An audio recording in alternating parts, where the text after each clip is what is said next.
Shi Sheng, a spaceship. System. This is a realm of cultivation. Where does a spaceship come from? System. Host, what is it that you hold in your hand? Shi Sheng, the Xuanyuan sword. System. This is a technological realm. Where does an ancient artifact come from? Wait. Host, what are you doing? Shi Sheng, breaking up CPs. Chapter 1. The Heiress. As a perennial author known for digging countless pits without filling them, leading to the demise of male and female protagonists alike, Shi Sheng finally grasped a profound truth. On a sunny day, with the sun shining brightly overhead, neglecting to fill a pit invites retribution. At this moment, she found herself crouched before a liquid crystal screen resembling a book, her heart aching with a sharp pang. Just a moment ago, she had been engaged in a discussion with readers about the male protagonist being swayed by the male antagonist, while the female protagonist prepared to rectify the male antagonist's orientation, embroiled in a melodramatic plot that left the male protagonist in solitude. How had she suddenly ended up here? Shi Sheng. Indeed, it was the system, mercilessly erasing her existence at the drop of a hat. How utterly ruthless. Meanwhile, the liquid crystal screen before her had begun its countdown.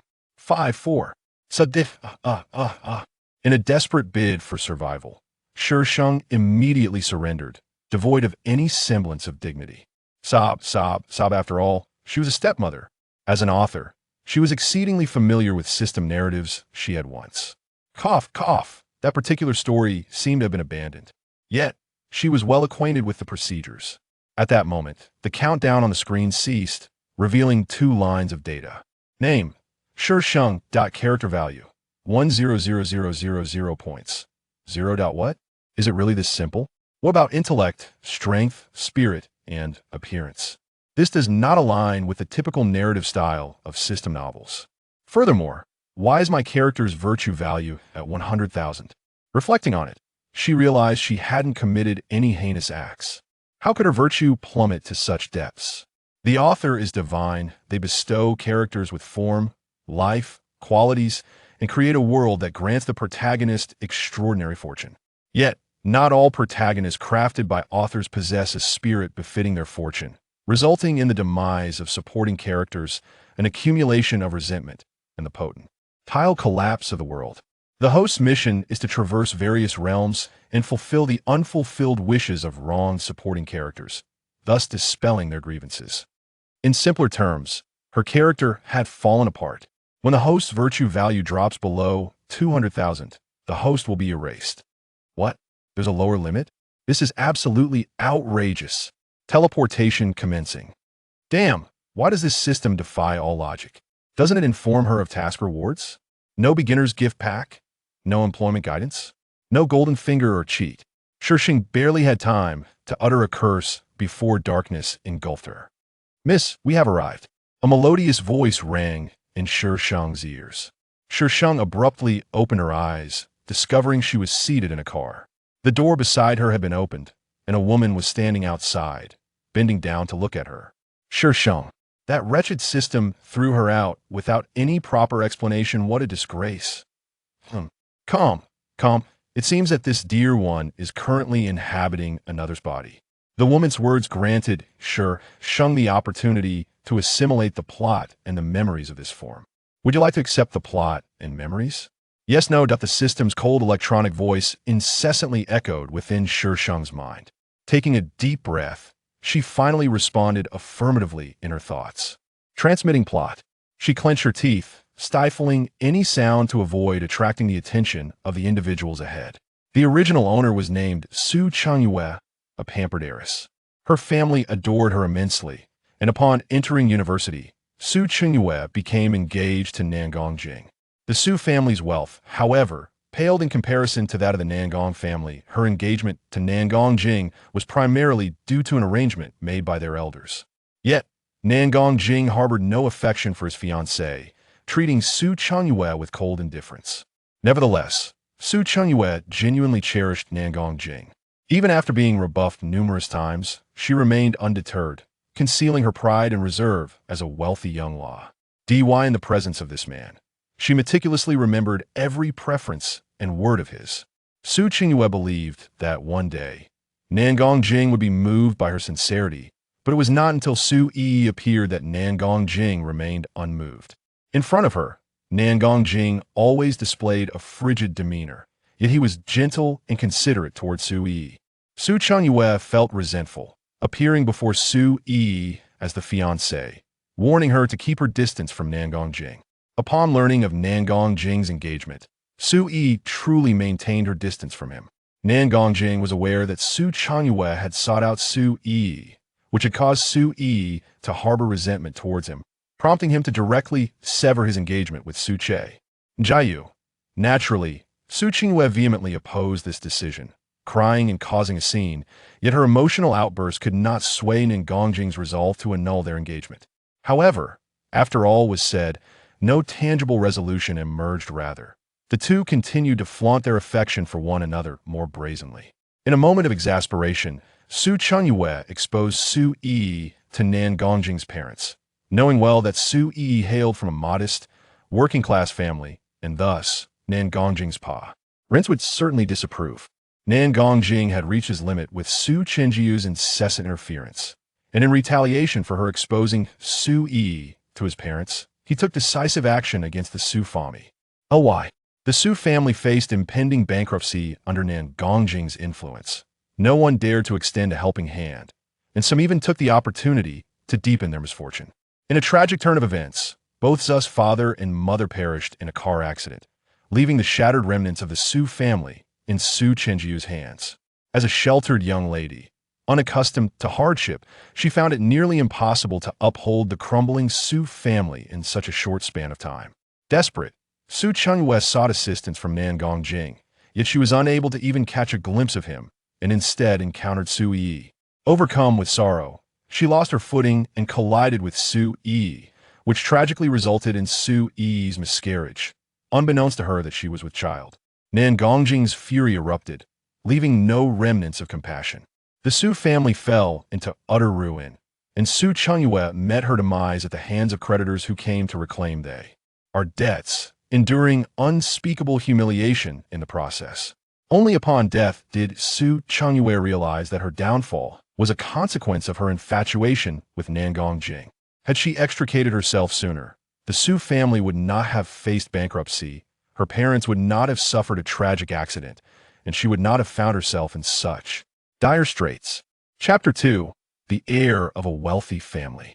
In a lavishly decorated hall, soothing music floated through the air as elegantly dressed men and women gathered in small groups, engaged in lively conversation. Shi Sheng sat in a corner, her demeanor calm and composed, betraying no hint of discomfort. This soiree was hosted in honor of Madame Nangong's birthday, coinciding with the day the original owner had brought Su Yi before Nan Gongjing's parents. The original owner's dying wish was to distance herself from the scoundrel, safeguard the Su family, and ensure her parents enjoyed their twilight years in peace. Qingyue, why are you sitting here alone? Why isn't young Master Jing with you?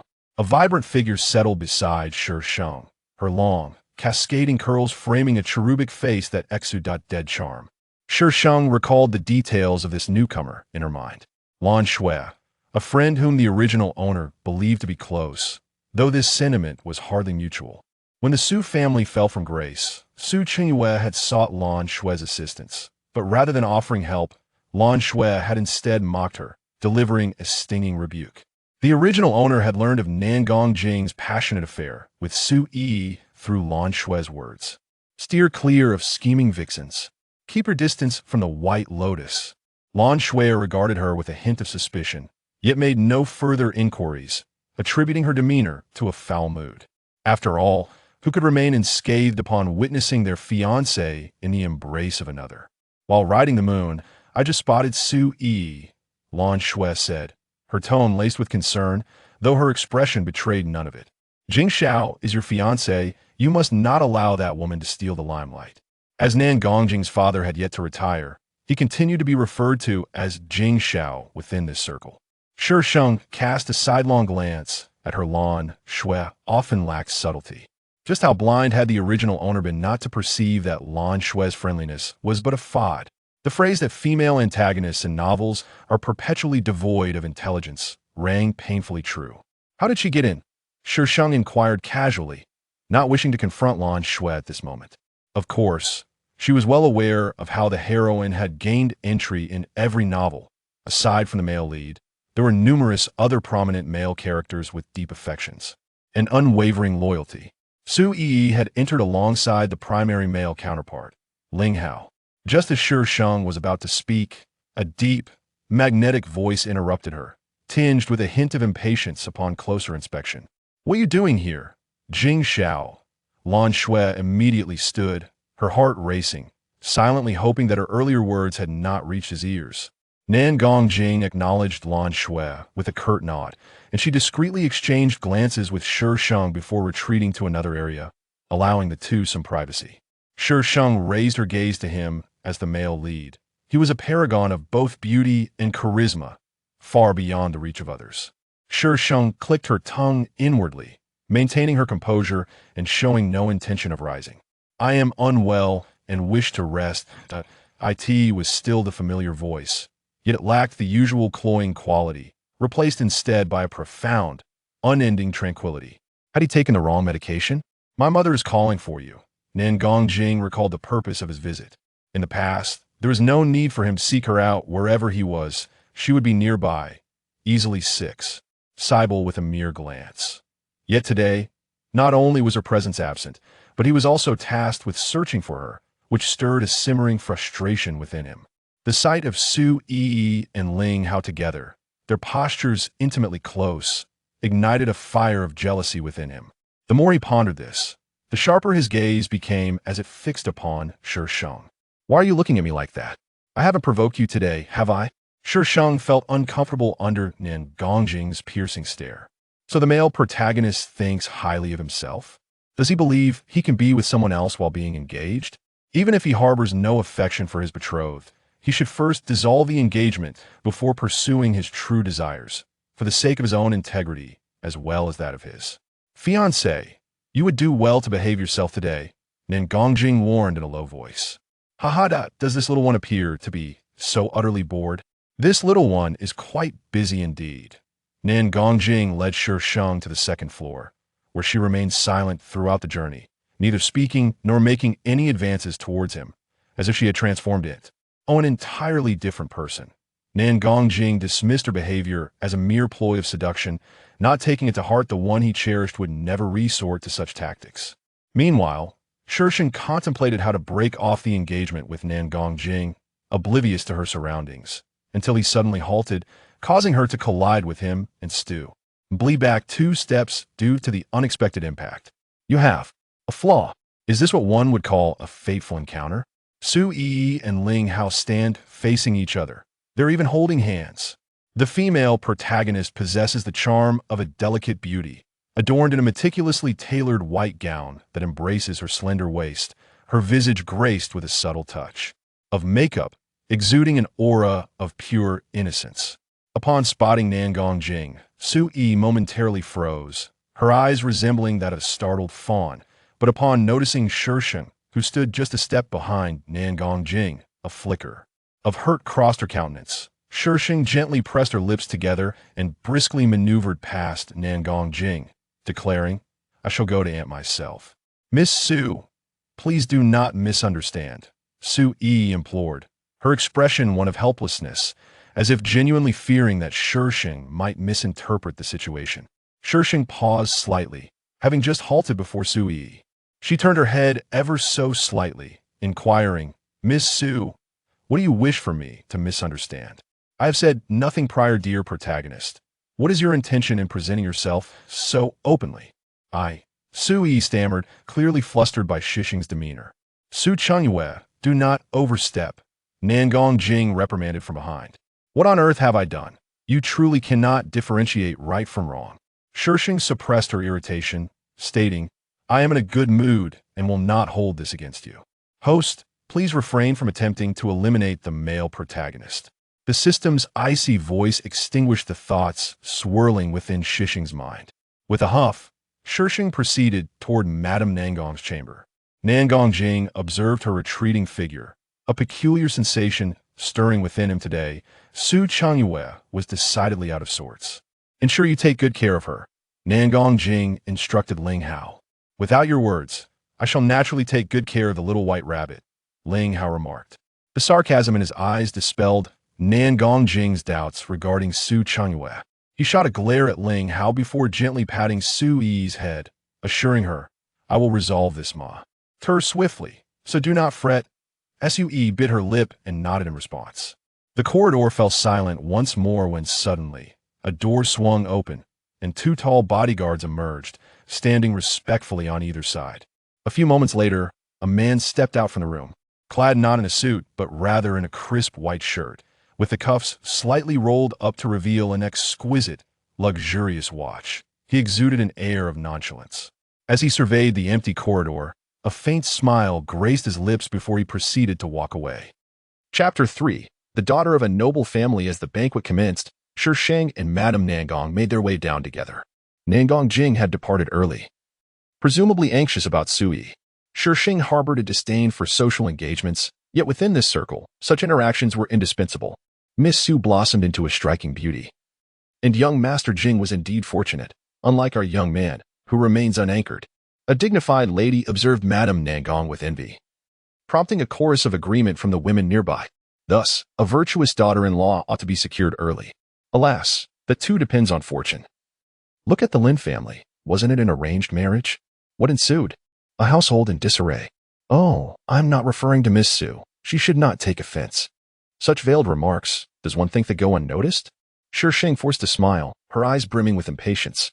Had she not awakened just as the car arrived, she would have certainly refrained from attending. 3 women on stage, and what a performance it was. How many were out of character within this throng? Auntie, my father has arrived. I shall be off, Shi Sheng said, spotting Mr. Su and seizing the opportunity to slip away.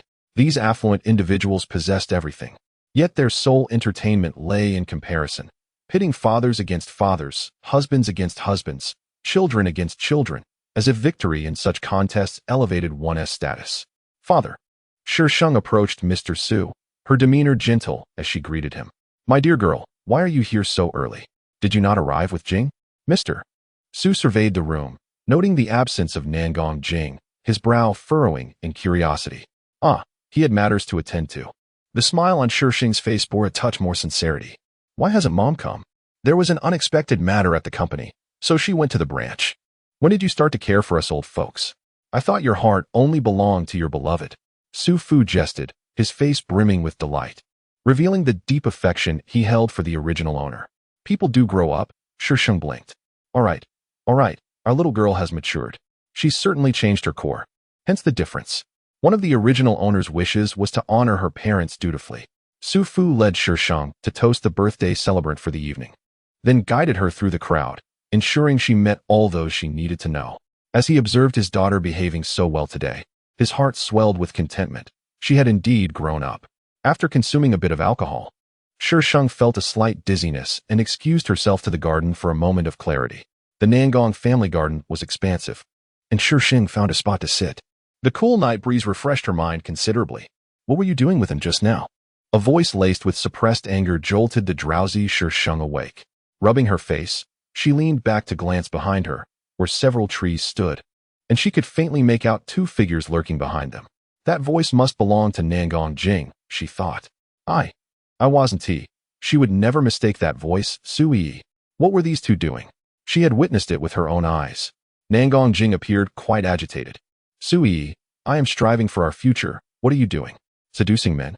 Jing, why would you say that about me? Am I mistaken? Had I not appeared just now, would you have continued on? Shi Sheng's eyes sparkled with a glimmering light. What had Nangong Jing witnessed between the heroine and Ling Hao? An embrace or a kiss? It must have been a kiss to render Nangong Jing so flustered. In the original narrative, the original protagonist had persistently clung to Nangong Jing, leaving him no time to seek out Su Yi. At this moment, the original protagonist had already presented Su Yi to Madame Nangong, who had appeared alongside Ling Hao, making it highly plausible that they had been secretly engaged in something. What a divine twist of fate. What had they just discussed? The baby hadn't heard anything, alas. A plea for a rewind. The fervent sounds of kissing echoed distinctly in the tranquil garden. Shi Sheng pondered. Could these 2 be intent on indulging in their passions right here? If she were to catch them in the act, it would surely lead to the dissolution of her engagement. Divine providence indeed. Without hesitation, Shi Sheng leapt from her chair. A gentle laugh emanated from a figure nearby, his voice clear and melodious. Aren't you upset? He is your fiancé, isn't he? The newcomer donned a crisp white shirt and black trousers, languidly standing a few paces away, the dim light accentuating his striking profile, rendering him almost unreal in beauty. His gaze was fixed upon her, as if admiring a rare treasure, a faint smile gracing his lips. Shi Sheng's initial impression was not merely of his handsomeness or beauty, but rather the aura of danger he exuded.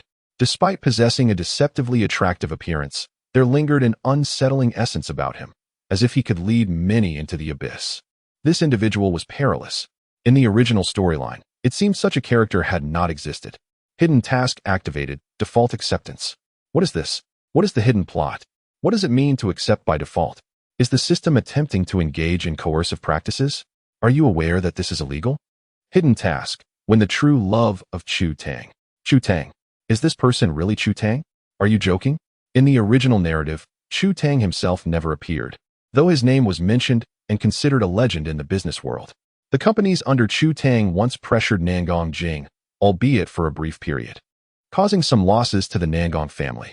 By the end, Nangong Jing remained unaware of who was behind it all, only learning that it was Chu Tang as the complete story unfolded. What is the essence of winning true love? To have this business legend fall for her? What an absurd notion. Indeed, should the hidden task fail, the host will be directly erased. Damn it, you never mentioned anything about romance. The system, feigning ignorance, ignored Shi Sheng, having already conveyed what needed to be said. Shall I go catch them in the act? Would you like to join me? Shi Sheng stood up from her chair, extending an invitation to Chu Tang for the act of infidelity. Chu Tang raised an eyebrow. Do you know who I am? The hidden bodyguard was astonished, nearly dropping his jaw. Someone was inviting the young master to catch a cheating partner. Impressive. Shi Sheng momentarily lost her focus. Oh right. He hasn't introduced himself. She shouldn't know who this person was. Thus, she earnestly shook her head and sincerely stated, I need someone to vouch for me. Very well. The bodyguard was once again astounded. The young master actually agreed. Agreed. Agreed. It's important enough to repeat 3 times. Chapter 4. The heiress, the original owner, was quite familiar with the Nangong family, leading Chu Tang to the 3rd floor where Nangong Jing's room was located. As they ascended, a figure descended the stairs, Lan Shui. Upon noticing Chu Tang beside Shi Sheng, she froze in place. This man was exceedingly handsome, far surpassing Nangong Jing. And she had failed to notice such an exquisite man at the banquet. Observing the infatuation gleaming in Lan Shui's eyes, Chu Tang smiled mischievously, his grin reminiscent of a decadent bloom, alluring yet tempting one to succumb to his charm. Shi Sheng stood in front of Chu Tang, oblivious to his smile. Had she seen it, she would have surely exclaimed about his eccentricity. I haven't seen Nangong Jing. I'll go look for him in his room. Would you care to join? The more witnesses, the better. With someone as striking as Chu Tang present, Lan Shui agreed without a moment's hesitation. Hello. I'm Lan Shui. At that moment, Shi Sheng remained unaware of Lan Shui's ulterior motives, which could only be deemed foolish. Her back stiffened slightly. Behind her was a notorious eccentric, and Lan Shui's courage was commendable. Had Chu Tang known the label Shi Sheng had assigned him in her mind, he would have protested his innocence vehemently. After all, he had done nothing to warrant such a reputation. Ignoring the presence behind her, Shi Sheng hastened towards Nangong Jing's room. She halted at the door, choosing not to knock, but instead opening it directly. Fortunately, Nangong Jing had not locked the door. Jing, Shi Sheng's voice trailed off abruptly, replaced by a peculiar sound that escaped the room, plunging it into an eerie silence. Blue Snow originally intended to engage in conversation with Chu Tang, but upon hearing the commotion, she halted and gazed through the crack of the door pushed open by Shi Sheng. The scene before her was striking. Nangong Jing stood frozen, taken aback by the unexpected intrusion, while Su Yi, after a brief moment of shock, screamed and shoved him aside. Who allowed you to enter? Do you not know how to knock? Nangong Jing, enveloped in the bedsheet that clung to Su Yi, glared at Shi Sheng with palpable irritation. Shi Sheng slowly withdrew his hand from the doorknob, allowing his pent-up emotions to erupt, presenting a visage of heartbreak upon witnessing his fiancée in such a compromising situation. I was waiting outside for you both. With that, Shi Sheng closed the door. Blue Snow, could you kindly summon my father and uncle and aunt for me? Blue Snow, momentarily stunned, nodded and hurried downstairs. Chu Tang leaned against the wall, a smirk playing on his lips, relishing the unfolding drama. I will need you to serve as a witness shortly, Shi Sheng said, casting a glance at Chu Tang, who nodded in agreement with a slight tilt of his chin. By the time Blue Snow returned with the others, 5 or 6 minutes had elapsed. A few individuals hurried up the stairs, immediately spotting the man leaning against the wall and the woman at the doorway, her head bowed, enveloped in an aura of sorrow. Father.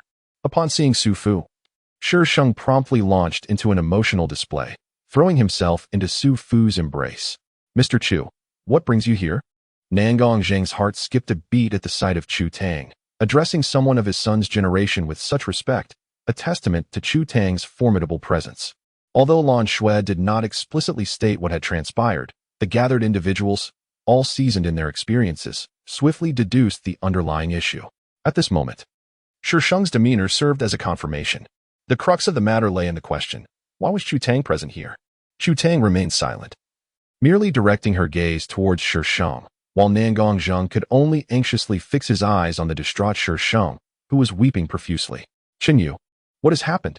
Although Madame Nangong had surmised part of the situation, a flicker of hope lingered within her heart, wishing it was not as dire as she feared. Shi Sheng, trembling, pointed towards the firmly shut door, stammering, Ajing. Ajing has, another woman, they. Her voice trailed off, leaving only the sound of her stifled sobs. At that moment, the closed door swung open, and upon seeing her son emerge with an unfamiliar young woman in tow, Madame Nangong's remaining hope was extinguished. Sui, frightened by the throng outside, shrank back behind Nangong Jing, her small face flushed crimson. Su's father, whose expression had already been dark, grew even more tempestuous, akin to an impending storm. I expect an explanation for this matter. This is merely an engagement, and the man has already strayed. What would transpire after marriage? Su's father held a deep affection for Su's mother, having never sought the company of another woman throughout his life. Even during social gatherings, he made every effort to avoid temptation, ensuring no one could take advantage of him. Naturally, he desired his daughter to wed a man of the same integrity as himself. Nangong Jing, who is she? Nangong Zheng, bewildered by the nature of the relationship between Tang and Shi Sheng, could only bellow at his son.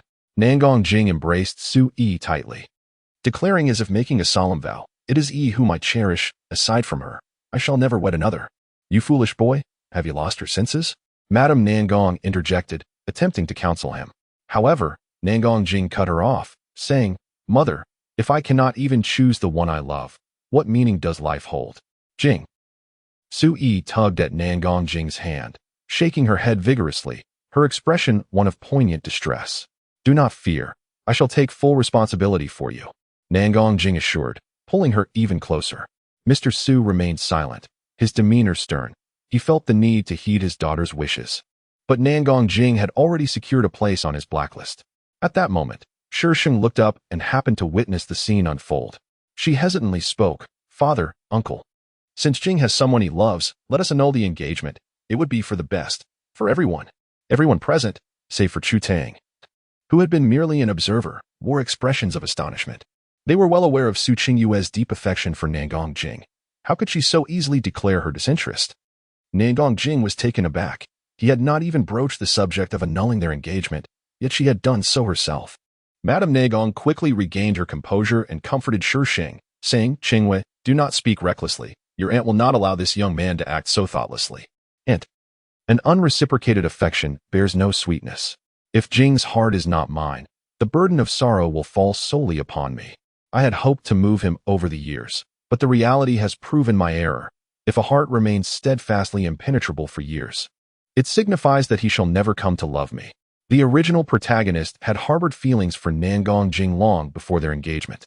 However, Nangong Jing had never shown a moment's kindness towards the original owner, treating her as though she were a pet that could be summoned and dismissed at will.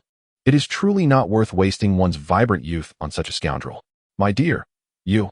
Su's father was filled with astonishment, unsure whether his daughter spoke in anger or in earnest. If it were indeed true, he would wholeheartedly commend her. His daughter possessed both beauty and intellect. How could she not find a worthy man? "Father, I have contemplated this matter thoroughly." Shi Sheng paused, weariness etched across her face, reflecting that she had wrestled with this question since the first moment she saw them together. "I am exhausted. Changyu, this foolish boy is merely confused for the moment. Do not let your temper dictate your words." Mrs. Nangong genuinely adored this future daughter-in-law. Although her family background did not match their own, she excelled in all other aspects. Most importantly, a family of slightly lower standing is easier to manage. In Chapter 5, titled The Heiress, Shi Sheng still bore traces of tears on her face. Her eyes slightly reddened, and her lips bitten in a feigned display of stubbornness that evoked immense sympathy. "Aunt, I thank you for your affection over the years. As a woman, you should understand this truth." This sentiment resonated deeply with Mrs. Nangong.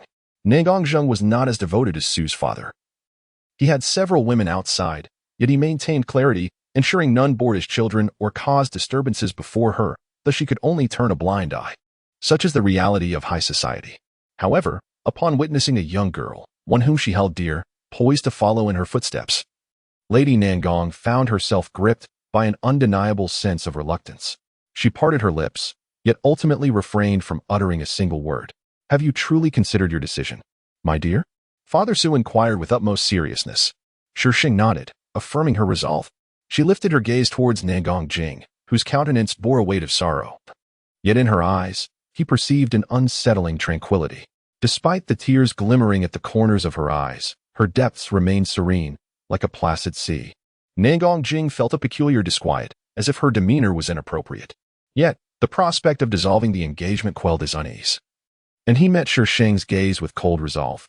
"My dear Xuanyuan, this matter is of great significance, entwined with the interests of both families. Let us deliberate carefully." Nangong Zheng mused, apprehensive of the possible reproach from the elder should he learn of the engagement's dissolution. His greatest fear was the elder, making him most reluctant to see Shi Sheng and Nangong Jing part ways. From both familial and personal perspectives, annulling the engagement was hardly a sagacious decision. If not for that insolent young man, daring to indulge in such indiscretions under his roof, he felt compelled to offer some guidance. "Mr. Nangong," Chu Tang remarked with a hint of a smile, "the young lady has expressed her sentiments quite clearly. Perhaps you should not impede another's happiness." Nangong Zheng cast a sidelong glance at the downcast Shi Sheng, astonished that she had managed to enlist Chu Tang's support. "I understand now. Chu Tang is a man whose mere disagreement could lead one to financial ruin. He is not someone to offend lightly." Among those present, aside from Shi Sheng and Nangong Zheng, it is likely that no one is aware of Chu Tang's true identity, which makes Nangong Zheng's subservient demeanor all the more puzzling regarding this young man's standing. However, no one dares to inquire further. The annulment of the engagement necessitates a press conference. Thus, this matter has been temporarily postponed by Nangong Zheng for 3 days. 3 days is ample time should any unforeseen circumstances arise. As Chu Tang departed, he handed Shi Sheng a business card featuring a black base adorned with subtle silver patterns, exuding understated luxury while simultaneously reflecting an air of nobility. The card bore only the name Chu Tang and a series of digits, evidently a private number. When Shi Sheng entered the vehicle, Su's father cast several curious glances. Ultimately unable to contain his intrigue, he remarked, "My dear, that man." To command such respect from Nangong Zheng, I truly cannot fathom who he is. Chu Tang. Shi Sheng held the card directly towards Su's father. The bold characters of Chu Tang vividly etched in his vision. Su's father replayed the name in his mind several times, finally connecting it to the elusive business legend depicted in the financial magazine, whose profile had only been shown in vague silhouette. "Chu Tang the Chu Tang?" Shi Sheng affirmed. "Yes, you are not mistaken. It is indeed the Chu Tang." She then, unaffected by the tumult of emotions swirling within Su's father, calmly entered the digits from the card into her phone, reassured that the eccentric individual did not harbor an overly adverse impression of her. Thus, navigating this situation should not prove overly difficult. Shi Sheng's lips twitched slightly, pondering, "Is this truly my biological father?" Seeing Shi Sheng's troubled expression, Su's father assumed he had misspoken. "Do not be disheartened, my dear. It is that young scion of the Nangong family who is truly unfortunate. Chu Tang is a commendable man. We shall secure him. Father, you are quite the character. If Chu Tang were so easily attainable, countless women in this world would merely need to throw themselves against a wall. However, should I have the opportunity to tread upon him a few times, I would gladly oblige." Without Su Chungyue as a catalyst for emotions, would the affection between the male and female leads be as steadfast? I find myself rather intrigued. My dear, do wait for your father. Tell me how you came to know Chu Tang. He even bestowed upon you his personal number. Does he harbor feelings for you? My dear, put in the effort to win Chu Tang's heart. and make that insufferable scion of the Nangong family rue the day. 3 days later, the press conference was successfully convened. Initially, the alliance between the Su and Nangong families had caused quite a stir. Childhood sweethearts, a match made in heaven, epitomizing the ideal couple in this circle. Now, upon hearing the news of their impending dissolution of engagement, the public expressed a fervent interest. The conference provided little explanation for the annulment, leading to rampant speculation. Meanwhile, the parties involved sat in an upscale restaurant, engaged in a peculiar stare-down. Shi Sheng forced a smile. "Mr. Chu, have you had your fill of staring? Had it not been for my desire to pursue you, I would have already thrown a punch." They had been there for nearly half an hour, and Shu Tong continued to fixate on her, making her scalp tingle and her body tense. Just after severing an engagement, he had the audacity to ask her out. Did Miss Su not fear the media's rampant speculation? Shu Tong's wicked gaze swept across Shi Sheng's face, laced with a hint of mischief and mockery. Shi Sheng pressed her left hand against her right, reminding herself to endure. "Do not strike. That is your future partner." Shi Sheng's expression was serious. "I merely wish to express my gratitude to Mr. Chu for his gallant defense that day. However, I feel that you—" Chu Tang paused, his clear voice rising as if he intended to reprimand me. "What do you mean by striking me? My intention is to court you, Mr. Chu certainly possesses a delightful sense of humor." Shi Sheng, pulling at her stiff muscles, forced a grim smile and awkwardly shifted the topic. "Is Mr. Chu not hungry? Should we not dine first?" Having sat here for half an hour, the server next door had already displayed a myriad of expressions. Most importantly, she had scarcely eaten anything at noon, and now, with the clock nearing 7, she was ravenous. "Not hungry? Are you not a man? Can you not see that I am famished?" Chu Tang's voice persisted. "I had afternoon tea before coming out." "How dare you? You have the audacity to enjoy afternoon tea before our date. It is utterly inhumane." Observing the woman opposite him, gnashing her teeth, Chu Tang inexplicably felt amused. His brows and eyes curving into a smile, his previous mischief seemingly subdued. In that moment, he resembled an angel who had descended to the mortal realm. Shi Sheng was somewhat repulsed by the thought, and resolved to eat something to calm her nerves. During the meal, Chu Tang remained silent, his posture regal, his movements elegant. Watching him dine was a pleasure in itself. With such a beauty before her, Shi Sheng's appetite significantly improved, leaving her stomach pleasantly distended. Noticing Shi Sheng's small gesture of rubbing her belly, Chu Tang's lips curled slightly. "I am curious, has Mr. Su been neglecting Miss Su?" Shi Sheng paused momentarily, pondering if he was implying that she had a hearty appetite. Chu Tang was taken aback for a moment. Had she just been teased? Just 2 hours ago, this girl had regarded him as if he might devour her. Yet now, she had the audacity to flirt with him. She certainly had some nerve. After satisfying her hunger, Shi Sheng's confidence had indeed surged considerably. However, that was not entirely accurate. She had always possessed a bold spirit, merely taking some time to acclimatize to being with Chu Tang. It was akin to the fusion of a hot beverage and a cold one, requiring a certain period for adaptation. "Mr. Chu, do you have plans for the evening? Is Miss Su suggesting an invitation?" Chu Tang chuckled softly. "My appearance comes at a steep price. Are you certain you can afford it?" "If I cannot afford it, I could offer other forms of compensation." Her skills in charming men had long been perfected, and she retorted playfully, "No need for that. I shall extend a special offer to Miss Su, 1 million.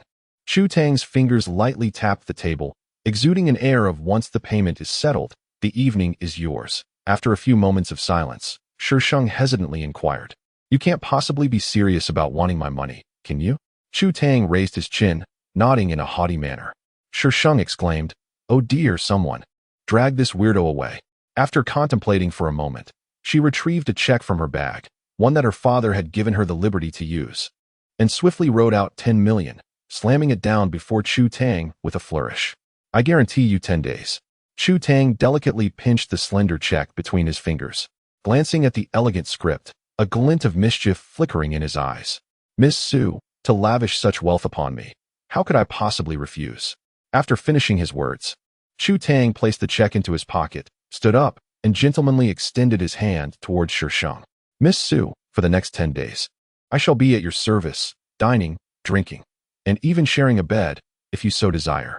Shi Sheng's lips twitched slightly. For some reason, she felt an impending financial hemorrhage. She had inadvertently become involved with Chu Tang. The thought was rather exhilarating. She placed her hand in his. His was somewhat cool yet dry, and hers fit comfortably atop it. As they walked towards the door, they were suddenly intercepted. Sir, you have yet to settle the bill. The waiter said gently, though a hint of confusion lingered in their eyes. This pair hardly seemed like individuals who would neglect to pay. Surely, they must have simply forgotten. The waiter mentally reassured themselves, as such strikingly handsome and beautiful individuals naturally elicited justifications for their actions.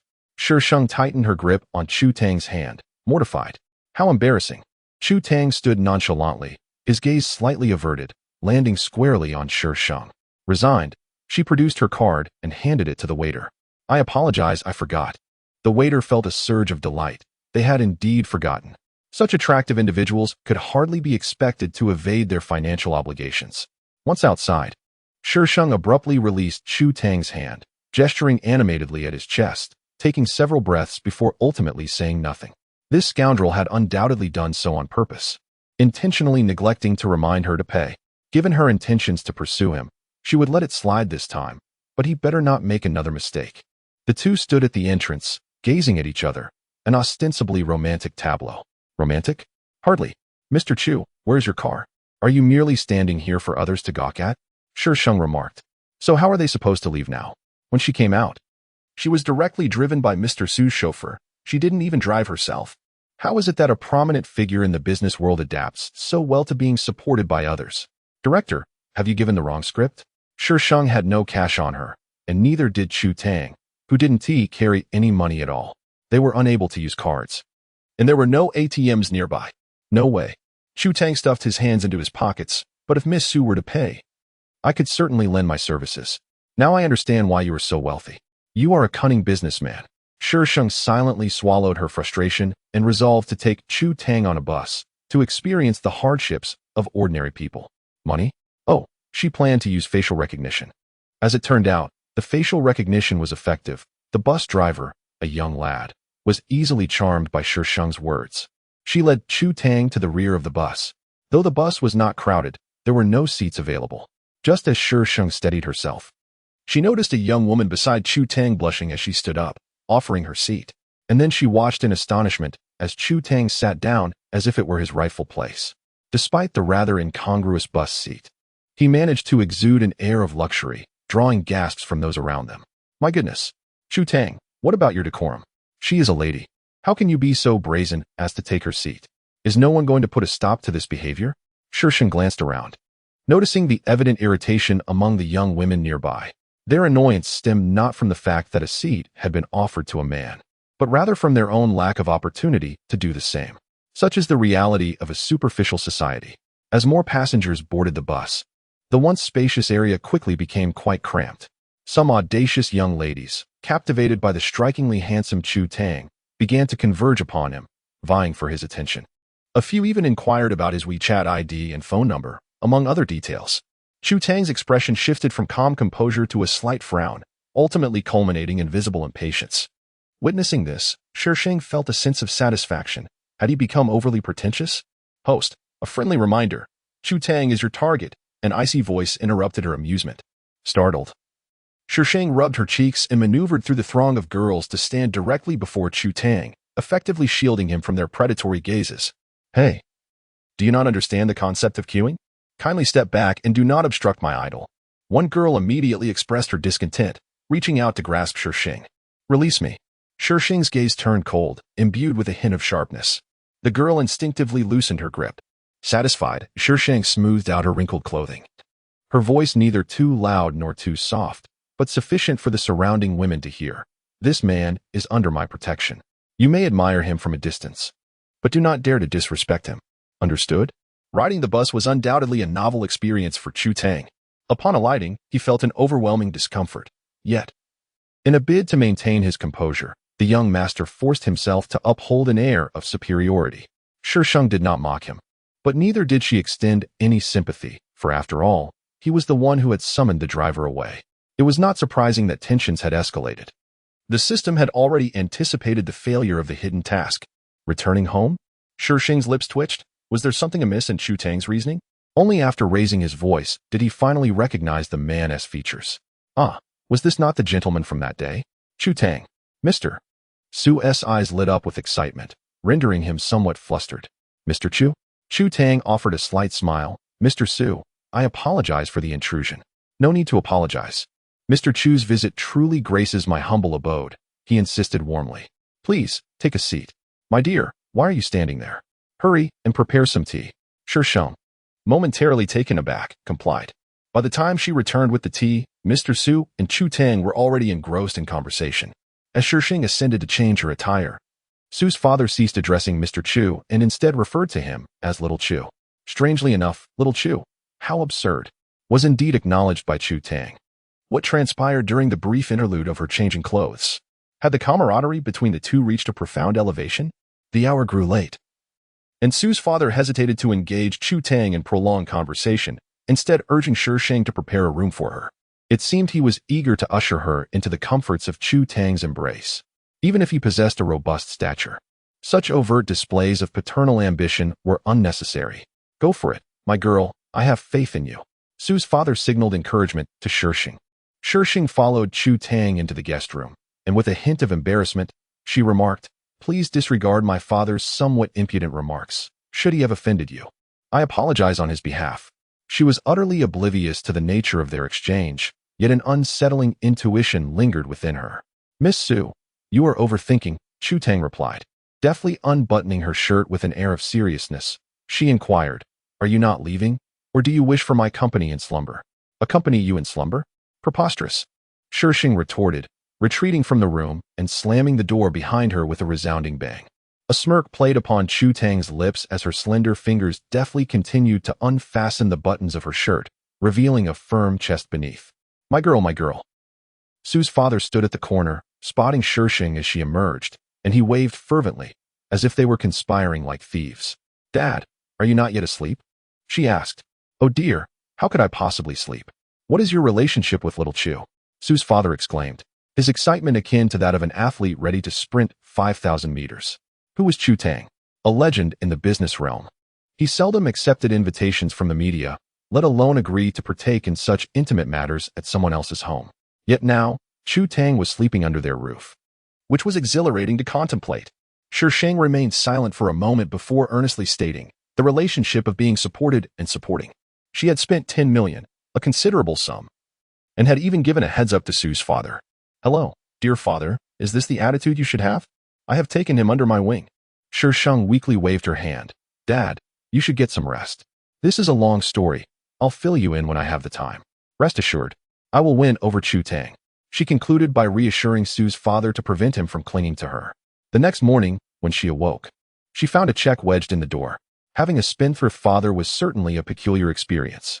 As Shi Sheng stood in a daze at the door, holding the check, the opposite door swung open, revealing a fully dressed Chu Tang, who raised an eyebrow at the check in Shi Sheng's hand. Miss Su, are you looking to renew our arrangement? Renew? Is that how this term is applied? Chu Tang stepped forward to glance at the check's amount, deftly extracting it from Shi Sheng's grasp with his fingers. Since Miss Su is so eager to support me, I shall not refuse your kindness. I accept it without hesitation, extending the duration to a month. You, who said anything about renewing? Shi Sheng retorted. I'm hungry. Chu Tang swiftly tucked the check into his pocket. Shi Sheng thought to herself, I have encountered shameless scoundrels before, but never a high-quality man so eager for someone to support him. As Chu Tang and Shi Sheng descended the stairs, they walked in succession, with Father Su seated at the dining table, his gaze shifting mischievously between Shi Sheng and Chu Tang. Good morning, Dad, Shi Sheng greeted as she took a seat, while Chu Tang stood beside her, observing. Shi Sheng twitched her lips, raised herself slightly, and offered her seat to Chu Tang. Damn, is this a privilege bought with money? The system questioned. Are you certain such a tough nut can be cracked? At least, could you feign a semblance of sincerity? Feign your own grandfather. Chu Tang found Shi Sheng's accommodating behavior quite satisfactory. She casually took the milk from Shi Sheng's hand and politely greeted Father Su. Good morning, Mr. Su. Good morning. He replied with a chuckle. I have some matters to attend to at the company. Make sure to entertain Little Chu well. With that, Father Su promptly stood up and made his way outside, casting an encouraging glance at Shi Sheng before leaving. Once Father Su departed, Shi Sheng and Chu Tang exchanged glances for over a minute, until Shi Sheng's hunger finally shifted her focus to the food. Chu Tang lightly tapped her fingers on the table, her gaze subtly fixed on the woman across from her, who was deeply engrossed in her meal.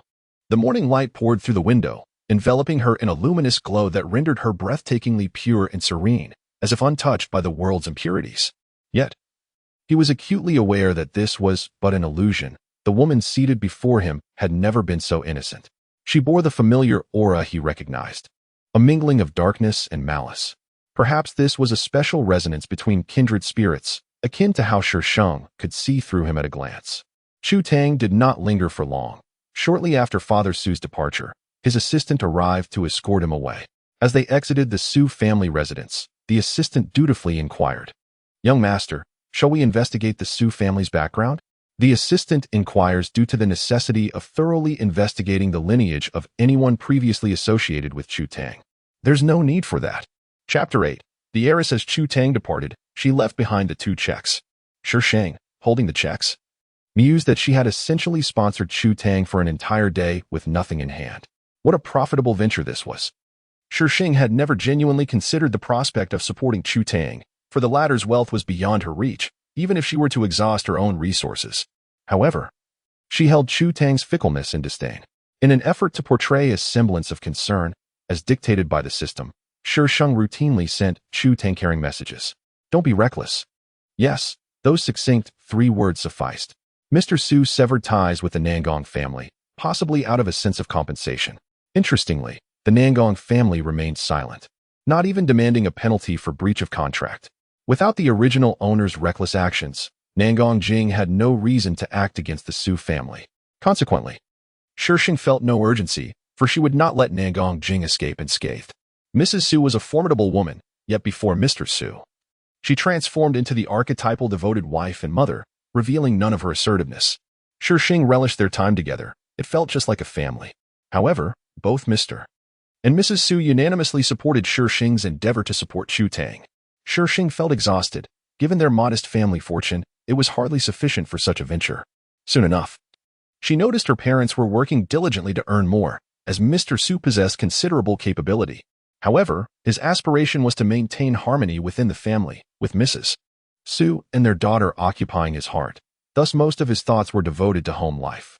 In contemporary times, in order to secure a prosperous future for their precious daughter, these 2 quirky parents have begun to devise extraordinary strategies. Had it not been for the original protagonist's despondent demeanor, which distracted the Su family, perhaps the Su household would not have met such a dismal fate.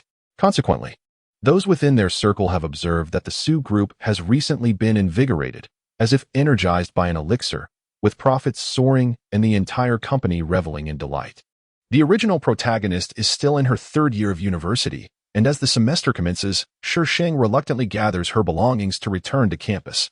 Fortunately, the original protagonist had maintained a low profile at school, with 90% of the student body unaware of her existence, thus sparing her from unwanted attention. To say she was low-key is somewhat misleading. Rather, she seldom appeared at school, and those who recognized her were primarily from her social circle. Her classmates likely had no inkling of her presence. "Miss Su actually graces us with her attendance. I had presumed she was holed up at home, wallowing in despair," one student remarked. Upon entering the campus, Shi Sheng was intercepted by someone, and upon scrutinizing the individual, a name sprang to mind: Xiaowei. This woman is a supporting character in this narrative, one whose plight is even more tragic than her own. Shi Sheng silently offered her a litany of candles, deciding against engaging in conflict. After all, why should women complicate matters for one another? Oh, how noble of me. Or perhaps not. As Shi Sheng attempted to bypass Xiaowei, the latter shoved her shoulder, causing her to stumble. With a mocking tone, she taunted, "Why so silent? You were quite arrogant before. Let's see how you maintain that pride now." The moment Shi Sheng was pushed, a spark of fury ignited within her.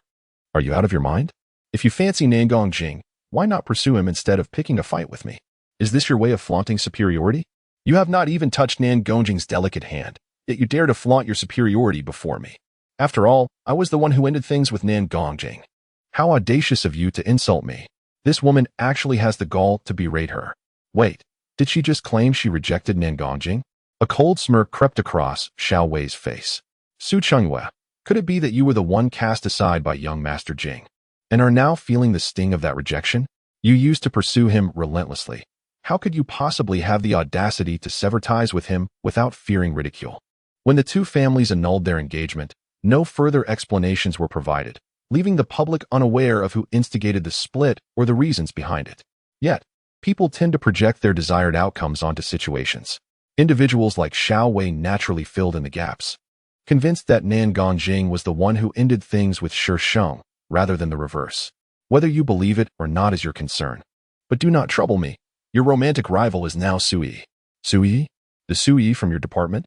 As the leading lady, she cannot possibly be unknown. Shi Sheng shot Xiao Wei a glance, thinking to herself that had it not been for your dismal fate, I would not have bothered with you. Today marks the beginning of the new school term. If you doubt my words, you may wait outside Sui's dormitory and see if Nan Gongjing arrives to escort her. Out of the kindness of my heart, I shall provide you with this insight, and you need not overly thank me for it. Xiao Wei remained skeptical, believing that Shi Sheng was jesting. Although Sui was somewhat renowned, her family background was exceedingly ordinary. How could she possibly have the chance to interact with Nan Gongjing, who works in a prestigious company? Shi Sheng shrugged, wearing an expression that conveyed, believe it or not, I've warned you. If you miss out on true love, do not blame me. Shi Sheng resided in the dormitory during her time at school, a duration she could easily count on her fingers. This time, she intended to relive her university experience and, to avoid the pressure from her exuberant parents to pursue a relationship with the peculiar Chu, she decided to stay on campus. The university had educated numerous affluent science, and those who had emerged from this institution, having gained a certain prominence in society, began to donate generously to their alma mater, thus demonstrating their unwavering loyalty to their roots. Consequently, the dormitories were quite comfortable. Although they accommodated 4 people, the space was ample. Upon her arrival, the dormitory was devoid of occupants. Guided by her memory of the previous occupant, she located her designated space and organized her belongings. Just as she finished tidying up, the door swung open, and a cacophony of laughter echoed from the hallway, where many were frolicking. The newcomer was a girl with short hair, who paused momentarily upon spotting Shi Sheng. After a brief hesitation, she entered, surveying the neatly arranged bed and desk belonging to Shi Sheng. Xuanyuan, are you actually staying in the dormitory this time? Xianing. The original occupant had not shared a cordial relationship with them, and Shi Sheng had no intention of fostering any bonds, so she merely nodded politely before resuming her reading of the novel in front of her. After a few awkward seconds, Xianing began to unpack her things. Stop crying. That woman is acting like a lunatic. Hurry and apply some face mask. Rich people think they're so special. It's utterly lacking in etiquette. Shi Sheng wearily rubbed her forehead. Sui, ugh, I completely forgot about that. Sui was her dormitory mate. Had it not been for the original occupant, Sui would never have entangled herself with Nan Gongjing. It seemed she would have to find alternative accommodations, as she had no desire to share a living space with the female lead, which left her feeling quite distressed. 2 individuals had already entered the room, and Sui was being supported by a girl whose face was contorted with anger, cursing under her breath. Upon catching sight of Shi Sheng in the dormitory, Sui froze in place. 5 distinct fingerprints marred her cheek, a clear indication that she had been struck. What happened to you? Xiang Ning inquired with concern as she approached.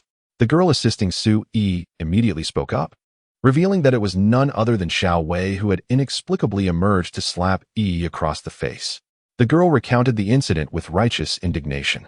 Chapter 9. The daughter of a wealthy family. Although Xiao Wei was skeptical of what Shi Sheng had claimed, her nature, driven by both curiosity and suspicion, compelled her to venture to the dormitory's lower floor.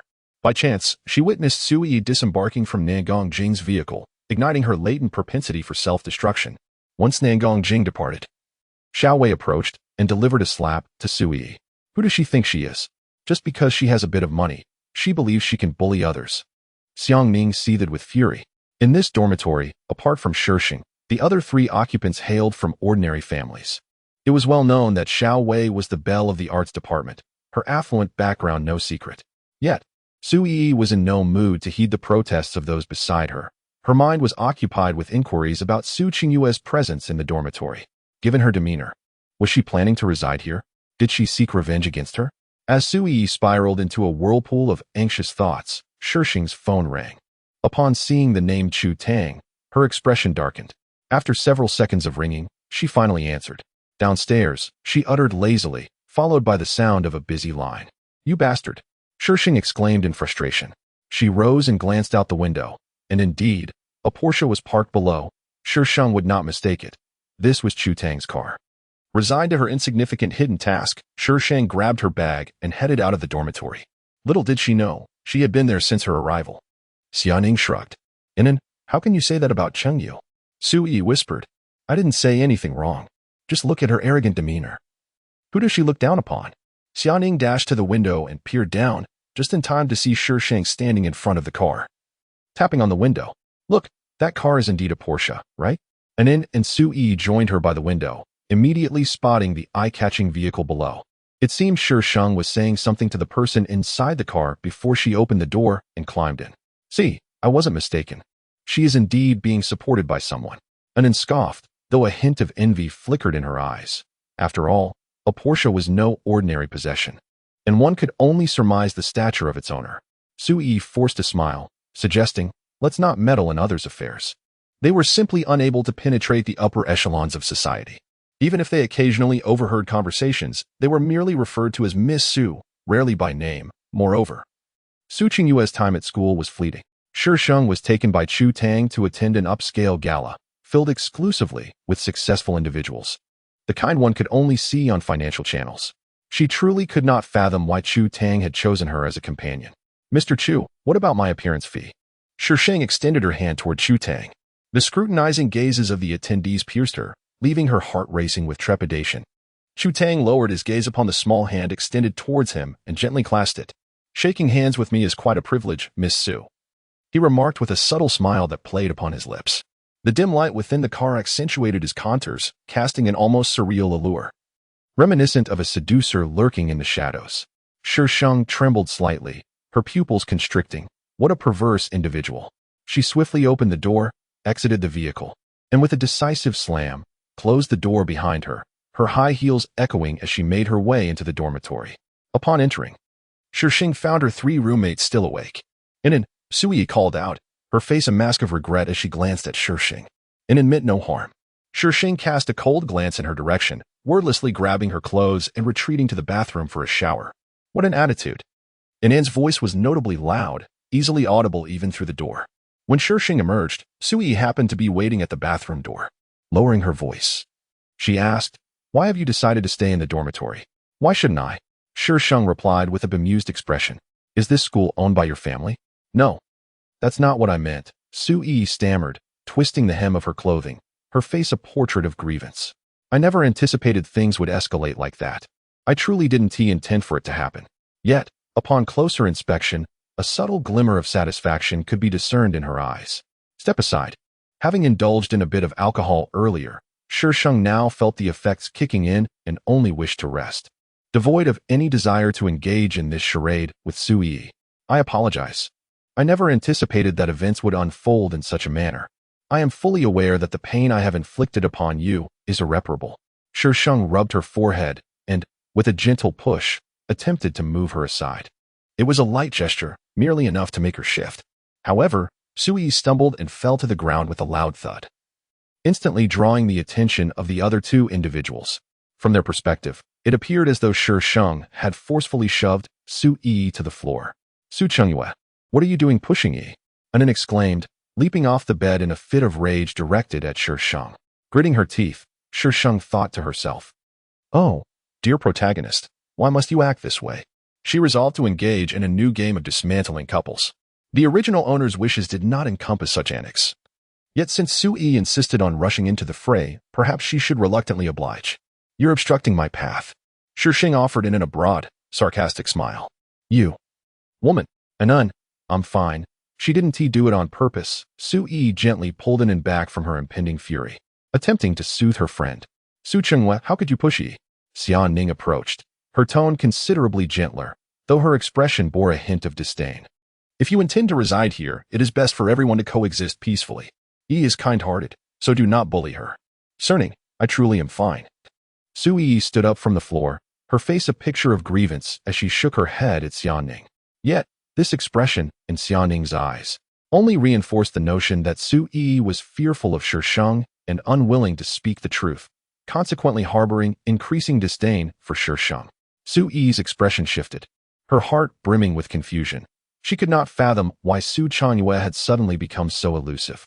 In the past, Su Chengwei could easily evade scrutiny with just a few words, yet now she feels an overwhelming sense of being seen through. "Su Yi, are you not attempting to portray yourself as someone who owes a debt to me?" "Very well, I shall indulge you. Chapter 10. The heiress, the original protagonist, pursued a degree in financial management. In the Su family, she was the sole heir, and it was entirely reasonable for her to choose this field of study. Perhaps she inherited her father's talent.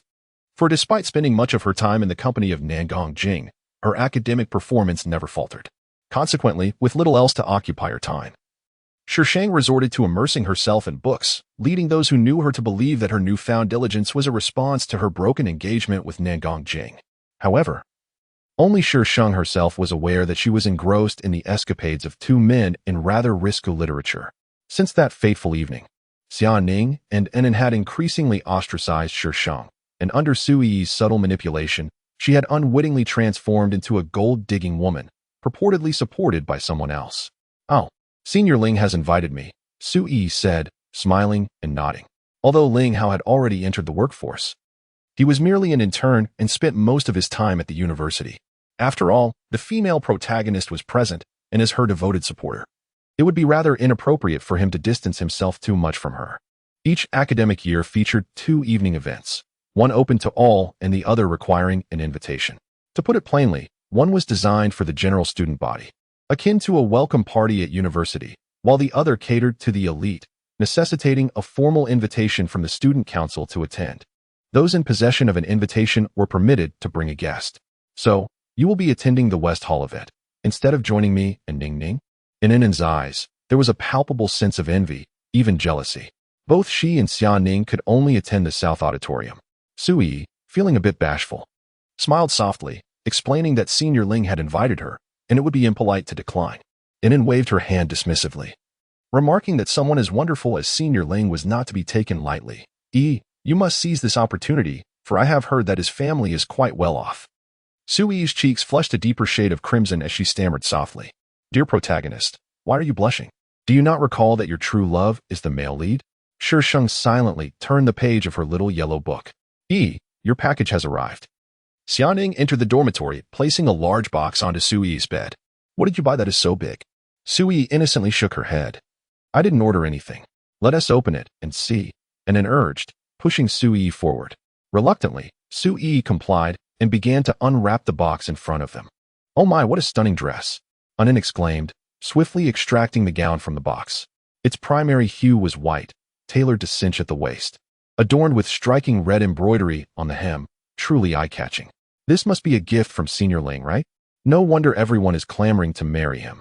I envy you so much, Sui managed to smile, her eyes sparkling with concealed pride, especially when glancing at Shi Sheng. This dress, of course, was not a gift from Ling Hao. She had already received his present the day before. "Xuanyuan, aren't you always whisked around in luxury cars? Aren't you attending any banquets this weekend?" After expressing her envy of Sui, Enin couldn't help but poke fun at Shi Sheng, noting that Shi Sheng ignored her. Enin continued her teasing. "Could it be that no one is taking you out? Do not allow jealousy to consume you, Individuals like you have no right to attend such soiree, yes. Enin, Chengwei will undoubtedly be present. Do not make unfounded assertions." The original owner did not partake in such gatherings over the past 2 years, and Sui is uncertain whether Shi Sheng possesses an invitation. Hence her attempt to dissuade Enin at this moment. "Excuse me, is this where Su Chengwei resides?" A petite girl outside knocked gently on the door, peering into the dormitory. "Is there something you need?" Shi Sheng inquired, rising to approach the girl. The girl appraised Shi Sheng from head to toe, seemingly verifying her identity. Once satisfied, she extended a bag she was holding towards Shi Sheng. "This is for you from Sister Weiwei." Shi Sheng furrowed her brow and did not accept the bag. "Xiaowei." The girl nodded. "She is unwell." The girl paused momentarily. "I've delivered the item. I shall take my leave now." She placed the bag directly before Shi Sheng and fled with remarkable speed. Shi Sheng lifted the bag, only for Enin to storm up in indignation, forcefully throwing the bag to the ground. "You and Xiaowei are in cahoots." As the bag tumbled, its contents spilled forth, revealing an item remarkably similar to Sui's. Enin yanked the garment out, and aside from the model number, it was identical to Sui's. Xuanyuan. "What grievance do you harbor against that you conspire with Xiaowei against her?" "Chengwei, you and Xiaowei." Sui appeared utterly astonished, as if she had unearthed a significant revelation. "What a vivid imagination you possess. Why not channel that into writing a novel?"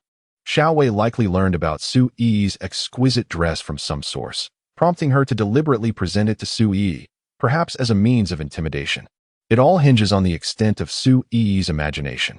Su Qingyue, what is your true intention? If you do not clarify today, do not expect to leave this place. An intern to Su Yi reassuringly, saying, do not fear, I shall protect you. Shi Sheng observed the two with amusement, thinking, what foolishness. What are you laughing at? This is a school. Let me tell you, Su Qingyue, do not believe that your modest beauty and connection with a wealthy benefactor make you exceptional. You are merely a despicable pawn. With a sharp sound, and it was momentarily stunned by an unexpected slap. It took her a moment to process the situation. You struck me. Coming from a moderately well-off family, her parents had never raised a hand against her. How dare this wretched girl hit her? Mind your language, Su Yi. And keep your pet in check, lest it embarrass you. Shi Sheng flicked her hand dismissively. Keep it leashed? Does this wretched girl think of her as a dog? Su Qingyue, I will not hesitate to end you. Anin shouted angrily as she lunged at Shi Sheng, who nimbly sidestepped and tripped Anin, causing her to stumble and inadvertently knock into Su Yi, sending her crashing to the ground. Su Yi gasped as her forehead collided with the table leg, leaving her momentarily dazed. Anin quickly scrambled to her feet, exclaiming, Yi, are you all right? Xianyuan, who had been observing from a distance, hurried over, noticing the cut on Su Yi's forehead. Quick, help Yi up. Just moments ago, they had neglected to close the door, causing quite a commotion, which attracted the attention of a supervising teacher. The teacher entered the room accompanied by a few students. The once spacious room now felt somewhat cramped. Teacher, we did not fight. It was Su Qingyue who deliberately pushed Yi, causing Su Yi to get hurt, and immediately retorted loudly. Look, teacher, Yi's head is injured. The supervising teacher cast her gaze towards Su Yi and indeed noticed the redness on her forehead. Furrowing her brow, she inquired, Su Yi, who pushed you? Su Yi hesitated, glancing subtly at Shi Sheng before shaking her head. It's nothing. I fell by myself. Such a transparent attempt to conceal the truth did not escape the teacher's notice. No more lies. Was it she who pushed you? Moreover, the teacher had encountered Su Yi before and found her to be a rather pleasant girl, always amiable towards others. With this in mind, the scales of judgment in the teacher's heart began to tilt in favor of Su Yi. No, that's not true. Su Yi attempted to explain further. Yi, why are you covering for her? The teacher knows it was her. Both Xianyuan and I can attest to that. Xianyuan hesitated for a moment, but upon seeing Shi Sheng's nonchalant demeanor, a sense of resentment brewed within her, prompting her to nod in agreement. What is your name? The teacher directed her question at Shi Sheng, clearly indicating her belief in Anin and Su Yi's account. Su Qingyue, Shi Sheng replied, her gaze fixed on Su Yi with a seemingly amused expression. The intensity of that gaze made Su Yi feel quite uncomfortable. However, the thought that there was undoubtedly no evidence against her steadied her resolve. Su Qingyue, after an altercation with a classmate that resulted in injury, you are to be assigned the task of sweeping the playground for a week. Do you have any objections? The teacher seems to have taken their one-sided account as the truth. Shi Sheng raised an eyebrow slightly. It appeared that Su Yi had been unjustly favored. The teacher's expression darkened momentarily, as she had intended only a minor reprimand. Yet this girl showed no gratitude, with two classmates having witnessed the incident firsthand. What further excuses could you possibly offer? As a student, you ought to embody the virtues of one. Do not squander your thoughts on trivial matters. This world is exceedingly complex, and do you truly believe your petty schemes will elevate you to greatness? Shi Sheng's countenance turned cold. What did the teacher mean by that? You are unaware of your own actions, yet have the audacity to inquire. Anin interjected with sarcasm. Su Yi's face was a portrait of grievance, yet her eyes sparkled with triumph. Even if it were not true, the sheer number of voices could render it credible. Outside, a crowd had gathered, whispering among themselves upon hearing the remarks. A few days ago, I saw her get into a Porsche. Sometimes, a car picks her up from the school gate. I wonder if she is being supported by someone. I wasn't there that day, but I've heard many people mention it. I've never heard that she comes from a wealthy family. Which wealthy daughter lives in the dorms? Are you foolish? Look at those others, who doesn't drive themselves. Could it be that she is genuinely being kept? The teacher, upon hearing the gossip, not only refrained from intervening but seemed emboldened. Su Qingyue, your conduct raises significant concerns. I will report this to the school and seek further punishment for you. To remain inconspicuous, one must refrain from wrongdoing. Anin grew increasingly pleased with herself, while Su Yi's complexion drained of color in an instant. She had, indeed, recorded the incident. The events that transpired were entirely instigated by Anin, with no connection to her. yet they were claiming that she had pushed herself. If this reached the ears of the headmaster, her reputation would be irrevocably tarnished. No, this cannot happen. However, Shi Sheng had resolved to take the lead. Striding towards the door, "Teacher, you two should come along. You have just slandered my reputation, and I am confident that the headmaster will provide a satisfactory resolution." Xuanyuan interjected, "It is merely a trivial matter. Why make such a fuss?" "Trivial?" Yi countered. "You three conspired to frame me. And this teacher has defamed my character. Does that sound trivial to you?" Xuanyuan stammered. "I." At this moment, Inan fell silent, clearly caught off guard by Shi Sheng's possession of a recording. In comparison to a mere scuffle, the accusation of conspiracy bore far graver implications, indicating a significant breach of conduct. The teacher felt a pang of anxiety, without evidence to substantiate her claim of being supported. She risked expulsion for tarnishing a student's reputation. Contemplating this, she positioned herself in front of the door. "Classmate Xuanyuan, there is no need to involve the headmaster. It was you who initially pushed Yi. Simply apologize, and we can put this matter to rest." Shi Sheng, however, refrained from further dialogue, promptly retrieving her phone and dialing a number. "Lawyer Wang, please come to the school." "Yes, I am in the dormitory. Just come up directly." After hanging up, Shi Sheng chose not to exit, but instead pulled up a chair to sit down. The teacher's face turned ashen with fury. She had audaciously summoned a lawyer. The crowd outside exchanged glances, sensing that something was amiss. To casually summon a lawyer indicated either that her financial backers were profoundly influential or that she had not engaged in any wrongdoing.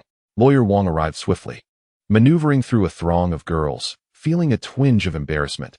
This was truly a case of navigating through a sea of flowers. After considerable effort, he finally entered the dormitory, adjusted his slightly askew glasses, and approached Shi Sheng. "Miss Su," he addressed her. The onlookers were taken aback. The lawyer had indeed arrived. Shi Sheng nodded, handing over the item in her possession, articulating the situation in a calm and measured tone. Lawyer Wang adjusted his glasses, mentally reviewing the details, then addressed the teacher and the three students. "The classmates who have falsely accused my client have pushed this student, resulting in her injury. According to the Public Security Administration Punishment Law of the People's Republic of China, they may face detention of no less than 5 days and no more than 10. Furthermore, this teacher has defamed my client's character." The reality was, of course, not as dire as Lawyer Wang portrayed it. Yet that did not deter him from amplifying the gravity of the situation. After all, these were matters enshrined in law, and if they disagreed, they could indeed seek legal counsel. The three students, unable to contend with the lawyer's prowess, turned pale, uncertain of how to proceed. Just as they listened to Lawyer Wang's impassioned discourse, the director of education arrived, having been alerted to the unfolding situation. With the lawyer involved, his presence was inevitable. By the time the director arrived, he had already gathered the details and promptly reprimanded the teacher, dismissing her in front of Shi Sheng. The director of education sincerely apologized to Shi Sheng, recognizing that the incident was not her fault and that his apologies were not unwarranted. Should the matter escalate, it would undoubtedly tarnish the school's reputation. As for Yi and her companions, they were taken away by him, who assured them that a satisfactory resolution would be provided. Upon exiting the dormitory building, the director berated the teacher who reported the incident mercilessly, demanding to know why they failed to keep track of the school's wealthy students. It was merely Xuanyuan this time. Who knows what would happen if they encountered someone like Xiaowei? The teacher felt quite aggrieved, arguing that with someone like Xiaowei, it was unnecessary to keep track. Her status as a rich second generation was evident everywhere. Chapter 12. The heiress subsequently. Yi and her companions were publicly reprimanded and forced to apologize to Shi Sheng during an all-school assembly.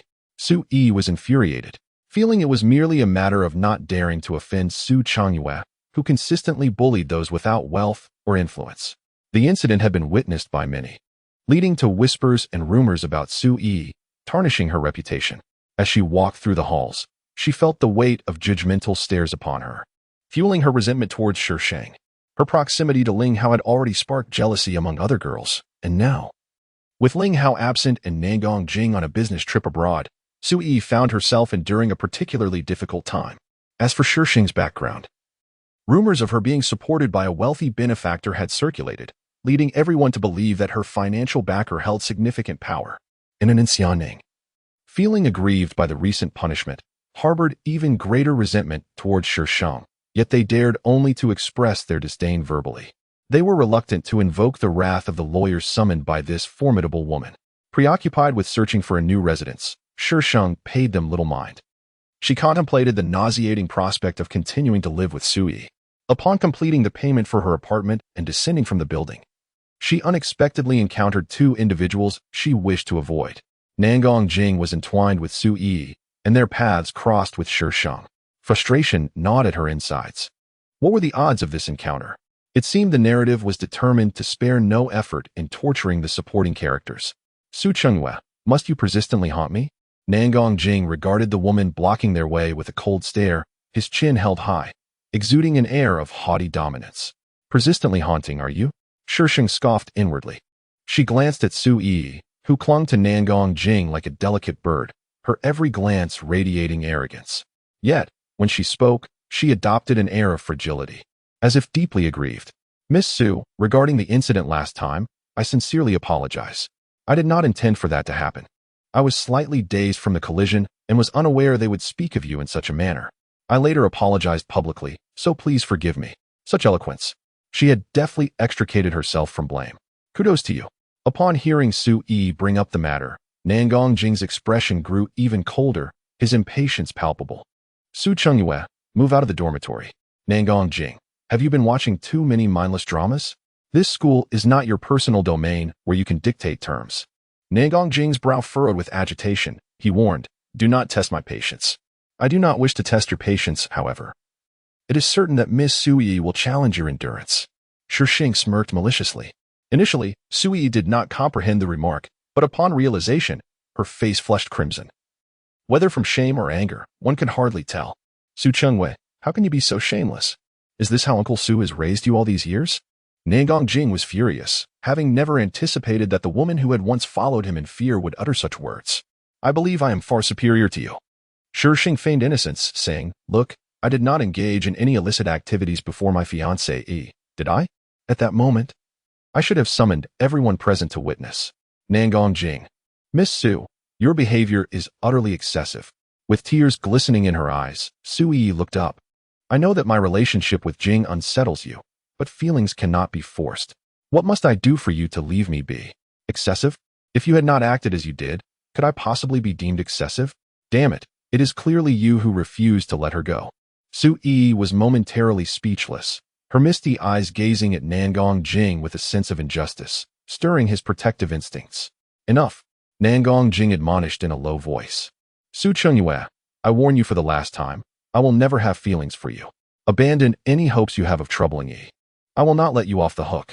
Shi Sheng scoffed. If she must face Nangong Jing, she would rather confront that perverse Chu Tang. Even the twisted Chu is preferable to this arrogant Nangong Jing. Spare us your delusions, Nangong Jing.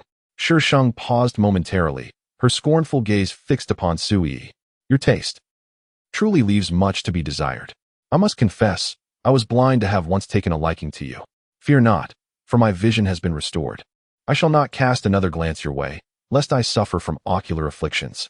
Sui simmered inwardly, recognizing the veiled insult directed at her by this woman. However, Nangong Jing's attention lingered on the phrase self-indulgent, a concept he had never anticipated would be applied to him, especially by a woman who once held affection for him. Shi Sheng circumvented the two, waving her hand as she departed. Be cautious, little flower, as you ascend the wall. Knowing that Nangong Jing and Sui potentially resided at the apartment, Shi Sheng dismissed the idea of moving there herself. Since Nangong Jing had expressed a desire for her to vacate the dormitory, she was resolute in doing the opposite. Living in the dormitory, she relished witnessing the trio's disdainful expressions, yet they were too timid to confront her. This brought her considerable amusement. Shi Sheng stifled a laugh, which provoked an immediate silence from Sui. That evening marked the occasion of a grand ball, and the three occupants of the dormitory had begun their preparations in the afternoon. Sui chose not to wear the dress that had clashed with the one Xiao Wei had sent, but opted instead for another, also white, yet with a slightly longer hem that exuded an ethereal charm. You look truly beautiful. Alas, I cannot accompany you, and lamented, her face a canvas of disappointment. I am so sorry, Inen. Sui replied, her expression filled with contrition. Yet a closer inspection would reveal a glimmer of pride and haughtiness in her eyes. Inen smiled and shook her head. It's quite all right. You and Senior Ling enjoy yourselves. Deep down, However, jealousy consumed her. If only she could attend the West Auditorium, she might just meet a tall, wealthy suitor. Xianing had also changed into her attire, and the three exchanged insincere compliments. Xianing's gaze shifted to the silent Shi Sheng. Xuanyuan, are you not attending the soiree? Did you not notice that she did not receive an invitation? Who would invite her? Where could she possibly go? Inan scoffed. She could accompany us to the South Auditorium. Don't be ridiculous. Given her status, how could she possibly join us at the South Auditorium? Xuanyuan, why not try your luck at charming someone? Perhaps you could still make it to the West Auditorium. Surely, such a feat poses no challenge for you. Xianing and Inan chimed in together, teasing Shi Sheng. Shi Sheng closed her notebook and flashed them a mischievous grin. Indeed, attending the West Auditorium is no challenge for me, but for you, it seems you may not have that opportunity even until graduation. That's still better than your futile attempts to rely on men. Shameless. How can one rely on men when they are shameless? Ultimately, Inan was defeated. When a person becomes shameless, if you cannot outdo their audacity, you must silently endure. Chapter 13, The Heir of a Wealthy Family. The West Auditorium, leaning towards a European style, was not particularly spacious. Those fortunate enough to receive an invitation were among the top 500 in the nation. And not all of them were students at this university. Many had opted to study abroad. Consequently, the attendees were few. And with their companions and some from the student council, the total scarcely reached 100. Shi Sheng stood alone in a corner, observing the diverse array of individuals in the room. Each face wore a mask, concealing the true emotions that lay beneath. Yet, as a mere spectator, one could effortlessly discern the disdain, contempt, jealousy, and envy that occasionally flickered across their features when they believed they were unobserved. What brings you such joy? A melodious voice interrupted Shi Sheng's thoughts. It was Xiaowei, clad in a fitted gown that accentuated her alluring curves, her makeup meticulously applied, and her wavy hair cascading elegantly. Every gesture exuded an irresistible charm, embodying the essence of sophistication. Shi Sheng glanced at her, feeling somewhat bored, and decided to engage in conversation. Don't you find them amusing? Amusing? In what way? They wear masks all day long. Do you think they're not weary of it? Xiaowei paused, gazing at Shi Sheng as if she were an enigma. Noticing Shi Sheng's undeterred fascination with the crowd, Xiaowei realized she was beginning to struggle to comprehend the girl before her. Though not particularly close to Xuanyuan, Xiaowei had amassed a fair amount of information about her, given that she was the fiancée of Nangong Jing. However, the Xuanyuan depicted in her research starkly contrasted with the girl standing in front of her. Xuanyuan was proud, a princess reared in privilege, akin to many other heiresses. Yet the girl before her exuded an inexplicable aura, which, if one were to describe it, could only be characterized as malice, a pervasive malevolence directed at all. Is this a press conference? Xiaowei was taken aback by this notion, glancing at the girl beside her, who remained all smiles. Resembling a cat fascinated by an intriguing toy, there was no hint of danger to be found. Xiaowei dismissed her earlier thoughts, shaking off the unsettling feeling. A splendid show is about to unfold. Would you care to join the audience? Shi Sheng suddenly extended an invitation to Xiaowei. Suppressing her previous unease, Xiaowei regained her captivating demeanor, her eyes laced with disdain. What sort of spectacle? She pondered. What was this woman up to? I assure you, it will not disappoint, Shi Sheng insisted, motivated by Xiaowei's unfortunate role as a tragic supporting character. After a moment of contemplation, Xiaowei slightly nodded. She was curious to uncover the mischief that Xuanyuan was orchestrating. Shi Sheng had already set her sights on Su Yi, who stood conversing with Ling Hao, eliciting frequent laughter from her. A few nearby girls seethed with jealousy, wishing they could pierce her with their glares. Once Su Yi and Ling Hao parted ways, Shi Sheng tugged Xiaowei into the crowd, where they aimlessly wandered. Su Yi, was that intentional? One girl accused. I'm sorry, I didn't expect you to turn around so suddenly. Su Yi quickly apologized. Never mind, just pick up my bag, the girl replied dismissively, gesturing to the handbag on the floor. Su Yi placed her drink on a nearby self-service table and bent down to retrieve the handbag. Just as she did so, the girl signaled to her companion, who reached out to swap Su Yi's drink, but unexpectedly, Su Yi raised her head. The young woman was taken aback, only to find a figure standing before her, capturing Su Yi's attention. Miss Su, the girl sighed with relief, yet felt a twinge of guilt. From her previous angle, she must have seen everything, right?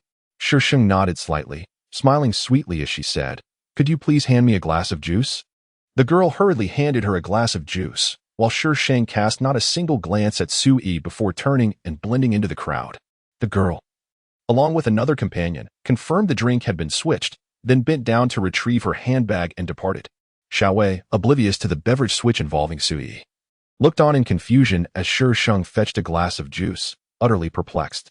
This scene had transpired in the original storyline as well, where someone, envious of Su Yi's closeness to Ling Hao, sought to teach her a lesson by replacing her drink with one laced with substances. Su Yi had noticed the switch, but, maintaining her composure, said nothing and discreetly swapped the tainted drink with Xuanyuan's. After consuming the spiked beverage, Xuanyuan felt slightly dizzy, prompting Su Yi to arrange for her to be taken to the lounge behind the auditorium. She successfully diverted the attention of the perpetrator, ensuring no one realized Xuanyuan was being escorted inside. Subsequently, Su Yi feigned illness as an excuse to enter the lounge, deliberately allowing the culprit to witness her entrance. Once inside, she removed Xuanyuan's clothing, donned it herself, and exited. Even more unfortunate was that Su Yi had summoned Nangong Jing, who witnessed the scene firsthand. As a result of this incident, Nangong Jing justifiably annulled his engagement with Xuanyuan, leaving Su Yi as the primary beneficiary. What Shi Sheng is currently doing is merely diverting Su Yi's attention, ensuring she remains oblivious to the fact that her drink has been tampered with. As for the outcome, Xiaowei, standing beside Shi Sheng, felt a chill from her unsettling smile, prompting her to step back a few paces. After a brief moment, Shi Sheng indeed observed Su Yi being assisted away by someone, while Ling Hao was ensnared by others, utterly unaware of Su Yi's absence. "Do you have Nangongjing's phone number?" Shi Sheng inquired, turning to Xiaowei. Xiaowei nodded. She certainly possessed it. Why not call him? Xiaowei had naturally witnessed Su Yi being led away, sensing that something was amiss. Shi Sheng regarded her with a knowing smile. "Whether you call or not is entirely up to you. It bears no consequence for me." She leaned slightly towards Shi Sheng. "Did you orchestrate this, Miss Xiao?" "One may indulge in reckless eating, but not in reckless speech. You have been by my side all this time. Which of your eyes witnessed my involvement?" Yet, it was evident she had been aware from the very beginning. Could it be that she was the one orchestrating events from behind the scenes? Xiaowei considered this possibility, yet for reasons unbeknownst to her, the sight of Shi Sheng's soft, endearing smile caused her doubts to waver. "I had someone send a text to Jing Xiao from Su Yi's phone," Xiaowei whispered. "Your intelligence is not to be underestimated. How could you be so foolish in the original storyline, ultimately meeting a tragic end? The author truly shows favoritism." Xiaowei shot Shi Sheng a fierce glare, perplexed by her tone of lament. Chapter 14. The young lady of a prestigious family, Nangong Jing, arrived swiftly, just as Ling Hao extricated himself from his entanglements. Searching the venue for Su Yi, a servant directed them, stating that Su Yi had headed to the lounge. The two hastened towards the lounge, with Shi Sheng following closely behind, while Xiaowei hesitated momentarily before joining. The text message had been sent at her behest, even if traced back.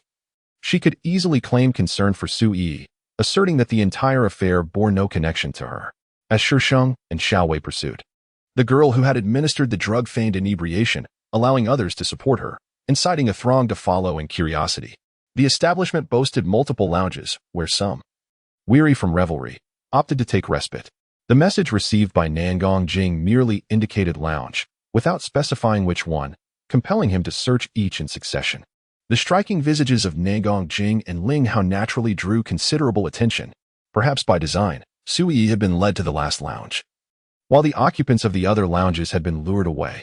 As the door to the final lounge swung open, unmentionable sounds escaped, causing Nangong Jing to freeze at the threshold, his expression one of sheer shock as he beheld the scene within.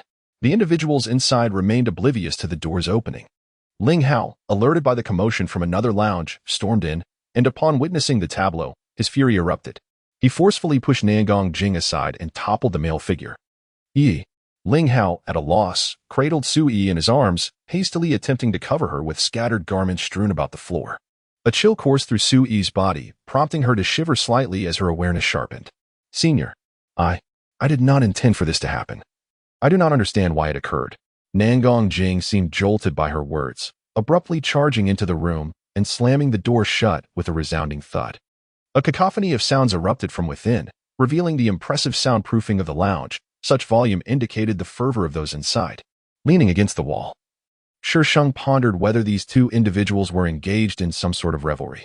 For reasons unbeknownst to her, Xiao Wei felt a pang of disappointment upon witnessing Nangong Jing enter and close the door behind him.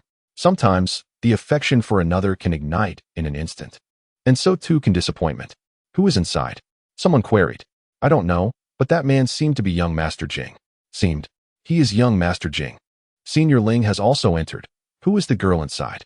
Miss Su is there too, standing alongside Goddess Xiao. Good heavens, what is happening? A chill ran down their spines as they contemplated the identity of the girl inside. Naturally, the students were reluctant to leave, gathering outside the door, while those who caught wind of the commotion also converged. Fortunately, the door opened shortly after, revealing Nangong Jing emerging with Su Yi, her face obscured from view. Following closely was Ling Hao, who carried an unconscious boy, clad only in his shorts, his body and face marred with blood, presenting a ghastly sight. Nangong Jing's gaze inadvertently met Shi Sheng's, his pupils laced with bloodshot fury, his handsome visage radiating an icy demeanor. Xuanyuan, I will not let this matter rest, he declared. Ling Hao's eyes followed, their chilling intensity sending shivers down the spines of onlookers. The crowd instinctively recoiled.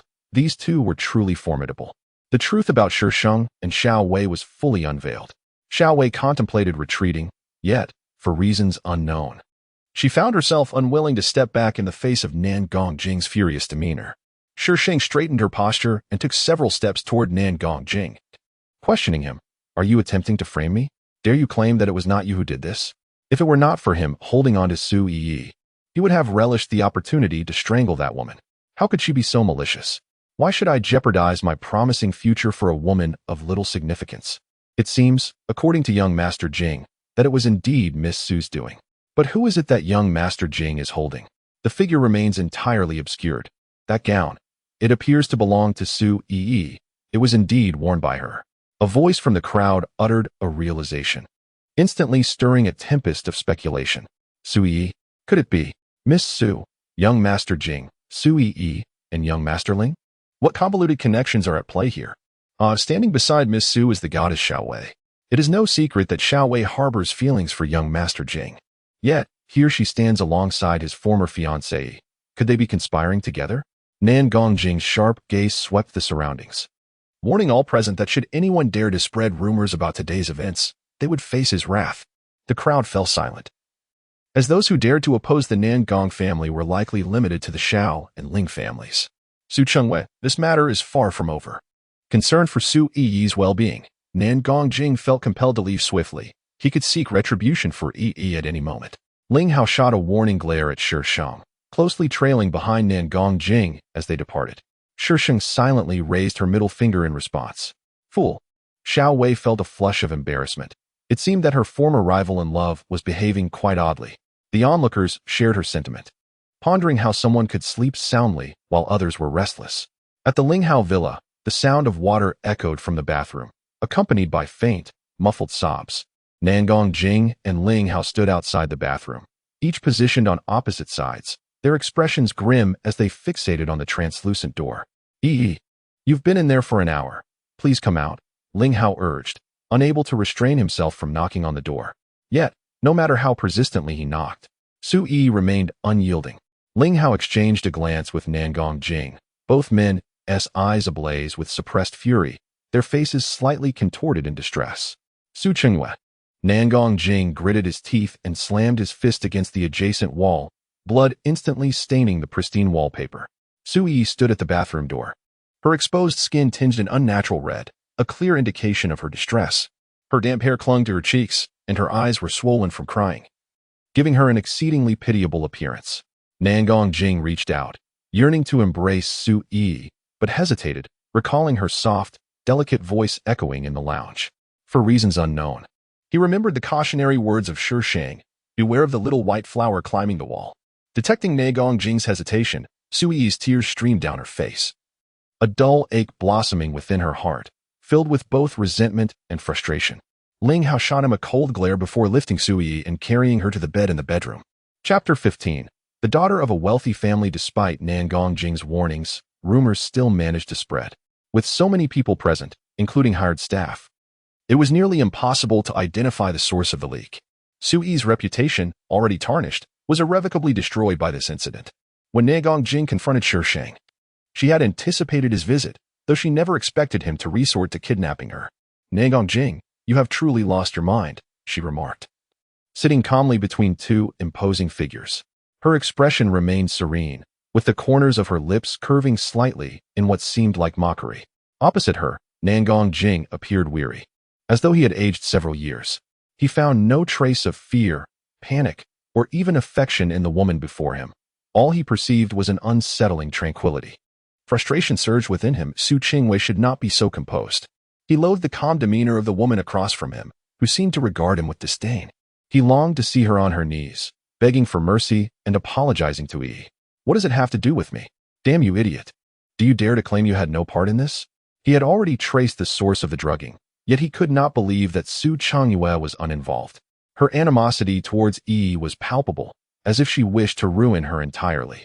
Shi Sheng nudged the burly man beside her, creating more space for herself as she shifted into a more comfortable position. "If I were to handle this, Su Yi would suffer far worse." The original owner had made grave mistakes. Su Yi was fully aware that the drink had been tampered with, yet still chose to switch it for the original owner.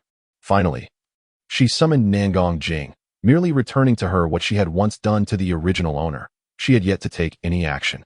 "How can you be so malicious?" Nangong Jing abruptly turned, her demeanor cloaked in darkness.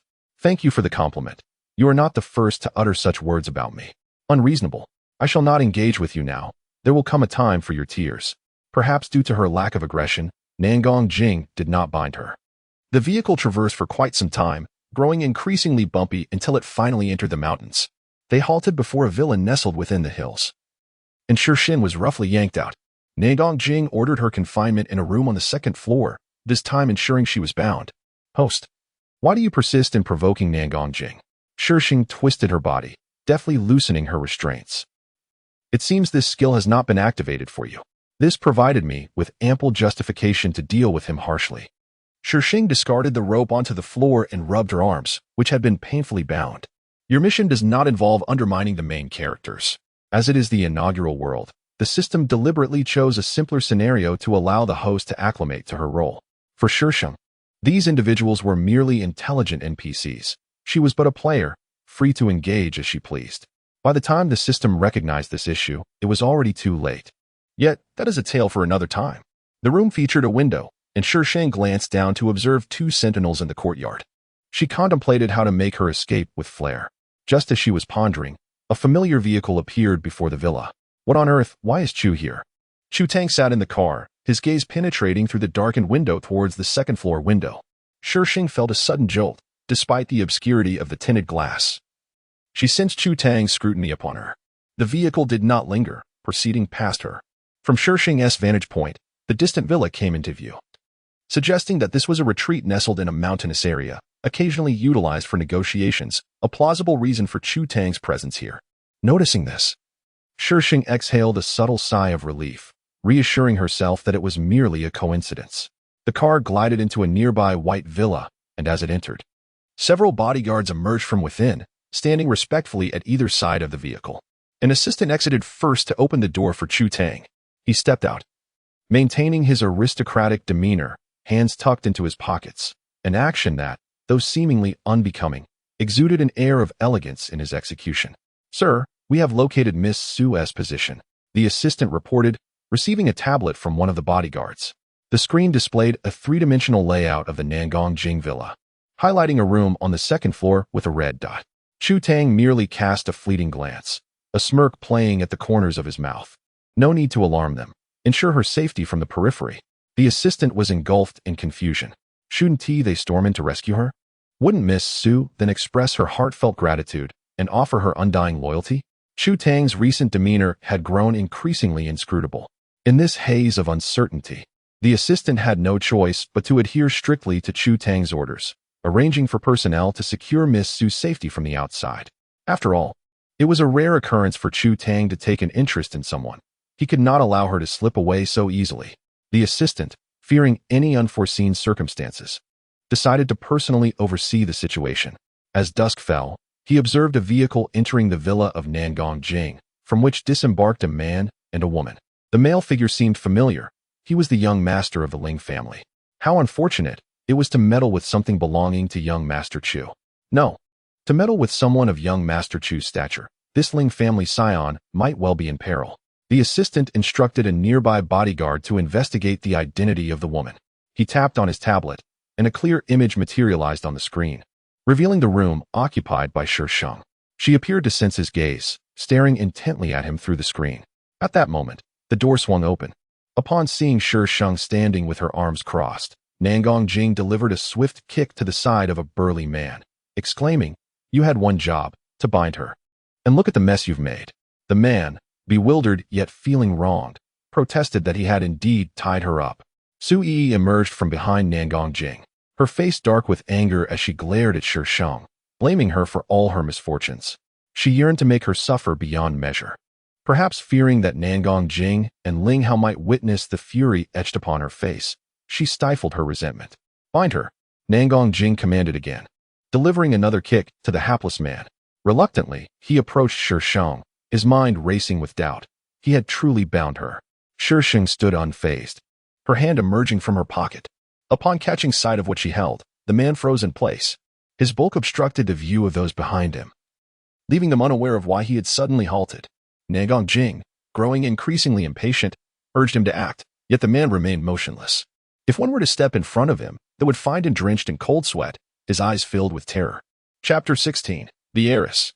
The others, blocked from view by the burly man, could not see what Shi Sheng held in her hand. However, the assistant who had been monitoring through the video feed could see it clearly. She was grasping a grenade, resembling military-grade specifications yet distinct in some aspects. The burly man could only think two words. What the hell? Where did this girl acquire such a thing? What are you standing there for? Hurry and bind her, Nangong Jing said, growing increasingly impatient. The burly man, dripping with cold sweat, decisively stepped aside, exposing Shi Sheng, with a grenade in her hand. How could he dare approach to restrain her? Initially, Nangong Jing did not recognize what it was, but Ling Hao instantly identified it, his expression shifting dramatically as he pulled Su Yi back towards the door. "Xuanyuan, have you lost your mind?" Shi Sheng tossed the object in her hand with a look of disdain. "Look at you all, so frightened. This is merely a toy. Just something I found in this room." Ling Hao stared at the grenade in Shi Sheng's hand for a moment, still unable to discern its authenticity. Then he considered, as a young lady from a wealthy family, how could she possibly possess a grenade? Moreover, they had searched her before binding her. She certainly could not conceal such an item. This villa belonged to his uncle, and it was plausible that a toy might have been left behind during a family vacation. "Xuanyuan, even in the face of death, you still think to intimidate me. Bind her, I want to make her pay." Ling Hao commanded the burly man with a dark expression, then turned to Su Yi, his face softening. "Yi, you go outside first." The forthcoming scene was exceedingly gruesome. It would be best if Yi did not witness it. Su Yi clenched her teeth and tugged at Nangong Jing's sleeve, gazing up at him with a pitiful expression. Nangong Jing's dark, brooding eyes swept over Shi Sheng as he led Su Yi out of the room. Before departing, Su Yi discreetly cast a mocking and triumphant glance at Shi Sheng. Even if she had lost her innocence, what did it matter? These two men still did not regard her as a treasure. The burly man had already approached Shi Sheng, seizing the grenade from her hand. Upon grasping it, he found its heft and texture strikingly real, unlike a mere toy, prompting him to scrutinize it further. Seizing the moment of distraction, Shi Sheng suddenly dashed toward the window, which she had previously opened. With a forceful push, the window swung wide, and before the man could react, Shi Sheng had already vaulted over the sill. "What a pity. I had intended to resolve the matter with all three of you at once," Shi Sheng declared before leaping down. At the instant she descended, the grenade in the man's hand emitted a beep, followed by a thunderous explosion. The entire villa trembled, and the windows on the second floor were blown out, debris raining down like confetti. Fortunately, the first floor had a platform, and Shi Sheng's leap posed no real danger. The explosion's force was not substantial enough to reach her. The bodyguards in the courtyard, upon hearing the blast, looked up to see Shi Sheng standing on the platform. They dashed forward, intent on apprehending her. However, Shi Sheng swiftly leaped down into the courtyard, hurling her belongings outward, which triggered another explosion, obstructing the guards' advance. Seizing the opportunity, Shi Sheng maneuvered past them and fled the villa. As the assistant witnessed Shi Sheng emerge, he instructed the driver to bring the car forward. Upon seeing the familiar vehicle halt before her, Shi Sheng hesitated momentarily, her gaze darting about several times before she opened the door and entered. Inside the car were only the driver and the assistant, both of whom Shi Sheng recognized well enough to feel at ease. Miss Su. The assistant's expression was a vivid tapestry of shock, surprise, and skepticism, reflecting an array of peculiar emotions. To think that this Miss Su was carrying a bomb. Utterly terrifying indeed. Young Master Chu, I can no longer call you frightening. Shi Sheng dusted herself off and calmly regarded him. Did you witness everything? The assistant, momentarily frozen, nodded in affirmation. Should I then consider silencing you?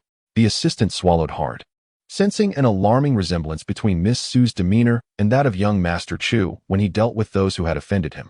I saw nothing, he hastily retracted. The assistant swiftly delivered Shi Sheng to the white villa, escaping her line of sight with unprecedented speed, keen to prolong his existence a little longer. Shi Sheng pushed the door open and stepped inside, where Chu Tang reclined against the sofa, his legs casually draped over the coffee table, exuding a languid aura. Upon hearing her entrance, he turned slightly, a wicked smile gracing his enchanting visage. Miss Su, you have truly surprised me. A young woman carrying a bomb is indeed surprising. Shi Sheng approached Chu Tang. To elicit such surprise from Mr. Chu is a privilege. Chu Tang regarded Shi Sheng with keen interest for several moments, leaning slightly forward to present her with the notebook before him. The pages displayed the aftermath of the explosion at the villa, where Ling Hao appeared to have been knocked unconscious, being hoisted into a vehicle by others. Nan Gongjing and Su Yi stood beside each other, with Su Yi's eyes swollen and red. Nan Gongjing patiently consoled her. Shi Sheng glanced at them, but quickly lost interest and shut her notebook.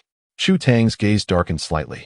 His voice remained clear, yet tinged with a barely perceptible danger. Will you truly let them off the hook? Would you spare those who wish to see your demise? Shi Sheng did not answer, but countered with a question. It seemed Chu Tang had acquired the response he desired, as the menace in his eyes dissipated, replaced by a gentle smile. Shi Sheng inwardly cursed. This lunatic had just attempted to end her life. It wasn't paranoia. Her instincts were infallible. Miss Su, can you guess? Guess what? Shi Sheng retorted. Is Mr. Chu perhaps enamored with me? Did he grow jealous upon seeing me with Nan Gongjing and chase after us? The audacity of such conjectures was infuriating. Chu Tang indeed reigned in his smile. Miss Su, have you ever heard of a certain idiom? What idiom? A sense of wariness surged within Shi Sheng. Disaster comes from the mouth. Chu Tang's beautiful eyes narrowed slightly, a smile creeping across his face, yet it harbored unfathomable danger. An invisible pressure emanated from him, making it hard for one to breathe. Shi Sheng stepped back, her expression shifting to one of obsequious flattery. Did Mr. Chu hear something just now? I simply forgot to take my medication. Please do not hold it against someone as unwell as I. What ailment afflicts Miss Su? He inquired, feigning innocence. With a shy demeanor, Shi Sheng replied, I suffer from a condition known as Mr. Chu's love syndrome. Mr. Chu is my remedy. Chu Tang. If it weren't for Chu Tang's rather unsettling gaze, Shi Sheng might have successfully flirted. Meanwhile, the assistant and bodyguards hiding in the corner expressed their shock. Miss Su is actually teasing young Master Chu. We collectively applaud you, Miss Su. No, let us grant you 365 accolades. Chapter 17. The heiress Ling Hao suffered a mild concussion and was injured in the explosion. Upon regaining consciousness, his first thought was to take revenge on the Su family. However, before he could initiate his plans, the Ling Corporation was suddenly reported for engaging in illegal activities, with ample evidence provided. The speed of these events was bewildering. The personnel at Ling Corporation had yet to comprehend what was occurring when the judicial authorities suspended all operations. Companies that had once collaborated with Ling Corporation abruptly severed ties overnight, and families that had previously been amicable now shunned them. Creditors came knocking, demanding repayment. Isolated and helpless, Ling Corporation found itself in dire straits. It's not that I refuse to assist you. Rather, if I help you, I too will be dragged down with you. This sentiment echoed most frequently among Ling's associates, as those with whom they had once shared a bond informed them that someone had disseminated damaging information to threaten their support, warning that if they intervened, the incriminating details would be made public. In this world, who is without their own secrets? While it may be challenging to dismantle a corporation, tarnishing an individual's reputation is all too easy. Simultaneously, the Nangong family was not faring much better. Nangong Jing had a falling out with Nangong Zheng. However, at this juncture, Nangong Jing had not yet gained full control of the company. Those who were already discontent with him rallied behind the illegitimate child, plunging both sides into a fierce power struggle. For over 20 years, Nangong Jing enjoyed a carefree and joyful life. Yet he had never felt so stifled as he did now. That illegitimate child had managed to win over quite a few people at the branch office. And upon entering the headquarters, he had effortlessly persuaded several individuals who were already at odds with him to support his cause. Brother, I truly appreciate the opportunity you've given me to lead this project. Rest assured, I shall strive to excel and will not disappoint you. The young man said with a smile, his voice warm, as if they were indeed genuine siblings. Nangong Jing clenched his fists, the veins on the back of his hands bulging, his expression darkening. He had nearly completed this project, only to have it thwarted by a single misjudgment on his part. Allowing this illegitimate child to take advantage of the situation. Do not call me brother. It's repugnant. Nangong Jing forced himself to remain calm. He could not show any weakness in front of the illegitimate child. The young man smiled faintly. Brother, we share blood ties, a fact you cannot deny. As thoughts of his ailing mother, Madame Nangong, surged in his mind, he could no longer contain his fury and swung a fist towards the young man's face. Who the hell are you to claim blood ties? You are merely an illegitimate child, daring to act so arrogantly before me. News of their altercation swiftly spread throughout the company, as the illegitimate child offered no resistance, enduring a thorough beating from Nangong Jing.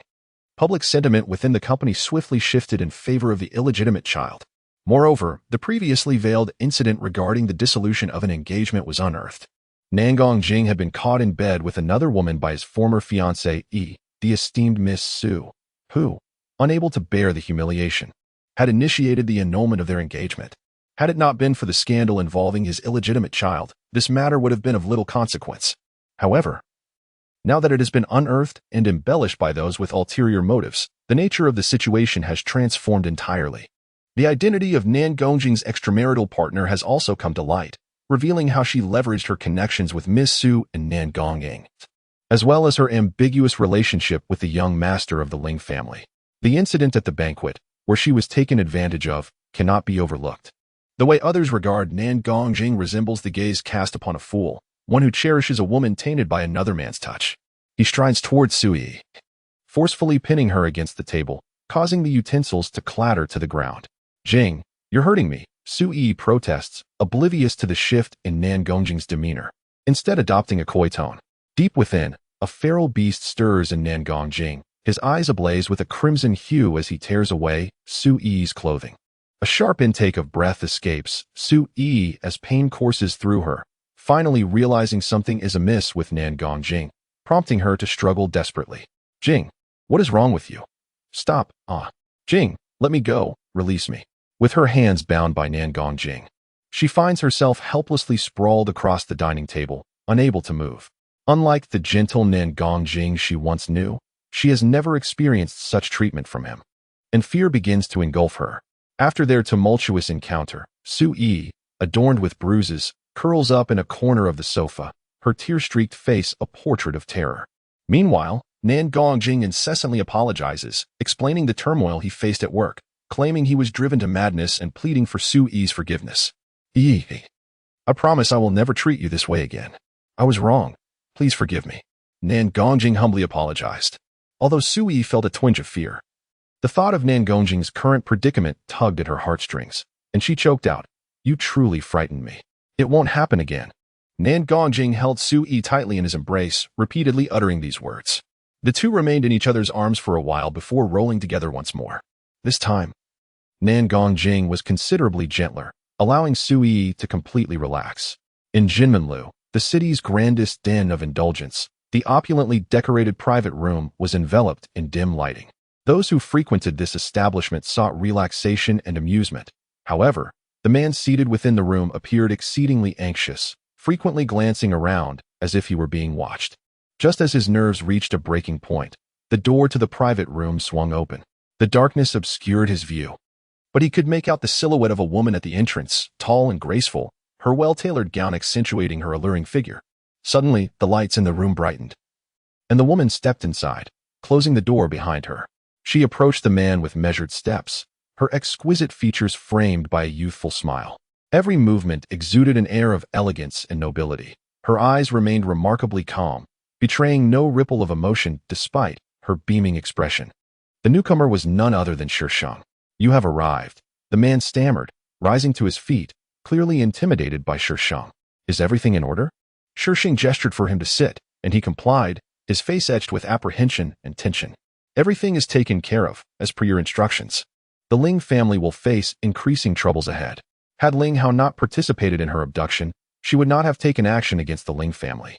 Shi Sheng had never been lenient towards her adversaries. Shi Sheng nodded and retrieved a document bag from her purse. Everything is contained within this.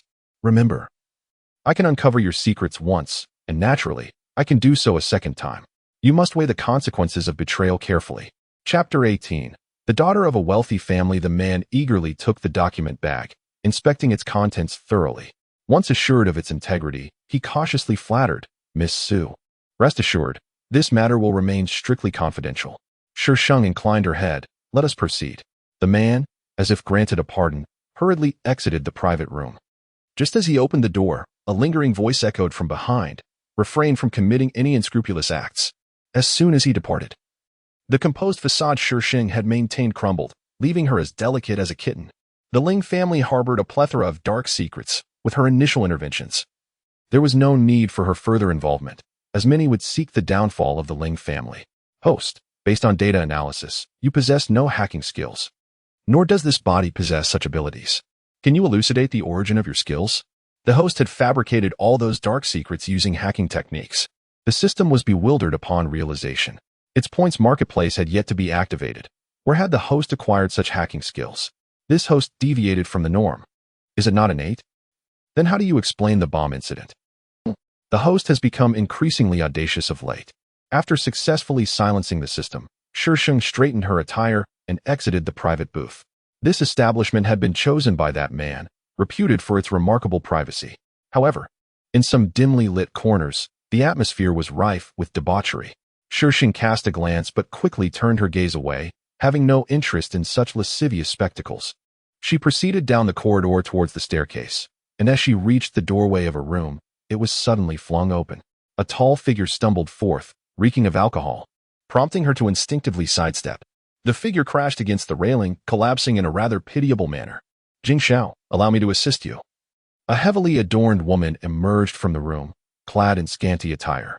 Get away, Nangong Jing shrugged off the woman, bracing himself against the railing to rise, his complexion ashen. His peripheral vision caught sight of a woman standing a couple of paces away. And a tempest brewed in his gaze as he spat out a few words through clenched teeth. Xuanyuan.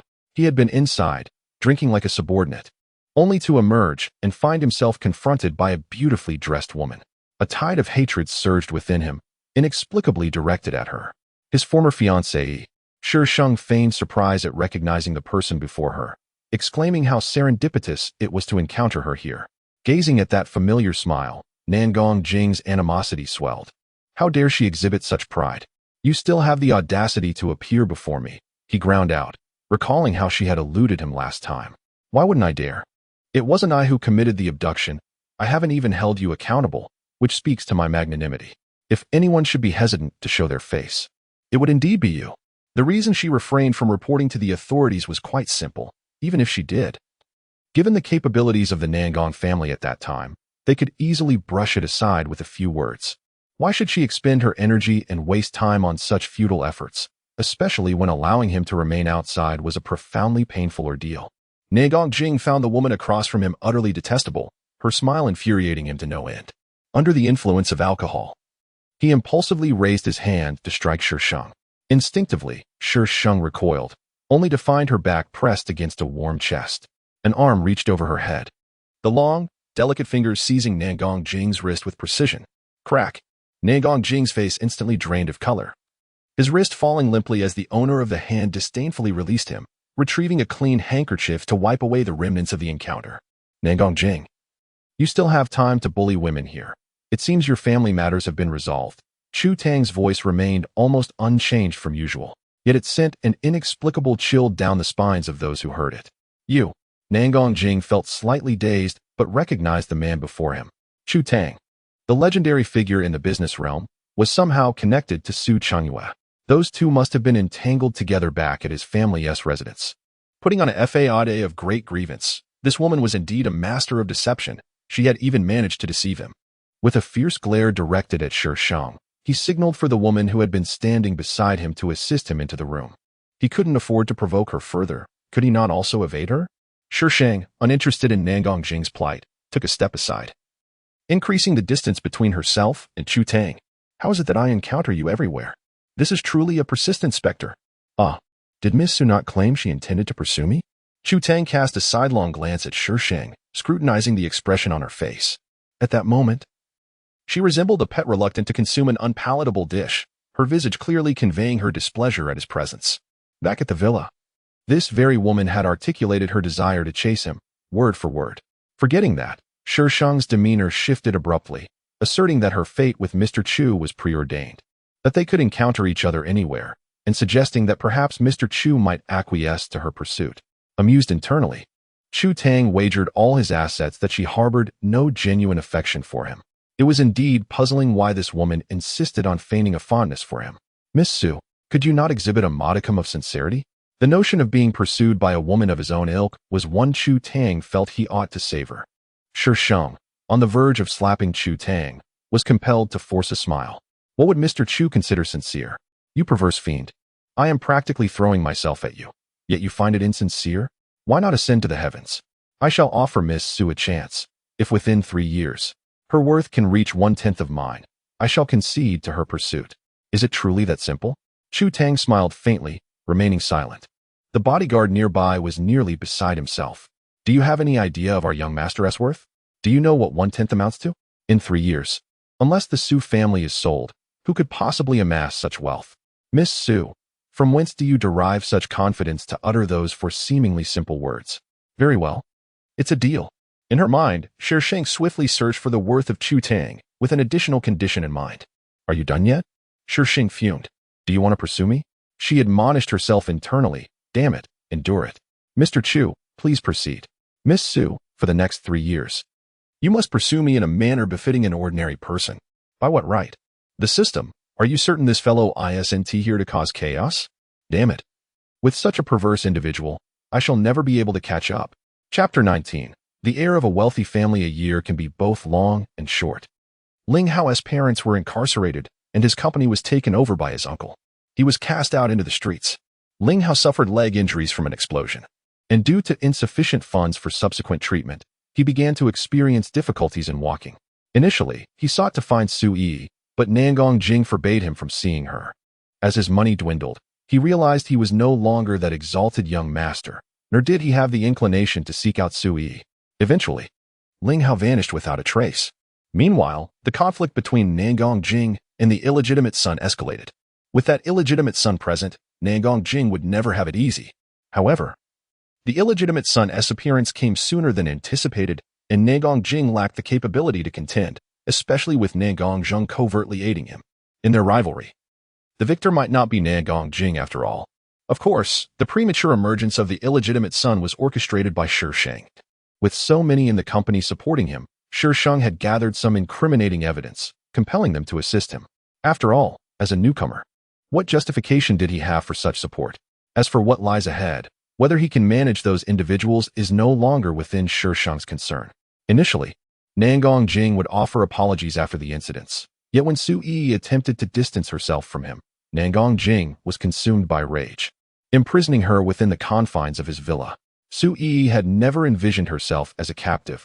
Her daily existence was confined to a solitary room, which Nangong Jing had meticulously transformed, furnished with various implements. Each time the door creaked open, she longed to ensconce herself in an impenetrable refuge. Creak. The specially designed fingerprint door swung open, allowing light to infiltrate and dispel the darkness. Su Yi huddled in the corner, her heart racing as she beheld the man approaching her, who resembled a demon. His face bore a smile she recognized, yet it instilled a profound sense of terror within her. Let us indulge in something delightful today, Nangong Jing proclaimed, towering over her. Su Yi shrank back, her voice trembling with desperation. Please. Nangong Jing, spare me. I beg you. Spare you? Nangong Jing murmured, his tone shifting to a thunderous roar. Who will spare me? That illegitimate child is nearly omnipotent within the company. Do you think he will exhibit mercy? Su Yi, do you wish to abandon me? Let me make this clear. You shall not. You are mine, and you will not leave me. You shall forever be mine. Nangong Jing seized Su Yi, casting her onto the bed, and descended upon her with a forceful disregard, devoid of any tenderness. You are my do not leave me. Speak of your love for me. You are all I have. You cannot abandon me. Declare your love. Do it quickly. Profess your love for me. Su felt a wave of pain in her lower abdomen, struggling to push Nangong Jing away, yet she lacked the strength. Enduring the inhumane torment inflicted by him. Once Nangong Jing had released his fury, Su Yi's lower body was stained crimson with blood, the white sheets resembling vast fields of blooming red plums. She clutched her abdomen, softly whimpering, resentment festering within her. Nangong Jing, that demon, had destroyed her. And now he had taken her child. Yi? Hearing Su Yi's voice, Nangong Jing gazed at her in confusion, his eyes landing upon the blood beneath her. His mind went blank. After a moment, he hurriedly scooped Su Yi into his arms. Do not be afraid. I will take you to see a doctor. He carried her towards the door, and as Su Yi watched the door draw nearer, it felt as though it was closing in on her. Yet just as he was about to step outside, he abruptly halted, murmuring to himself, No. You cannot leave. If you go out, you will abandon me. You cannot leave me. You are mine. Mine. The door shut once more. And Su Yi lay in bed, motionless for a time, the sheets beneath her gradually turning a glaring red. The entire room was permeated with the foul stench of blood.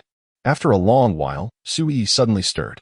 She crawled to the other side of the bed, opened the adjacent cabinet, and retrieved a sharp iron rod from within.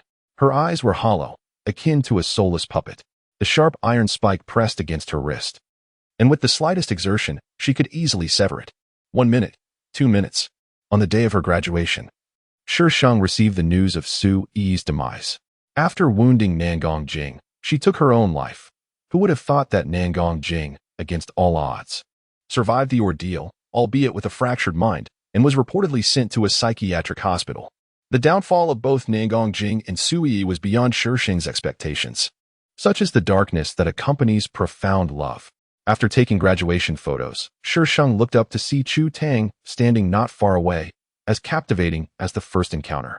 Dressed in a white shirt and tailored trousers, with his hands casually tucked into his pockets, he emanated an alluring yet sinister charm. Shi Sheng felt exasperated. She was already overwhelmed with her graduation responsibilities and the affairs of the company. She wished she could split herself into 3 to manage it all. Now that she had spotted him, alive and well, Shi Sheng stormed out of the school gates in annoyance. This twisted individual was merely toying with her. Shi Sheng thought, who truly is the one related to me? Since half a year ago, under the pretense of facilitating Shi Sheng's pursuits, Chu Tang had moved into the Su household. Her parents had completely turned against her, making her feel like an adopted child in her own home. It was this perverse individual who was truly her blood kin. Upon reaching the school gates, while Chu Tang went to fetch the car, Shi Sheng waited at the entrance. Miss Su, it's about time you made an appearance at school. Encountering you is more difficult than ascending to the heavens. A young man emerged from the gates, embracing a girl, and upon seeing Shi Sheng, he greeted her with surprise. Lin Xiao, we just saw each other 3 days ago. Shi Sheng had encountered this Lin Xiao a few times, and due to recent projects, she needed to liaise with his family. This Lin Xiao was the person in charge, who had taken her under his wing to broaden her horizons. Shi Sheng cast a glance at the girl Lin Xiao was embracing, who regarded her with extreme wariness, as if she were vying for his attention. Anan, her roommate. In the past year, Shi Sheng had been preoccupied with earning money, seldom attending school, and naturally, she had not resided in the dormitory, leaving her unaware of her roommate's circumstances. She only recalled that during her last visit to the dorm to collect her belongings, she overheard engaging in a phone conversation that was particularly intimate, adorned in attire that reflected a higher standard. Anan glared at Shi Sheng, her arms entwined around Lin Xiao's, silently asserting her claim. Miss Su, whenever you find the time, I would like to treat you to a meal, Lin Xiao proposed. Anan, incredulous, exclaimed his name, realizing how arduous it had been for her to catch the eye of this rich heir, only to find him extending an invitation to Su Qingwei. Su Qingwei, your friend? You flirt with anyone you see, how shameless can you be? Unable to confront Lin Xiao directly, she resorted to shouting at Shi Sheng. This girl must be out of her mind. Before Lin Xiao could respond to his newly appointed girlfriend's remarks, a Porsche pulled up in front of Shi Sheng. She entered the vehicle and departed in mere seconds. Once the car had completely vanished from Lin Xiao's sight, he brushed in an aside and reprimanded her in a hushed tone. Are you out of your mind? How dare you speak to her like that? If she had been displeased, that project would have been jeopardized. What did I say wrong? Inen was taken aback by Lin Xiao's sudden outburst, her expression shifting drastically. Are you infatuated with her? Lin Xiao scoffed. I would gladly be enamored, but alas, she does not reciprocate. Do you know who she is? The daughter of Yunshang Group, now worth over 100 million. If she were to take an interest in me, I would willingly pursue her. Without awaiting Inen's reaction, Lin Xiao strode away, unwilling to jeopardize a promising project over a woman. His father would be furious. Miss Su Chengwei? How could this be possible? Inen searched the name Su Xuanyuan online. Numerous articles surfaced, yet none contained photographs. However, through the lines, she could deduce that this Su Xuanyuan was indeed the person she was acquainted with. Reflecting on her past words, she wished she could erase them all. How could the esteemed daughter of Yunshang Group ever be under someone's patronage? It was evident from numerous sources that she was no ordinary person. Yet Inen wondered why she had failed to recognize it. Ah, yes. Su Yi had persistently insinuated in her ear that Su Changyue was being kept by someone. The mere thought of Su Yi caused An's face to darken once more. Over the course of 3 years, Shi Sheng had elevated her worth to a tenth of Chu Tang's. This time, Chu Tang did not hesitate. In the presence of Su's parents, he proposed to Shi Sheng. Their engagement and subsequent marriage proceeded seamlessly. The couple's relationship was remarkably stable, with Chu Tang having no other women apart from Shi Sheng. Regardless of the occasion, they attended together. And Chu Tang's meticulous care for Shi Sheng evoked envy from those around them. However, only those close to them are aware that the atmosphere between these two is undeniably charged, as if a conflict could erupt at any moment. In their twilight years, Mr. and Mrs. Su find happiness and fulfillment, yet they harbor a lingering regret for not witnessing the birth of their grandson. After regaining her youthful and radiant appearance, Shi Sheng is filled with joy, bouncing around in her space for quite some time before finally settling down. She sits cross-legged before a book that stands half her height. Feelings? What feelings? Shi Sheng gazes at the screen in confusion. Propping her chin on her hand, she swiftly shifts the topic. I suppose I haven't completed my hidden task, have I? She can sense that Chu Tang does not love her. It is palpable. Chu Tang has never shown any inclination towards her. Perhaps later on, Chu Tang regarded her as family, but that sentiment is devoid of any romantic undertones. As pure as can be. Indeed, the hidden task remains incomplete. The screen before Shi Sheng flickers with changes. Name, Shi Sheng. Virtue value, minus 99,000. Task level, F. Task rating, 75 points, 1,000. Hidden task, incomplete. Completion rate of hidden task is at 60. Erasure will not occur, but 500 points will be deducted as a penalty. As the system's voice fades, the points column immediately changes to 500. Shi Sheng. System mall triggered. Would you like to open it? A system mall? Oh my, such a thing truly exists. Open, open, open. The screen before Shi Sheng transforms into an inventory. Items. What on earth are these?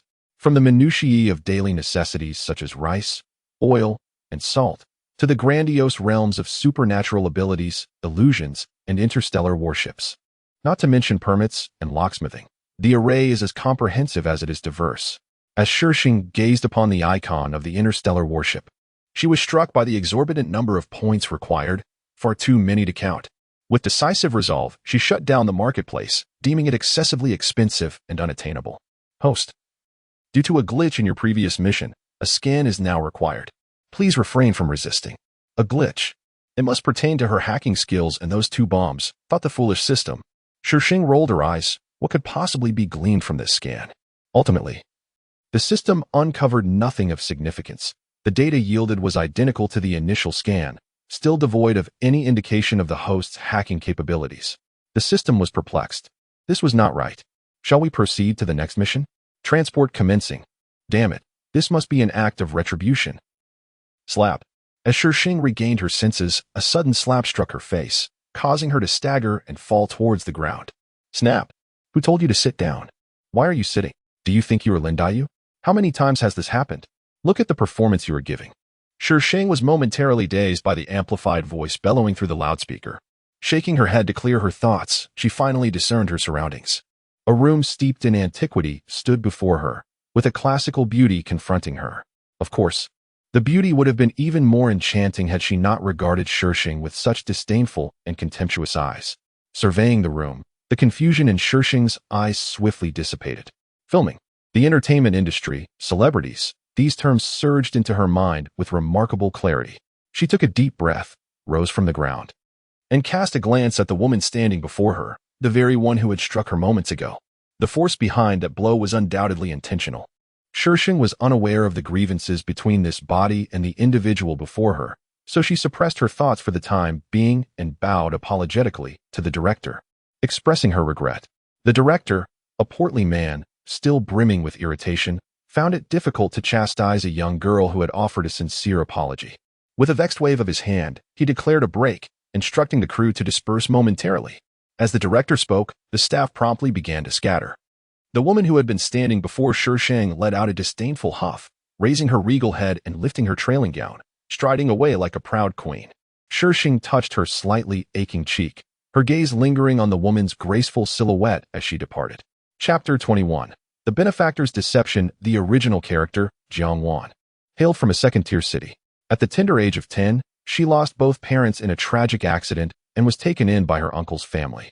Due to the unexpected demise of her parents, a considerable sum of compensation was awarded, which was initially sufficient for her to complete her university education. However, her uncle's family treated her poorly. Not only did he seize the compensation money, but they also regarded her as a servant in their household, refusing to cover even her high school tuition. Xuanyuan juggled her studies with part-time jobs in a desperate bid to finish high school.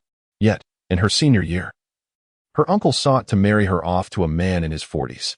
Not wishing to see her life irrevocably ruined, she fled from her uncle's home. Fearing the pursuit of her uncle's family, the original protagonist made a bold decision to leave a second-tier city for the first-tier city of Qing. Upon her arrival in Qing, she inadvertently stumbled into the entertainment industry. Initially, she accepted minor roles, but due to her commendable appearance and fortuitous circumstances, she soon secured more prestigious positions as supporting characters. Eventually, she landed a significant role as the third female lead in a youthful drama, which garnered her a modicum of fame and resulted in her signing a contract with Dongfang Entertainment. However, this marked the beginning of her tragic fate intertwined with the company's formidable president, Shi Sheng, the male lead of this narrative. It is worth noting that the original protagonist was merely a pawn in a larger game, serving only to shield the true heroine, Xuanyuan. Xuanyuan had known Shi Sheng since childhood, but after abruptly leaving for overseas studies post-high school, Shi Sheng felt betrayed by Xuanyuan, believing she had broken their promise. Consequently, he transformed from a warm-hearted individual into a capricious and domineering CEO. During their first encounter, the original protagonist happened to pass by, and Shi Sheng seized the opportunity to claim her as his girlfriend, causing Xuanyuan to storm away in anger while he abandoned the original protagonist without a second thought. Shi Sheng's demands were clear. The original protagonist was to be at his beck and call whenever he required her presence. As the powerful boss, he towered over the original protagonist, who was an impoverished, unconnected, and insignificant starlet. Having lived for years in the homes of others, she had long been accustomed to gauging others' moods, which fostered a sense of inferiority and timidity within her, leaving her little choice but to comply. She remained cautiously by Shi Sheng's side, never daring to hope for affection from him. Indeed, in her heart, Shi Sheng was a deity beyond reach, and her admiration for him felt as insignificant as dust, a mere aspiration fraught with unlikeliness. In the unseen shadows of Shi Sheng, she endured countless torments. The ultimate objective of Shi Sheng was to draw the attention of the most malevolent female antagonist in this novel towards the original protagonist, a feat that the original protagonist indeed accomplished. As Xuanyuan rose to fame, the original protagonist was besmirched with accusations of scandalous behavior, drug use, and wild parties. Various baseless charges were heaped upon her, and her personal information was publicly exposed online, with countless voices clamoring for her to exit the entertainment industry, to vanish from the earth. The original protagonist, confined within her home, dared not venture outside. Yet, she was unprepared for her uncle's family to come knocking, demanding financial support.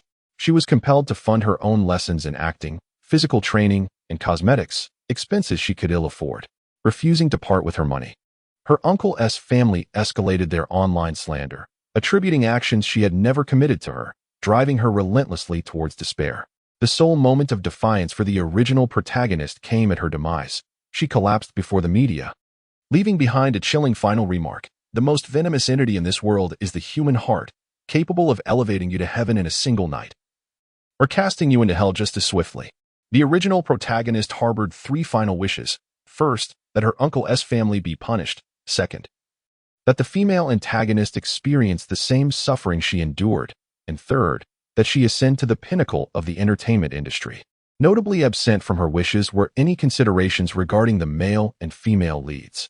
Upon absorbing the narrative, Shi Sheng felt a wave of discomfort wash over her chest.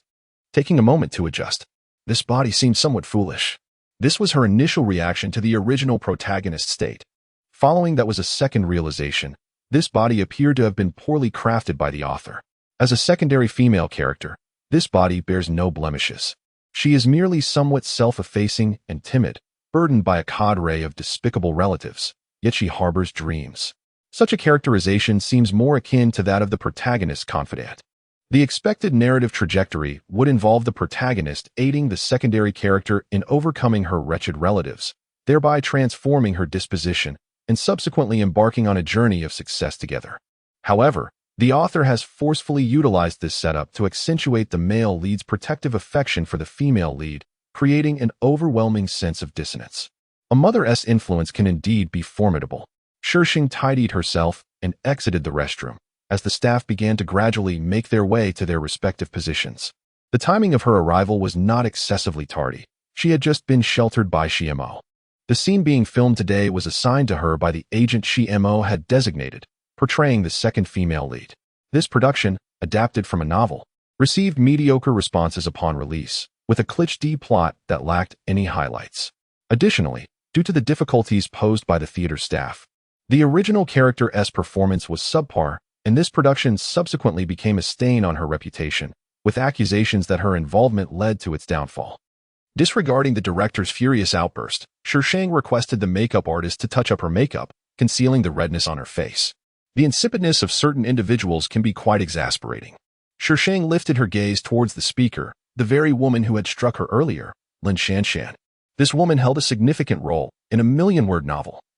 She had contributed at least 500,000 words, serving as the initial malevolent secondary character and making substantial contributions to the antagonist's downfall.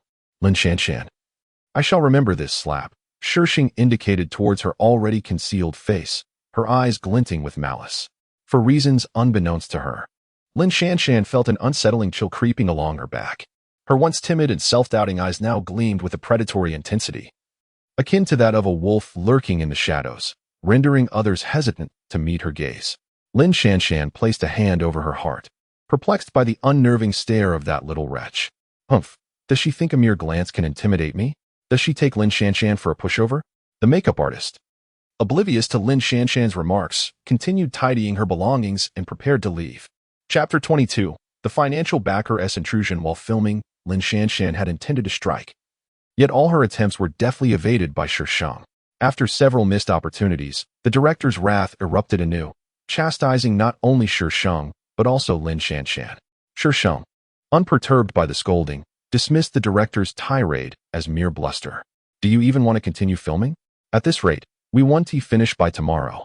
A fierce fire ignited within Lin Shanshan. She was determined to show Xuanyuan just how formidable she could be. At long last, seizing her chance as Shi Sheng stepped away to the restroom, Lin Shanshan followed suit and forcefully shoved Shi Sheng from behind. Xuanyuan, was that intentional just now? Shi Sheng, barely managing to grip the sink to prevent a fall, narrowed her eyes and swiftly retaliated with a resounding slap.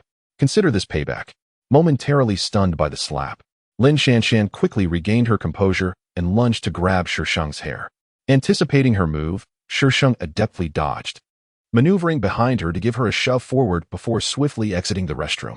The restroom's exit was visible from various angles, and Lin Shanshan hesitated to present herself in such a disheveled state, while Shi Sheng strode out with unabashed confidence. When Lin Shanshan finally composed herself and emerged, she found the set devoid of Shi Sheng's presence, which left her seething with frustration. Yet, upon regaining her composure, a sense of unease washed over her. Xuanyuan, timid and meek, had always cowered under her previous bullying. What had prompted her sudden outburst this time? I shall not serve, Lin Shanshan thought. Since Xuanyuan had exploited her, she resolved not to follow the original owner's misguided path of ignorance. Shi Sheng rummaged through her belongings and pulled out a card. A quick inquiry at the bank revealed a mere 30,000 within, an utterly insufficient sum in this industry. While earning money was not a daunting task for her, a mere 30,000 as startup capital felt rather paltry. It was clear that amassing wealth swiftly was out of the question. As Shi Sheng pondered her predicament, her phone suddenly rang. She glanced at the screen and saw her agent's name, declined. After several attempts, her agent was replaced by the assistant. Declined. When the phone rang again, Shi Sheng instinctively rejected the call, only to notice the name on the caller ID afterward. With a disdainful smirk, she texted furiously, "I am contemplating my life. Do not disturb me. Tell your people to leave me be." She then decisively powered off her phone. Once she cleared her mind, she strolled leisurely towards her apartment, which had been arranged by the company. Initially, she shared accommodations with other artists. But since Shi Mo had used her as a shield, she had been allocated a place of her own. Upon entering, she was not at all surprised to find her agent, Milan, waiting inside. Dressed in a professional suit, in her 30s with a sharp bob, she exuded competence and efficiency.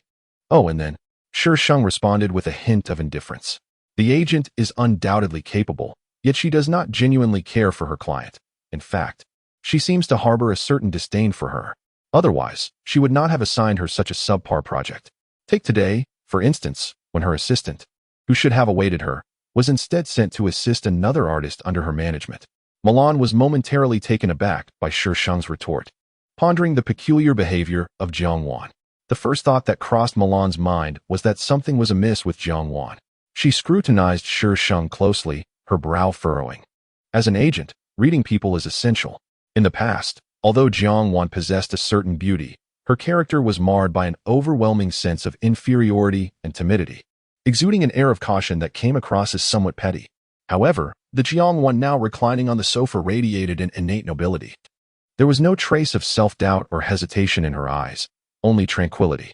Were it not for her face, Milan might have thought this was not Xuanyuan at all. "I refuse to continue with Qing Cheng. You need to resolve this for me," Shi Sheng said, noticing Milan's prolonged silence as she stared at her. "Qing Cheng is the title of the historical drama she is currently filming. I dislike it. Compared to acting, I prefer earning money. Unfortunately, the original owner's dying wish was to reach the pinnacle of the entertainment industry." Milan seemed to find this amusing. "Xuanyuan, who do you think you are? You believe you can simply refuse? Do you think the production team is at your beck and call? In this world, one cannot simply act according to whims based on personal preference. I may not enjoy managing Xuanyuan either, but when instructed from above, I must comply. Regardless, I refuse to continue." Xuanyuan. Milan was furious. She had already felt quite constrained by having to manage such an artist. And now this artist was proving to be ungrateful. Shi Sheng pinched her earlobe innocently and said, "Sister Milan, instead of yelling at me, why not think of a way to resolve this matter?" Milan forced herself to remain calm and admonished gently, "Xuanyuan, the filming of Qing Cheng is already halfway through. Do you realize how much the company would have to compensate if you refuse to continue? You have just joined the company. Where would you find such a vast sum of money? Moreover, this would tarnish your reputation. You must consider your own future and your prospects in the industry." "I won't film," Xuanyuan declared. "You are merely a newcomer. If you continue to be so obstinate, even if the company values you, you will be shelved." Milan insisted. "I won't film." No matter how Milan threatened or tempted her, Shi Sheng remained resolute with those 3 words. Eventually, Milan stormed off in anger. Not long after Milan left, a call from Shi Mo came through. Shi Sheng waited for the ringtone to echo for over 30 seconds before she answered. After a brief silence on Shi Mo's end, he hung up, leaving behind a cold, abrupt busy tone. Oh, this busy man could still find time to make a call, which showed he still valued her as a shield. Shi Sheng tossed her phone aside and rummaged through the messy bedding to find the notebook used by the original owner. She first searched for the original owner's name, but found no significant news. Then, she skimmed through the original owner's performance in a youth romance drama. The acting was mediocre. But given that it was a youth drama, acting prowess was not of paramount importance. Being attractive was sufficient. Afterward, she researched some information on Oriental entertainment and Shi Mo to gain a better understanding before closing the webpage. The original poster appears to have a Weibo account.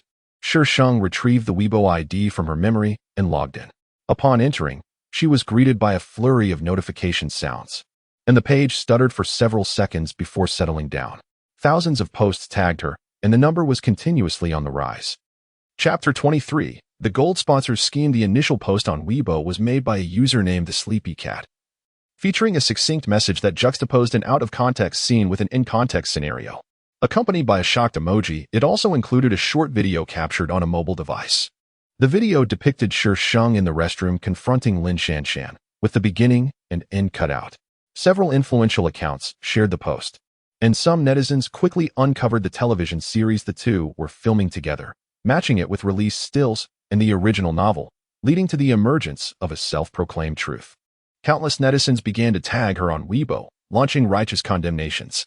Lin Shanshan's fans flocked to the original poster's account, hurling the most disparaging insults. How could such a venomous woman exist? They recalled her lackluster performance in a previous romantic drama and now condemned her character, claiming she bullied their beloved Shanshan and demanded Xuanyuan's expulsion from the entertainment industry. The current generation of newcomers shows no respect for their predecessors. Lacking any semblance of decorum, they decisively turned against her. Xuanyuan must apologize and leave the entertainment scene. The vitriol was unrelenting, with comments so harsh that even familial insults seemed mild. These individuals, sheltered behind their screens, cared little for the truth, armed with a skewed perception of reality. They began to spew their opinions, claiming to fill in the missing context. Within half an hour, the hashtag Xuanyuan apologize and leave the entertainment industry surged to the trending topics. More and more people were drawn to the comments beneath her Weibo post. The imagination of netizens knows no bounds. As Xuanyuan once articulated, the most malicious aspect of this world is the human heart. It can elevate you to paradise in an instant, and just as swiftly cast you into the depths of despair. Shi Sheng expressed her sentiment that resources should not be squandered. The matter concerning Lin Shanshan was resolved with remarkable swiftness, yet it was evident that Milan's indifference towards her was apparent. The company merely sought to overshadow the incident with another artist, showing no intention of restoring her reputation. Shi Sheng became increasingly resolute in her desire to depart from Dongfang Entertainment. The contract was for a 3-year term, and she had only signed for less than 6 months, leaving her with 2.5 years remaining. To leave now would incur a penalty, one that was beyond her current means. How she longed to be wealthy. The following day, Shi Sheng arranged a meeting with one of the company's agents. Miss Jiang, you are associated with Milan. Her resources and connections are unparalleled. Why would you wish to transition to my side as a newcomer in the agency? The young man adjusted his glasses perched on his nose, speaking with deliberate calmness. What I require is a responsible agent. She realized that she could not extricate herself from Dongfang Entertainment for the time being and sought to maximize her interests. Milan was someone she dared not trust. On what basis does Miss Jiang believe I could wrest talent from Milan? The young man's voice was steady, yet tinged with a hint of sharpness. Shi Sheng smiled, her lips curling slightly, her red mouth parting as she spoke with conviction. I believe in you. You are capable. The young man raised his gaze slightly, locking eyes with the girl before him through his lenses. Her gaze was tranquil, devoid of any turbulence. And paired with her smiling visage, it exuded an inexplicable peculiarity. He had been with the company for less than a month. Yet she was so certain he could take her from the hands of the company's top agent. Adjusting her glasses instinctively, her tone carried a hint of scrutiny. What cards did Miss Jiang hold that would compel me to take you under my wing? I will one day stand atop the pyramid of this industry, Mr. Tang Yin. I once again extend a solemn invitation for you to join me. Are you willing? Tang Yin gazed at the girl before him, who earnestly extended her hand, his eyes dimming behind his lenses. His tone remained calm and unhurried. I'm sorry, but I cannot take you with me. Shi Sheng. Damn. This man is indeed not easily swayed. The primary reason she wanted Tang Yin as her agent was that he was destined to surpass Milan in prominence. The first person to follow Tang Yin had gone on to achieve remarkable success. What must I do to have you as my agent? State your conditions. Her facade crumbled, and Shi Sheng's demeanor shifted dramatically. If she had previously embodied the essence of a goddess, noble and elegant, now she resembled a rebellious spirit, exuding an air of defiance. Tang Yin observed Shi Sheng's seamless transition between these two personas, his gaze flickering with intrigue, the depths of his eyes intensifying. If Miss Jiang can persuade the company to entrust you to my care, I would be more than willing to take you on. Shi Sheng. Fine. Just wait. She gritted her teeth in agreement, knowing that if Tang Yin did not become her agent, she would certainly part ways with Milan. However, Tang Yin held little hope. Milan was the company's star agent, and it was improbable that she would relinquish her artists without a fight. However, that very afternoon, he was summoned to the director's office, where all of Xuanyuan's files, along with a top-tier team, were entrusted to him. Everyone in the company was aware that Milan had recently been assigned a team, assuming it was a reward for her contributions. Little did he know that this team was specifically designated for Xuanyuan. Having accepted the responsibility, Tang Yin swiftly adapted to his new role, prioritizing the resolution of Lin Shanshan's situation. With Lin Shanshan's dubious background, it would require only a slight maneuver to exonerate Shi Sheng. For an artist backed by the finest team, this was hardly a challenge. It was no wonder Xuanyuan was reluctant to work under Milan, who, despite being allocated such a team, dared to repurpose it for her own use, indicating a lack of regard for Xuanyuan's standing. Regardless, she was now his artist. Since she was under his representation, he hoped she would heed his guidelines. Tang Yin instinctively adjusted his glasses. Shi Sheng, nonchalantly seated on the sofa, inquired about the rules. First, I must be informed of any matters promptly. Second, I wish to discuss your future plans. Third, I hope you will heed my advice regarding the roles you accept.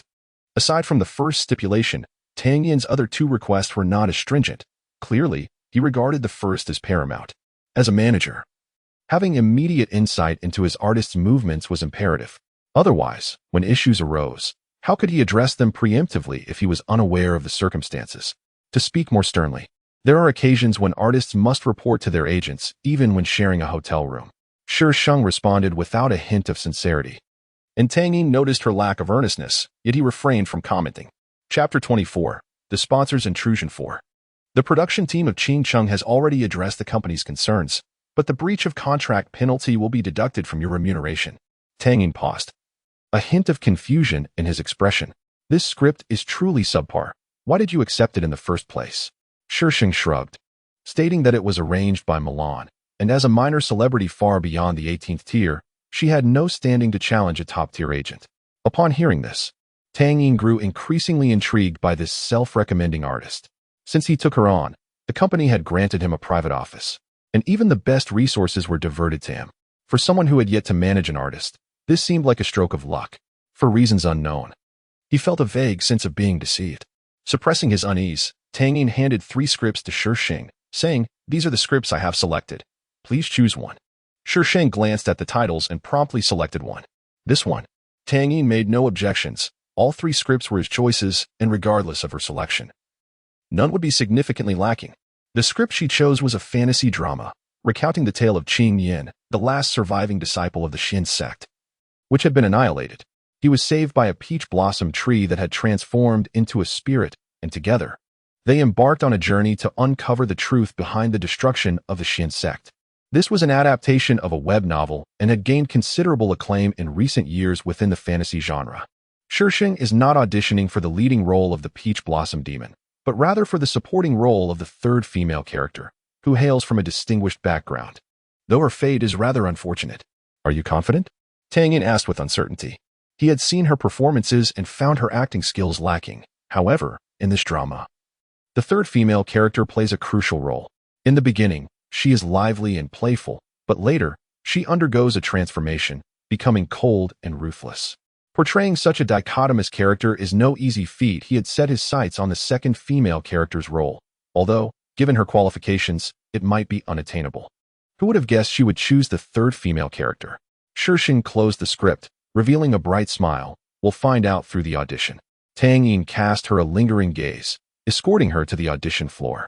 As the elevator doors opened, they were greeted by Milan, accompanied by a youthful and vibrant young woman. Upon seeing Shi Sheng, Milan's eyes flickered with disdain, mingled with dissatisfaction and resentment. How could she, a top-tier agent, be disregarded in favor of a newcomer? Was this not a slap in the face? Of course, the underlying cause was the team she represented. Sister Milan.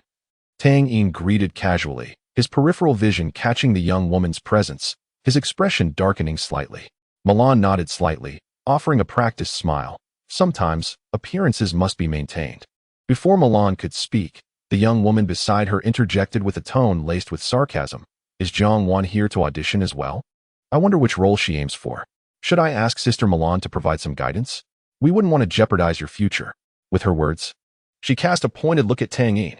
Guidance? Are you suggesting I take on the role of a maid? Milan furrowed her brow, casting a piercing gaze towards Shi Sheng, laden with a warning. The girl clearly understood the underlying tone of Shi Sheng's words, responding with palpable anger. Xuanyuan. What do you mean by this? Milan has at least taken you under her wing. Coming from a small town, you clearly lack basic decorum. The saying birds of a feather flock together rings true. The remark grew increasingly sarcastic, particularly with the final statement. Shi Sheng discreetly glanced at Tang Yin. His expression remained unchanged, yet the hands that hung at his sides tightened into fists.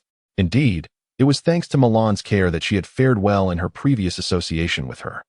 Upon hearing Shi Sheng's words, Milan's expression softened somewhat, but in the next moment, her countenance darkened ominously. I was once naive and lacking in discernment in choosing to follow Milan, but rest assured, I have now seen the light and refined my judgment. I shall undoubtedly select a commendable individual. Despite the seemingly contrite words, an unmistakable air of sarcasm permeated her tone. Could seeing the light truly be applied in this context? It suggested they had committed some wrongdoing. Xuanyuan. The girl pointed at Shi Sheng, trembling with fury. What do you want? Engaging in conversation with me is quite costly. Considering we belong to the same company, I might offer you a discount. Enough. You have engagements ahead. Do not squander time here on irrelevant matters. Milan interrupted Shi Sheng, shooting her a fierce glare. Xuanyuan, do not be overly arrogant. This world is far more intricate than you perceive. When I unleash my true potential, you would already be on the ground, facing the consequences. Shi Sheng smiled silently, refraining from engaging in conversation. Milan gazed at that smile, feeling an unsettling chill within her. The person standing before her appeared unchanged, yet she was overwhelmed by a sense that everything had shifted. This young girl, capable of stirring significant trouble, could easily use her connections to undermine Milan's standing in this circle. With this thought, Milan felt somewhat reassured, letting out a soft huff as she made her way toward the elevator. The girl, in her high heels, brushed past them, deliberately colliding with Tang Yin, causing him to stumble back a couple of steps. Just you wait, she warned. As the elevator doors slid shut, Shi Sheng cast a sidelong glance at Tang Yin, her smile lingering ambiguously. Tang Yin adjusted his glasses, expressing his apologies. As a manager, he had allowed someone to bully his artist, a clear dereliction of duty on his part. Notably, the girl also bore the surname Tang. Shi Sheng sensed the animosity directed at Tang Yin from the girl, and his reaction struck her as peculiar. Tang Yin stiffened, a fleeting flash of panic and embarrassment crossing his eyes behind his glasses. Before Shi Sheng could scrutinize further, the system's voice suddenly broke the silence. Random task available. Will you accept? Another random task? How frustrating. I refuse. She hadn't even completed a single main quest yet. Shi Sheng had anticipated that the system would compel her to comply, but this time it remained silent, not enforcing any obligation. It seemed this random task was of little significance. Onward. With the system's interruption, Shi Sheng lost interest in inquiring about Tang Yin. Tang Yin couldn't help but exhale in relief. However, noticing a subtle shift in Shi Sheng's demeanor, he realized she was markedly different from the Xuanyuan described in the. During their interactions over the past few days, he had not observed any traits of inferiority or timidity in her character. The audition hall was already filled with numerous individuals. Tang Yin obtained a number for her and waited alongside her outside. Many hopefuls were present, some engaged in hushed conversations with their agents, while others sat nervously on the sidelines, their faces a mixture of anxiety and anticipatory hope for the future. Yet, each person who entered the audition emerged either disheartened or in tears. Shi Sheng, however, sat there with an air of nonchalance, devoid of any signs of tension or apprehension. She hadn't even glanced at the script, her gaze fixated on a girl across from her. The girl, feeling somewhat uncomfortable under Shi Sheng's scrutiny, shifted to the side, only to realize that Shi Sheng wasn't focused on her at all. Her gaze was merely wandering, seemingly lost in thought. Chapter 25. The financial backer intrudes in the room. Sat 5 individuals, serving as judges for this audition. At the center was the director, a man nearing 40, with a stern visage that suggested he was not easily approachable. The director, named Song Han, was renowned for his exacting standards.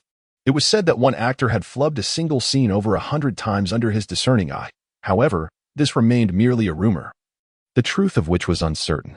His critical nature, nonetheless, had resulted in the meteoric rise of numerous artists. Some exaggeratedly claimed that one's skills and status could soar after merely a single encounter with Song Han. Good day, esteemed judges.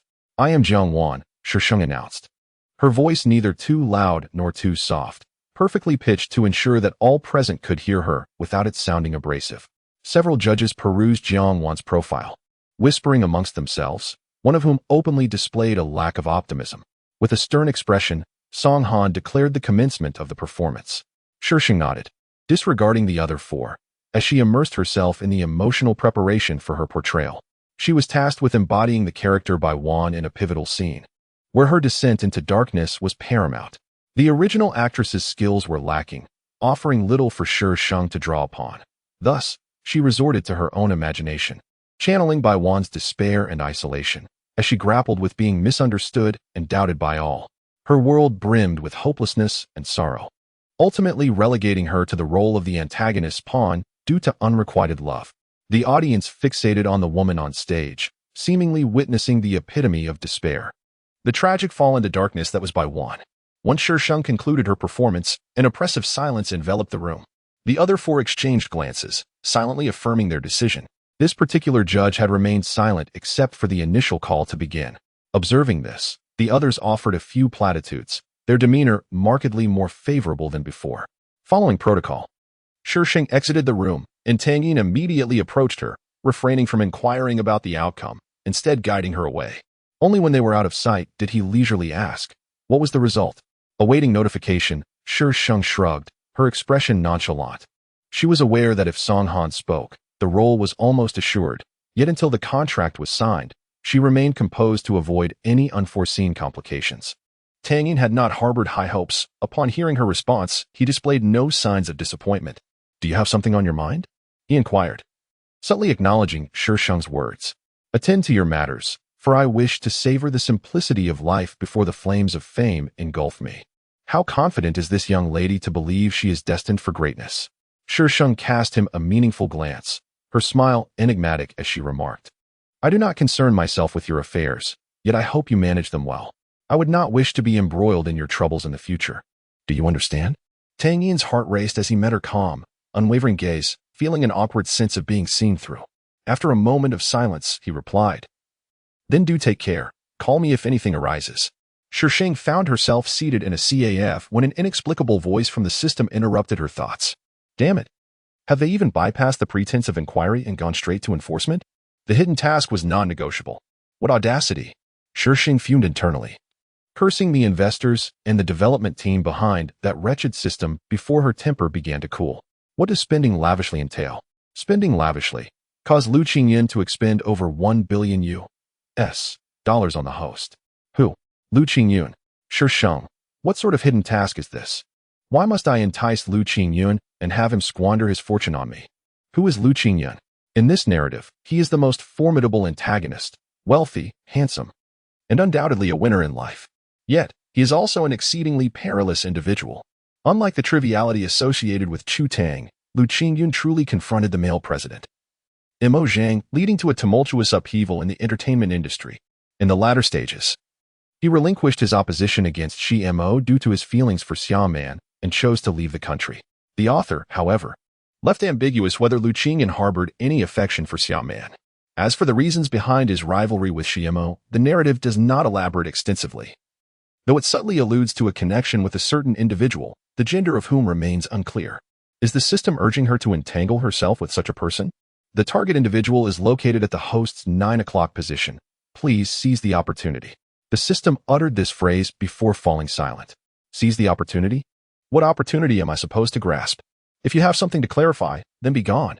Shi Sheng cast a glance towards the 9 o'clock direction, where a private room stood, its door firmly shut, with a waiter stationed outside. Just as Shi Sheng's thoughts were in turmoil, a resounding bang echoed through the air. Suddenly, the glass window shattered, eliciting screams from the patrons within the CF, as those seated near the glass hurriedly sought refuge. From across the street, several oddly dressed men leaped onto the pavement, their heads shrouded in black stockings, travel bags in hand, and some wielding firearms. The panicked crowd surged through the streets, either rushing into nearby shops or scattering in screams towards either end. The wail of police sirens quickly approached from both directions, cornering the assailants in front of the bank. Shi Sheng, nestled in a corner, observed the chaotic scene outside, her expression shifting between uncertainty and alarm. Is this truly an opportunity? What sort of opportunity is this? This is nothing short of an armed robbery. The robbers did not seem surprised by the appearance of the police car. They scanned their surroundings, and one of them gestured, prompting several individuals to dash towards the CAF, leaping through the shattered glass windows. Run. Ah, there has been a murder. Some people attempted to escape outside the CAF. Goodness, this is utterly nonsensical. This CAF was hardly a suitable hiding place, yet the robbers leaped inside. To dare to rob a bank without a modicum of intelligence is simply preposterous. One must bow to the narrative genius. After voicing her frustrations, Shi Sheng rose from her seat, cradling her head as she moved towards the wall, inadvertently drawing closer to the private room where a waitress cowered on the floor. Trembling with fear etched across her face. The CAF was structured with 2 corridors, and the robbers ordered everyone to huddle against the walls, rendering the interior invisible from the outside. The criminals positioned themselves at the ends of the blind spots, allowing them to observe the outside while remaining concealed from view. These robbers were clearly not novices. They operated with meticulous division of labor, each fulfilling their role without the need for a commander. Shi Sheng cursed her misfortune, having been unwillingly thrust into a hidden mission, with her life now hanging in the balance. To make matters worse, the system failed to provide her with any special abilities. What sheer madness! In the narrative, the original protagonist was occupied with filming in a production crew at this moment, thus would not encounter this ordeal. However, the event was described in considerable detail within the plot, as the female lead was present there. Shi Sheng had scanned the area earlier, but regrettably did not spot the female lead, nor could she ascertain whether she was in the private room. Xuanyuan saved Xuanyuan right here, prompting Xuanyuan to draw closer to Xuanyuan upon discovering their unusual connection with Shi Mo outside. The area was heavily surrounded by police, while the robbers forced the occupants of the private room out. Xuanyuan emerged from the innermost room, clad in fitted athletic wear, her demeanor cool and composed. Following the robbers' commands, she crouched against the wall, maintaining a distance of 2 people from Shi Sheng. Xuanyuan's demeanor inevitably caught Shi Sheng's attention. Step aside. A sharp command interrupted Shi Sheng's gaze as a tall robber stood before her, causing a sobbing waitress to yield. The robber entered the private room, and angry shouts echoed from within, soon followed by 2 figures emerging from the room. Crouch here, and if you dare to move, I will shoot you dead. Damn, how can a man be so strikingly beautiful?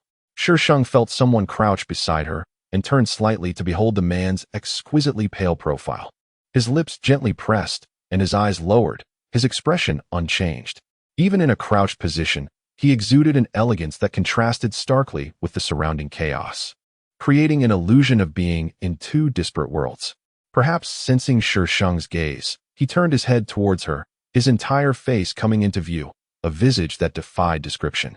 A faint smile played on his lips, and in the depths of his inky black pupils, it was as though myriad blossoms had suddenly bloomed. Shi Sheng was momentarily entranced, struck by a fleeting resemblance to Chu Tang. However, she quickly dismissed the thought. This man was different. Chu Tang possessed an understated, sinister allure that drew one into darkness. The man exuded an unabashed and confrontational malice. System, come forth. I wish to discuss the intricacies of life with you. Why do all hidden tasks possess such perverse characteristics? I feel my existence is under threat. I implore you to grant me the auxiliary powers, at the very least, resend the novice gift package. Xuanyuan cast a suspicious glance at the girl squatting beside her. It was the first time someone had looked upon her face with such a deep-seated animosity. Had her charm diminished? She turned her attention to another girl nearby, offering a radiant smile. The girl's expression was still tinged with panic and fear. Yet there was a flicker of infatuation in her eyes, as if she had momentarily forgotten her perilous situation, oblivious to the danger that surrounded her. Oh, this is the reaction I seek, Xuanyuan thought with satisfaction. Just as she prepared to observe this rare specimen further, a firm grip seized her arm, yanking her upwards. Simultaneously, Xuanyuan was also pulled to her feet.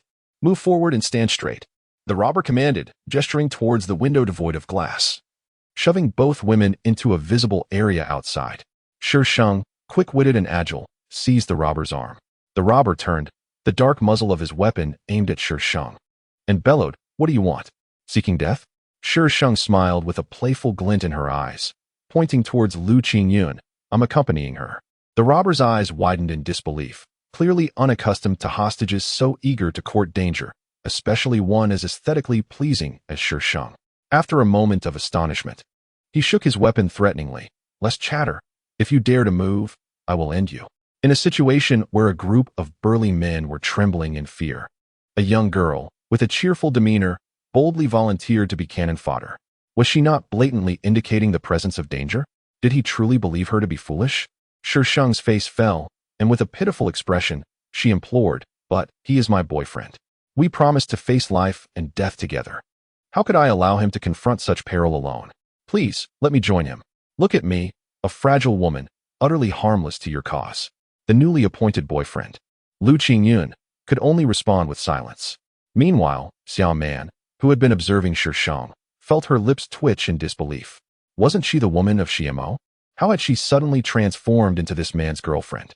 The other hostages in the CAF cast admiring glances at Shi Sheng. The youthful romance was indeed touching. However, upon catching sight of Xuanyuan's stunning visage, several young women found themselves envious. Such an exceptional man, they too would willingly face life and death alongside him. Outside, the police were incessantly shouting. The robber, realizing that time was slipping away, grew impatient and barked orders, demanding that hostages stand up and keep their hands visible. Without hesitation, Shi Sheng sprang to her feet, rushed to Xuanyuan's side, and grasped his arm, not forgetting to flash him a reassuring smile. The robber threatened to execute a hostage if the police could not prepare a vehicle within half an hour. "Hey, are you scared?" Shi Sheng whispered to Xuanyuan. Xuanyuan, standing casually with an air of elegance, replied with a tone laced with malicious humor, "With someone to share the fate of death, why should I fear?" His gaze swept over the hand gripping his arm, a hint of inscrutable obscurity in his eyes, yet his smile grew increasingly radiant, as if the entire world had lost its luster. In a fleeting moment, Shi Sheng felt a tingling sensation at the back of his head, alarm bells ringing in his mind. After a few seconds of hesitation, he ultimately did not release him. "How long do you think it will take for them to rescue us?" Shi Sheng directed his attention to the police outside, where a group was still communicating with the robbers through a loudspeaker. "Perhaps we won't be able to escape. Fear not. Do you see the girl next to you?" Although her words were meant to be comforting, her tone lacked any semblance of reassurance. Following her, one would surely survive. Though whether or not injuries would be incurred remained uncertain. Xuanyuan cast a glance at Xuanyuan, who stood on his other side. Xuanyuan was staring straight ahead, her jaw clenched and back rigid, clearly tense, in stark contrast to the girl who claimed to be his girlfriend, who appeared relaxed and unguarded. How can you be so sure that following her guarantees safety? Fool, it's obviously the protagonist's halo. This thought could not be expressed aloud. Shi Sheng merely curled his lips in a smirk and urged, "You'll find out if you give it a try." The system had collapsed. The task was to flirt with men, not to incite the villainous boss to attack the heroine. Xuanyuan stood at a distance, unable to overhear Shi Sheng and Xuanyuan's conversation, yet the sight of their malicious glances sent a shiver down her spine, a sensation far stranger than having a gun pointed at her head by the robber. The officers outside were utterly speechless. How could those two hostages appear so at ease, even engaging in conversation? For heaven's sake, could they not fulfill their duties? This was a scene from an action film, not a romance. Chapter 27. The benefactors schemed the robbers and the police had reached an agreement. But then, in an unexpected turn, among the hostages, a frail man suddenly lunged at the nearest robber. Caught off guard, the robber felt the man's teeth sink into his neck. A scream of agony escaped the robber's lips. Has this turned into a zombie story? Clearly, Shi Sheng had overestimated the situation. The robber forcefully shoved the man away and delivered a brutal kick, sending him crashing against the wall, where he groaned in pain. Yet, in the next moment, he sprang back up, launching himself at the robber with wild fervor, shouting, "Scum like you deserve to die. I shall eradicate you in the name of justice. I am a hero. I am a hero. Get this lunatic away from me." The assaulted robber shouted furiously at his comrades. The man, seemingly fueled by a surge of adrenaline, employed every means of attack at his disposal, grabbing hair, biting, anything that could inflict damage. As one robber stepped forward to assist, a gap appeared, and a daring individual seized the opportunity to dash toward the exit. Bang!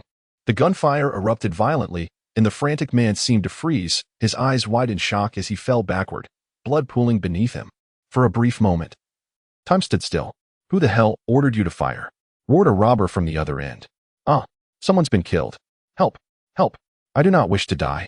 I have both elders above me and children below. Spare me, please. Let me go. Let me escape." Those around, perhaps sensing the shift in the atmosphere, suddenly grew bolder, with some even attempting to seize the weapons. In the ensuing chaos, one individual approached Shi Sheng, the window before them offering a swift exit, far quicker than traversing through the door. Within mere seconds, Xuanyuan realized the urgency and dashed towards the window, but perhaps due to the earlier panic, her legs wobbled, and she stumbled forward. Bang! Another gunshot echoed through the air. As Shi Sheng held onto Lu Qingyun's arm, she yanked him aside just as the robber fired, simultaneously pushing Xuanyuan. The bullet grazed Xuanyuan's shoulder and struck the ground. Out! Shi Sheng indicated towards the window. Even amidst such turmoil, the smile on Lu Qingyun's face remained dazzling, sending chills down the spine of onlookers and causing cold sweat to trickle down. Shi Sheng quickly averted her gaze, tugging him towards the window. They climbed through in succession, only to be met by the sound of gunfire and the rushing police, who swiftly escorted them to safety. You just saved her, Lu Qingyun remarked casually, leaning against a police car, arching an eyebrow at the disheveled girl sitting on the ground. Shi Sheng pouted, brushing aside her obstructive bangs, and proclaimed with solemnity, saving a life is worth more than constructing a 7-tier pagoda. In the unfolding narrative, Xuanyuan's stumble inadvertently shielded Lu Qingyun from the bullet. Though accidental, the act of salvation was undeniably genuine. Thus, Lu Qingyun became acquainted with the female protagonist. Although her intentions were rooted in manipulation, it is undeniable that Lu Qingyun served as a veritable boon for Xuanyuan, guiding her steadily towards elevation. Just moments ago, her push had caused Xuanyuan's bullet to miss its mark, merely because she found her somewhat agreeable. Lu Qingyun harbored profound doubts. He had not forgotten that this woman had previously incited him to act in certain ways. And now she so vehemently proclaimed that saving a life surpassed the construction of a grand pagoda. Such jest was far from amusing. He observed the girl engrossed in her phone, her dark eyes seemingly adorned with countless blossoms, rippling waves dancing upon the breeze, while a subtle smile curved upon her lips. The surrounding officers were rendered speechless, astonished that anyone could possess such beauty. The robber was swiftly apprehended, and those present in the CAF, aside from the injured, were summoned to the police station to provide their statements. By the time they exited the precinct, dusk had fallen. Tang Yin leaned against the car, smoking, and upon seeing Shi Sheng emerge, he extinguished his cigarette. His expression was inscrutable, though his tone remained measured, albeit with a discernible increase in intensity. In just one afternoon, you managed to stir up such a commotion. Has the media caught wind of this? Shi Sheng blinked innocently. I am just as blameless, you know? Everything has been resolved. Tang Yin sighed. A top-tier team is not merely for show. As they prepared to depart, Shi Sheng caught a glimpse of Lu Qingyun emerging from the police station. She hurriedly approached him. Mr. Lu, may I offer you a ride? Lu Qingyun cast a sidelong glance at Shi Sheng, a smile gracing his lips as he enunciated clearly. No need. Then, she bypassed Shi Sheng and walked away. Had I, this little one, truly been rejected? Miss Jiang, could you enlighten me on the identity of that man just now? Tang Yin had unknowingly positioned himself beside Shi Sheng, his glasses glinting with a cold gleam under the streetlight. The two had stood at a distance, and with the dim lighting, coupled with Lu Qingyun's departure from another direction, Tang Yin had failed to recognize the man Shi Sheng had approached. What? A benefactor? His artist actually has a benefactor? Shi Sheng seemed to realize the implications of her words and promptly shook her head in denial. Tang Yin breathed a sigh of relief. Such matters were commonplace in this industry, though they were ultimately unfavorable for artists. Yet, before he could fully relax, he heard his artist solemnly correct herself, referring to a future benefactor. Tang Yin nearly choked on his breath. Was this artist attempting to ensnare him? Meanwhile, the future benefactor, Lu Qingyun, sat in the passenger seat of the car that had come to pick him up, her arms crossed and feet propped up, a smile gracing her features, seemingly in high spirits. The man driving stole glances at her several times before finally speaking out. Lu Qingyun, what got you grinning like that? It's rather unsettling at this late hour. You were late today, and I ended up waiting for so long. The man was momentarily taken aback. How could he have known he would encounter such misfortune, being held up by a gunpoint robbery, as if disaster had befell him? Do you know who that woman was that was with me today? Lu Qingyun turned her head to look at the man, her eyes reminiscent of the most exquisite black jade, shimmering with brilliance and radiance. Which one? The man instinctively retorted, his gaze drifting with an unsettling intensity toward Lu Qingyun. What? You actually inquire about women? Huh. I was under the impression that you had bent so far you could not bend any further, preparing to remain single for a few more years, at which point I would reluctantly take you in. Yet here you are, suddenly enlightened. Your idle chatter is inversely proportional to the company's annual output. Lu Qingyun, you resemble a human only when you are silent.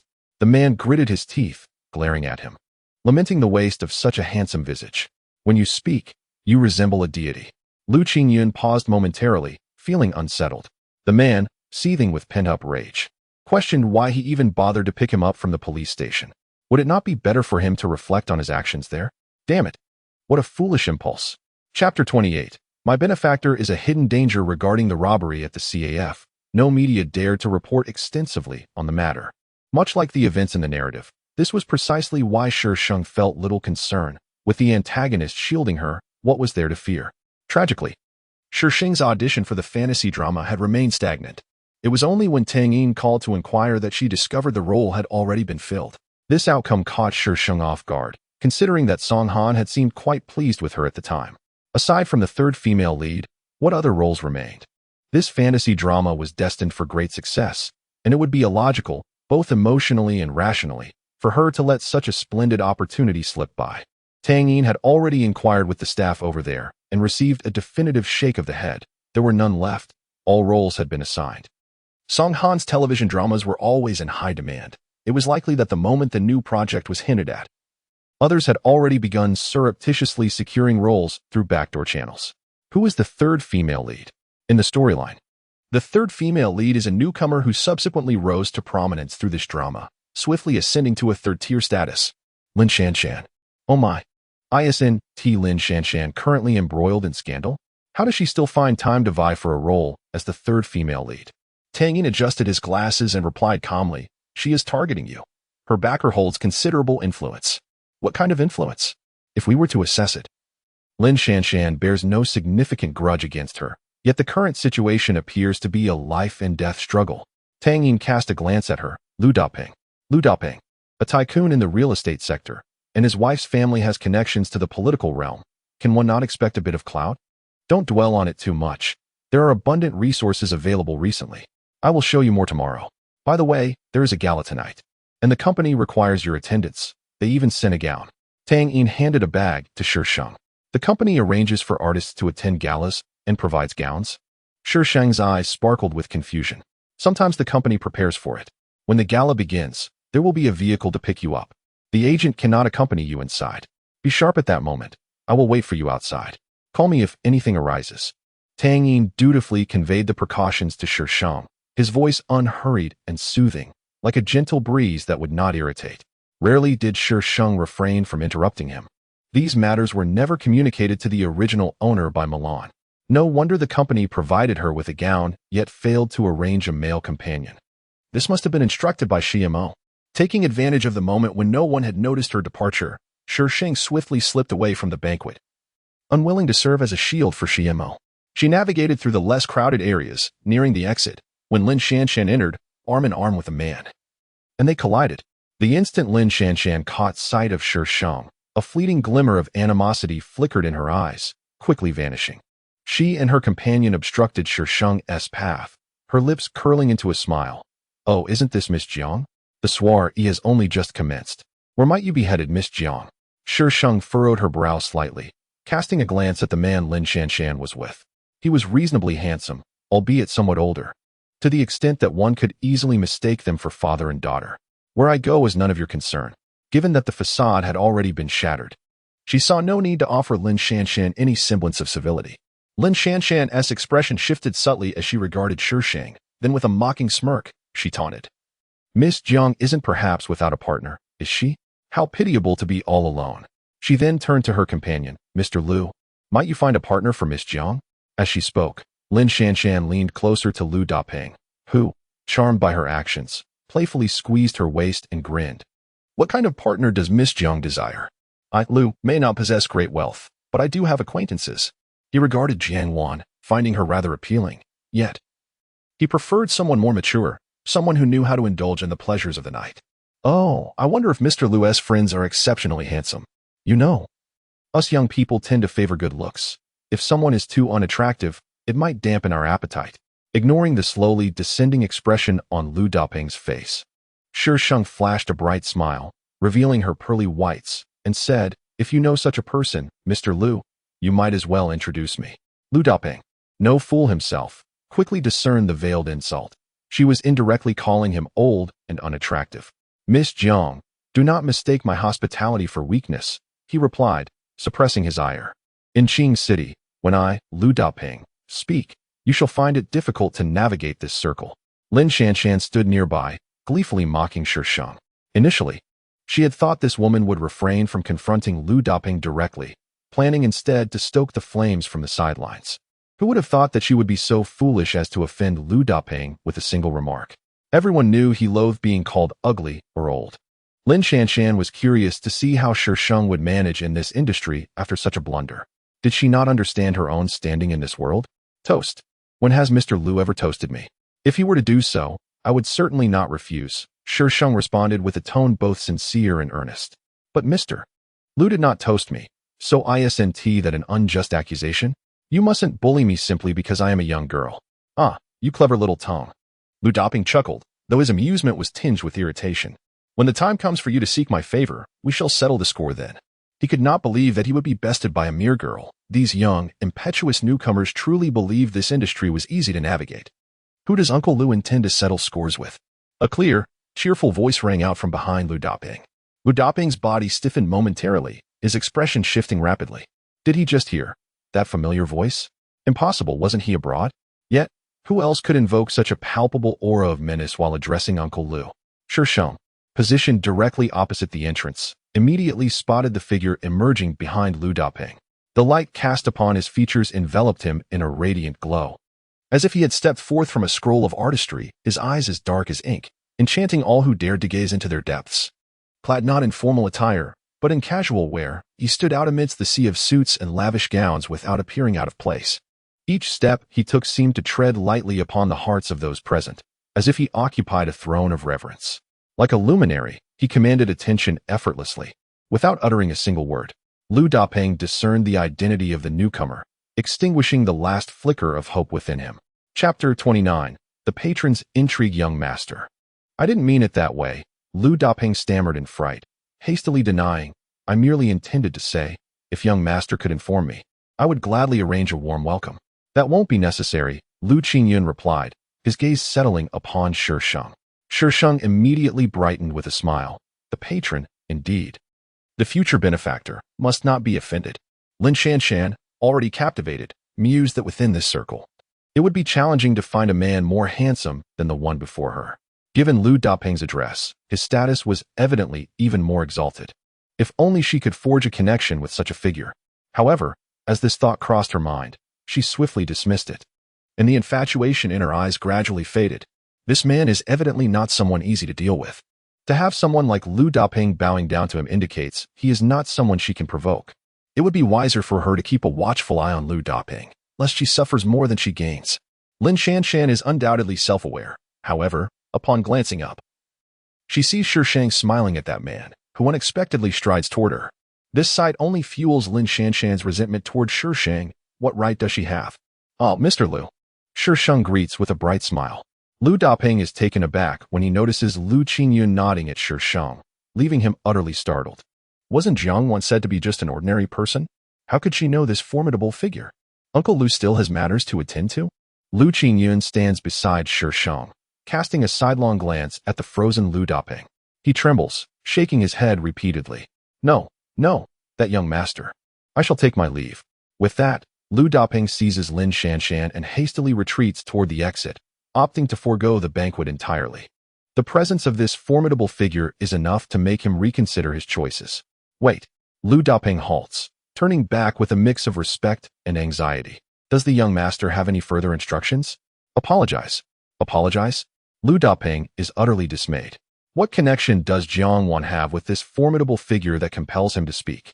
Cold sweat beads on his brow as he glances at Xuanyuan before bowing deeply. Miss Jiang, I was in the wrong earlier. Please forgive my indiscretion. I have no grievances with you. It was Lin Shanshan who incited me. I was momentarily blinded by ignorance. Lin Shanshan's complexion pales.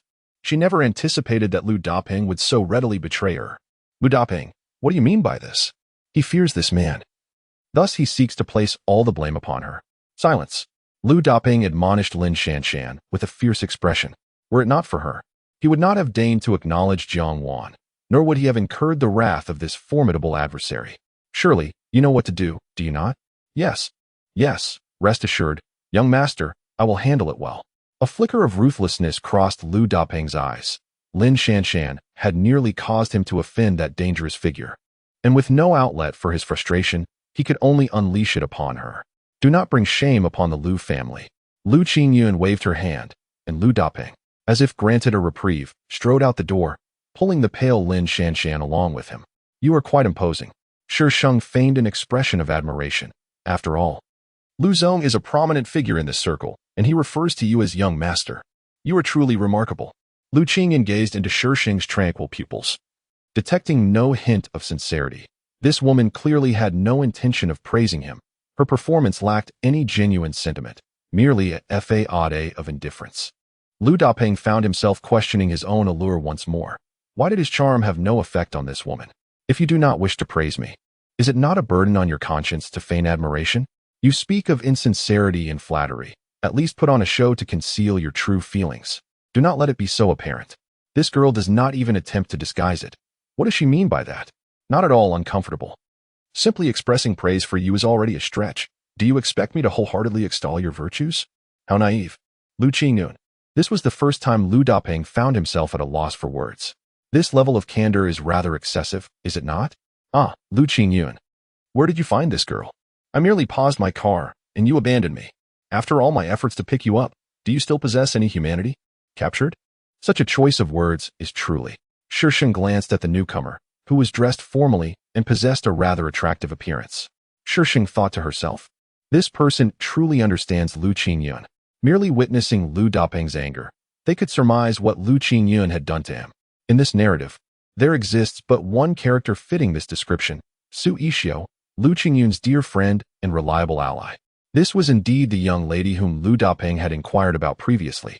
Standing beside Lu Qingyuan with an unflinching demeanor, it was no wonder he had sought her out. With a serious demeanor, Shi Sheng declared, for the greater good. Suddenly, Su Ishio could not suppress a laugh. Shi Sheng shot him a glare. What is so funny?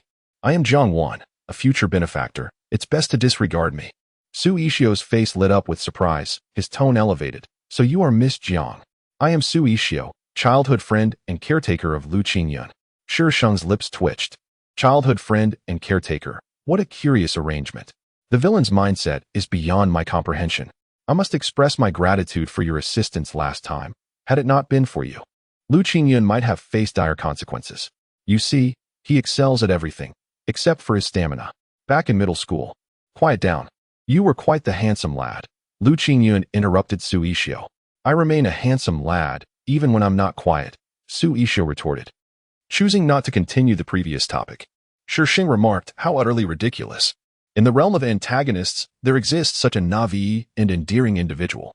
Miss Jiang, are you here alone tonight? Since Lu Qingyuan harbors an interest in this young lady, it is only natural for his brother, who serves as both a caretaker and an assistant, to lend a helping hand. For the moment, Xiemo has yet to arrive, and his whereabouts remain a mystery. Shi Sheng finds Su Ishio's choice of words rather peculiar. So it is settled. Miss Jiang truly is a kind-hearted individual. I shall take my leave now. Su Ishio speaks to himself, and before departing, he issues a somewhat anxious warning to Lu Qingyuan. Lu Qingyuan, I advise you to refrain from any mischief. The fragile vessel of friendship can capsize at any moment. With that, Su Ishio exits in a hurried manner, as if pursued by someone. Shi Sheng, having received the good person card, is left speechless. Wait, I haven't even consented, and you're already gone? Although, I wouldn't refuse either. Chapter 30. The patrons pursued a splendidly dressed woman obstructs the doorway, standing just a few paces away from Xuanyuan, who finds herself cornered. Xuanyuan's gaze darkens slightly. Her expression icy as she proclaims, I have no ties to the Xia family. Xia Xian's eyes glimmer with mockery as she retorts, oh, so defiant. Have you found some new support? Indeed, at this point, all you can rely on is that body of yours. With a sudden shift, Xia Xian collides with Shi Sheng, causing Shi Sheng to stumble and crash into a nearby square flower pot, its sharp edges inflicting a dull pain upon her waist. I merely came to enjoy a show, yet I find myself embroiled in this chaos. And what of Lu Qingyuan? Must he pull me into this as well? Lu Qingyuan had just been standing beside her, and it would have taken but a gentle hand to steady her, Yet this fellow merely crossed his arms, smiling like a blooming flower, watching as she collided with the flower pot. Are you all right? A pair of hands caught her, and Shi Sheng furrowed her brows slightly. Looking up at the owner of the hands, Shimo. Imo, how could you allow someone to strike me? What have I done wrong? Xuanyuan covered her face, her expression full of grievance as she gazed at Shimo. The person who had just attacked her still lingered beside Xuanyuan, an assistant of Shimo. Shimo helped Shi Sheng to her feet, wrapping one arm around her waist, his tone indifferent. You were obstructing my girlfriend. Shi Sheng. This reason is utterly insincere. For heaven's sake, this man, Shimo, was clearly standing up for Xiaoming, yet he insisted on directing the animosity towards her. If he wished to protect his cherished white moonlight and vermilion mole, so be it. However, shifting the burden of hatred onto her was nothing short of beastly. Xiaoxian's pupils widened in disbelief, her gaze piercing as if it were a knife directed at Shi Sheng, demanding, Who is she? A girlfriend? Where did Amo find this girlfriend? This woman must have seduced him. Shi Sheng felt repulsed by Shimo's touch, reaching out to grasp Xuanyuan, using her strength to pull herself away from Shimo's embrace. Leaning against Xuanyuan's arm, she declared, President Shi, while one may indulge in chaotic meals, one must not speak carelessly. My relationship with you is utterly innocent. Tarnishing my reputation in such a manner is quite unacceptable. Today, she resolved to sever ties with Shimo. After all, she had already found the atmosphere at Dongfang Entertainment to be stifling. Always prepared for a boss who would readily use her as a human shield. How utterly terrifying. Xuanyuan gazed at the woman leaning against him, a flicker of malice glimmering in his eyes. He took a step back, intending to let Shi Sheng tumble to the ground. Anticipating his move, Shi Sheng appeared to place her weight upon him, yet in reality, she did not. The moment he shifted, she mirrored his motion. To an onlooker, it merely seemed as if Xuanyuan had changed his posture to support Shi Sheng, while in truth, they were engaged in a subtle contest of strength. Ultimately, Xuanyuan squinted with a smile, relinquishing the notion of pushing Shi Sheng away, instead wrapping his arm around her waist and maliciously pinching her side. That scoundrel Xuanyuan. Shi Sheng seethed internally. Very well, Chu Tang can now be ranked second on my blacklist. What does President Shi mean by this? Although I am an artist under your company, I have not sold myself to it. Shi Sheng cast a cold gaze at Shimo.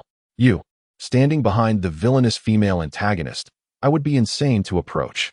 Shimo lowered his voice. Xuanyuan, do not forget what you promised me. Shi Sheng feigned ignorance. What did I promise President Shi? The commitment made to Shimo was originally by the former owner of this identity, and besides, Shimo's approach was a blend of coaxing and coercion. She had little faith that he would dare to voice it in front of so many people.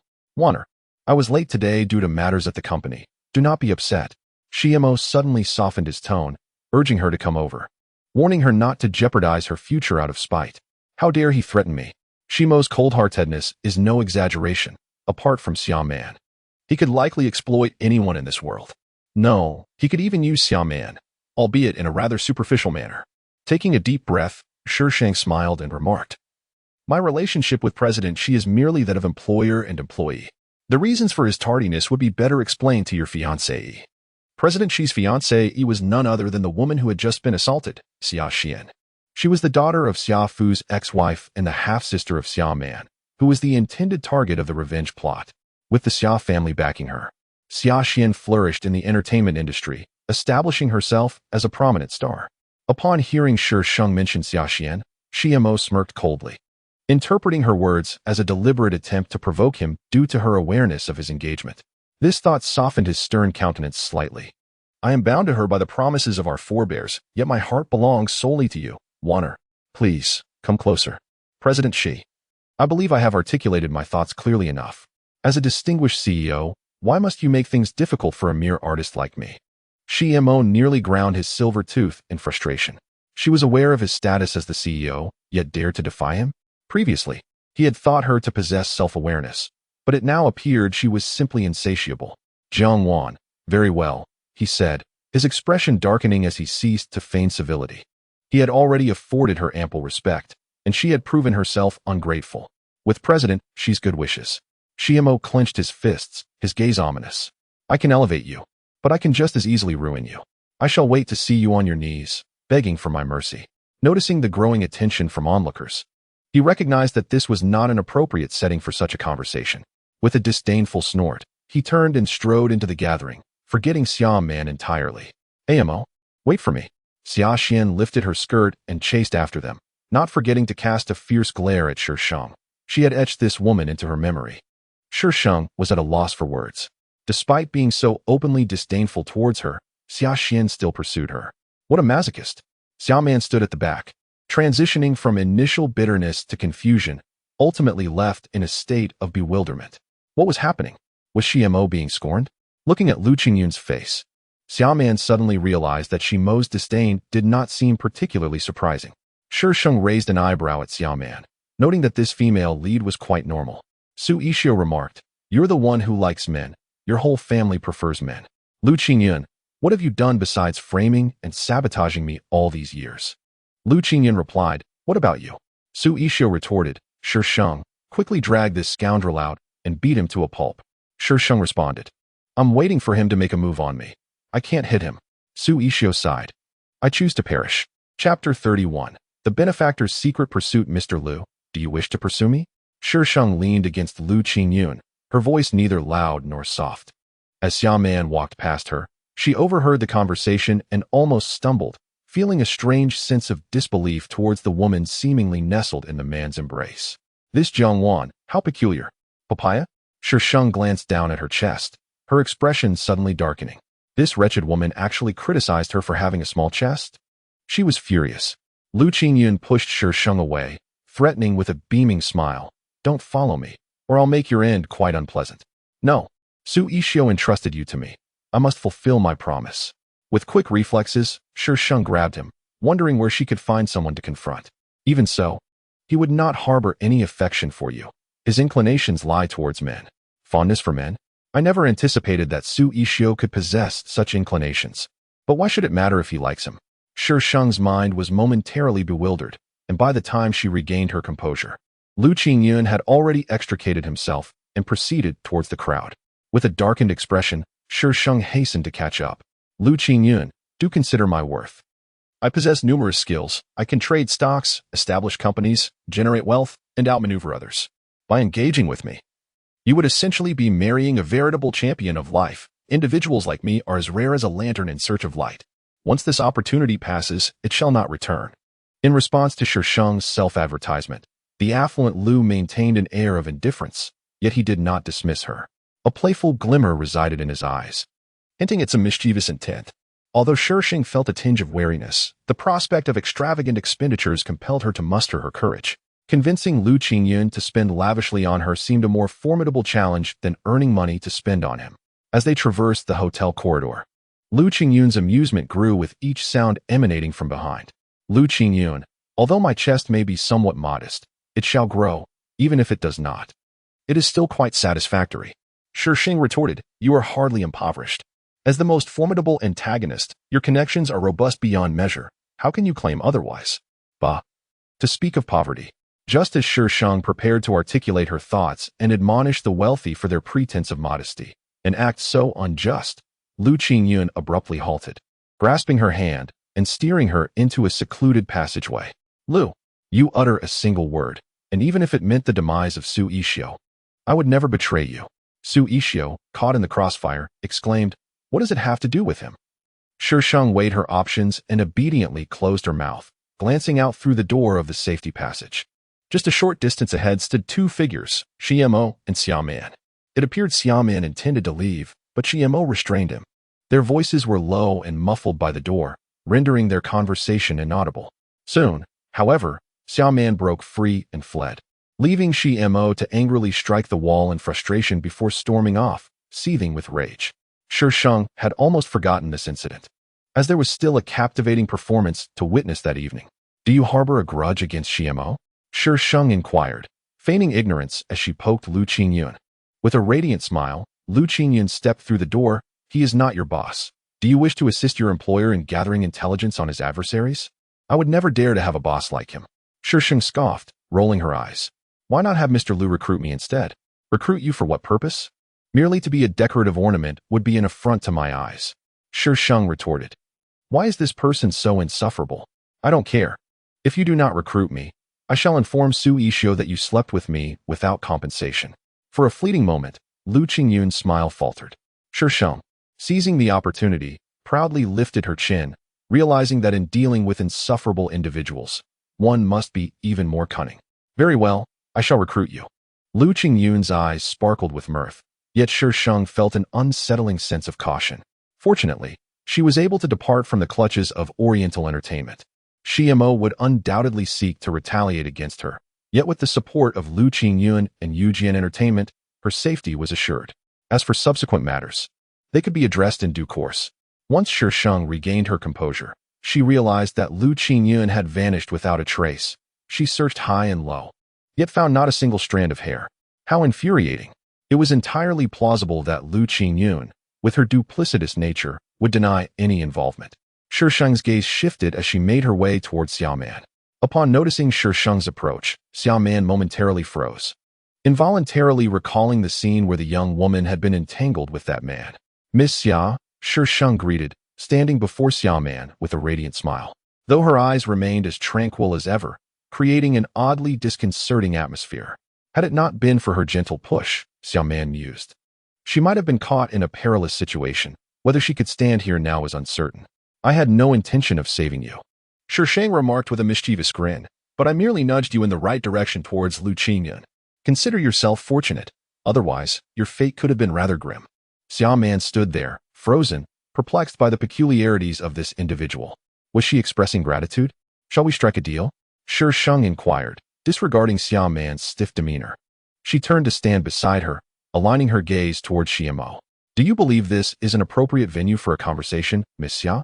Shi Sheng blinked innocently. Xuanyuan scrutinized her with suspicion, intrigued by the ulterior motives that might be at play. A glance towards Shimo's previous location revealed it to be deserted. Excellent. This allowed the protagonists to successfully avoid one another. The female protagonist has established a collaborative relationship, and tonight has not been in vain for her. However, Xuanyuan feels somewhat desolate. After exchanging a few words with Shi Sheng, she walks out alone. After taking a shower, Shi Sheng lies on her bed, staring at the ceiling. After a long while, she suddenly sits up, grabs the notebook beside her, recalls the plot, and finds a phone number for a studio online. After encrypting the number on her computer, she sends a text message to the studio. The recipient of the message is Hu Shua, the owner of the studio, which, in reality, consists of just him. He is a paparazzo, dedicated to unearthing the dark secrets of celebrities. None of those targeted by him have fared well. Hu Shua is not in need of money. His pursuits are purely out of interest. He cannot tolerate celebrities who preach one thing while practicing another behind closed doors. Those with clean consciences naturally have no fear of his investigations, but those with dark secrets are exceedingly wary of him. In the dimly lit room, Hu Shua puffs on a cigarette, contemplating the anonymous message he received. After a long pause, he extinguishes the cigarette and takes the camera from the table before leaving the room. Chapter 32. The financial backer's subtle intrigue since the banquet. There has been not a whisper from Lu Qingyun, but on the other hand, Shimo has become aggressive. Tang Yin remains oblivious to what transpired at the event, and upon realizing the company's abrupt change in attitude, he is left utterly bewildered. Ultimately, after learning the truth from Shi Sheng, Tang Yin collapses in tears in the restroom. It is one thing to be embroiled in scandal. We can always clear our name. However, what does it mean to offend the boss? Are you not interested in your career anymore? Tang Yin gazed at Shi Sheng, who remained nonchalant despite her current predicament, a faint twitch of his lips betraying his irritation. What are you planning to do now? She still had 2.5 years left on her contract with Dongfang Entertainment. Given the lack of resources from the company, even if they sought opportunities elsewhere, who would dare to offend Dongfang Entertainment? Just wait, I suppose. Wait for what? To wither away? This industry thrives on youth. If an artist is shelved for a year or two, finding a way back becomes exceedingly difficult. Shi Sheng's eyes curved in a feigned smile. Indeed, waiting. A surge of frustration welled up in Tang Yin's chest. Was she truly his artist, or merely sent to torment him? While Shi Sheng spoke of waiting, she seemed to vanish from sight, leaving Tang Yin, her manager, in a state of restless idleness.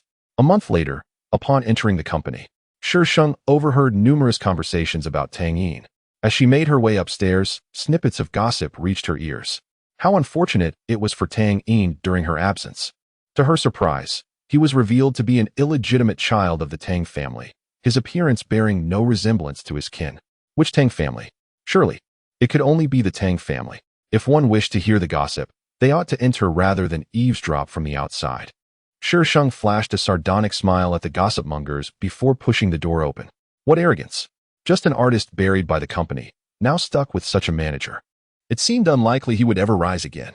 Let's move along. If he spots us, we might find ourselves in a precarious situation. As Shi Sheng entered the office, she was abruptly halted by a sharp female voice. The voice bore a hint of familiarity, prompting her to follow its source. Tang Yin was seated behind the desk, and before him stood a meticulously dressed woman. Tang Gu, are you in a meeting or holding a family reunion? Upon hearing Shi Sheng's slightly teasing tone, Tang Yin instinctively looked up, his brow twitching with surprise. How did she come to be here? Recently, he had been unable to locate her, as if she had vanished from existence, and now she suddenly appeared.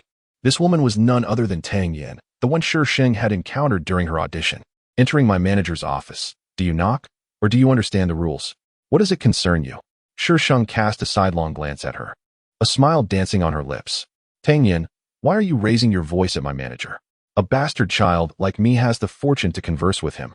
That is indeed a blessing bestowed upon him through countless lifetimes. Tang Yin retorted disdainfully with a scoff.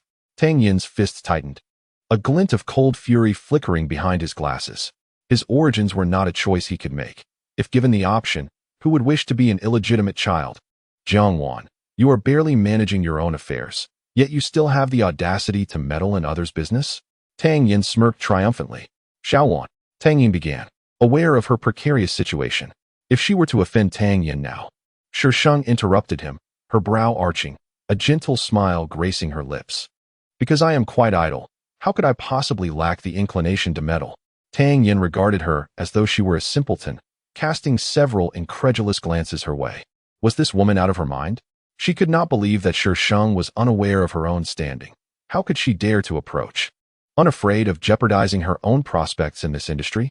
Tang Yin, even if you gaze upon me, I shall not perish. What troubles me most is the psychological shadow cast by the eyes of someone as unattractive as you. Look at you. I am far too precious for such scrutiny. You. Tang Yin, incensed, turned crimson and pointed at Shi Sheng, momentarily rendered speechless. How could she be deemed ugly? What an absurd notion. Shi Sheng's phone vibrated gently in her hand. She glanced at it and bestowed another smile upon Tang Yin. A smile as gentle and delicate as the spring breeze of March, yet her eyes remained tranquil, stirring not a single ripple of emotion. Miss Tang, I have matters to attend to with Tang Yin, so I shall not linger any longer. She paused. I happen to know several exceptionally skilled cosmetic surgeons. Should you require assistance, I would be happy to help. You are the ugly one. Your entire family is ugly. How could she be considered unattractive? That wretched girl. Tang Yin glared at Shi Sheng with a twisted expression, her eyes reddening, veins protruding from her forehead. Once possessing a stunning beauty, she now appeared somewhat grotesque. Tang Gu, are you not leaving? Shall I have to invite you? Shi Sheng directed her gaze at Tang Yin. Tang Yin, indeed, had no desire to remain any longer. He promptly rose and followed Shi Sheng out. Upon exiting the office, Shi Sheng led him upstairs, where passers-by pointed and whispered, uttering all manner of unflattering remarks. Tang Yin's back stiffened as he endeavored to endure the slights. The elevator number ascended to 32, and with a chime, the doors opened. He observed the petite figure ahead of him, and behind his glasses, his gaze shifted rapidly. Suddenly, he began to comprehend why he had acquiesced to her. That air of bold confidence surrounding her was unparalleled. In the president's office, Xuanyuan stood before Shimo, flanked by several impeccably dressed men. Her demeanor was composed, showing no signs of retreat despite the imposing presence opposite her. The office door swung open, and a woman of striking appearance stepped inside, clad in simple casual attire and flat shoes. Her nonchalant expression belied an undeniable aura that commanded attention. Although her ensemble was utterly unremarkable, it evoked the sensation of witnessing someone traverse a red carpet. Chapter 33. The financial backer. The entire company was aware that the president had erupted in anger, following the departure of Shi Sheng and her companions. The specifics of their discussion remained a mystery, yet it was clear that the company had severed ties with Shi Sheng, and even Tang Yin had resigned. Xuanyuan drove, with Shi Sheng in the passenger seat and Tang Yin in the back. He was still somewhat bewildered, having entered without uttering a word, only to witness his artist and Xuanyuan swiftly resolving matters with Shimo. Not only had the contract been annulled, but he too had been poached. I have already selected the company address, and the funds are in place. Shi Sheng was too preoccupied to consider Tang Yin's feelings. Her head bent as she swiftly typed on her notebook. The priority now lay with the artist. Indeed, we will need to engage professionals for the artist side. Xuanyuan mused quietly. A month prior, she had entrusted her late mother's entire estate into her care, a sum not to be trifled with. The inheritance, comprising significant financial assets, real estate, and some jewelry, amounted to a staggering 50 million, not merely 500,000. At that moment, she could not comprehend why she placed her trust in her, despite the fact that her words were so exaggerated and lacked sincerity. Yet, her expression was imbued with such earnestness that it compelled belief. However, a month later, as she gazed at her doubled assets, she was left in a state of sheer astonishment. The speed at which wealth was being generated was nothing short of miraculous. She retained a portion of the funds, as there would undoubtedly be numerous future financial demands, and it was imperative for her to accumulate more. A starting capital of 50 million was already sufficient for the initial phase. Xuanyuan had no objections. Although the capital originated from her, it was evident that doubling such funds was beyond her capabilities. Wait a moment. After absorbing Tang Yin's discourse for quite some time, she finally realized, "Are you planning to establish a company?" Indeed, the company has already been registered. Shi Sheng turned to Tang Yin, stating that she needed him to oversee the talent aspect. "What I wish for is a type of performer who is exceptionally beautiful and endearing, someone who, simply by standing on stage, can captivate an audience for an hour or two without lifting a finger," Xuanyuan remarked. "Isn't that more akin to a national treasure than a performer?" Tang Yin pondered. What on earth has his artist been doing this past month? Have the tactics of modern performers become so intricate? Undoubtedly. With Tang Yin's involvement, several issues that had been overlooked by the two young women were brought to light, thereby steering them away from potential missteps. Tang Yin's education was on par with that of the affluent elite, and he had a keen understanding of many issues. However, he discovered that his artist was no slouch. As a manager, he had thoroughly researched her background, only to find that she had not even attended university. How could she possess such knowledge? Amidst her uncertainties, Shi Sheng offered no clarification to his inquiries. He posed questions, and she skillfully evaded them with her innate charm. As the bustle of life enveloped him, he found little time to delve into the matter. Recently, Shi Sheng had been so occupied that she felt disoriented, and after a rare outing filled with revelry and drink, she dizzily stepped out of the private room, gently patting her cheeks as she made her way toward the restroom. Navigating the restroom required a significant turn, and just as Shi Sheng prepared to pivot, her sharp gaze caught sight of a familiar figure. The man, clad in a dark-hued casual outfit with his hands tucked into his pockets, stood with his back to her, concealing the expression on his face.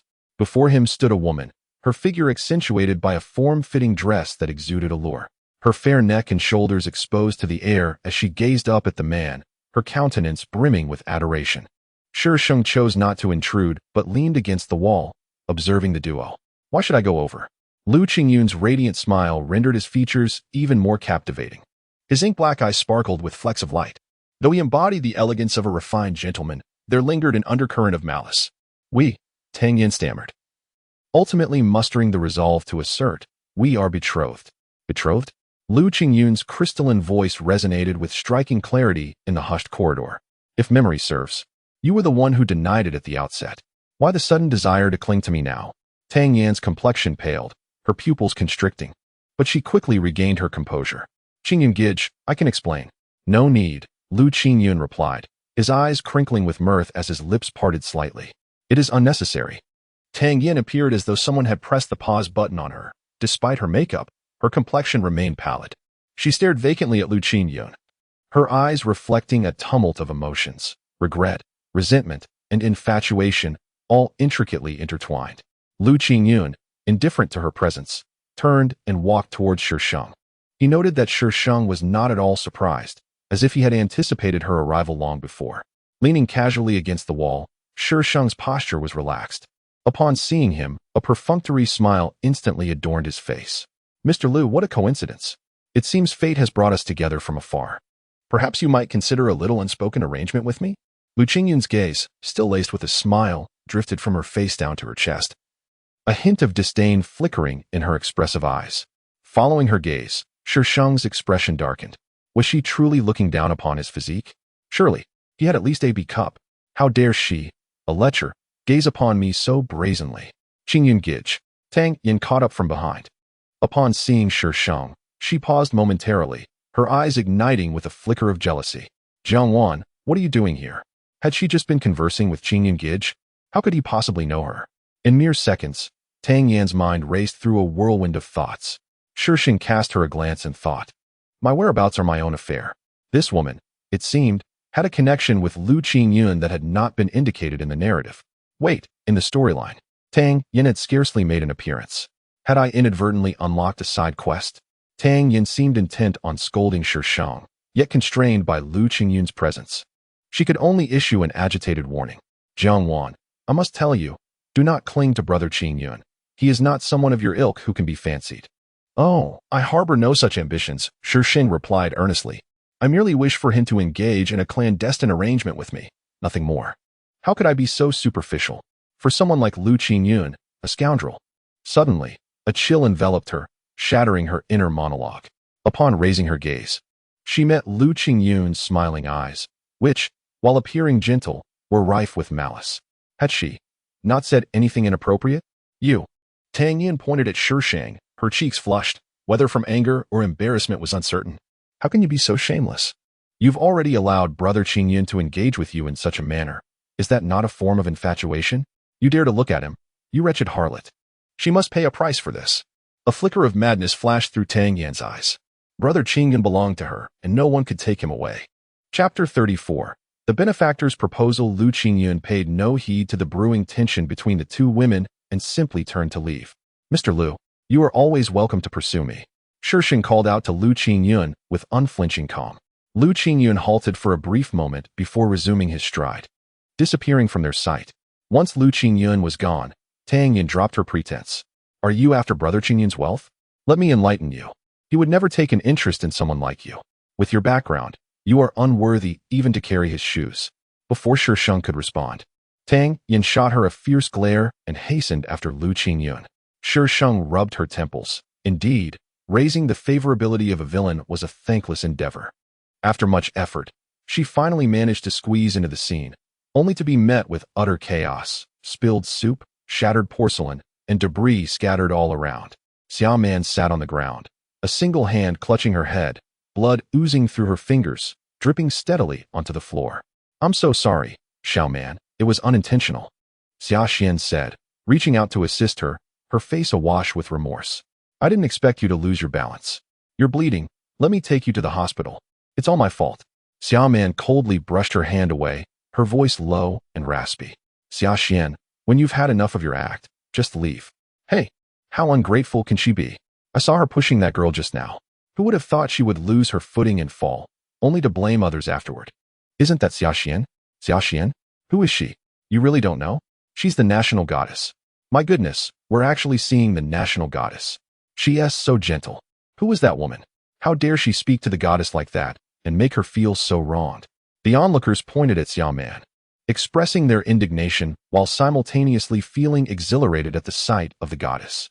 Fortunately, the patrons dining here were all of respectable standing, unlikely to engage in any disgraceful behavior. Xuanyuan, it's all my fault. Please don't be upset. Let's go to the hospital first. You wouldn't want a scar, Shi Sheng insisted. Embodying the role of a caring sister, her worried yet helpless gaze fixed on Xuanyuan. The expression on her face was perfectly calibrated. No wonder she was destined to ascend to the ranks of an award-winning actress. Just as Shi Sheng was about to approach, Tang Yin emerged from the crowd, swiftly assisting Xuanyuan to her feet, effectively obstructing the gaze of onlookers. His expression remained impassive, yet his eyes glimmered with an icy demeanor. Miss Xia, as a public figure, shouldn't you be more mindful of your surroundings? This is a private venue, and your ability to draw such attention raises questions. Tang Yin's words were strikingly candid, for those dining in this establishment were no fools. Their minds instantly began to weave intricate narratives. Shi Sheng distinctly sensed a shift in the scrutiny surrounding them. Internally, she seethed with resentment, yet her face wore a facade of gentleness. Sir, I am Xuanyuan's sister. I merely wish to take her to the hospital for a checkup on her injury. My intentions are purely benign. After all, it would be unfortunate for a young lady to bear scars upon her visage. Xuanyuan regarded her with a sneer, recognizing the hypocrisy of the woman who would relish her demise, now feigning concern. Spotting Shi Sheng within the throng, she gritted her teeth, refraining from delivering a couple of slaps to Shi Sheng, and instead turned to Tang Yin and said, "Let us depart." Tang Yin gently assisted Xuanyuan towards the exit. "Xuanyuan." Shi Sheng grasped her sister's arm. "I have heard you wish to pursue acting. I possess several scripts, if you are interested." Xuanyuan brusquely shook off her grip, scoffing, "Are you offering me charity? How thoughtful of you, but I have no need for it." "Xuanyuan, how can you speak to your sister in such a manner?" A deep voice resonated. Shimo's tall and imposing figure emerged from the crowd, his striking features shadowed by a brooding expression, particularly as he observed Xuanyuan being supported by Tang Yin. An unmistakable aura of menace radiated from him, causing those around him, who were eager to greet him, to retreat in trepidation.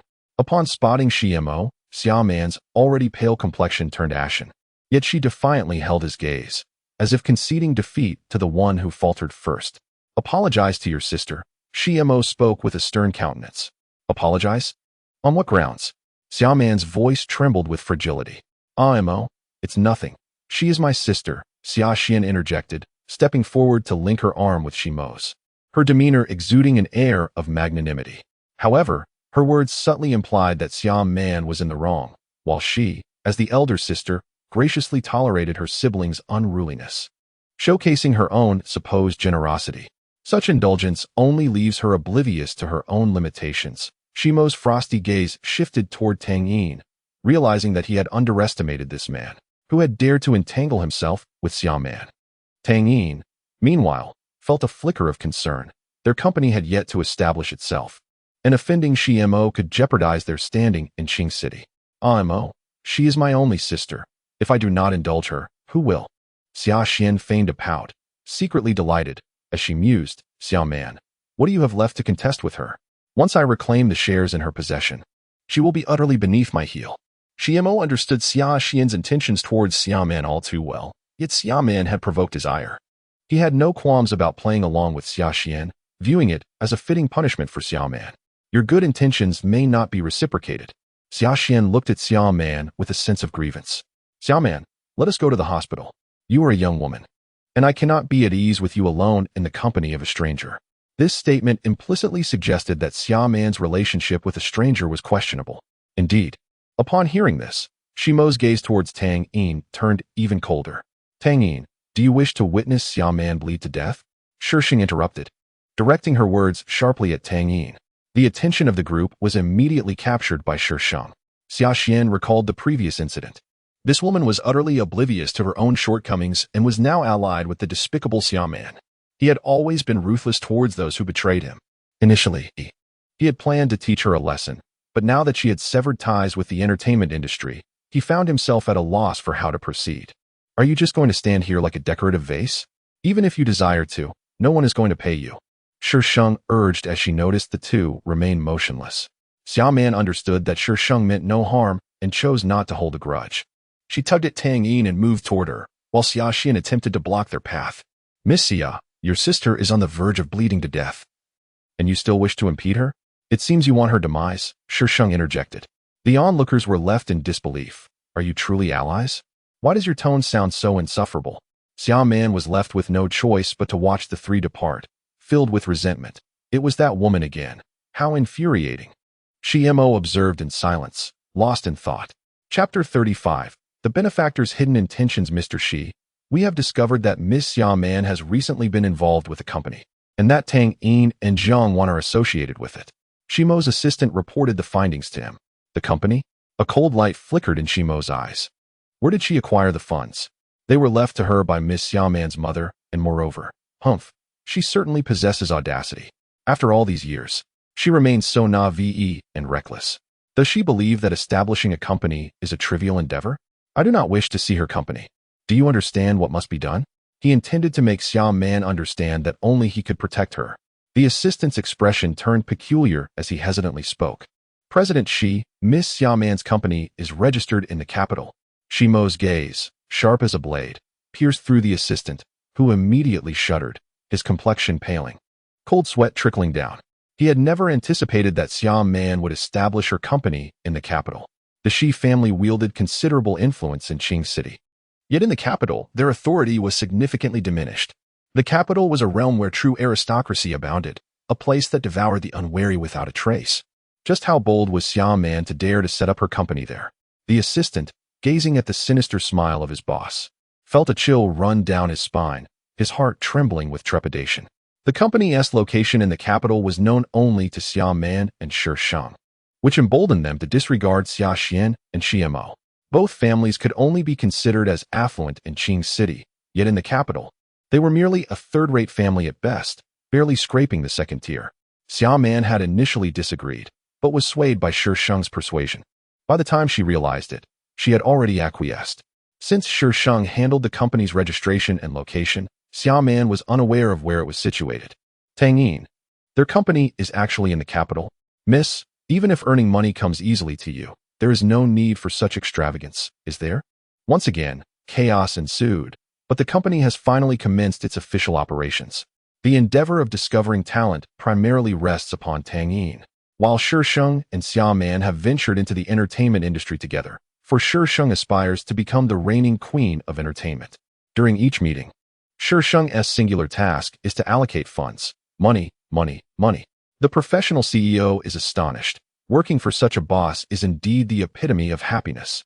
Tangyin has grown accustomed to this environment. He is unaware of the exact sum of money Shi Sheng possesses. Yet it is evident that their company has never been in want. Need a role? Simply throw money at it. Seeking a leading lady? Invest in the production. Although the company is affluent, it maintains strict regulations. Artists must exhibit self-discipline and self-respect, avoid opportunism, and refrain from creating discord with fellow artists. Unity and camaraderie are paramount. And if one possesses talent, achieving fame is not an issue. Contracts are designed to maximize the interests of the artists, ensuring they receive equitable treatment within the company, which results in minimal internal strife. Shi Sheng and Xuanyuan also present themselves as artists before others. Shi Sheng appears approachable. Yet those who have interacted with her realize that she does not exhibit the softness one might expect. Rather, she possesses an aura of defensiveness, ready to reciprocate discomfort if she feels uneasy. However, if one does not provoke her, she will not retaliate. As one of the earliest members to join the company, she currently enjoys a stable position within the third tier of fame, with only a single opportunity needed to ascend to the second tier, posing no conflict of interest with others. Occasionally, the company entrusts her with the responsibility of mentoring newcomers, though she often appears reluctant. Yet, should anyone dare to bully them, she will undoubtedly step in to defend them, ensuring that few would dare to provoke her. Xuanyuan, however, is quite different. She is immensely popular within the company, practically serving as its mascot. Sister man, I visited last time, and you were not there. Sister man, I have been diligently practicing lately. When might you be available to offer me some guidance? Upon entering, Shi Sheng noticed Xuanyuan surrounded by admirers. The moment she appeared, the young women fell silent. They were captivated, utterly mesmerized by her commanding presence. Xuanyuan had grown accustomed to her instantaneous transformation, but the other girls were unable to adapt. Can you imagine the stark contrast of seeing a goddess one moment and then witnessing a quirky persona the next? The former statement was directed at Shi Sheng, while the latter addressed the captivated girls. The young women nodded fervently, sighing, "Oh, Sister Man is truly the best. She is both gentle and beautiful, and she encourages us to persevere." Tangyin and the corporate president had been waiting for a while. As soon as Shi Sheng entered the office, she commandeered the president's computer. Xuanyuan exchanged a glance with Tangyin, both feeling a sense of exasperation. What else can this person do besides provide financial support? Well, providing funds is indeed quite impressive. After Tangyin and Xuanyuan finished their report and discussed the company's developmental direction, they ultimately sought Shi Sheng's opinion. Why me? Furthermore, that reality show is quite ruthless. Do you wish to see those delicate buds wilt before they even bloom? Tangyin replied, could you not wish for something positive? Besides, your reality show is quite popular, and they only need to make an appearance. They won't be recording with you for the entire duration. Xuanyuan calmly interjected, knowing that engaging in a serious debate would only lead to defeat. By the way, how is your recent film coming along, little man? Tangyin swiftly shifted the topic, fearing that if she continued, it would inevitably lead to the company sponsoring the event. Moreover, it might result in a thorough examination of the group he had yet to unveil, potentially marking a regrettable chapter in his history. It was fortunate that they were nearing the conclusion of the project. Xuanyuan clearly understood Shi Sheng's temperament and cooperated perfectly with Tang Yin. Chapter 36. The benefactor's subtle influence. This ensemble consisted of 4 individuals, 2 males and 2 females, a combination that is quite rare due to limited opportunities. Thus, when the decision was made to create such a group, the company deliberated for an extensive period. Fortunately, this quartet possessed remarkable foundations, primarily in their striking appearances. They were exceptionally attractive. Let us introduce them, Shi Sheng suggested, nodding in agreement as she presented the individuals. Allow me to introduce Director Lin, Han Ling, Fang Jinyu, Yin Zhe, and Jiang Ming. Hello, Director Lin, the 4 responded obediently. Excellent, splendid. Director Lin beamed, nodding repeatedly. He had just been worried about where to find handsome youths. And unexpectedly, they had appeared right before him. Xuanyuan was truly his lucky star. It was as if a pillow had been delivered just as sleep overtook him. The first season had not performed well in terms of viewership, compelling the director to grit his teeth and embark on a second season, investing substantial funds to recruit several attractive stars. The second season quickly soared in popularity.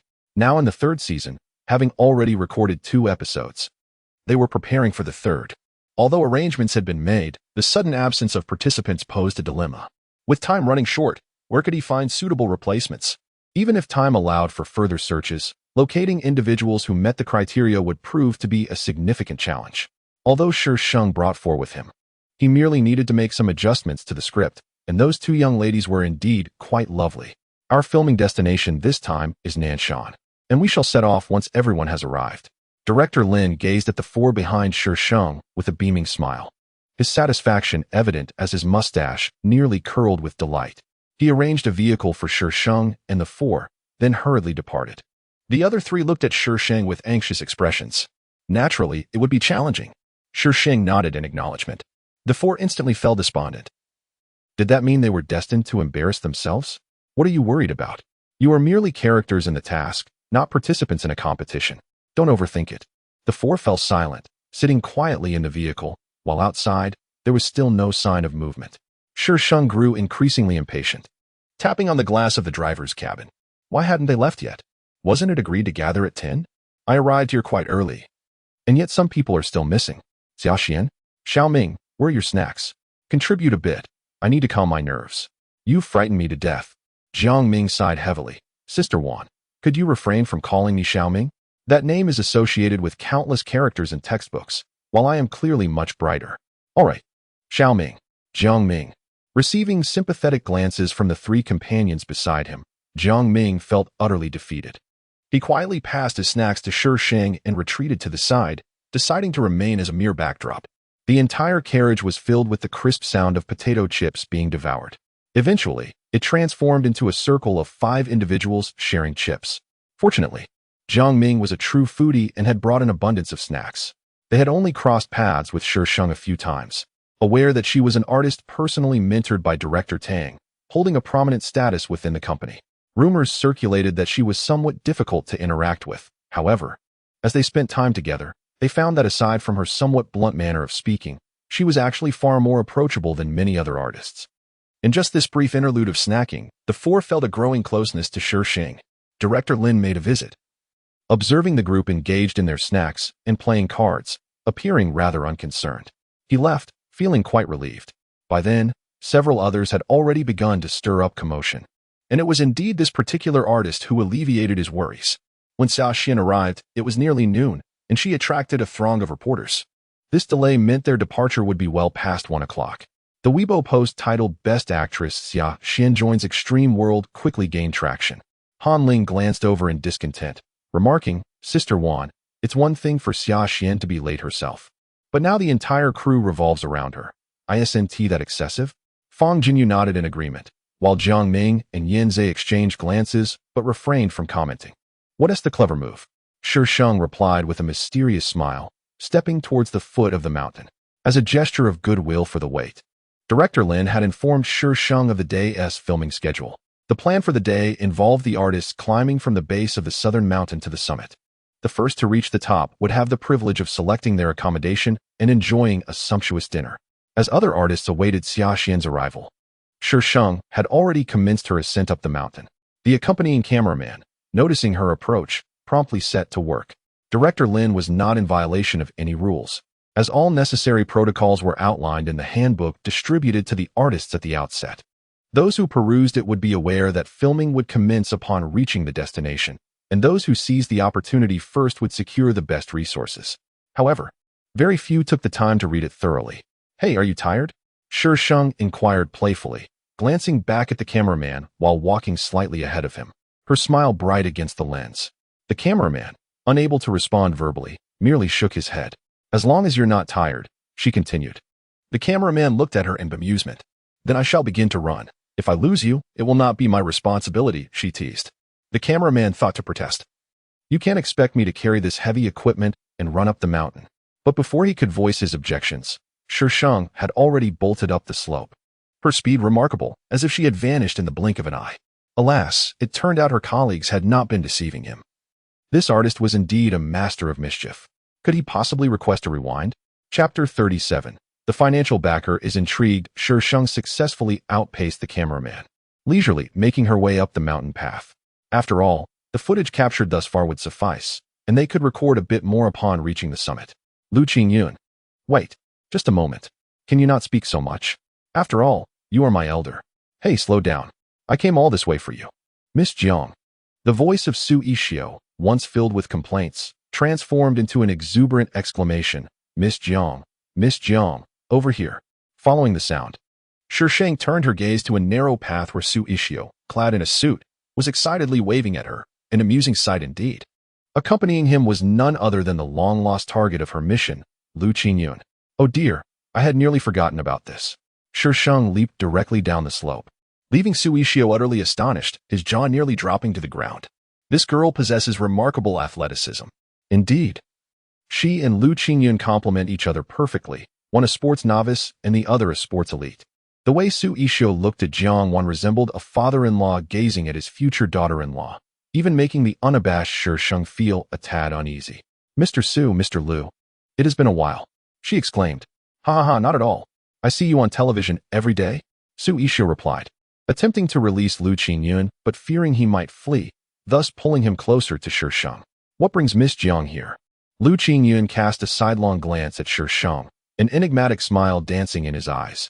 Sunlight filtered through the foliage of the narrow path, casting an eerie glow around him. "My goodness, this fellow's prowess has indeed grown," Shi Sheng thought, each encounter with Xuanyuan rendering the atmosphere delightfully harmonious. Moreover, his choice of words is peculiarly odd. "I find myself somewhat overwhelmed." Once Xuanyuan concluded his admonishment of Xuanyuan, he pushed him towards Shi Sheng with a fierce warning. "Xuanyuan, ensure Miss Jiang reaches her destination. Should you dare to run off midway, I assure you, you will regret it." Xuanyuan parted his lips, seemingly on the verge of refusal, yet in the next moment, he pressed his lips together, his eyes sparkling, and nodded with a radiant smile. Shi Sheng felt a shiver run down her spine. There was something decidedly peculiar about Xuanyuan. After Xuanyuan departed, Xuanyuan remained still, his expression a cheerful one as he gazed at Shi Sheng. A minute later, he averted his gaze and turned to walk up the mountain, prompting Shi Sheng to blink and follow in his footsteps. "Mr. Liu, are you truly not considering my proposal?" she inquired. "If the system dares to assign me such a task again, I shall eliminate it." "Miss Jiang, why must you choose me?" Xuanyuan paused, his eyes filled with mirth as he looked at Shi Sheng, as though attempting to peer into the depths of her soul. Her earlier self-recommendation had not been an exaggeration. The funds she possessed had accumulated in the swiftest manner. Although she did not manage the company, her acumen was undeniable. A person like her was more than capable of achieving great success without seeking someone to support her financially. If she were to harbor feelings for him, he might understand. Yet she did not. At times, she even exhibited disdain and hostility towards him. There were moments when she appeared as if she might wish to bring about his demise. Such a person, was he truly mad enough to acquiesce? "Because you are handsome," Shi Sheng replied, batting her eyelashes and cradling her face with an expression of adoration. "Mr. Liu is dashing and affluent, possessing both wealth and influence. Why would I not choose you? There are many wealthy and powerful individuals in this world." Xuanyuan stepped closer to Shi Sheng, an imposing gaze directed at her. "Then, Miss Jiang, why must you choose me? Do you think it is my desire? Forced into such a predicament, do you comprehend the sensation of someone wielding your very life as leverage to compel you to pursue men?" Shi Sheng suddenly felt a wave of despondency wash over her. It would be swifter to eliminate him altogether. Lu Qingyan narrowed her eyes, taking a step back, sensing the murderous intent emanating from the woman once more. Mr. Lu, I've heard your stamina is rather lacking. Shi Sheng did not temper her lethal aura. Meeting Lu Qingyan's gaze, tinged with curiosity, articulating her words with utmost clarity. Lu Qingyan subtly extended her hand backward. Shi Sheng's eyes curved with mirth as she leaned forward. Seizing Lu Qingyan's wrist and deftly maneuvering it behind her, her small hand brushing against his waist, swiftly snatching a dark object from him. Shi Sheng's speed was so remarkable that Lu Qingyan barely registered the action. To carry such a perilous weapon, Mr. Lu, you truly frighten me. Despite her words, she effortlessly dismantled the firearm, tossing it carelessly to the ground. Lu Qingyan, taken aback, thought, could you at least display a semblance of fear? Taking a deep breath, she inquired, what exactly do you wish to extract from me? Throughout his life, he had encountered innumerable dangers, some involving direct confrontation, others employing seductive tactics. Yet, he could discern the intentions of those individuals with ease, except for this woman. I merely desire you to engage in a mutually beneficial arrangement, Mr. Lu, to provide me with financial support. I seek $10 billion. Can you furnish such a sum? Such a declaration could very well result in her demise.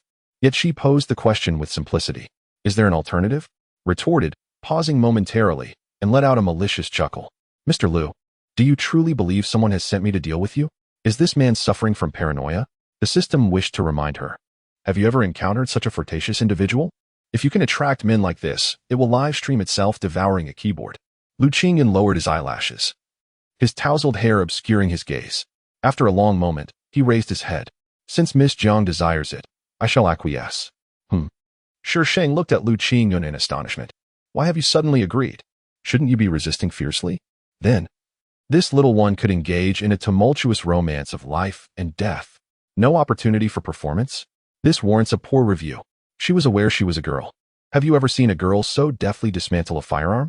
As a girlfriend, accompanying him to bed is also an obligation. Miss Jiang, why don't we execute this now? Lu Qingyan grasped Shi Sheng's wrist with a smile in his eyes, leading her up the mountain. What? Accompanying to bed? Goodness. Who said anything about that? Lu Qingyan, wait, shouldn't we first cultivate our feelings? Intimacy on the bed cultivates affection more swiftly. Nonsense. Sex without love is merely licentiousness. Lu Qingyan, hold on. He had thought her fearless. Ah, so there are indeed things she fears. Chapter 38. The Benefactor's Hidden Intentions. 18 individuals participated in the recording, free to select their own routes, with each person requiring only 2 cameramen. The director, exasperated, allowed everyone to take a break. Han Ling cradled the cup of ice water given to her by the staff, taking a couple of hearty gulps before gazing incredulously at Shi Sheng, who was being attended to by several individuals. They had already taken 6 breaks, yet she had only managed to ascend halfway. By the time they reached the top, night would have fallen. If only she had chosen to accompany Sister Wan instead. What was the purpose of this? Fang Jinyu shook her phone, and without uttering a word, the 4 of them instantly understood the unspoken agreement they had forged. The 4 gathered closely, engaging in hushed discussions, predominantly led by Fang Jinyu and Han Ling, while Yan Zhe and Jiang Ming listened intently. Hey, someone needs to head down the mountain to fetch bottled water for Sister Xian, said Xia Xian's assistant, who had appeared beside them, issuing commands with an air of authority. The surrounding staff had dispersed, leaving the 4 of them, mere youths with an average age under 20, under the assistant's scrutinous gaze. Sister Xian doesn't drink that brand. If I say go, then go. Why all the unnecessary chatter? Apologies, but we are not part of the production team, Yanzei replied, rising politely and offering a friendly smile to the assistant. You could simply have the staff assist Sister Xian. As you can see, we are rather fatigued ourselves. The assistant frowned, retorting with sarcasm, young people ought to engage in more exercise. Is it too much to ask for you to run an errand for a drink? If you wish to navigate this industry, understanding social dynamics is paramount. Han Ling interjected, grasping Yan Zhe's arm to prevent further remarks. May I inquire what brand of bottled water Sister Xian prefers? We will gladly procure it for her. At last, they grasped the unspoken etiquette. The assistant promptly conveyed the brand name that Xia Xian requested, urging them to purchase it quickly before strutting away with an air of arrogance. Han Ling, why are you pulling me? Yanzei asked, somewhat irked. That woman is clearly bullying us. Xia Xian, An acclaimed actress with immense influence, exudes warmth towards everyone, even charming the director into a jovial mood. We haven't even made our case yet. How can we confront her directly? Han Ling, being the eldest, perceived the situation with greater clarity than the other three. Are we just going to let this slide? Fang Jinyu expressed her discontent. How can we possibly do that? Han Ling chuckled. Have you forgotten who holds the power? The eyes of the three brightened. Their senior sister was indeed in a position of authority. That pitiful demeanor immediately garnered the affection of several staff members, who began to voice their discontent towards Shi Sheng's entourage. Shi Sheng's people are mistreating us. The company's policies were transparent to them, so lodging a complaint posed no psychological burden. Unable to contend with them? No matter, we can report to the company. Shi Sheng glanced towards Shi Sheng, who was also looking in her direction. Their gazes met in the air, and Shi Sheng remained unperturbed. Not a ripple of emotion stirring within her, which only served to infuriate Shi Sheng further. It was only upon seeing those four descend from her vehicle that she had taken delight in toying with them throughout the journey. To her surprise, Shi Sheng appeared utterly unfazed. Why don't you go rest in the room with the staff for a while? You have no further business here, Shi Sheng suggested, patting Han Ling on the shoulder as she made her way towards the director. The director bellowed for everyone to assemble. Apart from Shi Sheng, the remaining 7 appeared somewhat disheveled. Hey, little Maruko, you were the first to arrive again. A young lady strolled over and promptly draped herself around Shi Sheng's neck. Her name is Fang Liqiu, a fellow entrant from the same batch as Shi Sheng, a first-rate celebrity with considerable popularity. For reasons unknown, she took a liking to her and even bestowed upon her the rather peculiar nickname of Little Maruko. What kind of ridiculous nickname is that? When I alighted from the car, I intended to seek you out, but lo and behold, you vanished before I could find you. Can you imagine the solitude and helplessness I felt at that moment? Fang Liqiu cast a glance towards Shi Sheng, her face awash with grievance. At that time, Shi Sheng's vehicle had obstructed the entire convoy, leaving her unable to squeeze through. No way, Shi Sheng grinned, but if you were to cling to me, I assure you that during dinner, you would once again experience the true essence of loneliness and helplessness. Fang Liqiu promptly released her hold on Shi Sheng, exclaiming, hee, little Maruko is the best. Being the first to arrive guarantees a sumptuous dinner, and since not all moments will be filmed during the shoot, if Shi Sheng consents, she too may partake in the feast. As Fang Liqiu engaged in conversation with Shi Sheng, the director had already finished his preamble and delved into the main subject. Ahem. I am now issuing the task card. The card contains only hints, and you must locate the items corresponding to these hints by 7 o'clock tomorrow. Failure to find the items will result in the absence of breakfast. The program's hints are notoriously tricky. One must consider the entire lineage of the word to pinpoint the corresponding items. After distributing the task cards, it was time for dinner. Aside from Fang Liqiu, the others could only gaze longingly at the lavish spread before Shi Sheng. Shi Sheng poked at the cabbage in her bowl, her expression contorting in a comical manner. Yet, when the camera turned towards her, she instantly transformed into a picture of grace and elegance, savoring the boiled cabbage as if it were a gourmet dish. Once the filming concluded, Fang Liqiu was whisked away by her assistant, leaving Shi Sheng alone in the lobby. Xuanyuan, long time no see. Shi Sheng raised her gaze slightly, a subtle smile gracing her lips. Is there something you need? I haven't sought you out yet you appear before me. Aren't you curious why I'm here? Shi Sheng took a seat across from Shi Sheng, narrowing her eyes in scrutiny. Shi Sheng feigned deep contemplation, before cheerfully remarking, the temperamental best actress? At that moment, there was no one left to film, allowing some staff members to partake in their meals. Upon seeing a man enter through the hotel doors, a few young women gasped in delight. I heard you were here, so I came to discuss matters and catch a glimpse of you. Shi Mo responded nonchalantly, though his gaze inadvertently fell upon Shi Sheng. The girl he remembered as timid and shy had undergone a complete transformation. Clad in simple sportswear, devoid of extravagant clothing, meticulous makeup, or lavish jewelry, she sat quietly, exuding an undeniable air of nobility. Yet, beneath that elegance, there lingered a hint of rebelliousness. Shi Mo's eyes darkened as he exchanged a few words with Shi Sheng before departing. What a coincidence, my goal aligns with yours. Shi Sheng leaned back slightly. Let us observe who will be the first to exit the entertainment industry, shall we? Shi Sheng let out a disdainful sneer. You want me to exit the entertainment industry? Xuanyuan, do you truly believe that establishing a mediocre company alongside Xiaoman can place you on par with me? You are but a third-tier star, barely scratching the surface of first-tier status. What capabilities do you possess that could compel me to leave this realm? Shi Sheng propped her chin on her hand, smiling as she replied, "Yet I am currently backed by someone influential. I have Yujian Entertainment as my support. In the capital, Yujian Entertainment holds a respectable position, unlike Dongfang Entertainment. I have heard that Dongfang Entertainment is attempting to expand into the capital, and the appearance of Xiamo here must be related to this endeavor." Backed by someone. Xuanyuan furrowed her brow momentarily before relaxing, her eyes filled with disdain. Xuanyuan, do you genuinely believe those men would oppose a star and an actress for the sake of two families? You, a mere third-tier celebrity. What substantial backing could you possibly find for your body? Perhaps we shall find out by trying. This is self-inflicted. The director bellowed. The tasks have been sent to your phones. Now, let us proceed with the grouping. Pair up in twos, and those who draw the same color shall be a team. Staff members walked around with sealed boxes. Shi Sheng and Feng Liqiu stood together. Feng Liqiu drew blue, while Shi Sheng drew green. Oh, we are not in the same group. Feng Liqiu's face fell immediately. Little Maruko, why are we not paired together? Being with you means having delicious food and warm soup. Such bliss, yet now we are apart. Woe is me. Because you are too noisy. Am I noisy? No. Xuanyuan, how can you say that to me? I am deeply hurt. You have wounded my fragile soul. The director instructed everyone dressed in the same color to stand together. No matter how much Feng Liqiu howled, it couldn't change the fact that he hesitantly stood next to a male artist.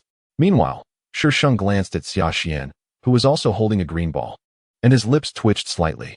It must be intentional, right? Surely it is deliberate.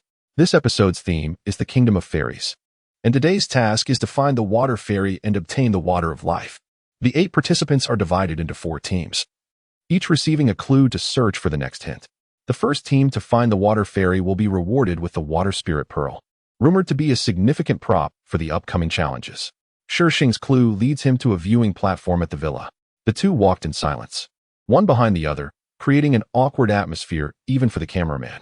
He would have preferred Shi Sheng to be as lively as in previous episodes, at least for the sake of viewership. As the incident unfolded, the cameraman was still grappling with the awkwardness when he witnessed Xuanyuan rolling down the slope, leaving him utterly taken aback. Xuanyuan was rushed to the hospital, and reporters quickly caught wind of the accident. "Miss Jiang, could you explain what exactly happened?" Tang Yin shouted in frustration over the phone, directing his anger at Shi Sheng. "I didn't do anything," Shi Sheng replied innocently. "She rolled down on her own. I didn't even touch her." At that moment, she had been slightly behind Xuanyuan, and who could have anticipated that Xuanyuan would suddenly reach out to grab her? As adversaries, she naturally shook off Xuanyuan without hesitation. Who would have thought that Xuanyuan would be so reckless as to roll down the slope herself? TSK. How on earth did she not sustain any injuries? Now, Xuanyuan is accusing you of pushing her, and the comments online are overwhelmingly in her favor. Furthermore, your past transgressions have resurfaced. Tang Yin was anxiously shouting on the other end of the line. After a long struggle, Shi Sheng finally hung up the phone. This is truly exasperating. If she is so eager to court disaster, then she should not blame me for being unkind. The day after Xuanyuan was hospitalized, some scandalous photographs unexpectedly surfaced online. The girl in the images appeared youthful and innocent. Although there were no explicit bed scenes, there were indeed photos of passionate kisses. These images ranged from that of a naive girl to that of a mature woman. As the sequence progressed, the content became increasingly risque, with the final few resembling a gathering for drug use. Initially, some people failed to recognize the identity of the girl, but as the subsequent photos emerged, anyone who could not see was indeed blind. In the VIP ward of the hospital, Xuanyuan frantically scrolled through these images, muttering to herself, "How could this happen? How could this happen? These things were destroyed long ago. Why have they resurfaced? How is this possible?" It was clear that someone had orchestrated this. Xuanyuan's manager frowned at her and advised, "Calm down. As long as we do not acknowledge these images and claim they are fake, everything will be fine. So much time has passed since these events. Even if they investigate, it will take time, and by then, the heat will have dissipated. It must be Xuanyuan. It must be Xuanyuan." Xuanyuan suddenly hurled the computer to the ground, exclaiming, "That vile woman is trying to ruin me. It has to be her. She threatened to force me out of the entertainment industry. But where could she have obtained these materials? Those individuals from back, then clearly. Calm down. It is merely a few photographs. The agent does not comprehend why Xuanyuan is so terrified. These images do not even include any intimate ones. They are hardly of any significance and can be easily dismissed with a little maneuvering. How can I remain calm? How can you expect me to be calm? Ah! Xia Xian screamed while clutching her head. Why does Xuanyuan possess such materials? Does she know about that incident as well? No. She absolutely cannot allow Xuanyuan to expose that matter. Otherwise, everything will be over for her. Stay calm, stay calm. She must devise a way to deal with Xuanyuan. Chapter 40. The benefactor's hidden agenda. The trending topics on Weibo are almost entirely dominated by Xia Xian. Injured best actress, suspected human manipulation, the goddess's unknown past. Xia Xian's scandalous photos and drug use. A red-hot actress, who has captivated the public, finds herself embroiled in a scandal involving her indecent images from her school days after sustaining an injury. Would there be a shortage of onlookers? The hospital where Xia Xian is located is besieged by reporters, with journalists sneaking in, causing chaos and confusion. In that instant, the spotlight on Shi Sheng was momentarily overshadowed. Tang Yin continued to rage over the phone, having long since lost his composure. Youth is fleeting, never to return. Shi Sheng's lips twitched, a vein throbbing on his forehead as he remarked, when someone is determined to harm you, they possess 100 ways to do so. Do you think you can defend against it? Indeed, that is quite true. Tang Yin exhaled a deep breath after his outburst, regaining his composure. Despite Xia Xian's current predicament, the photographs were not of significant concern. In a few days, the situation would settle down. However, your matter is distinctly different. They insist they possess evidence. And when the time comes, Brother Tang, you need not worry about this. She has no opportunity left, Shi Sheng interjected. Now that she had taken action, she would not afford Xia Xian a chance to turn the tables. Tang Yin fell silent, the call enveloped in stillness. After a long pause, he steadied his voice and asked, was this your doing? Brother Tang, when have you ever seen me allow an adversary to roam freely while doing nothing? He was repeatedly grateful that he stood on the same side as her rather than as her opponent. Upon ending the call, Shi Sheng's lips curled into a faint smile. A smile that was both chilling and sardonic. Xia Xian, prepare yourself to fully experience all that Xuanyuan once endured. The production team favored Xia Xian, resulting in Shi Sheng facing some challenges in her treatment. Even Director Lin, who usually treated her with kindness, began to maintain a distance, only approaching her for essential matters. Shi Sheng remained unconcerned. Rather than squandering time arguing with bystanders, she preferred to earn more money. Sister Wan, have you had lunch yet? After filming concluded, Han Ling, accompanied by 3 charming young men, approached Shi Sheng. Sister Wan, have some snacks first, we'll go get you a meal. Jiang Ming pulled snacks from his bag and piled them in front of Shi Sheng. A true foodie always carries snacks. With few words, Yanzhe merely echoed the sentiment. Yet his eyes were filled with concern. All right, Shi Sheng said, putting away her belongings. It's no big deal. Come on, sister will take you to enjoy some delicious food. In such a vast resort like Nanshan, are we to fear a lack of sustenance? Xuanyuan, aren't you angry? The 4 of them exchanged puzzled glances at Shi Sheng. In similar situations, wouldn't other artists be far less composed? Why would I waste my energy on trivial matters with inconsequential individuals? Such occurrences are commonplace, and you will encounter far more shadows in the future. As Shi Sheng led them toward the resort, she continued, if every insignificant person demands your consideration, your achievements will be limited. The 4, at that moment, were somewhat perplexed, yet many years later, they would feel immense gratitude for the wisdom Shi Sheng imparted. Su Yixio was engaged in conversation with the receptionist when she caught sight of Shi Sheng entering. She promptly abandoned her previous discussion and hurried over. Xuanyuan, are you here to see Xuanyuan? Would you like me to call him for you? Having grown accustomed to Su Yixio's manner of address, Shi Sheng merely rolled her eyes in exasperation. I am here to eat. May I inquire why you seem so idle, Mr. Su? How long have you been loitering here? Has your company been abandoned? Is it not that unreliable Xuanyuan again? Su Yixio was so enraged that he nearly leapt to his feet. You have no idea how miserable I've been these past few days. Xuanyuan, you must help me. I feel as though my very life and fortune are in grave jeopardy. The quartet watched as this grown man displayed a dramatic shift in emotions, performing a solo act. Is this truly a man? It felt as if Sister Li Qiu had possessed him. Just then, Fang Li Qiu entered from the hotel, her gaze lighting up upon spotting Shi Sheng, sparkling with a green glimmer akin to that of a treasure. She sprang toward Shi Sheng with unrestrained enthusiasm, but Shi Sheng deftly sidestepped, causing Fang Li Qiu to crash directly into Su Yixio. Who dares to throw themselves into my embrace? Su Ishio swiftly pushed Fang Liqiu away. Shameless? You are the one without shame.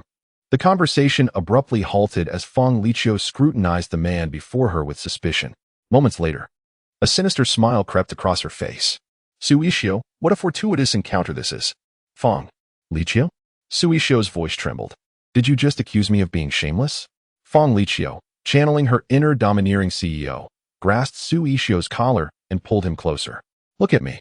Did you just call me shameless? And no. Su Ishio replied weakly. So I misheard? Are you implying that I have a hearing problem? Su Ishio. He clearly said nothing at all. Xuanyuan, please come to my rescue. Chapter 41. The financial backer intrudes on me in the end. The number of diners swelled to 8. Shi Sheng, along with 4 charming young men, Su Ishio, Fang Liqiu, and Fang Liqiu's agent, were present. The connection between Fang Liqiu and Su Ishio dates back to their middle school days, where they were classmates from junior high through high school. However, after Su Ishio went abroad first, Fang Liqiu followed not long after, yet they found themselves in different countries, making any chance encounters impossible. Shi Sheng discerned that the two were likely harboring mutual affections. Otherwise, given Su Ishio's prowess, he would not have been so meek in the presence of Fang Liqiu's conversation. Ah, Sister Liqiu and that gentleman appear to be entangled, Fang Jinyu remarked, her eyes sparkling as she gazed at the pair seated across from her. They were indeed a delightful match. It was evident to anyone with eyes. Jiang understood Fang Jinyu's insight with a glance. Shi Sheng smiled, her lips pressed together, enjoying her meal. The thought of potentially shedding 2 burdens brought her immense joy. She felt a surge of happiness and decided to indulge in more food, chuckling to herself. Halfway through their meal, Su Ishio received a phone call and seized the opportunity to slip out of the room while Fang Liqiu engaged Shi Sheng in conversation. Xuanyuan, Xuanyuan is looking for you. Su Ishio called from the doorway, waving at Shi Sheng. He had no desire to step back inside, not in the slightest. Wow, so handsome. Fang Jinyu was the first to notice Xuanyuan at the entrance, her eyes sparkling with hearts as she beheld the strikingly handsome man.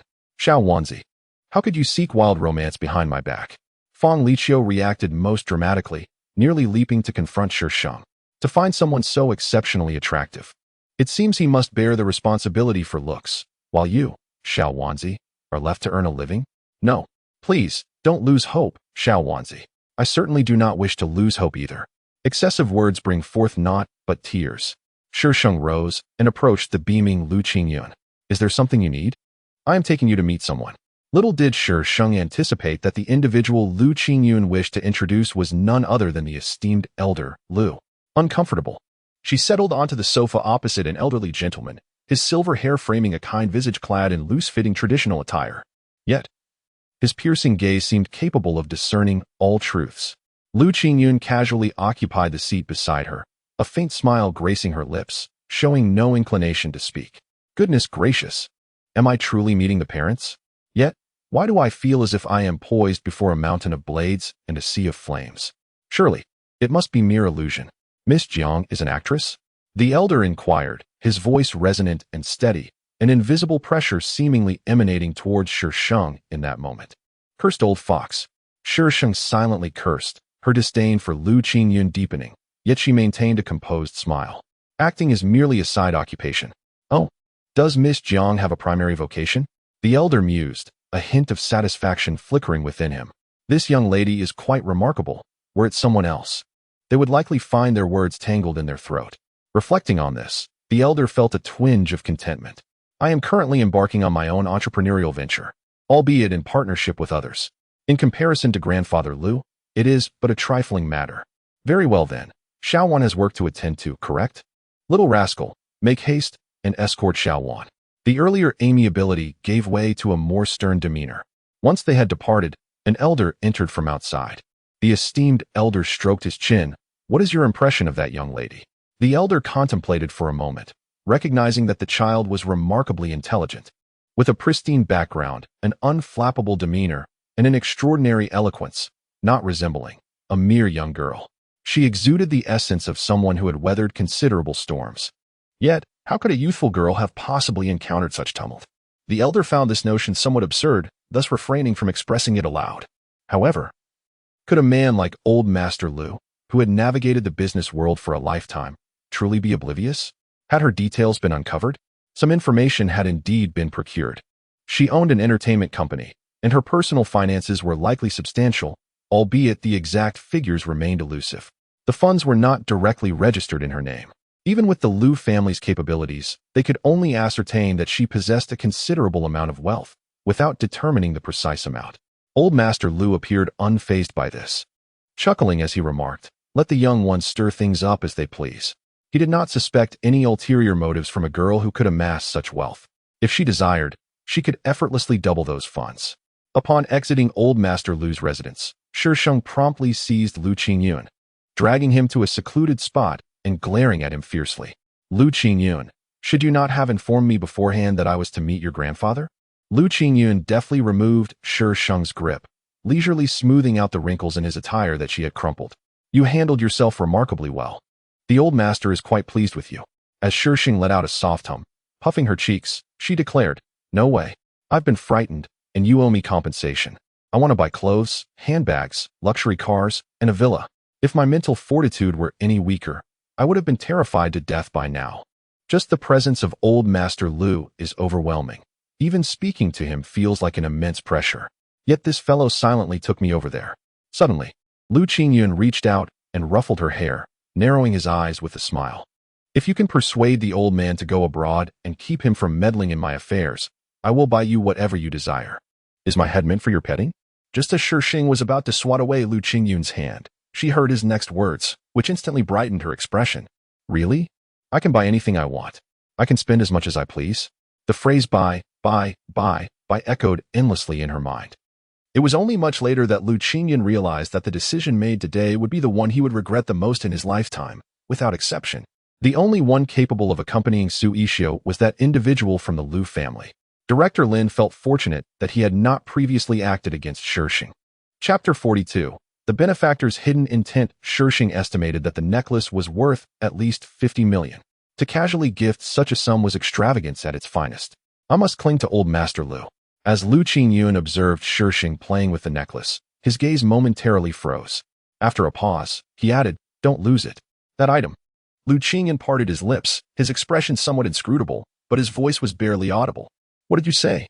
Xuanyuan smiled brightly, a flicker of amusement gracing his lips. "It's nothing." Shi Sheng cast him a skeptical glance, thinking he must be out of his mind. In an instant, her expression shifted to one of delight. "Shall we go shopping?" Xuanyuan silently sighed. Compared to the old man, this woman was equally troublesome. This paltry sum was but a fraction of what was needed. How disheartening. $1 billion. In US dollars. How much would one need to purchase to achieve such a feat? With that thought, Shi Sheng felt a pang of frustration. She observed the online quarrel with the detachment of a bystander, akin to watching a dramatic spectacle unfold. Given that Xia Xian's anger had likely reached its zenith, this seemed the perfect opportunity. Her mood was rather dismal, and she thought it only fair to share the sentiment. Misery loves company, after all. Xia Xian boasted a vast fan base, yet they adored her for the gentleness, kindness, and purity she exhibited, not for the blemished persona captured in those scandalous photographs. At this juncture, Xia Xian's Weibo had erupted into chaos. How could one have misjudged her character so severely?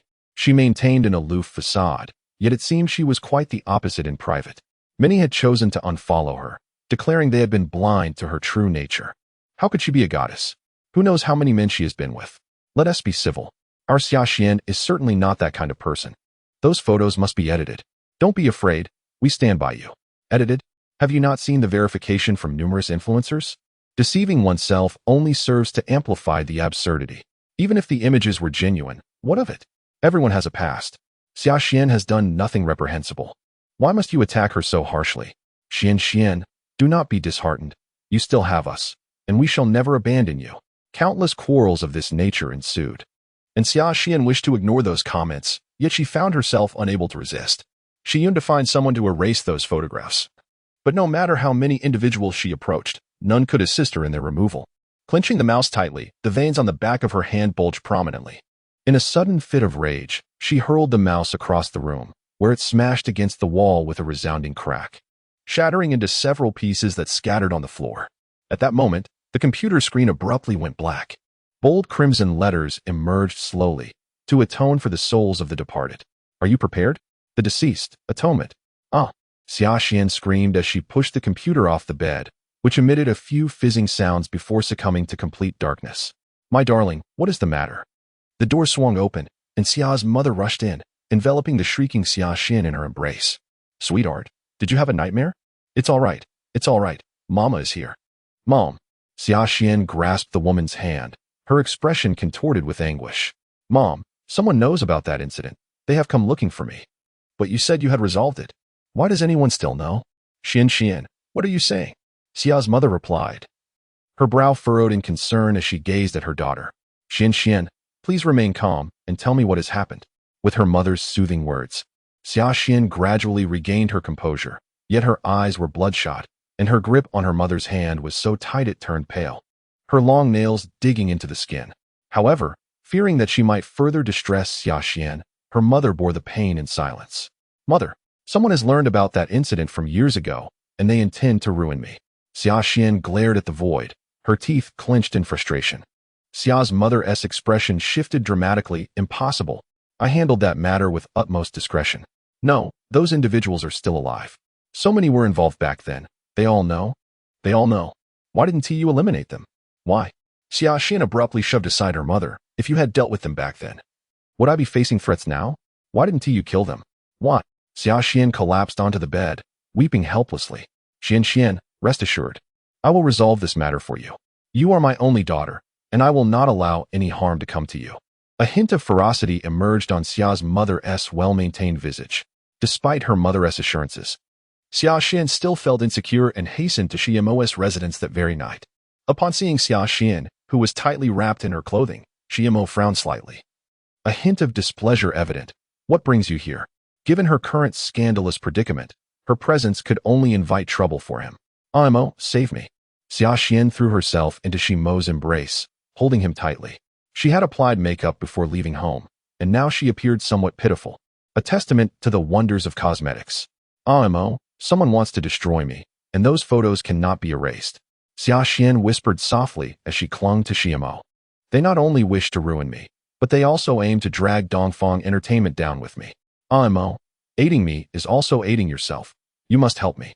Xiao's gaze darkened as he realized that someone was deliberately attempting to divert blame onto Dongfang Entertainment. Fortunately, he had detected the scheme in time and prevented the flames from igniting. Is there truly someone intent on targeting Oriental Entertainment? Are they starting with Xia Xin?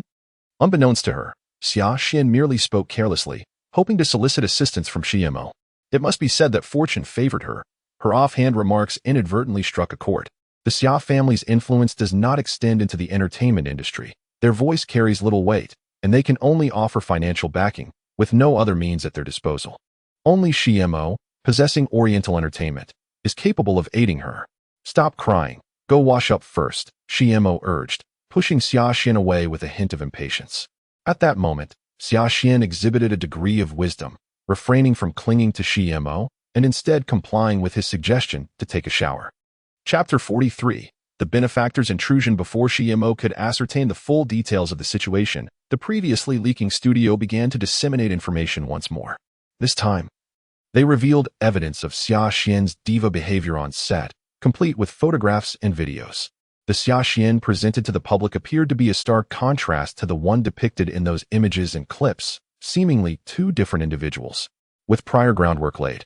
This latest revelation was readily accepted by the masses, igniting a tempest online that thrust Xia Xin into the eye of the storm. Those who had previously endured her tyranny due to her status as an award-winning actress could no longer remain silent.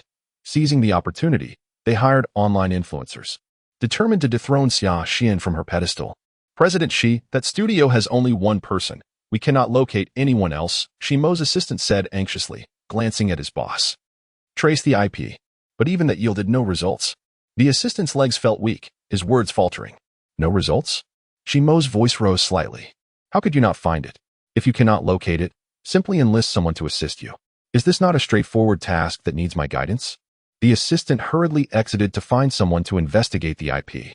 Unfortunately, that IP had been tampered with by Shi Sheng, making it nearly impossible for Xiao's team to trace it.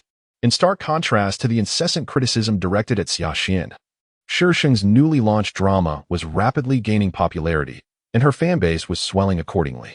The previously recorded Extreme World also premiered, igniting a flurry of activity online. The moment little Maruko appeared on screen, she was utterly delightful. Had she considered the feelings of the cameraman? One could only imagine the psychological toll on him. Goddess Chio and little Maruko made such a charming pair. Am I the only one who thinks so? Hats off to the cameraman for enduring the antics of such an unreliable artist as little Maruko. I salute him on behalf of her fan club. Little Maruko's new drama has me utterly captivated. I am ready to binge watch more. What do you mean captivating? It's simply magnificent. I, too, am eager to watch more. Oh my goodness, that sprite is breathtakingly beautiful. I see it too. She has transcended into a new realm of beauty, resembling an angel. Perhaps I should find a new husband. The four of Han Ling made quite the impression upon their entrance, swiftly amassing fans who flocked to the official blog of Extreme World to inquire about which company these four belonged to and whether they would debut. The official blog graciously shared several individual shots of the four during their sprite-themed shoot, arranging them into a 9-square grid and ultimately tagging Mantion Entertainment. The meaning is unmistakably clear. This is the realm of Mantion Entertainment. Is not Mantion Entertainment the company of their beloved Xuanyuan? Oh, the joy of being in the same company as Xuanyuan and the fairies. Tang Yin had long anticipated this moment. The company promptly held a press conference to announce the official debut of the King Group, subsequently unveiling their inaugural music video. They were affectionately referred to as the fairies by fans, not only for their ethereal beauty, but also for their enchanting voices. With a single song, the four of them soared to stardom. Tang Yin was preoccupied with their affairs, leaving little time to attend to Shi Sheng, who had to manage on her own. Auditions? She handled them herself. Engagements? She took care of those too. She felt that if she were to pursue a part-time career as a manager, she would excel at it. After finalizing the contract for a new film, she sent her associates away and, in a state of exasperation, called Lu Xuanyuan. Mr. Lu, your girlfriend has been misplaced at the Carlisle Hotel on Unju Road. Please come and claim her promptly. On the other end, Lu Xuanyuan seemed to be engaged in some noisy activity, but soon the commotion subsided and his clear, smiling voice resonated through the phone. Just leave her there for now. Mr. Lu, I imagine you must be yearning for Grandpa Lu. Oh, how I have already endeared myself to the esteemed elder. As the saying goes, to win over someone, one must first win over those close to them. Such wisdom. Wait for me. When faced with the prospect of appeasing Grandpa Lu, Lu Xuanyuan would much prefer to contend with Shi Sheng. At least she only required him to settle the bill, sparing him from any further obligations. Lu Xuanyuan arrived at the designated location where Shi Sheng was, observing the untouched array of dishes on the table and the individual who continued to order more food. She couldn't help but raise an eyebrow. How idle could one be? Ah, it seemed so soon. I had barely finished my first round of orders. Shi Sheng closed the menu, and the waiter, noticing Lu Xuanyuan's entrance and confirming that Shi Sheng had ceased ordering, swiftly exited the room. As a seasoned staff member, she had never encountered such a peculiar patron, one who ordered food merely for amusement. What a waste. Do you so delight in spending my money? Although she permitted him to purchase clothes and bags for her, she had never donned or utilized those items in his presence. Shi Sheng blinked innocently. It was perfectly reasonable to spend her boyfriend's money. Was there anything amiss? Lu Xuanyuan's smile faltered slightly as she pulled out a chair and sat beside her. Her peripheral vision caught sight of the contract on the table. Had she secured a new role? Alas, one must strive for the crown of Best Actress. Shi Sheng's face fell instantly. Dear benefactor, why not spend some money to make me a Best Actress? Lu Xuanyuan retorted, why not let me spend money to buy you a planet to play with? It was absurd to pursue something one did not enjoy, akin to her own lack of self-acceptance, yet relentlessly seeking a reflection of herself nearby. Lu Xuanyuan's gaze darkened, and over the time spent together, the only certainty he had gleaned was that she was indeed not a spy sent by someone else.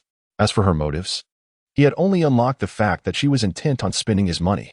Shi Sheng offered the table of food to the hotel staff, linking arms with Lu Xuanyuan as they exited, leaving the bewildered staff in their wake. Wealthy individuals truly acted on a whim. Yet, wait a moment. Why did that person seem so familiar? By the time they realized who that person was, their shadows had long vanished. Unveiling the man behind the rising star Jiang, Shi Sheng immediately came across the news. The photograph was quite blurry, depicting Lu Xuanyuan opening the car door for her as she bent down to enter, while Lu Qingyun's sideways glance was captured, whether it was intentional or not. Lu Qingyun's features appeared somewhat indistinct, whereas hers were strikingly clear. Tang Yin called, inquiring whether she would handle the matter herself or if the company would intervene. while also reprimanding her for being oblivious to the fact that she had been photographed leaving. Shi Sheng promptly ended the call and took to Weibo, posting, Xuanyuan v. Good night, esteemed benefactor Lu Qingyun. For the fans eagerly awaiting updates, Shi Sheng's Weibo post instantly ignited a frenzy, prompting them to rush to the profile of the person in question. Lu Qingyun's Weibo was unverified, containing only a solitary post, a link devoid of any text, leaving many puzzled. How could it be that the benefactor of the beloved character was not even verified? The link led to something resembling a login page, requiring an account and password, yet there was no option to register. The domain was utterly incomprehensible. The haters were itching to pounce, ready to unleash their wrath upon Shi Sheng. However, when they delved into Lu Qingyun's list of followers, they were utterly astounded. Not only were there authoritative media outlets, but also a plethora of business magnates, and even some political figures. Scrolling down revealed a cascade of prominent influencers. Who was this person? Chapter 44. The benefactor's hidden intentions. 24. The fans of the character erupted in a frenzy, overwhelming those who had anticipated witnessing Shi Sheng's downfall. Behold, even without a verified badge, they are undeniably impressive. Our dear Maruko's benefactor must indeed embody such stature. Feng Liqiu proclaims, esteemed benefactor, I seek your patronage. Xuanyuan. Good night, esteemed benefactor Lu Qingyun. Su Yishio chimes in, esteemed benefactor, I beseech my wages. Xuanyuan.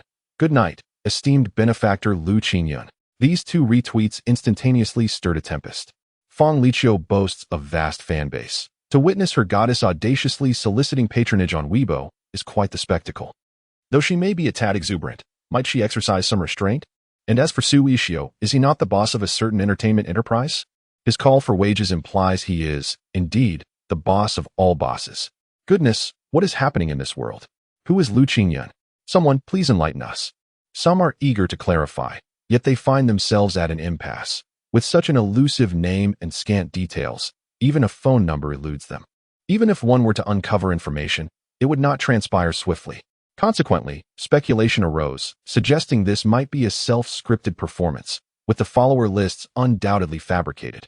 Upon this assertion, dissenters emerged, challenging the feasibility of amassing a list solely of prominent accounts. A confrontation loomed, yet Lu Qingyun remained eerily silent. Tech-savvy individuals discovered the account's last login coincided precisely with the posting of its solitary tweet, after which there was no further activity. The crowd was left in disbelief. Where? One might wonder, has the esteemed benefactor vanished? The atmosphere around Shi Sheng was quite tumultuous, and Xuanyuan was equally restless. The studio had previously announced a continuation, leaving many eagerly anticipating further developments. Shortly after Shi Sheng's Weibo post, the studio also provided an update. This time, the content was rather intriguing. A group photograph featuring a vibrant array of youthful university students, with Xuanyuan positioned at the center, exuding a playful charm and boundless energy. At first glance, it appeared to be an ordinary snapshot, devoid of any peculiarities. However, upon seeing the photo, Xuanyuan gasped in shock. If there had been any lingering hope before, it was now utterly extinguished, leaving in its wake an overwhelming sense of dread. Trembling, she dialed her mother, pressing the buttons several times before the call connected. Xuanyuan, why are you still awake at this hour? Her mother's gentle voice resonated from the other end. Mom, what have you discovered about that incident? Xuanyuan's voice quavered, laden with anxiety. There are people online. They have exposed my photograph with those individuals. Those behind this must be aware of what transpired back then. Mom, you must help me. I cannot bear the thought of being caught. A series of strange sounds emanated from her mother's side, accompanied by her father's disgruntled murmurs and her mother's soothing reassurances. Then, a moment of silence ensued. Xuanyuan, whom have you offended? Do you comprehend the gravity of this situation? I haven't. Xuanyuan weakly protested. Yet, the image of Shi Sheng loomed large in her mind. Could it be her? Did she possess the capacity to unearth such ancient secrets? Hello, Xuanyuan. Take a moment to reflect on whom you might have offended. Those involved in that incident years ago are numerous, and they would never reveal the truth. Could it possibly be their families? On the other end, Xia's mother fell silent, and Xuanyuan could only discern her mother's slightly labored breathing. Panic surged within her, accompanied by a hint of tears and pleading. Mom, please speak. I do not wish to be destroyed like this. You must save me. Xuanyuan, let us meet. Xia's mother provided an address before hanging up. When they finally met, Xiaxian enveloped her mother in a heartfelt embrace, weeping bitterly. For days, she had been engulfed in the dread of her past being unveiled, the deeds she once committed laid bare for all to see, her fall from grace leading to the world's condemnation. Meanwhile, while the mother and daughter conferred, the online world was already ablaze with activity. Following the initial photograph, several more emerged, depicting Xiaxian alongside a group of individuals inflicting torment upon two young women. Subsequently, videos surfaced, showcasing the harrowing acts of cruelty. The perpetrators had chosen secluded locations for their actions, leaving no apparent marks, and even provided treatment to their victims afterward, ensuring a more effective tormenting experience for the future. In addition to the two young women, a young boy was also targeted. To protect the victims, the faces of all three were blurred. The torment endured was prolonged, leaving viewers aghast, their hearts trembling at the sight. The individuals in the photographs and videos appeared to be mere children. Was Xiaxian among the assailants? How could she be capable of such cruelty? I had always held her in such high regard, never imagining she could be so merciless. Who are the individuals depicted in the photograph? It is astonishing that such individuals have evaded legal repercussions. They resemble a pack of beasts. The institution portrayed in the image appears to be a prestigious 211 university.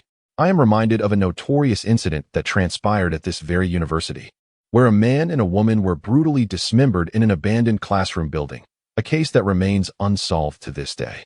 I am an alumnus of this 211 university, having graduated in that very year. I vividly recall visiting the crime scene, and the memories still haunt me, often manifesting in nightmares. It was utterly horrific. Could Xiaxian possibly be the murderer? I am acquainted with the individual besides Xiaxian, named Hu Ming. Shortly after that tragic event, Hu Ming transferred schools. I heard whispers that she may have gone abroad.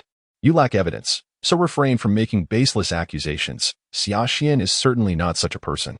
Indeed, our Xiaxian is so kind-hearted. How could she possibly be a killer? Xiaxian also departed for abroad that year, merely a month after the dismemberment case. The fervent supporters continue to defend the murderer. Are you not psychologically troubled to admire a killer? Birds of a feather flock together, do they not? An increasing number of netizens have emerged, and the individuals in the photograph have been swiftly identified. All of them left the country approximately a month after the dismemberment case at 211 University. These individuals come from affluent backgrounds, some being second-generation wealthy, or even the offspring of officials. With such connections, it is quite effortless to have the matter concealed by their family's influence following a murder. Online, individuals are beginning to tag the official social media accounts of 211 University and the police who handled the case at that time. In an instant, the online world was abuzz with fervent accusations directed at Xiaxian and her cohort of abusers. How young were they at that time? Barely 18 or 19. The age of innocence and beauty. Yet, what were they engaged in?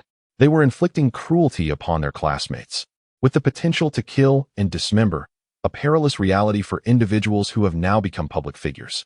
The prestigious 211 University swiftly issued an official response, asserting that mere photographs and videos could not definitively label Xiaxian as a murderer, urging the public to refrain from spreading unfounded rumors. Chapter 45. The financier's intrusion. He had always known that Xiaxian was not as she appeared to the outside world. However, he believed her demeanor to be akin to that of a haughty heiress, arrogant and dismissive. He never once considered the possibility that she might have taken a life. Mr. Shi. Chairman Shi's call, the assistant announced, entering with the phone, speaking in hushed tones, afraid to breathe too loudly. The current boss was even more intimidating than before. Shi snapped his laptop shut with a decisive motion and accepted the phone from the assistant. Dad, hold a press conference and annul your engagement to Xiaxian. The man on the other end spoke with unwavering authority. I don't care what you intend to do. Xiaxian can no longer be your fiancée. Do you understand? I understand, Shi replied, his expression darkening as he hung up and began to arrange the press conference. The president of Dongfang Entertainment unilaterally announces the dissolution of the engagement with actress Xiaxian. Does this imply that Xiaxian may have indeed committed murder? As the news broke, Xiaxian's phone immediately began to ring on Shimo's device. Without a glance, Shimo turned off his phone. The woman, Xiaxian, must relinquish her ambitions. The Oriental entertainment is at a pivotal juncture, and her presence cannot jeopardize his plans. Xiaxian, fearful of venturing outside, is besieged by reporters and enraged netizens. Were it not for the commendable security of her residential complex, it is likely that these individuals would have stormed into her home. Yet, she is not the sole inhabitant of the complex, as other celebrities reside there too, and the throng of reporters has severely impeded their movements. Ultimately, the police were compelled to intervene in the investigation. Ding dong. Ding ding ding.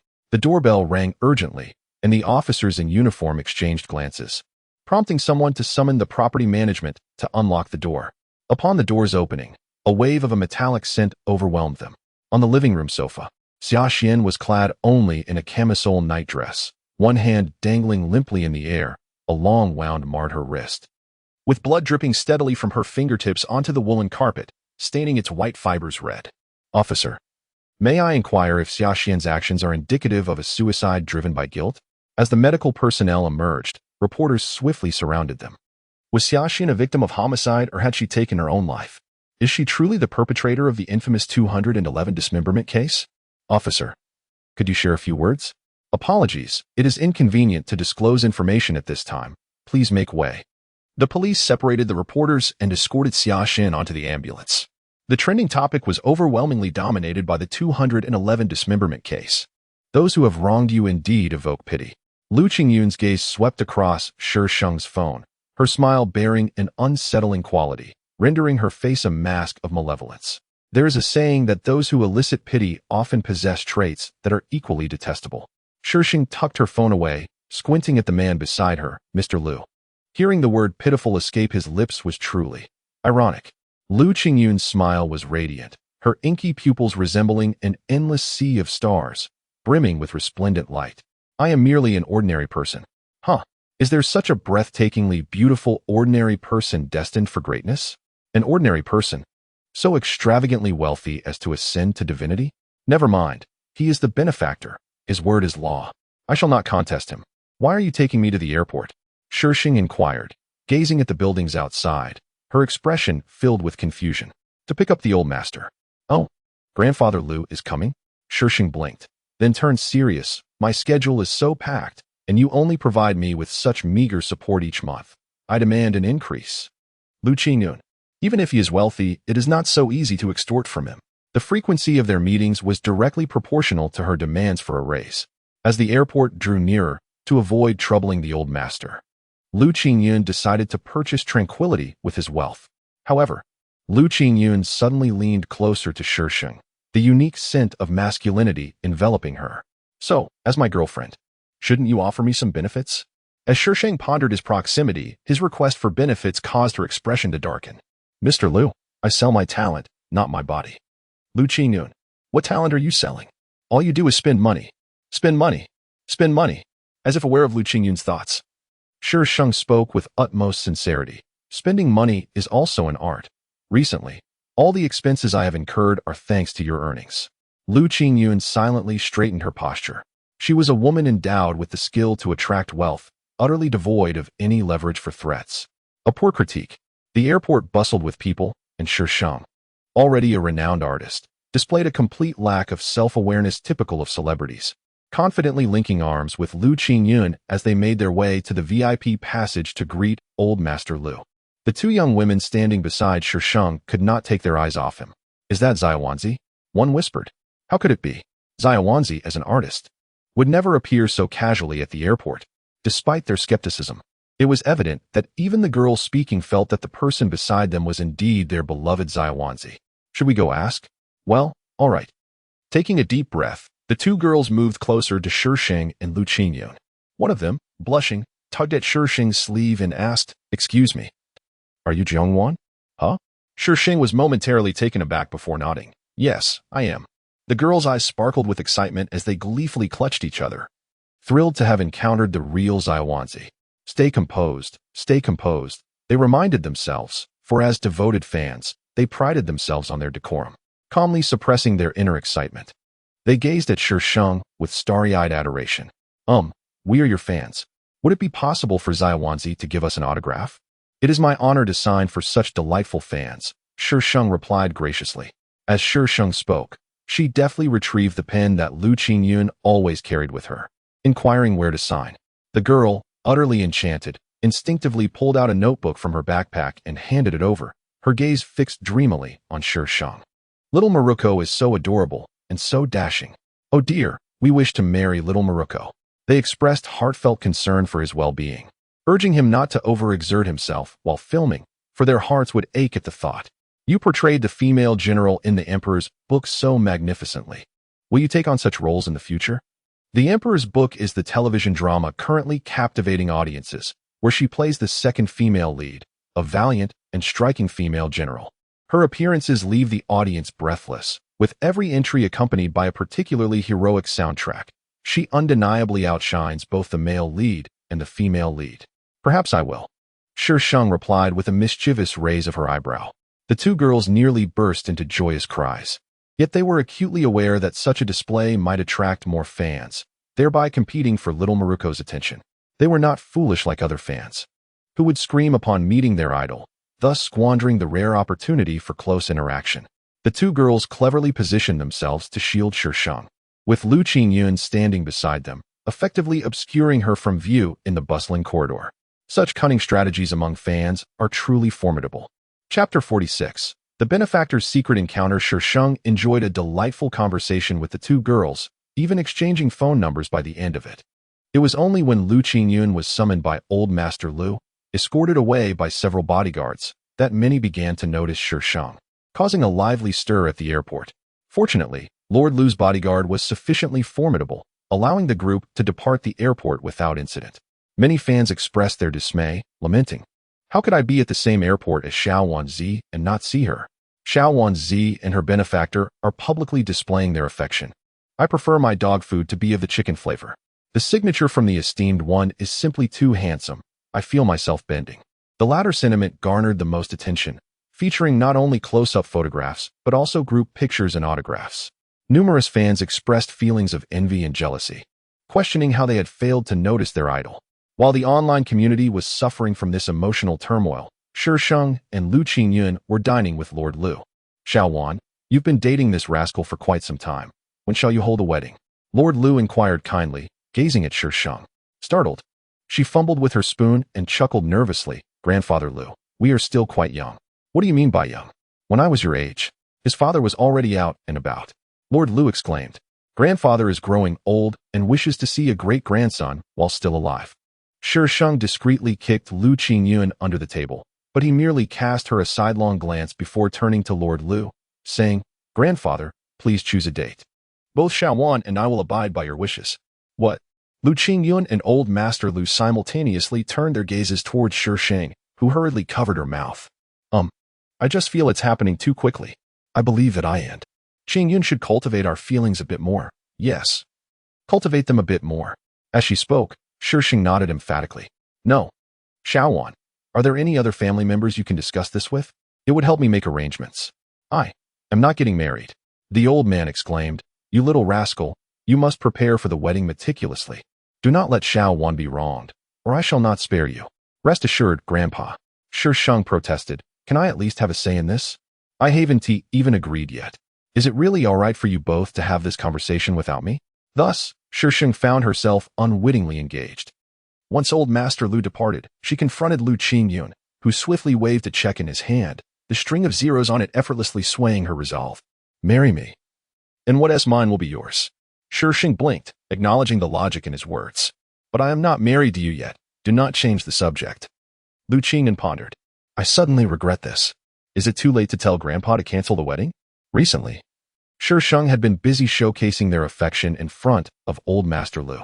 Aside from filming, the two were almost inseparable.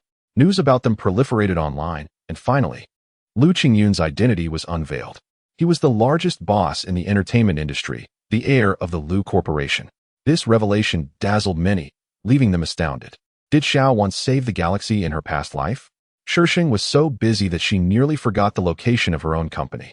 It was only when Xuanyuan called that she remembered she was still the boss and needed to distribute salaries. Upon returning to the office, she encountered 4 young idols, who had now gained significant popularity and even released an album with promising sales. Among them, she was most impressed by Jiang Ming, who had a peculiar habit of pulling out snacks at any moment. "Xiaoming, do you have any food?" Shi Sheng inquired. Jiang Ming, bewildered, responded, "Why does Sister One always ask me for food upon meeting? With a resigned expression, he fished a pack of jelly beans from his pocket and handed them to Shi Sheng. Her face reflected her understanding. After all, he was in performance attire. What would happen if jelly beans popped out during a show? Jiangming. Han Ling glared at him with frustration, reiterating what she had said numerous times, no hiding snacks in his pockets. Jiangming shrank back, looking helplessly at Shi Sheng, who waved the jelly beans at the others, encouraging the young idols. Sister Wan, you are so trendy. Does your wealthy patron know this? When they arrived at the office, only the professional CEO, Tang Yin, was present, as Xuanyuan had not yet arrived.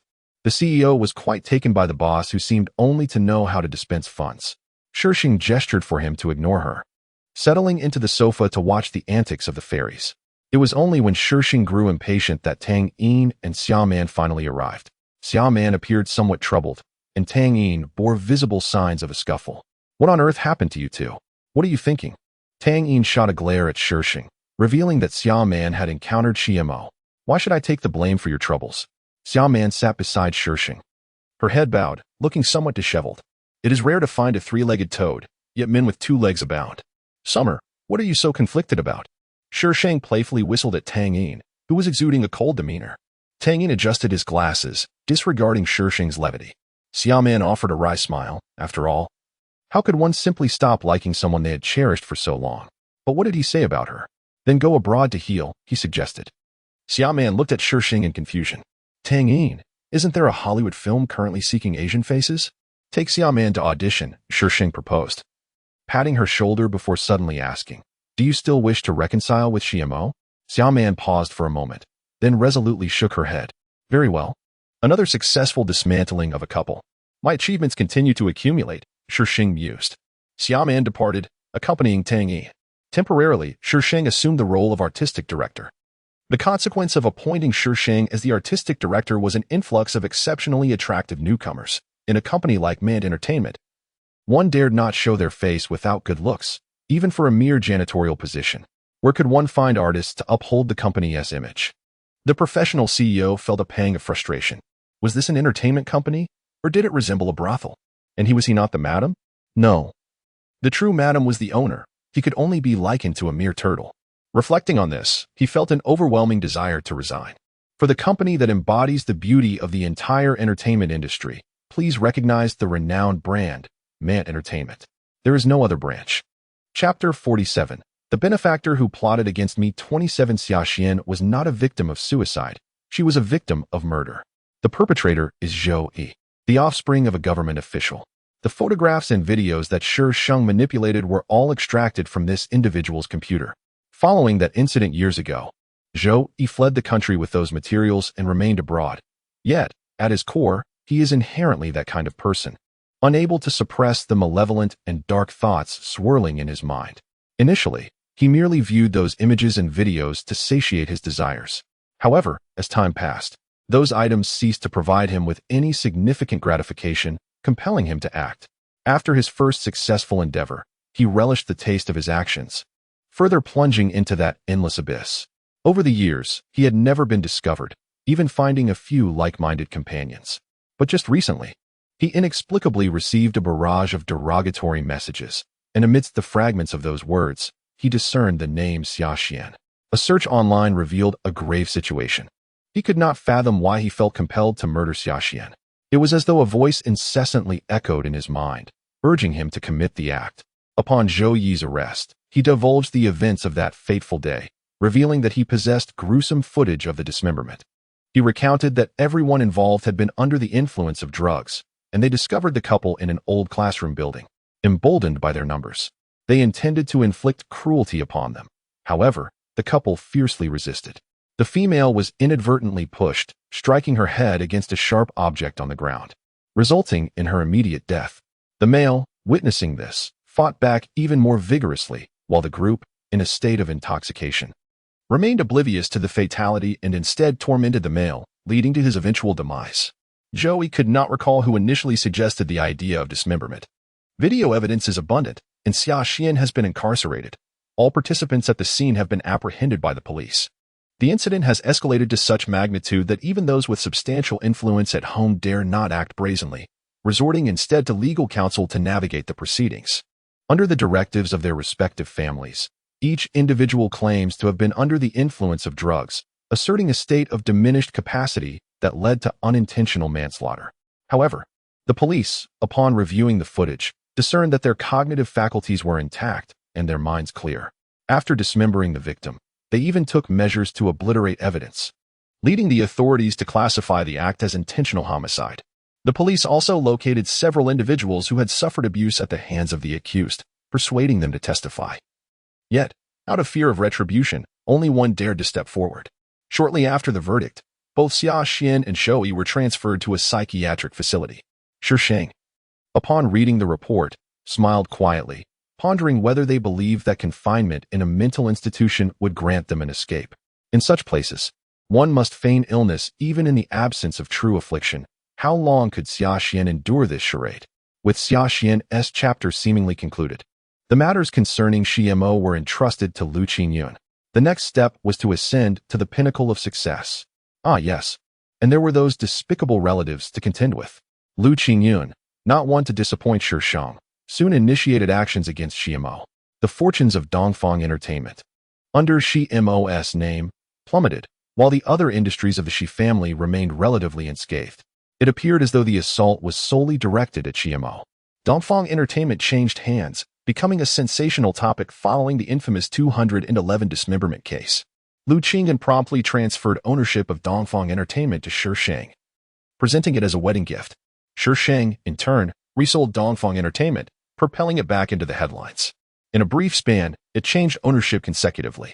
The wedding is set for the 9th day of the 9th month. After completing her role in the drama, Shi Sheng refrained from accepting new projects, as her wedding was scheduled to take place abroad. With little to occupy her time, her daily routine consisted of going to the office, dining, sleeping, and indulging in shopping. The news of Shi Sheng's impending marriage was met with widespread lamentation online. Our beloved little ball is to be wed, although she is to marry. My affection for her remains unwavering, akin to a mouse's love for rice. Oh, esteemed benefactor, I implore you to treat our dear little ball with utmost kindness. Yet, the notion of little ball marrying is something I cannot accept. She belongs to us all. How can she be wed? Alas, little ball, do not forsake us. In contrast, there are fans of Xuanyuan who express their disapproval of Xuanyuan marrying Shi Sheng. How could Xuanyuan possibly deserve the esteemed benefactor? Aside from a few works, what else does she possess? Our benefactor truly belongs to the upper echelons of society. Xuanyuan should possess the discernment to voluntarily relinquish her claim to the benefactor. She is utterly unworthy of him. On a whim, I decided to investigate Little Ball and discovered that she owns 2 companies. What companies? Please share the details. Someone promptly provided 2 images. The first depicted Manton Entertainment, with Xuanyuan listed as the legal representative, and the second was an investment company, whose name consisted solely of the letters, also with Xuanyuan as the legal representative. While they were unfamiliar with the investment company, they were well acquainted with Manton Entertainment. This is indeed the agency representing Little Ball, as well as the agency for the King Group of 4 Little Fairies, alongside several familiar artists. Could it be that this company truly belongs to Little Ball? Isn't it a slap in the face for those who deemed themselves unworthy of the esteemed benefactor? Does it hurt? Little Maruko established her company entirely on her own, without any familial backing. I have not heard of that investment firm, yet it is undoubtedly part of Maruko's empire and must be exceptional. Below, her devoted fans eagerly echoed in agreement. In their eyes, everything Maruko does is magnificent, for they are her fervent admirers. That investment company serves as a facade for Shi Sheng to mask her extensive financial transactions. However, the company does indeed exist and is thriving. Little Maruko, you are actually getting married. Oh, how could you abandon me? Were we not meant to cherish one another? Fang Liqiu clutched Shi Sheng, raising her voice in lament. When did love ever exist? Shi Sheng calmly countered. You. Fang Liqiu clutched her heart, deeply wounded. Unable to fathom that Maruko could be this kind of person, Shi Sheng gently patted Fang Liqiu's head, saying, Be good, go find your Xuanyuan. Instantly, Fang Liqiu ceased her wailing, embodying a regal demeanor with a sinister smile. If he dares to appear before me again, I shall tear Xuanyuan apart. Shi Sheng replied. What have you done, Xuanyuan? Regardless, I shall be your bridesmaid. In an instant, Fang Liqiu resumed her lamenting, asserting, If I become your bridesmaid, my worth will certainly increase. Such a splendid opportunity must not be bestowed upon another. I possess such remarkable skills. How was I unaware of this? Feng Liqiu stubbornly secured the position of bridesmaid, and for Shi Sheng, who had few friends, it made little difference who the bridesmaid was. Chapter 48. The Benefactor's Hidden Intentions. Jiang Zhenjin learned from classmates about Jiang Wan's forthcoming marriage. Over a year ago, she had seen Jiang Wan on television, but at that time, she was merely a supporting character, which made Jiang Zhenjin scoff, deeming her overly ambitious. If Jiang Wan were to achieve fame, then Jiang Zhenjin would write her name backward. However, in recent months, news about Jiang Wan had been incessant, clearly indicating that she had gained considerable popularity. Acquaintances would inquire about Jiang Wan, remarking on her luck in having a celebrity sister. Deep down, Jiang Zhenjin was consumed by jealousy. Jiang Wan had truly become a sensation. Now, she was about to marry, with her fiancé reportedly quite wealthy, which only fueled Jiang Zhenjin's envy. Marrying into a wealthy family was her aspiration, yet before she even grasped how to achieve that dream, the Jiang Wan she had always looked down upon was on the verge of doing so. What stung the most was that Jiang Wan owned a company. If she were wealthy, would she even need to marry into a rich family? Father, look at Jiang Wan now, so famous and owning a company. I asked a friend, and her entertainment company is valued at no less than 200 million. She has an investment company as well. How much money could she possibly have? Jiang Yuan regarded his daughter with skepticism, questioning whether she could truly be that affluent. Dad, you have no idea. The entertainment industry is incredibly profitable, Jiang Zhenjin insisted. Nodding in affirmation, one advertisement can fetch several million. But, given what we did back then, would she still acknowledge us? Jiang's mother hesitated. Had she known Jiang Wan possessed such remarkable capabilities, she would never have consented to marry her off to an elderly man. She dares to disregard us. We are her only kin. After all these years of living under our roof, she ought to show us some filial respect, both morally and sentimentally, she asserted. Indeed, after raising her for so long, she dares to forget us now that she is wealth. What a fanciful notion. Jiang Yuan echoed Jiang Zhenjin's sentiments. This was not Jiang Zhenjin's first attempt to persuade her parents to seek out Jiang Wan. Yet both Jiang Yuan and Jiang's mother had previously felt awkward about the prospect of marrying Jiang Wan off. However, with the revelation of two newly flourishing companies, the allure of wealth quelled any lingering discomfort within Jiang Yuan. Jiang Wan was merely a young girl. Once married, those possessions would belong to her husband's family. How could the belongings of the Jiang family be given to outsiders? Hearing her husband and daughter speak in such a manner bolstered Jiang's mother's confidence. She had always been avaricious, and with Jiang Wan representing such a substantial opportunity, she could hardly let it slip away. The family prepared to journey to the capital in search of Shi Sheng. Lacking Shi Sheng's phone number, they faced considerable difficulty locating the entrance of Mantion Entertainment. Upon their arrival, they were informed that Mantion Entertainment had vacated the premises. After a lengthy search online, Jiang Zhenjin finally discovered the new address. Arriving at the building, darkness had enveloped the sky, yet the dazzling lights of the towering edifice invigorated them. It was said that the entire building belonged to Mantion Entertainment. What a fortune it must be worth. Jiang Zhenjin's heart raced with excitement, her blood surged, and her cheeks flushed as she envisioned a tide of wealth rushing towards her. May I inquire whom you are looking for? As they attempted to enter the company, the trio was halted by a security guard. I seek Jiang Wan. Jiang Yuan straightened his chest, pride gleaming in his eyes, for I am her uncle. Kindly summon her down. The security guard furrowed his brow, adhering to protocol, stating, Miss Jiang has not mentioned any visitors. If she were to entertain relatives, would she not have informed us? Has he served as a guard for so many years in vain? We are indeed relatives of Jiang Wan. If you doubt us, feel free to make a phone call for verification. Jiang's mother adopted a much gentler tone. I apologize, but Miss Jiang has already left the company. You may search for her at her residence. If anyone can simply claim to seek Miss Jiang and ascend, then what purpose does the security serve? Jiang's mother retorted.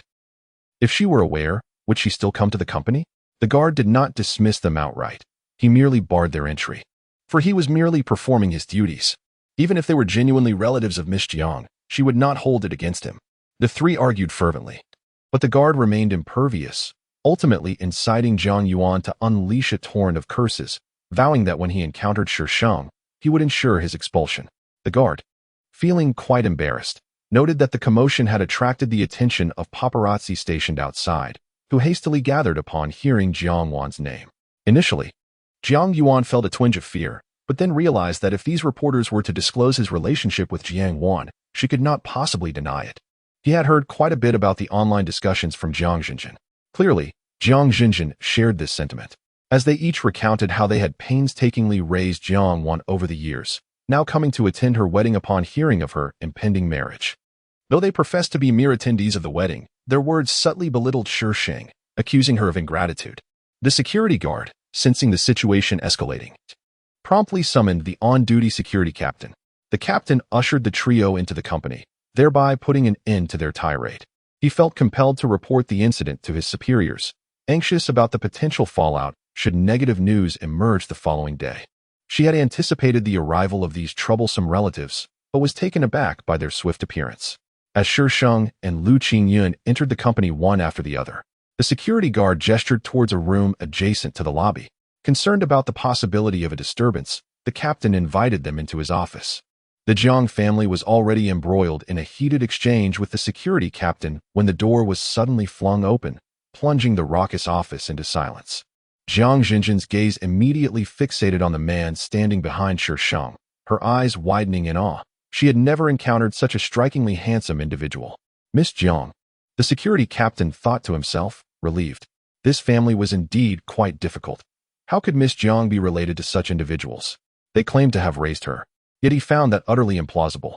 Xuanyuan, look at the kind of people you've invited.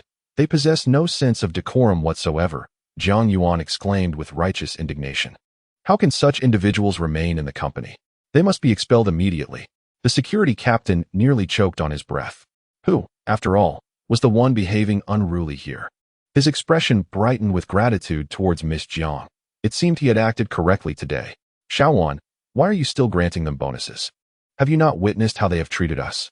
We traveled a great distance, yet they did not even bother to call you and obstructed our way.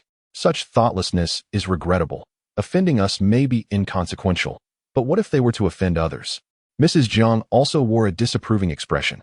This is not a matter solely dictated by you, Mr. Jiang and Ms. Wu. Shi Sheng articulated each word with clarity, her face adorned with a smile. Yet her eyes brimmed with an icy chill. Both Xuanyuan and Mrs. Jiang simultaneously felt a shiver ascending from their feet, their scalps prickling with apprehension, rendering them silent. Chapter 49. The benefactor's intrusion upon exiting the company. Shi Sheng remained silent, ushering the three into the car, with Xuanyuan at the wheel. Jiang Xinjin's gaze remained fixated on Xuanyuan. The online photographs had been somewhat blurred, although she had found him handsome at the time. Her acquaintance with Shi Sheng had rendered Xuanyuan insignificant in her eyes. However, upon meeting him now, she abruptly realized how strikingly beautiful he truly was. Xuanyuan and Mrs. Jiang sat in the back, exchanging glances that only they could comprehend. Finally, Mrs. Jiang broke the silence, adopting a tone befitting an elder. Xuanyuan, my dear, it must be challenging for you to venture into business alone. Why have you not even called home? Your uncle and I would be more than willing to assist you. There's no need for Ms. Wu to concern herself. I wouldn't dare trouble you, Shi Sheng retorted, her sarcasm unmasked. How is it that you do not even address your aunt as such anymore? We are your only family. What trouble could it possibly be? Mrs. Jiang continued, her tone a blend of feigned reproach and helplessness, as if she genuinely cared. Yet, the avarice lurking in her eyes was utterly transparent. Ms. Wu's statement is utterly misguided. The nearly 1 million compensation left by my parents, combined with their savings and properties, amounts to a total of 2 million. Have you not taken all of this? Consider it as compensation for the years you cared for me. I shall not demand it back. Jiang's mother was rendered speechless. Had it not been for those funds, would she have ever considered adopting a burden? Ah, Xuanyuan, have you grown wings now? Xuanyuan immediately voiced his support for his mother, asserting, did we not raise you at our own expense? Now that you have wealth, you wish to sever ties. Do you? Your father still refers to me as brother, and you have lost all sense of hierarchy. If your father were still alive, he would be infuriated by your behavior. Huh. Mr. Jiang, we all know how much you have spent on me. If my father were aware of your treatment towards me, he might very well confront you tonight. Threatening words are easy to utter. Do you think I am intimidated? This entire family is driven by greed. The original owner's parents left behind substantial funds, sufficient for her to complete university and even establish a business. Yet, this family coaxed her into relinquishing those assets under various pretexts. Not only are they unsatisfied, but they also wished to sell her for a handsome price. Are such individuals truly relatives? No, they are more akin to adversaries. In the realm of this novel, beyond the White Lotus and green tea bitches, exist the astonishingly despicable relatives. You.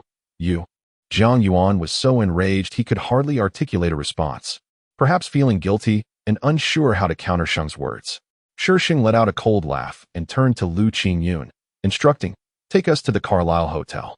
The smile on Lu Qingyun's face faded, and Shi Sheng sensed a hint of menace emanating from her.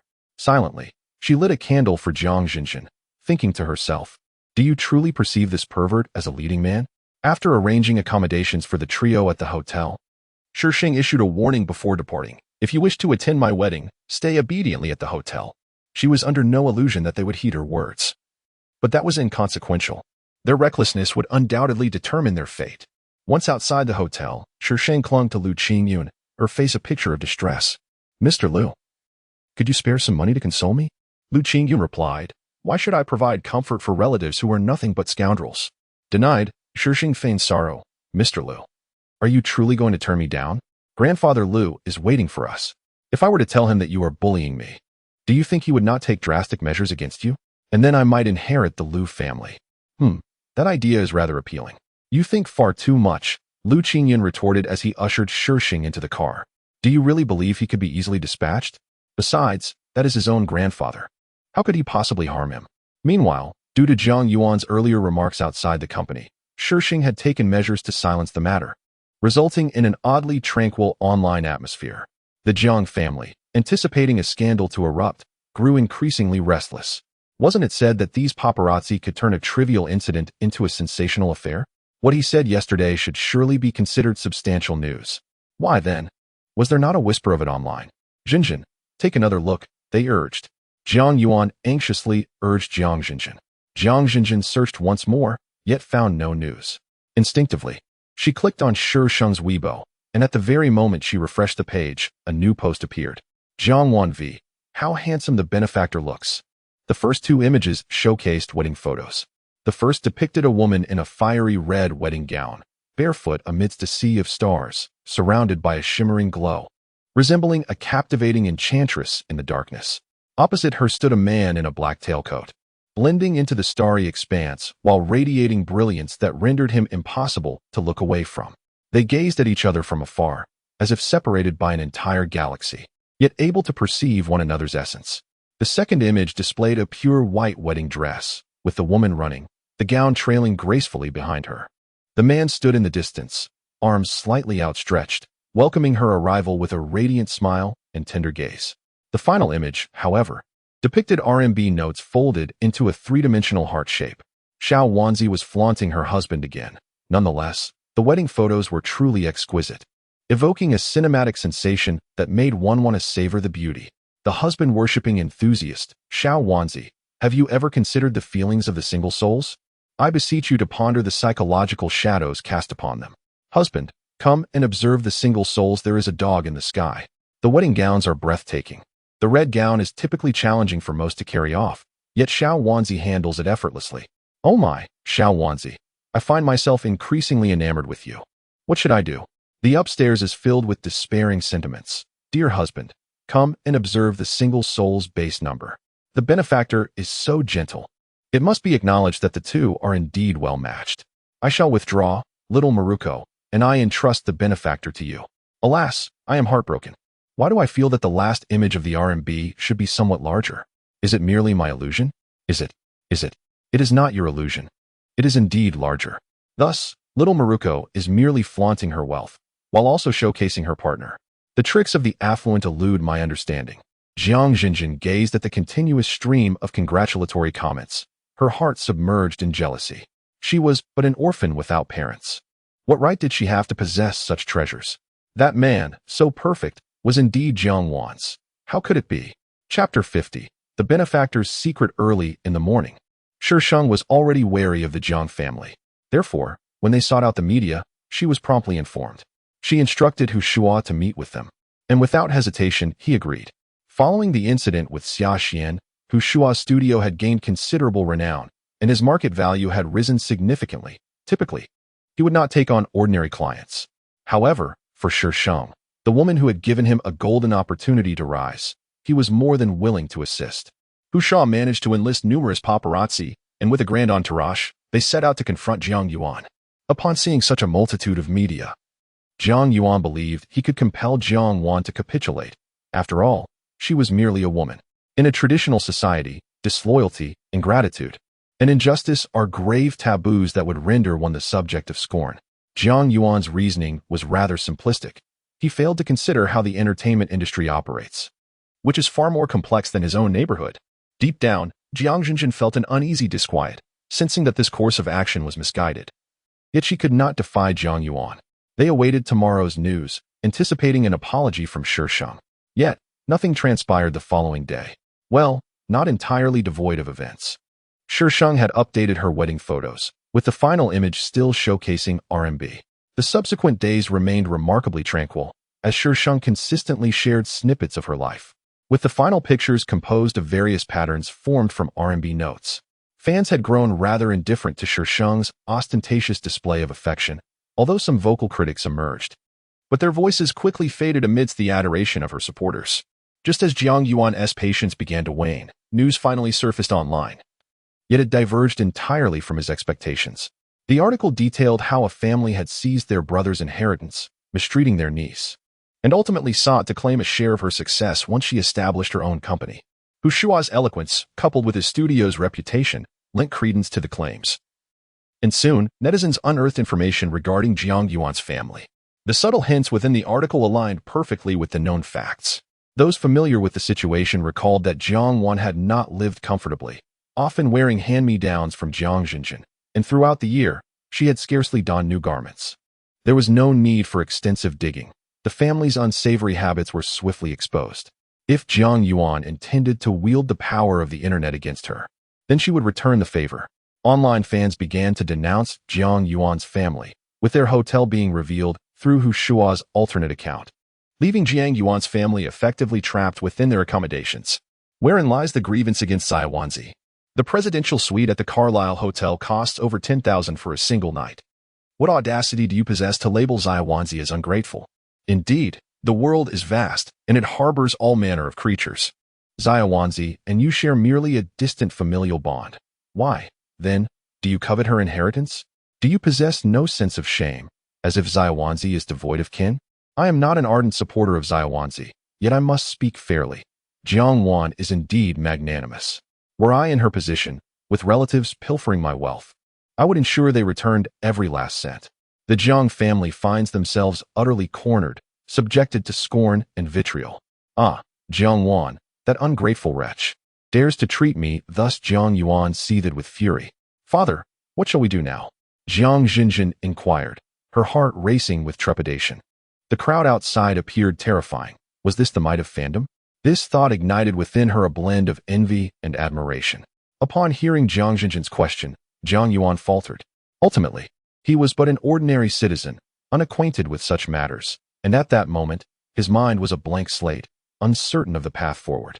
Shi Sheng was taken aback by Jiang Jinjin's audacity in seeking her out. With a silent smile, she gestured for her to sit. What brings you here? She asked. Xuanyuan, we are sisters. After all, my father is your uncle. How can you allow them to speak of us in such a manner? Jiang Jinjin implored, her eyes glistening with tears. Reluctant to bow her head, she understood, however, that Xuanyuan had insisted she do so, for without submission, how could they hope to reclaim what was theirs? For the sake of the company, for the pursuit of wealth. What did I have you say about us? Shi Sheng blinked innocently. Jiang Jinjin's face flushed crimson, a hue so deep it could almost bleed. It was unclear whether she was incensed or embarrassed. Her hands, hanging at her sides, tightened once more. You had people speak of us online. She could not articulate the rest of her sentence. Oh, haven't you ever done such a thing? Acting like a harlot, yet desiring a facade of respectability. Do you truly believe I am as easily manipulated as that foolish girl Xuanyuan? Those words were all self-inflicted. Jiang Jinjin suddenly raised her head and shouted, her eyes betraying an unmasked resentment. In my youth, I was naive, and it was your family that coaxed me into relinquishing everything. I misjudged the character of those around me, so I chose not to pursue those financial matters. Now you have your sights set on my company. Do you think I remain as gullible as before? In terms of eloquence, Jiang Xinjin was naturally no match for Shi Sheng, especially since her position was untenable. After Jiang Xinjin departed, Xuanyuan and their mother took turns seeking her out, their words nothing but a monotonous refrain. "We are family. Since you found success, how can you not lend a hand? Help your uncle, indeed." On the 9th day of the 9th month, a wedding was held on a small island abroad. The Jiang family, with their audacity, showed up despite the multitude of curses directed at them, their eyes nearly bulging at the opulent setting of the venue. It was perplexing that they did not cause a scene. Shi Sheng had someone keep an eye on them, with any disturbances swiftly dealt with. The wedding was streamed live, serving as a gift to Shi Sheng's fans. The grand spectacle of the event allowed the fans a glimpse into the true essence of high society. Following the wedding, Shi Sheng resumed her routine of acting, earning and spending in equal measure. Xuanyuan, however, seemed to have declared a silent war against Shi Sheng, stubbornly remaining in the capital, while Jiang Xinjin boldly stepped into the entertainment industry. This vast, colorful realm of entertainment nearly transformed Jiang Xinjin without any effort from Shi Sheng. Who is Lu Daping? He is the financial backer of Lin Shanshan, from a branch of the Lu family. Unfortunately for Lu Daping, he had encountered Jiang Xinjin at a wedding, and due to his family's composed demeanor, he was unaware of the connection between Jiang Xinjin and Shi Sheng. Upon their second meeting, the two quickly became entangled. However, after this encounter, Jiang Xinjin demanded that he deal with the rampant gossip surrounding Shi Sheng, which left him nearly paralyzed with fear. He cursed his bad luck, wondering why he continually found himself in the crosshairs of the young master. Lu Daping, being somewhat astute, maintained a facade of indifference while discreetly reporting back to Lu Qingyun, who was now the young mistress of the Lu family and the future matriarch. He could hardly afford to offend her. After receiving Lu Qingyun's instructions, Lu Daping showed no mercy towards Jiang Xinjin. He did not engage in any overt actions. Rather, he merely introduced her to various social settings. Yet, he rebuffed all of Jiang Xinjin's requests, making it clear that her desires could only be fulfilled through the sacrifice of her own dignity. In that circle, Jiang Xinjin's reputation was exceedingly tarnished. As for Xuanyuan, his life in the capital was far from pleasant. A habitual gambler, he had squandered nearly all of Xuanyuan's inheritance long ago. Upon arriving in the capital, he had hoped to become wealthy, only to face disillusionment. Frustrated, he resumed gambling, depleting his remaining savings, which nearly provoked a confrontation with his mother, Jiang Mu.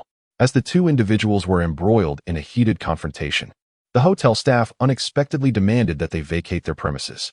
Unwilling to depart, they united against this external pressure, fully aware that their current abode commanded a staggering nightly rate of 10,000.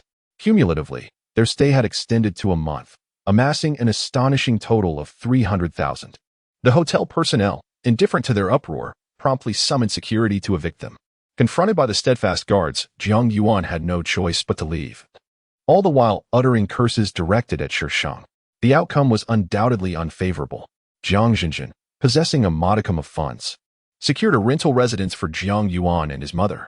However, the situation escalated into a physical altercation between Jiang's mother and Xuanyuan. After enduring several blows from her son, she could no longer withstand the abuse and hastily gathered her belongings to flee. Abandoned by his mother, Xuanyuan grew increasingly reckless, ultimately losing a gamble that culminated in him selling Jiang Xinjin while he made his escape. 2 years later, Shi Sheng was awarded the prestigious title of Best Actress and subsequently announced her retirement from the entertainment industry, much to the dismay of her devoted fans.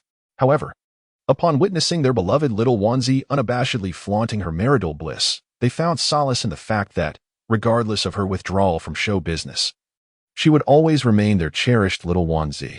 5 years later, Shi Sheng presented the elder Mr. Lu with a staggering sum of $1 billion, which he then transferred to Lu Qingyun, who in turn handed it back to Shi Sheng. Having swiftly accomplished her objective, Shi Sheng declared her intention to divorce Lu Qingyun on the spot. Lu Qingyun, bewildered by his wife's strategy, found himself grappling with the absurdity of purchasing his own freedom. Having a wealthy wife was indeed a perplexing predicament. Had it not been for the intervention of the elder Mr. Lu, it seemed likely that some fan speculations about the prevalence of divorces among the affluent would have proven true. Although the divorce did not come to fruition, Shi Sheng and Lu Qingyun no longer spent time together, embarking on a whirlwind of adventures. The fans of their little Maruko soon noticed that their idol had ceased to flaunt her husband and began to dig deeper into the matter. Transitioning from a colossal entertainment star to an author, her fame surprisingly flourished, garnering a wave of novel enthusiasts. The sole drawback was that Maruko's stories often concluded with bewildering endings or inexplicable plot twists, or worse, were abruptly left unfinished. Nonetheless, her admirers remained devoted. Each time she launched a new story, they eagerly queued up, ready to dive in. This obsession needed addressing. Before his passing, Elder Lu compelled them to vow against divorce. Shi Sheng, contemplating that she had no particular affections for anyone, readily agreed. Xuanyuan, appreciating Shi Sheng's role as the matriarch of the Lu family, found no motivation to seek another partner and thus acquiesced to Elder Lu's wishes. They led their separate lives, intertwined yet distinct, until Shi Sheng eventually learned of the animosity between Xuanyuan and Shi Mo. Tang Yin had a brother, Tang Yu, who shared a close bond with Xuanyuan. Years prior, their parents had arranged a verbal marriage contract between the two boys, but as both were male, the agreement ultimately fell to Tang Yin, the younger sister.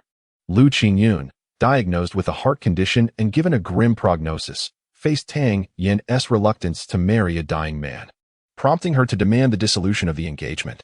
Before Tang Yin could formally break the contract, Tang Yu tragically died in an accident caused by none other than Shi Mo. Fueled by vengeance for Tang Yu, Xuanyuan targeted Shi Mo, ensuring that for years to come, any endeavors Shi Mo. Undertook in the Shi family business would be met with Xuanyuan's relentless opposition, diminishing the once mighty Shi family to mere remnants of its former self. Ultimately, she found herself managing a modest company. Shi Mo. Also faced his own disappointments, having married the daughter of a high-ranking official, with his financial fate entirely dictated by her. Xuanyuan and Tang Yin flourished together, ascending to the pinnacle of the entertainment industry as its reigning queen. Shi Sheng's life was tragically cut short at the age of 42 due to illness. Her departure left her devoted fans, who had cherished her for 2 decades, heartbroken, leading them to collectively offer prayers for her. Even in absence from the entertainment realm, her fan base rivaled that of any star and included a fervent following from various sectors. She left behind a plethora of legends, with whispers of her presence resonating through the entertainment industry, the online literary world, and the business sphere alike. She was audacious and arrogant, yet she possessed the merit to be so. She was Xuanyuan, the beloved little round girl of their hearts. "Host, are you not happy?" The cold electronic voice bore an almost imperceptible tremor. Shi Sheng rested her chin in her hand, practically inscribing the words, "I am unhappy. Come comfort me," across her face. "Host, do you feel a connection to the people in that realm after living there for so long?" Silence. An eerie stillness enveloped the air. "Host, could you perhaps make a sound to affirm your continued existence?" Given the host's temperament, it was utterly implausible for her to be upset over anyone else's happiness. It truly was absurd. It resolved to disregard the whims of the capricious host. The screen displayed the latest data.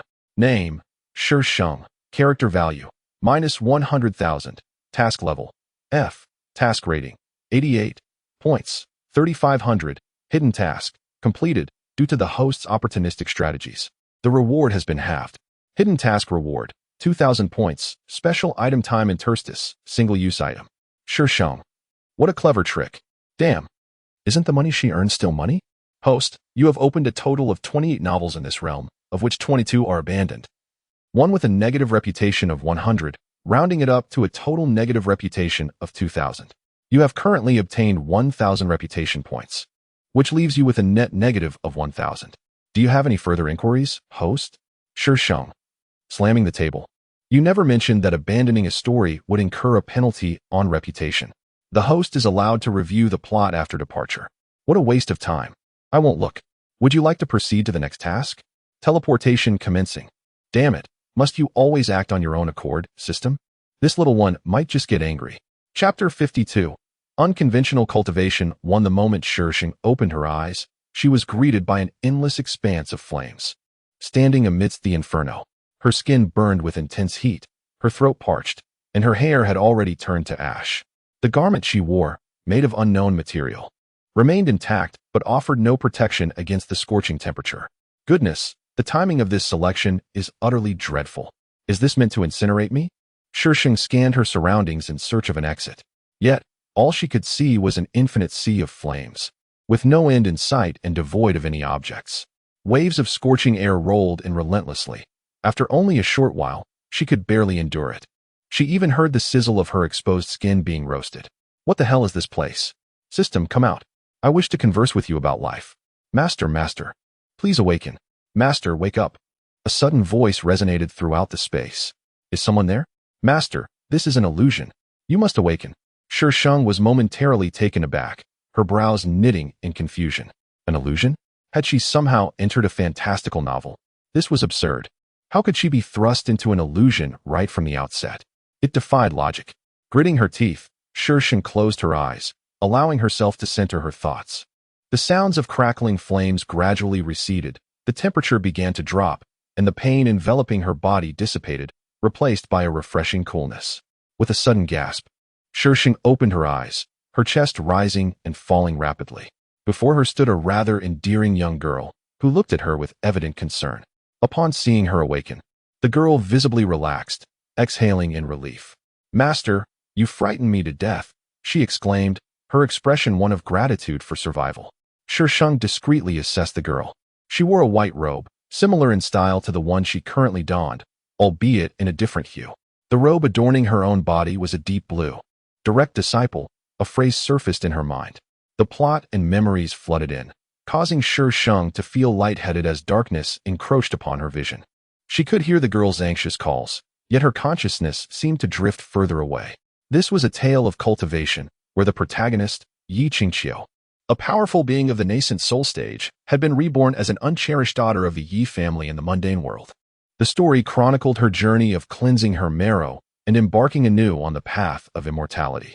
When Yi Qingqiu was recruiting disciples in the lower realm of the mysterious Cloud sect, she was found to possess a singular water spiritual root, which is widely acknowledged in the cultivation world as a mere vessel. However, would the female protagonist become such a vessel? The answer is undoubtedly a resounding no. The protagonist was accepted as a direct disciple by the sect's leader, who also happens to be the primary male supporting character. With the protection of this male lead, the protagonist flourished within the mysterious Cloud sect. She mastered alchemy, artifact forging, and array formations, excelling in all endeavors. In such circumstances, how could she be the sole star? Naturally, the supporting female characters rallied against her. Among them was the original character, Shang Shu, a cherished disciple of the peak master Yu Shao. Shang Shu harbored feelings for her senior brother, Chu Yi, yet he favored Yi Qingqiu instead. Thus, Shang Shu began to provoke the protagonist, as was her duty as a supporting character. During the annual assessment, Shang Shu intended to teach the protagonist a lesson, only to find herself outmatched, and her cultivation level plummeting to the 8th layer of Qi refinement. In the cultivation realm, the Qi refinement stage consists of 10 layers, followed by Foundation Establishment, Golden Core, Nascent Soul, God Transformation, Great Ascension, and Tribulation Crossing. Shang Shu was on the verge of Foundation Establishment, yet she suddenly regressed 2 layers, which infuriated her and intensified her hatred for the protagonist. Fortunately, Shang Shu's master genuinely cared for her and sought a medicinal pill from the sect leader to restore her strength. Following that incident, Shang Shu devoted herself to rigorous trainings, determined to surpass the protagonist and capture Chu Ye's attention. In a fit of rage, the sect leader even contemplated crippling Shang Shu's cultivation. She pleaded her case, but no one believed her, save for her master Yu Shao, who stood up to defend her.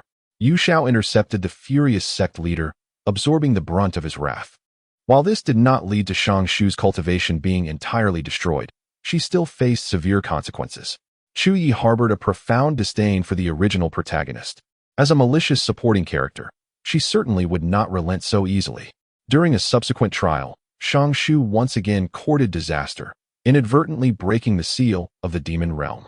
To save Shang Shu, Yu Shao succumbed to the corruption of demonic energy, while the protagonist, in an effort to rescue Chu Yi, thrust Shang Shu back into the area engulfed in demonic miasma. Yu Shao, summoning her last vestiges of strength, managed to send Shang Shu out once more. Unfortunately, fate was unkind to Shang Shu, who fell into the demon realm and was tainted by its malevolent energies. Her beauty was ravaged and her cultivation obliterated, leaving her to believe her life was forfeit. In her despair, she conspired with a particularly ambitious man from the demon race, and together they plotted to lure the protagonist into a secret realm. This man sought to violate the protagonist, but was ultimately slain by the arriving male lead. Though Shang Shu escaped, She was soon tracked down by the male lead. Her demise was excruciating, as the male lead subjected her to a torturous death by 1,000 cuts, a suffering beyond the comprehension of ordinary individuals.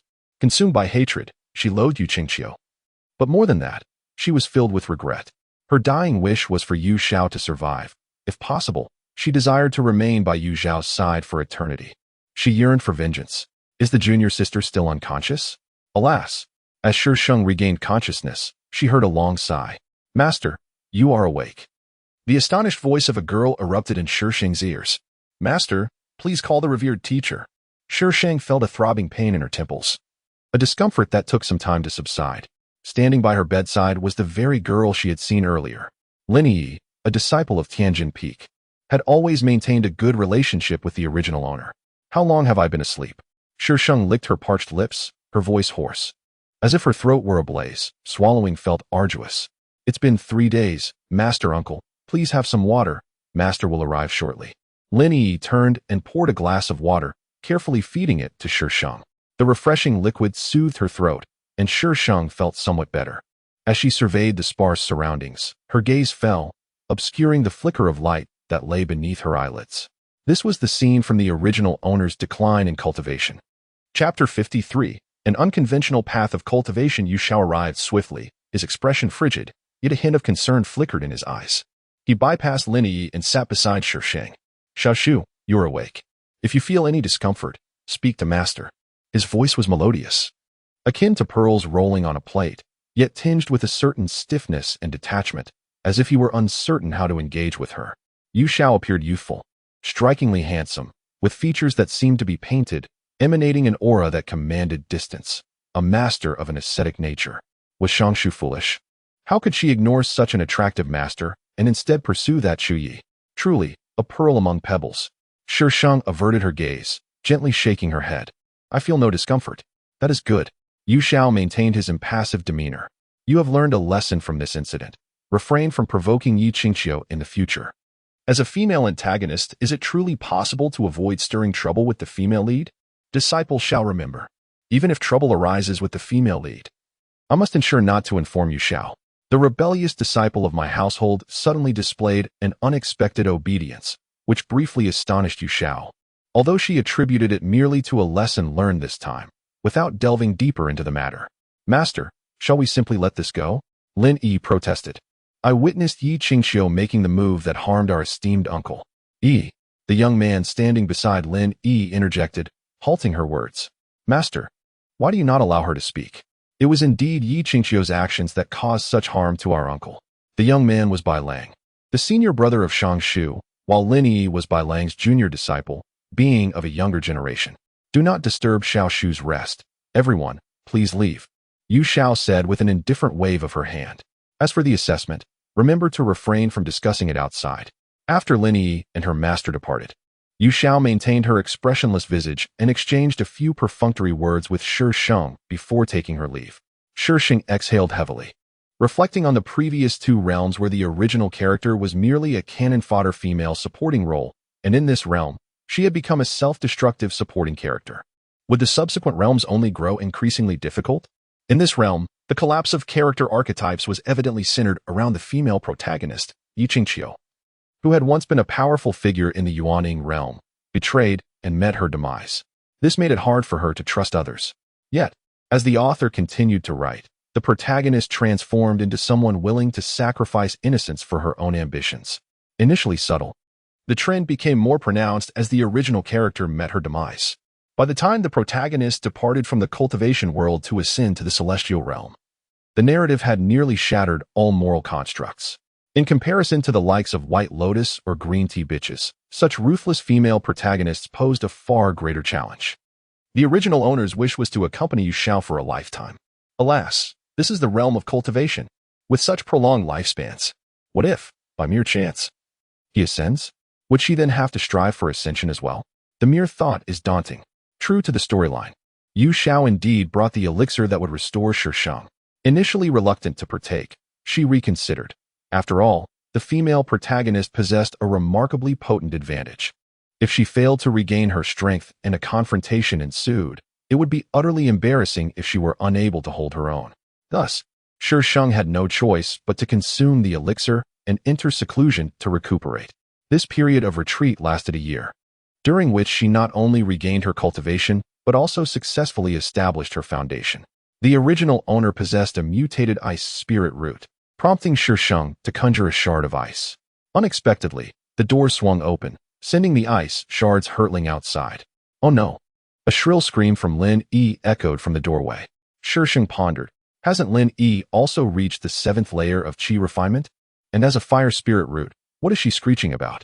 A peculiar commotion ensued outside, and soon Lin Yi entered with a glum expression, her attire slightly damp and disheveled.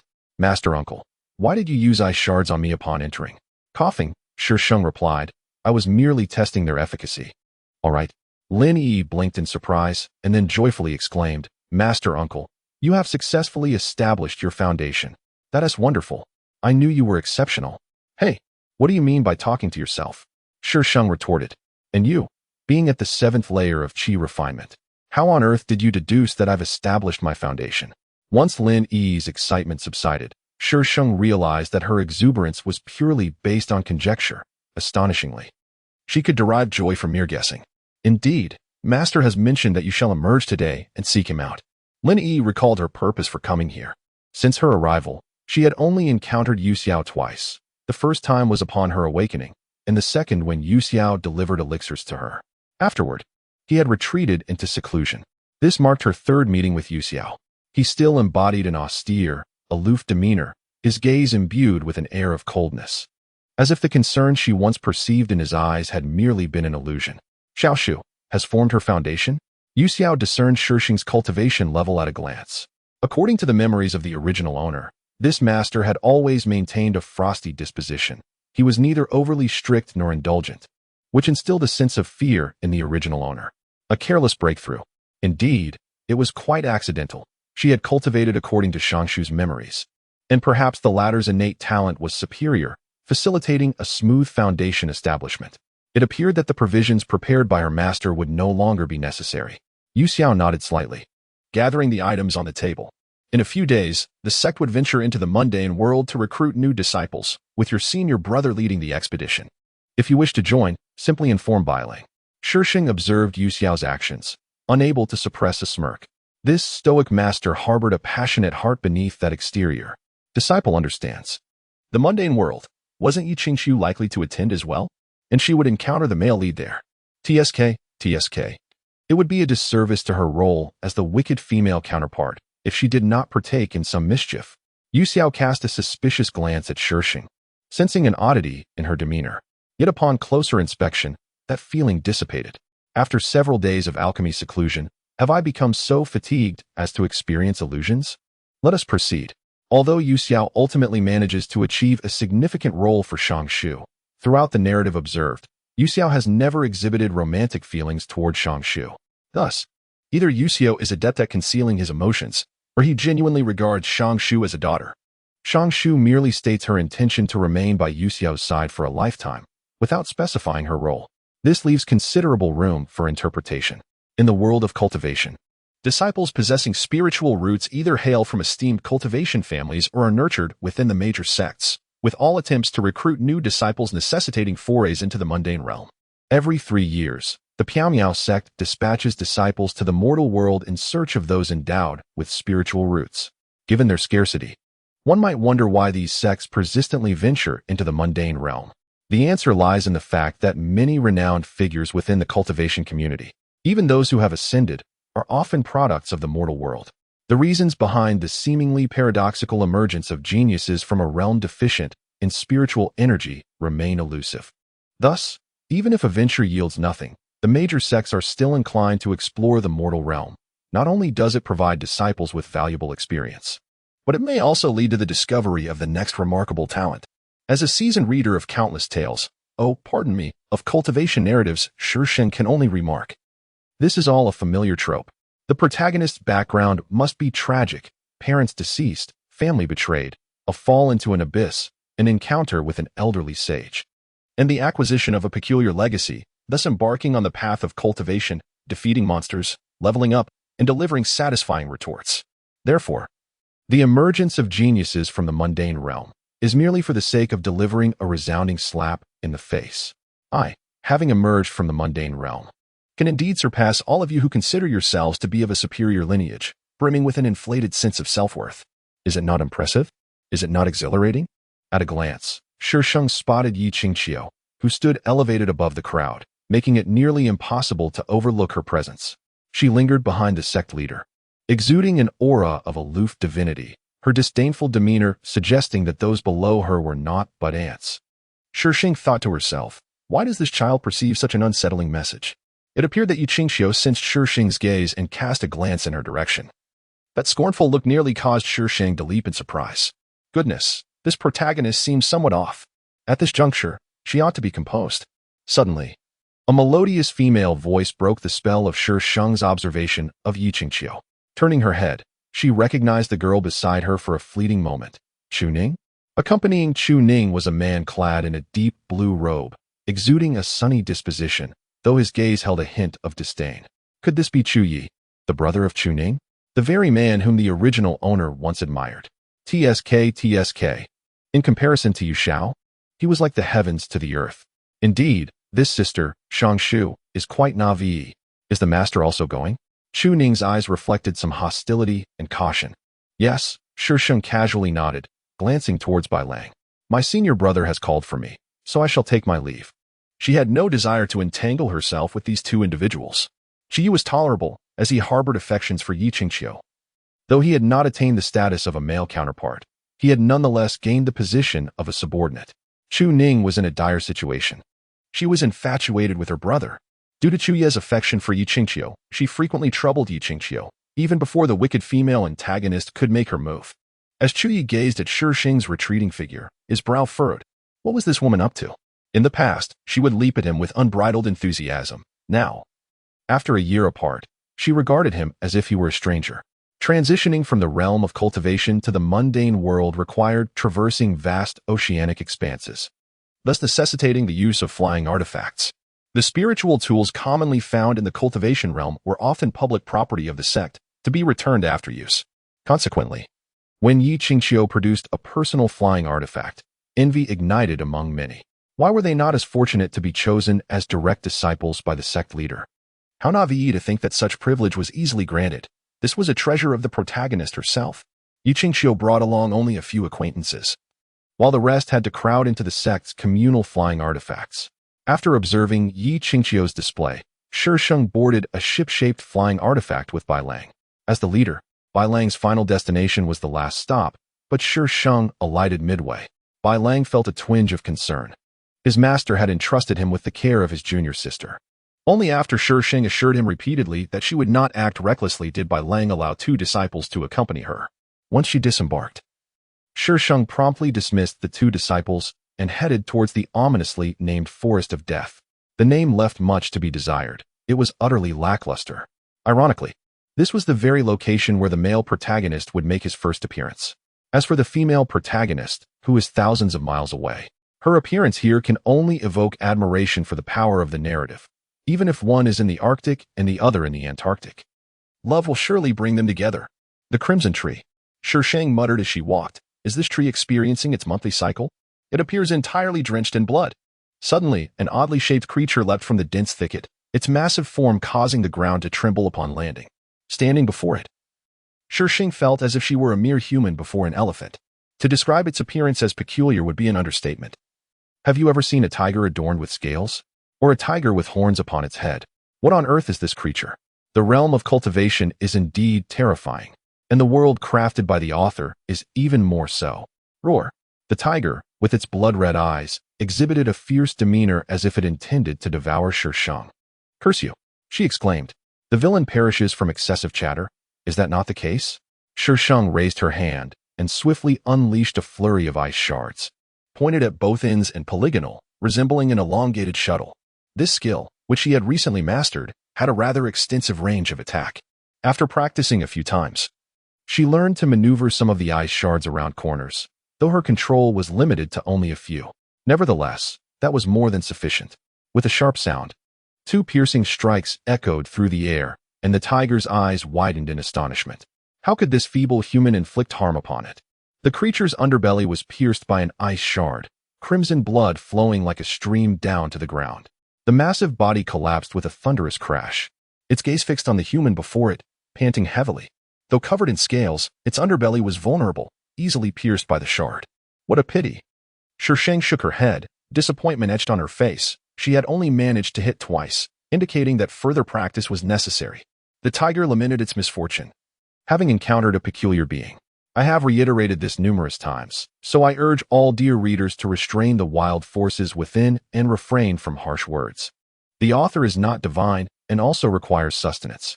As for the release date, it depends on the editor, and thus I cannot provide a specific timeline. Chapter 55, An Unconventional Path to Enlightenment. The Death Forest is home to numerous spirit beasts, though their levels are not particularly high. Shi Sheng encountered them merely as practice. But those spirit beasts met a tragic fate. After venturing deeper, she finally discovered the red tree. Indeed, it was entirely red, inside and out, a dazzling sight. How did she know it was red inside? She had chopped it down.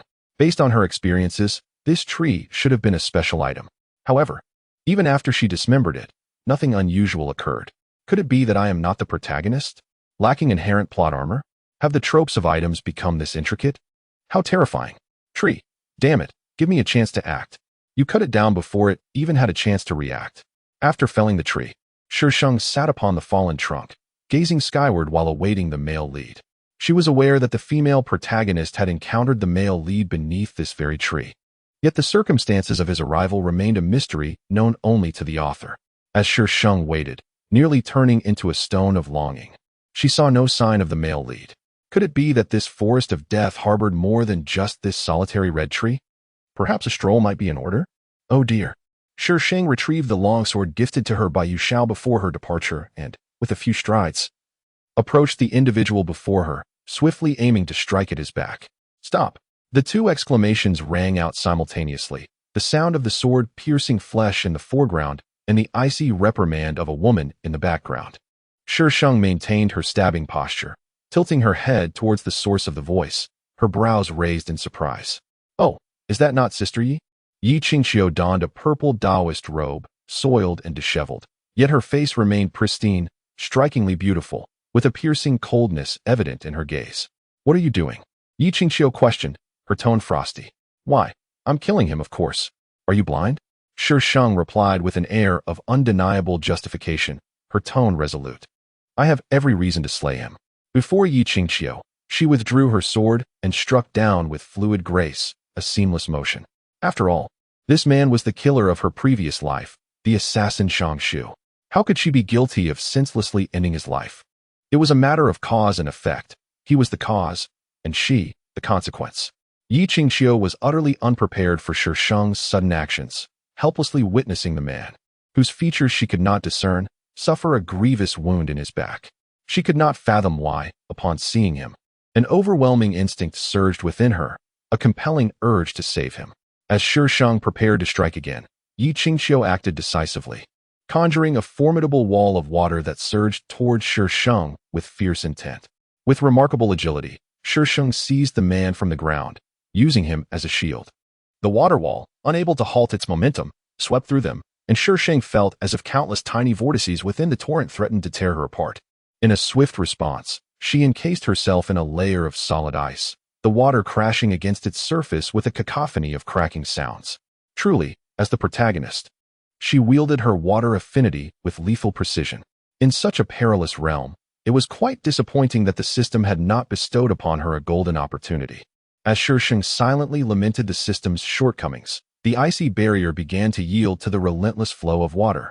Her expression darkened as she raised her sword, cleaving a gap in the water wall, freeing the man and nimbly slipping through to safety. However, the man was left battered, his body smeared with blood, and the once clear water wall now stained a deep crimson. As the water wall dissipated, the man collapsed to the ground, drenched in his own blood, presenting a ghastly sight. Perhaps roused by pain, he lay there, weak and disheveled, casting a glance at Yi Qingqiu. To her surprise, he was still alive. Shi Sheng murmured softly, feigning an intention to deliver a final blow. In an instant, Yi Qingqiu unleashed a torrent of water, enveloping the man and drawing him close to her. Junior Sister Yi, is this not rather unfair? Even if you intend to slay him, There ought to be a sense of order, and I should have the precedence.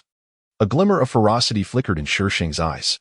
Why is it so difficult to eliminate the male lead? I should have simply severed his head from the beginning. Yi Qingqiu, when did I ever express a desire to kill him? Male lead. Has he perhaps encountered some malevolent cultivator? Very well, since junior sister Yi desires him, I shall concede him to you. However, junior sister, your tendency to nurture before striking is rather perilous. It could lead to being bitten, so do exercise caution. Shi Sheng offered a seemingly earnest warning to Yi Qingqiu. Shangshu, what nonsensical chatter are you uttering? When has she ever harbored such habits? So fierce, oh dear. How utterly frightening. Shi Sheng retreated, patting her chest. Her words vivid, yet her demeanor remained serene, her eyes unnervingly calm. This expression only heightened Yi Qingqiu's wariness. And she had already concluded that Shi Sheng had been usurped and reborn. If she could, then surely others could as well. Should she eliminate her? No. She was uncertain of this woman's hidden cards and could not act rashly. Shi Sheng did not pursue further, confident that the male lead had indeed heard her previous remarks. The male lead is hardly a benevolent soul. Without the initial care from the female lead and having overheard those words, compounded by the injuries inflicted by the female lead. Contemplating that scenario, it was rather exhilarating. Shi Sheng mused that the plot's creator would not find joy until the female antagonist was thoroughly vanquished. On the third day after parting ways with the female lead, they unexpectedly encountered each other again. Although the Earth is round, can one truly traverse its entirety in just 3 days? Moreover, is this even Earth? Yi Qingqiu felt somewhat speechless at the uncanny coincidence. What is chasing you? Shi Sheng inquired of Yi Qingqiu amidst their frantic escape. Indeed, they were fleeing for their lives, pursued by a formidable entity. How large is it? How would I know? Exclaimed Yi Qingqiu. Just look at the swathes of fallen trees behind us and imagine the size of that creature. A dragon, she stated succinctly. What kind of creature is that? A dragon? While it might be plausible in the realm of cultivation, how could such an exalted being exist in the mundane world? Even if it did, why on earth would it be chasing you? What kind of reckless act have you committed, female lead? Do not drag me into your calamity. Chapter 56. An unconventional path of cultivation 5. After running for a while, Shi Sheng suddenly sensed something amiss. Upon seeing Yi Qingqiu charging toward her with the male lead in tow, she couldn't fathom what compelled her to flee. Why am I running? They aren't even coming for me. Encountering the female lead had evidently dulled her wits, just as Shi Sheng was about to turn and escape. The colossal beast pursuing them lunged forward, blocking their path. Hiss! Shi Sheng. What happened to the dragon? Why has it transformed into a serpent? Before her stood a python over 5 zhang long, its girth comparable to that of 3 men. With its head held high, it menacingly gazed at them, its tail sweeping violently from side to side, causing trees to crash down in splintering chaos. Yi Qingqiu felt a twinge of confusion. She had clearly seen a dragon. So how had it morphed into a snake? Could it be that her fortune is simply too good to be true? Thunder roared ominously, seemingly to confirm Yi Qingqiu's suspicions. The once clear sky was now shrouded in dark clouds, as though a myriad of soldiers were charging forth, their deafening sounds echoing across the horizon. Damn it! Shi Sheng cursed, turning to flee. This snake was about to undergo its tribulation. The thunderous tribulation was far beyond what a mere foundation-building novice like her could withstand. She had to escape. As Shi Sheng sprinted away, Yi Qingqiu followed closely, even carrying the unconscious male lead, her speed surprisingly matching Shi Sheng's.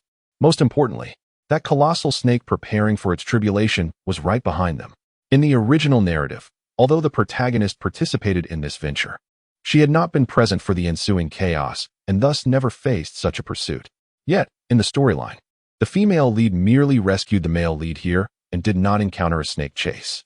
All she had done was strike the male lead a couple of times. And now the plot had completely unraveled. Observing the giant serpent behind her, Shi Sheng noted that it seemed fixated on Yi Qingqiu, even if she lagged behind slightly. The serpent would not attack her, but remained intent on Yi Qingqiu instead. Could it be that Yi Qingqiu had taken something from the serpent? Given the female lead's character traits, one could not dismiss the possibility. Hidden task, sovereign of the realm. What a time to issue a mission during such a life and death crisis. Is there no humanity left? So, what exactly is this sovereign of the realm? Let Feng Ci ascend to the throne of the immortal emperor. Feng Ci? Oh, come on. Another villain. Are all the hidden tasks you issue related to antagonists? The ultimate antagonists, are they not?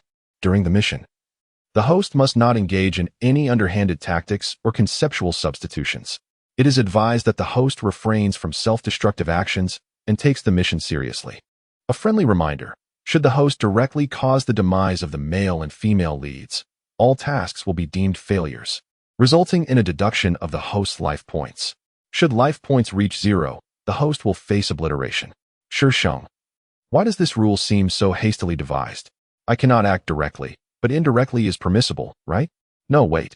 What is this life points concept? Why was it absent before? System, do not arbitrarily add peculiar stipulations. Friendly reminder: the host has only 10 life points remaining. Failure in any single task will result in the forfeiture of all life points. Shi Sheng.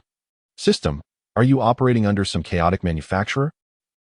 Is this all due to someone else? It's all because of your coercion.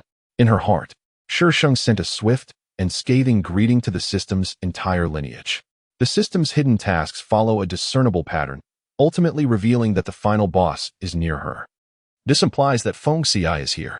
The gathering storm clouds thickened ominously, nearly enveloping the entirety of the death forest, compelling the spirit beasts within to seek refuge, rendering the forest eerily silent. Amidst this unsettling tranquility, a man clad in ethereal moon-white garments advanced slowly.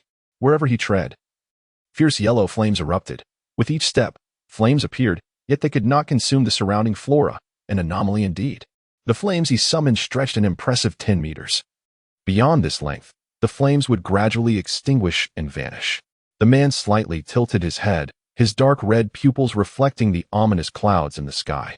His facial features were not particularly handsome, yet when combined, they exuded a breathtaking beauty, akin to a white lotus blooming amidst raging flames, ethereal and untainted. There was an air of sanctity about him that commanded distant admiration, yet forbade any form of desecration.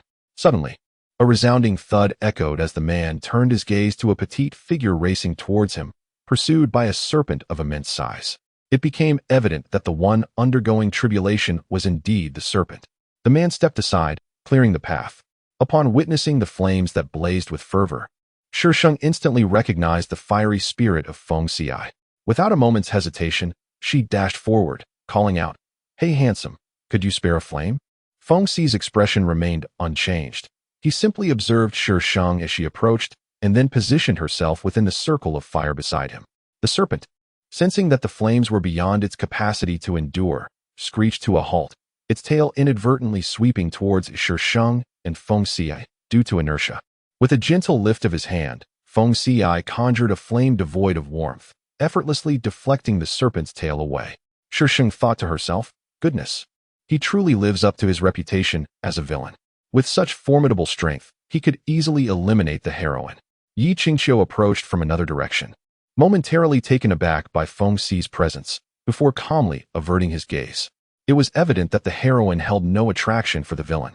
The serpent emitted a low growl, begrudgingly hesitant to advance due to its fear of Feng Xi's flames. Meanwhile, Yi Qingqiu, who had come up from behind, found himself the unfortunate target of the serpent's aggression. "Are you not affected by this fire?"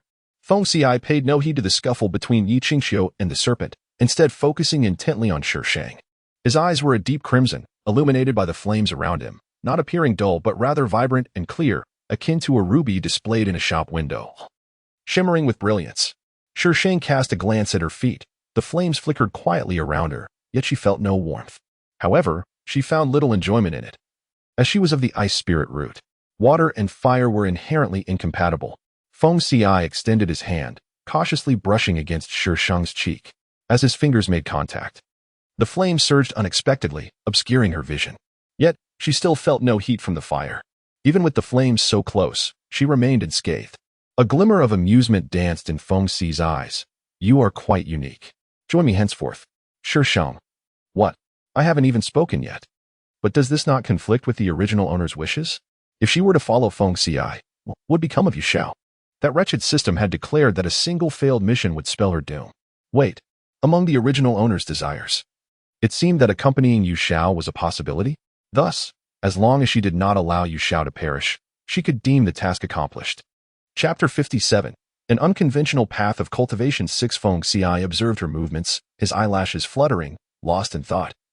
His focused expression resembling that of one admiring an exceedingly precious treasure. Feng Xi, the principal antagonist of this narrative.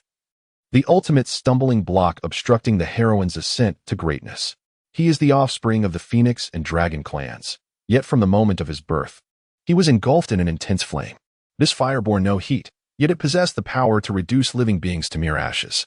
No one dared to approach him, not even his own parents, fearful of being scorched by his flames. The Phoenix and Dragon clans were already at odds, and with the emergence of Feng Xiai in such a manner, his father deemed him inauspicious and regretted his union with Feng Xi's mother, who, out of devotion to her husband, chose to abandon Feng Xiai. Feng Xiai, a figure of irony, made his first appearance in the celestial realm at the moment when the female protagonist ascended. The male protagonist went to greet her, while Feng Xiai happened to descend from the lower realms. The crowd instinctively recoiled, leaving only the female and male protagonists standing their ground. The female protagonist did not recognize Feng Xiai, yet the male protagonist, a young master of the Dragon clan, held a disdain for the hybrid being that Feng Xiai represented. Nevertheless, due to Feng Xi's unique nature, the male protagonist refrained from provoking him under normal circumstances. However, with the female protagonist present, he could not afford to show weakness and blocked Feng Xi's path. In a display of formidable power, Feng Xiai set fire to the ascension platform, and the flames raged for 3 days. The female protagonist exhibited a mixture of astonishment and wariness, though the author did not elucidate the reasons behind her reaction. It appears they had crossed paths before. She assessed herself, ensuring she was unharmed. Had that fire burned any longer, she would have perished. What had possessed her to foolishly venture inside? Surely, she must have been driven to a lapse in judgment by the entity pursuing her. Yet, why was she unharmed? She had stood within those flames for an extended duration. Surely, even with some buffer, it was excessive. Or perhaps, was it simply that her skin was resilient? Given the specificity of the objective, the system has deliberately granted you the ability to disregard the bug concerning Feng Xi's flames. So, it turns out there truly exists a golden finger. Why was it not bestowed upon me earlier? What am my novice gift package? Host, your priorities seem misplaced. And how long must you dwell on the joke about the novice gift package? Senior Sister Shang. Yi Qingqiu rushed towards her, closely followed by Yin Shi. Oh my goodness. What does the female protagonist intend to do? Yi Qingqiu led Yin Shi to Shi Sheng's side, reaching out to push her. With swift reflexes, Shi Sheng seized Yi Qingqiu's wrist, inquiring, Junior Sister Yi, what do you plan to do? As Yin Shi approached, Yi Qingqiu's expression hardened. She implored Senior Sister Shang for assistance. Senior Sister Shang, you wouldn't stand idly by, would you? The female protagonist certainly possesses a ruthless streak. From the outset, she aims for my life. And she hesitated as it neared Feng Xiai, glaring fiercely at Yi Qingqiu. It was this human who dared to seize its possessions. For so many years, it had cherished the ascension herb, saving it for the moment of tribulation, only to have it snatched away by this human. Yet, that fiery human was not one it could provoke. Handsome, do you wish to kill her? Shi Sheng spoke without a hint of restraint in her voice. She had clearly lured this serpent here with ill intent.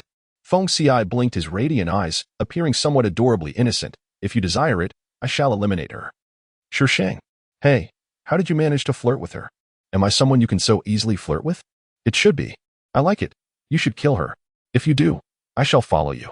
I will flirt with you. Yi Qingqiu. Is it truly appropriate for you to speak of this in her presence? The host is once again inciting the antagonist to commit malevolent acts. Feng Xiai raised his wrist slightly, and countless fireballs, each the size of a fist, materialized before him. Silently hovering in the air, devoid of any warmth or aura, yet inexplicably instilling a sense of dread. Yin Shi had long since sensed something amiss and had slipped away to undergo his tribulation, intending to return for vengeance once he had succeeded. Of course, he must succeed in his tribulation first. Thus, only Yi Qingqiu and the male lead, Long Ju, remained. Shang Shu, do you intend to slaughter your fellow disciples? Yi Qingqiu could sense something was off with the flames and hastily spoke up. It's not me who is acting. How could I be the one to slay my fellow disciples? Handsome, do not heed her nonsense. She is merely stalling for time.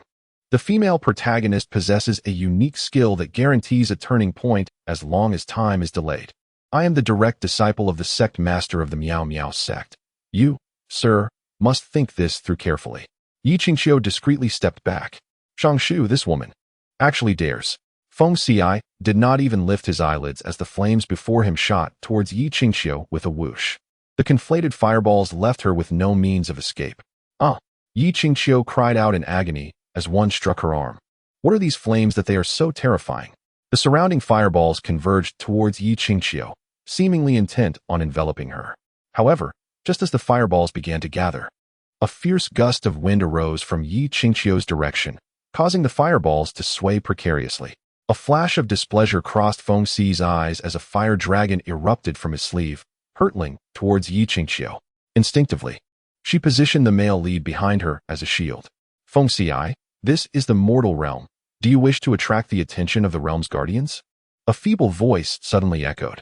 The speaker was none other than the male protagonist, Long Ju. Supported by Yi Qingqiu, he appeared utterly disheveled, looking as if a mere finger could extinguish his life, yet he remained stubbornly alive. He cast an ambiguous glance at Yi Qingqiu, who averted her gaze. Too timid to meet his eyes, yet she did not release her grip on him. Yi Qingqiu gasped for breath, her complexion paling. She had come perilously close to death. Shangshu, she would unequivocally make that woman pay. Shi Sheng remarked. Indeed, the female protagonist is not so easily vanquished. Just as Shi Sheng pondered this, a burst of white light suddenly emanated from beneath Long Ju's feet, enveloping him and Yi Qingqiu in a radiant glow, and in the blink of an eye, they vanished without a trace. How remarkable! The young master of the dragon clan possesses such a precious teleportation talisman. Shall we pursue them? Feng Xi inquired earnestly, gazing at Shi Sheng. No, it would be pointless, Shi Sheng replied, shaking her head. The female protagonist has yet to ascend to the celestial realm. Killing her would merely grant her an undeserved respite. It would be far better to allow her to remain, to witness her enmity and strife with the male protagonist. You are Feng Xi? I am Shangshu. Are you from the celestial realm? Shi Sheng blinked her eyes, curiously inquiring about information she already knew. Feng Xi hesitated slightly at first, yet his subsequent assertion was resolute, as if Shi Sheng's disagreement would compel him to abduct her. Chapter 58. An Unconventional Path of Cultivation 7. I cannot go to the celestial realm. Shi Sheng shook her head, a look of melancholy crossing her face. I am still merely at the foundational stage. Ascending to the celestial realm is a distant dream. Feng Xi furrowed his brow. However, you may remain in the realm of cultivation. Shi Sheng's eyes sparkled brightly. You must have spent quite a while in the celestial realm, haven't you? Moving to a different place, even amidst turmoil, is still an experience. If I stay here, will you be with me? Indeed. This little one shall support you in ascending to the throne of the celestial emperor. So, of course, I must remain by your side. First, let us enhance our affinity and trust. All right. Shi Sheng silently erased countless persuasive words from her mind, denying herself any opportunity to showcase her eloquence. The agreement came far too swiftly. Was the early-stage antagonist so easily appeased? Feng Xi had never encountered anyone who could approach him, and upon realizing Shi Sheng could get close, he felt elated and had already decided to keep her close. I shall go capture that serpent for you as your steed. Feng Xi grasped Shi Sheng's hand, leading her towards the area where thunderclouds gathered most densely. Yes, my companions deserve nothing but the finest. Though the Yin serpent may not be as majestic as a dragon, it was still considered one of the best in both the mortal and cultivation realms. Once they reached the celestial realm, he would fetch her a dragon. Unbeknownst to Shi Sheng, Feng Xi's intentions were far beyond her comprehension. Upon hearing his intention to capture the Yin serpent, she was utterly stunned. Was this antagonist treating her too kindly? But why was this not a mission of conquest? Did the system already foresee this? The system was utterly unreliable, so despicable. Thus, the Yin serpent, having just completed its tribulation and preparing for ascension, found itself captured by Feng Xi, who compelled it to form a contract with Shi Sheng. The Yin serpent resisted, yet in the presence of overwhelming force, it dared not utter a single word of refusal. After enduring so long to reach this moment, believing a bright future awaited, it never anticipated that before it could ascend, a mere human would seize its precious elixir, and upon completing its tribulation, it would be bound by a contract. Whom did it offend? From now on, you shall be called Pudding. Shi Sheng gently stroked the head of the creature, which was no longer merely a snake but had ascended to become a dragon. Upon its ascension, it transformed into a dragon, albeit one that could not compare to the more pure-blooded dragons of its kind. Pudding? What a name. Utterly unremarkable and lacking in flair. No. As Feng Xi's flames flared around him, the dragon quivered slightly. Pudding it is, then. Just as Feng Xi's words fell, the flames vanished completely. So, why did you not put it away earlier? Although the backdrop appeared quite impressive and splendid, it was rather terrifying, wasn't it? This way. No one would trouble me. Feng Ci articulated each word with meticulous seriousness, a flicker of menace flashing in his dark red eyes. You are to remain by my side from now on. Shi Sheng. Where did this infatuated child come from? Pudding had long been capable of speech, yet it chose not to converse with humans, especially not with its contracted human. Thus, it merely tossed its head in a haughty manner and darted towards the distant woods to chase after rabbits. An ascended dragon, chasing rabbits. How could it ever show its face again? It could neither provoke nor evade. Feng Ci glanced at the rabbit in Shi Sheng's hands, his gaze flickering momentarily as he reached out to seize the rabbit. Flames erupted from his hand, instantly reducing it to ash, which was carried away by a gentle breeze, dissipating into the air. Shi Sheng. Feng Ci's long eyelashes fluttered like butterfly wings, his dark red eyes gazing in bewilderment at his own hands, his expression adorably dazed. In the next moment, he abruptly grasped Shi Sheng's hand with such force that she could hear the bones creaking.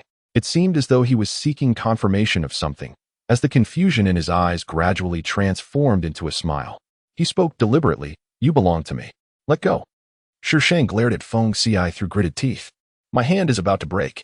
Upon hearing her, Feng Ci not only refused to release her, but he also furrowed his brow and asked, "Do you not wish to be with me?" "Be with you?" Shi Sheng gasped. "My hand is going to be crushed. Can you please let go of me?" Ignoring her protests, Feng Ci stubbornly persisted. "Do you not wish to be with me?" A faint glow flickered around him, and beneath his calm demeanor lay a tempest of suppressed fury, as if a simple refusal from Shi Sheng would provoke him to crush her on the spot. "Oh dear. My temper. Yes, I'm willing. Just let me go first." She thought to herself that pride could wait until she could outmatch Feng Ci. Finally, Feng Ci relented, his imposing aura dissipating as he released Shi Sheng. He reached down to retrieve the rabbits scattered on the ground, and in the blink of an eye, several rabbits were incinerated, leaving not a trace behind. Rubbing her reddened hand, Shi Sheng looked at Feng Ci with a puzzled expression. "What are you trying to do? What grudge do the rabbits hold against you?" "That was my dinner." Feng Ci gazed at her with a look of confusion. "I wanted to roast you some rabbits." "Roast rabbits? Do you have any idea how powerful your flames are? Even immortals cannot withstand them, let alone a mere rabbit." "I'll do it myself," Shi Sheng said weakly, lamenting the strange predicament she found herself in. In the ensuing days, Shi Sheng came to fully comprehend the magnitude of the trouble she had inadvertently invited. Feng Ci's possessiveness was exceedingly intense. Even a fleeting glance at a tree would result in it turning to ash in the blink of an eye. How could one aspire to be the supreme ruler of the celestial realm under such conditions? Did the celestial realm no longer hold any allure? The system must have lost its mind. Before ascension, Pudding could not fly. However, after ascending, it would sprout a pair of wings, which appeared rather peculiar and somewhat incongruous. Yet, the practitioners of the cultivation world found it to be remarkably imposing and aesthetically pleasing. Shi Sheng believed it was merely a divergence in their aesthetic sensibilities. "I must insist, once we arrive at the sect, you are to refrain from incinerating people at your whim, as it will undoubtedly lead to trouble for me," Shi Sheng stated earnestly, fixing her gaze upon Feng Ci. Throughout their journey, the number of individuals he had reduced to ashes was no fewer than 80. He seemed to ignite flames at the slightest provocation, as if he were destined to scorch everything in his path. Feng Ci, with an innocent nod, replied, "If you disapprove, then I shall not ignite flames. Just don't provoke me for no reason." Chapter 59. An unconventional path of cultivation. Shi Sheng rode on Pudding, careening towards the Piao sect, but before she could enter, she was halted. "Who goes there?" Flying is prohibited above the Piao sect. Several disciples clad in the sect's robes, perched upon their flying swords, obstructed her path. Upon recognizing her, their expressions shifted to one of astonishment, mingled with a subtle scrutiny. "Master Sheng." Shi Sheng cast them a bewildered glance. Had it truly been such a brief interval that they no longer recognized her? Did she possess an aura that could consume them? Upon entering, she finally grasped the reason behind their scrutinizing gazes. "I shall assist you in eliminating them." A flicker of hostility lingered in Feng Ci's eyes. No one, apart from himself, was permitted to speak ill of him. Shi Sheng hastily grasped Feng Ci's arm, remarking that exchanging a few words would not cost them anything, urging them to continue their discourse. "For heaven's sake, this person is a walking weapon. I cannot contend with such a being." Feng Ci gazed at Shi Sheng in confusion, his eyes momentarily softening as he noticed her holding his hand. "My master is not that kind of person, Chu Ning. I must tell you." refrained from spreading baseless slander against him. Nonsense. Lin Yi, what do you intend to do? It was you who struck first, so do not blame me. Initially, it was indeed Lin Yi who made the first move, yet Chu Ning had several allies present, leaving Lin Yi with no chance of victory. After only a few exchanges, she found herself at a disadvantage. Shi Sheng furrowed her brow, commanding, "Stay here and do not interfere or take action." Feng Ci looked displeased at Shi Sheng, opening his mouth to retort, but before he could voice his objections, Shi Sheng continued, "Did you not say you would heed my words?" After a few moments of hesitation, Feng Ci relented, releasing Shi Sheng's hand. "Should they harm you, I shall ensure their utter destruction." Shi Sheng thought to herself, the domineering CEO of the cultivation world has arrived. Lin Yi, filled with resentment, could only watch helplessly as the crescent-shaped wind blades swept towards her, her anger swiftly supplanted by fear. Yet, recalling the indignities cast upon her master by these individuals, Lin Yi regained her courage. Her master and grandmaster would surely vindicate her uncle's honor and avenge her. Just as the wind blade was about to strike her, a white ice wall suddenly materialized before her. The wind blade struck against the icy wall, barely stirring even a flake of frost. The disciples of the insatiable peak, taking advantage of their numbers, were rather well-mannered. Lin Yi abruptly turned her gaze towards the source of the sound. Against the light, a girl clad in a purple robe sauntered forward, seemingly enveloped in a halo of pure white light. With each step she took, it felt as though she was treading on Lin Yi's heart, causing it to race erratically. Still daring to be defiant? Once you reach the sect master, let us see how you will maintain your bravado, Chu Ning scoffed, her disdain for Shi Sheng well-founded. A year prior, this woman had shamelessly pursued her brother. Now that she had fallen into misfortune, Chu Ning could hardly contain her glee. "You needn't trouble yourself with my affairs." Shi Sheng paused momentarily, casting a sidelong glance at Chu Ning. Suddenly, she raised her hand, and several ice blades shot forth, piercing Chu Ning's calf with a soft thud.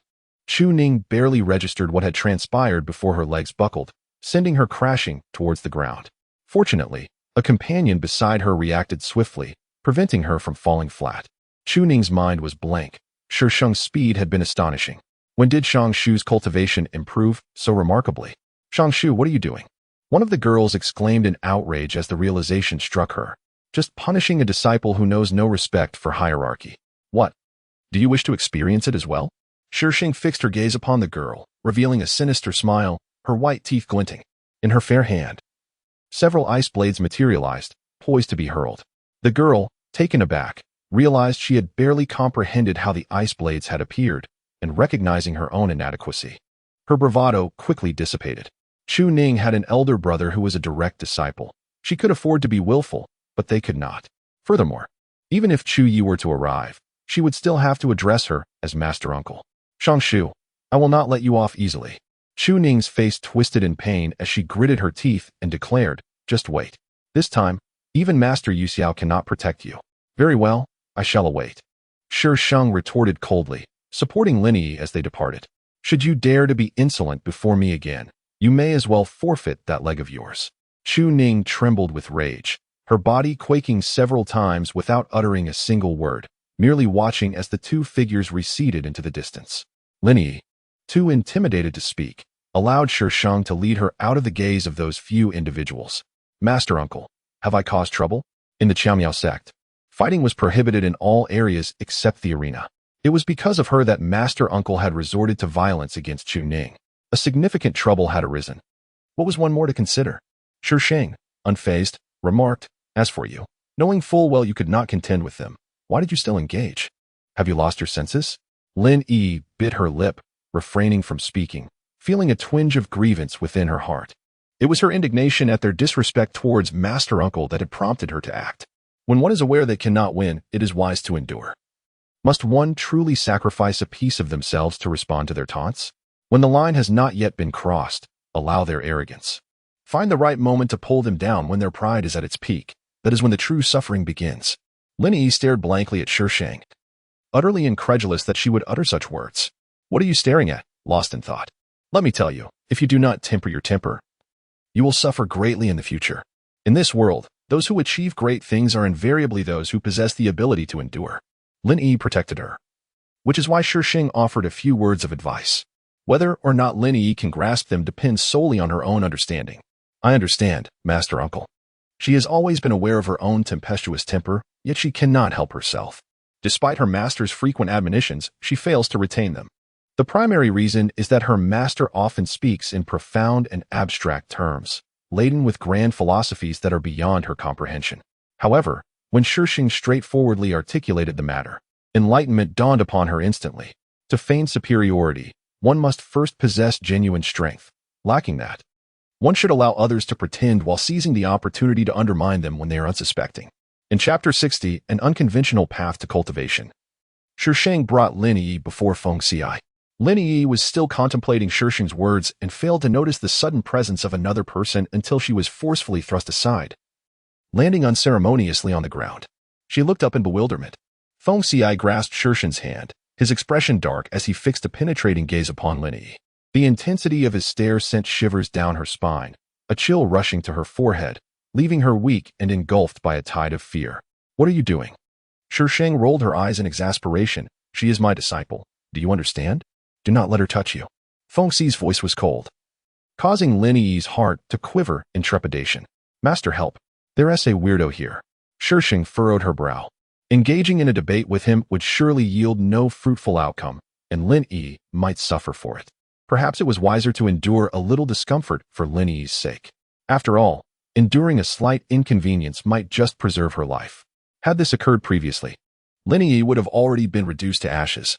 Returning to the peak, Lin Yi flung herself into Bai Lang's embrace, trembling uncontrollably, her frightened demeanor contrasting with her small face nuzzling against him. Shi Sheng, exasperated, rested her forehead in her hand, bemused by the little lecher. Feng Xi gazed intently at Lin Yi, lost in thought. After exchanging pleasantries, Shi Sheng sought out Yu Xiao, instructing Feng Xi to remain composed, to which he surprisingly acquiesced. Though his gaze remained fixed on Lin Yi and Bai Lang, Shi Sheng pondered whether this fellow might seize the opportunity to incinerate Lin Yi in her absence. Ultimately, she decided it prudent to escort Feng Xi away, as such a human weapon was best kept at a distance. Am I in the wrong scene? Have you all taken a fancy to her at first sight? Shi Sheng mused. Master, what troubles you? Wasn't your demeanor supposed to be regal and aloof? How can you stoop to such terminology, diminishing your stature? Is there an issue, Master? Shi Sheng felt a pang of anxiety. What did Yu Xiao's behavior signify? Yu Xiao cast another glance at Feng Xi, his expression as cold as ever. I have matters to discuss with Xiaoshu privately. May I ask this young gentleman to wait outside?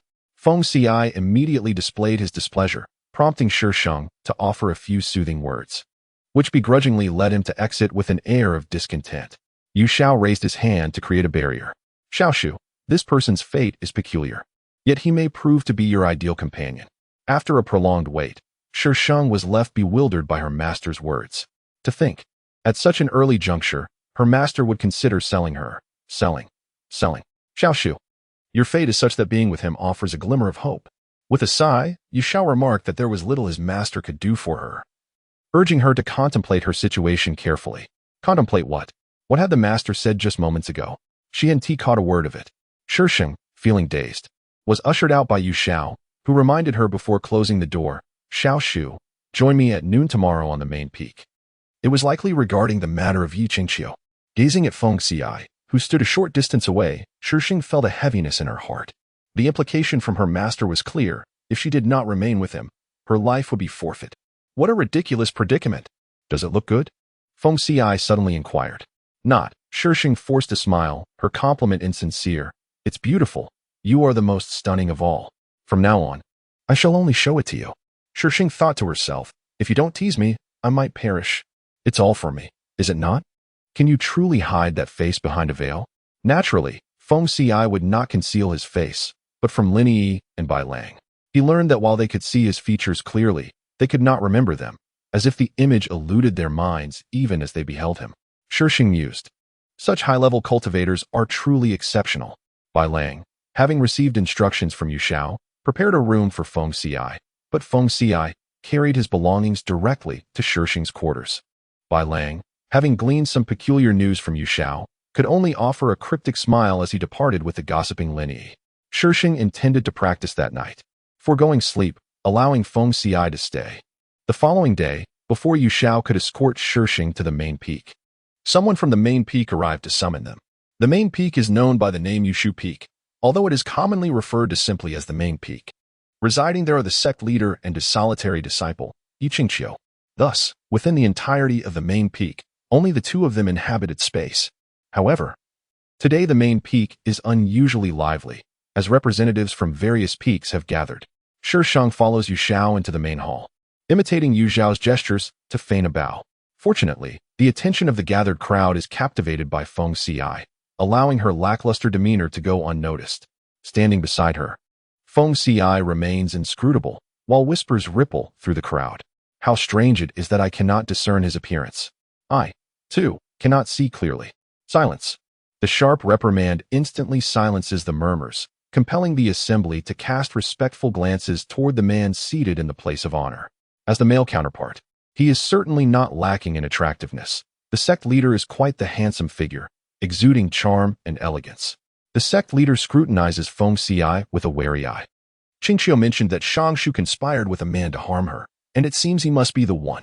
Yet, why can I not even discern his features? Is his cultivation level superior to mine? In the realm of cultivation, there exist certain esoteric arts.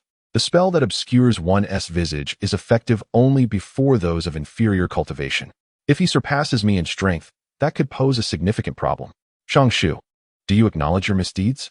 Unable to ascertain Feng Ci's true nature, the sect leader redirects his attention to Shangshu.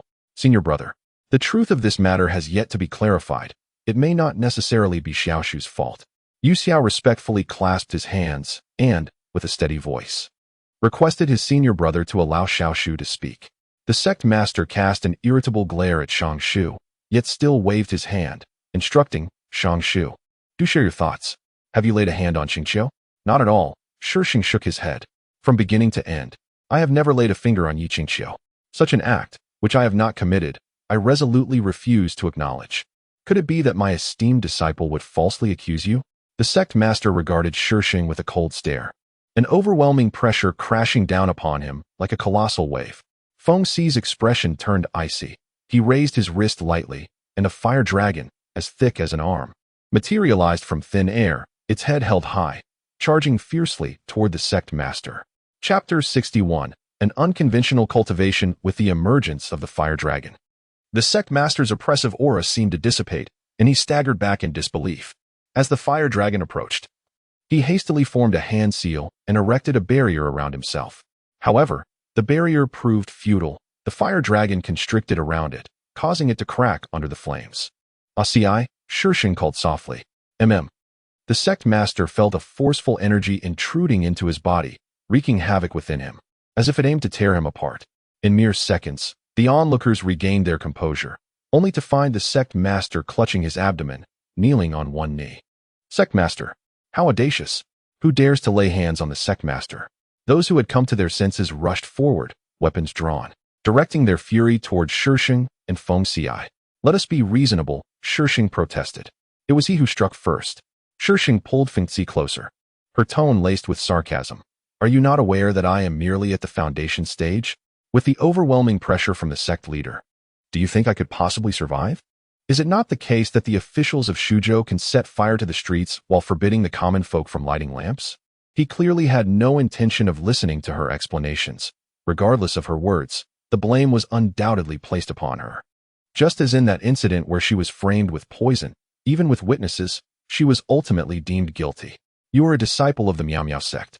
How can you dare to rebel against your superiors?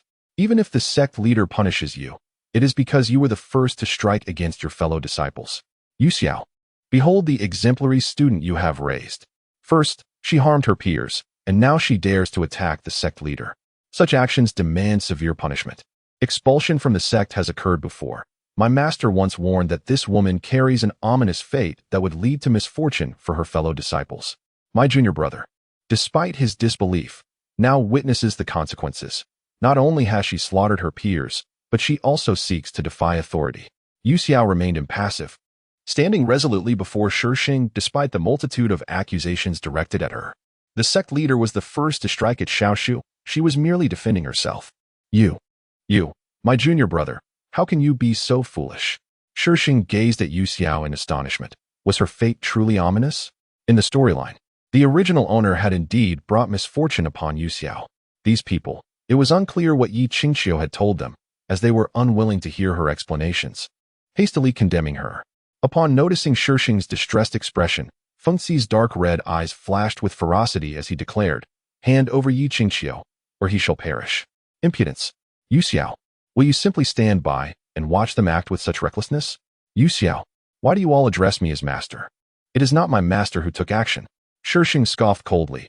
I, Shang Shu, hereby sever my master-disciple relationship with Yuxiao, and from this moment forth, we shall have no further ties.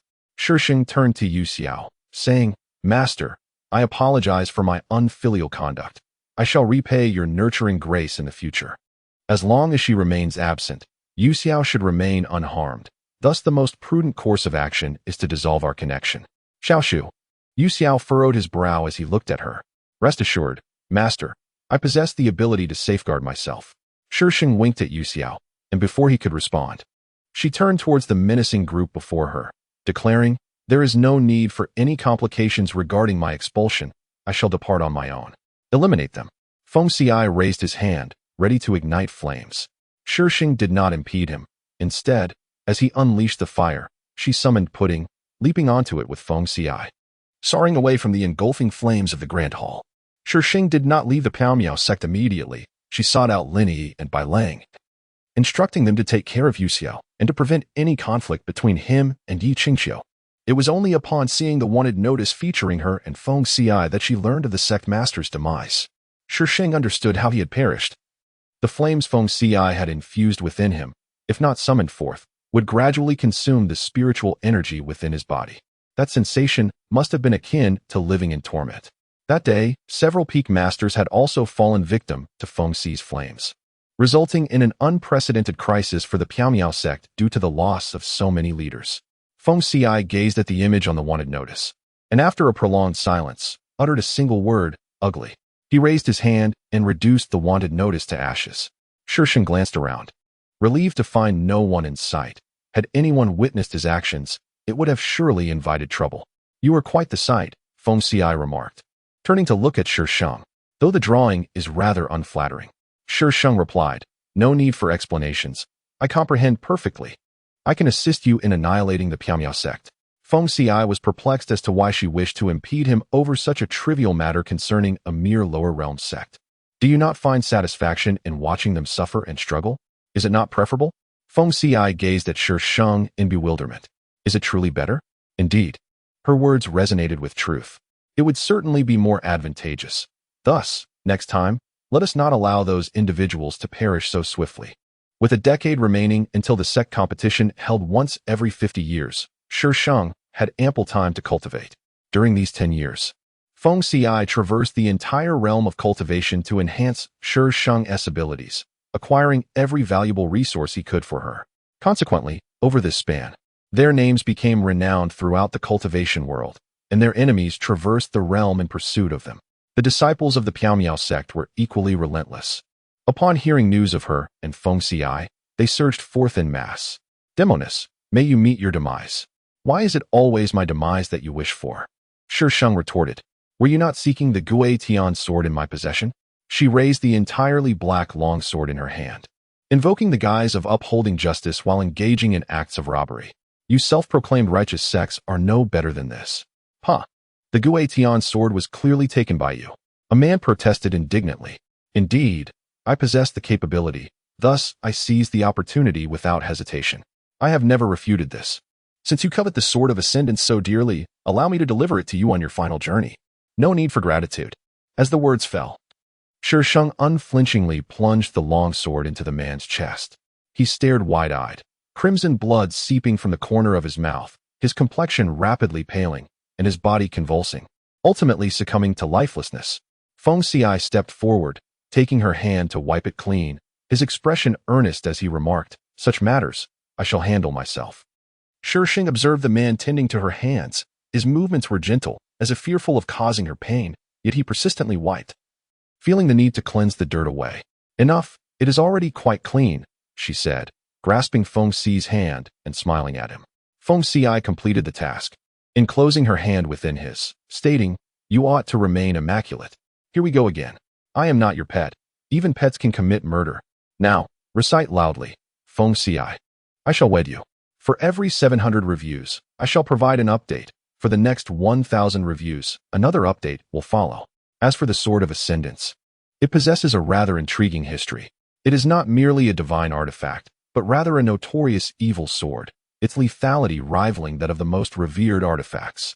Though classified as an evil sword, the number of individuals seeking to claim it is in the tens of thousands, stirring a tempest of bloodshed within the realm of cultivation. The uproar attracted the attention of the celestial realm, prompting them to dispatch agents to seal it away. Those from the celestial realm initially aimed to obliterate it. Yet such a sword could not be so easily annihilated. Thus, they resorted to sealing it instead. Not long ago, rumors surged regarding the emergence of the fabled Guitian sword. At that moment, Shi Sheng happened to be nearby, initially intending to witness the spectacle of others being vanquished by the sword. To her astonishment, she ultimately acquired the Guitian sword herself. Within the narrative, this sword is destined to appear, and the individual who wields it is none other than Yi Qingqiu's arch-nemesis. Thus, the plot continues to steer her towards an inevitable demise. Truly infuriating. As the grand sect competition approaches, cultivators from across the realm flock to the Tangshan sect, and one can frequently observe numerous practitioners soaring overhead on their swords. In the storyline, this prestigious contest is traditionally held at the Miao Miao sect. However, due to its diminished strength, it is deemed unfit to host the event, prompting the relocation to the Tangshan sect. Shi Sheng and Feng Xi leisurely stroll towards the Tangshan sect. Participants in the competition predominantly arrive in groups representing their sects, rendering their duo a rarity. Consequently, curious auras occasionally sweep through the skies, and those who discern their identities nearly tumble from their flying swords. Goodness! Below are the enchanting demoness Shang Shu and that merciless fiend. What brings them here? Are they waiting to ensnare all the major sects in one fell swoop? In the cultivation world, Feng Xi is referred to simply as the fiend, for no one knows his name. Those who did have long since been reduced to ashes. Thus, when Shi Sheng and Feng Xi finally arrive, the Tangshan sect is meticulously prepared, with guards stationed every few paces, creating a truly imposing spectacle. Oh, such a grand reception awaits me. Shi Sheng's expression radiates satisfaction, as if to say, well done. This leaves the vigilant onlookers in a state of speechlessness. Who is actually welcoming you? Have some self-respect. Demoness, what are your intentions? The leader of the Tangshan sect stepped forward, filled with righteous indignation, proclaiming that with all the major sects present today, one should not dare to act recklessly.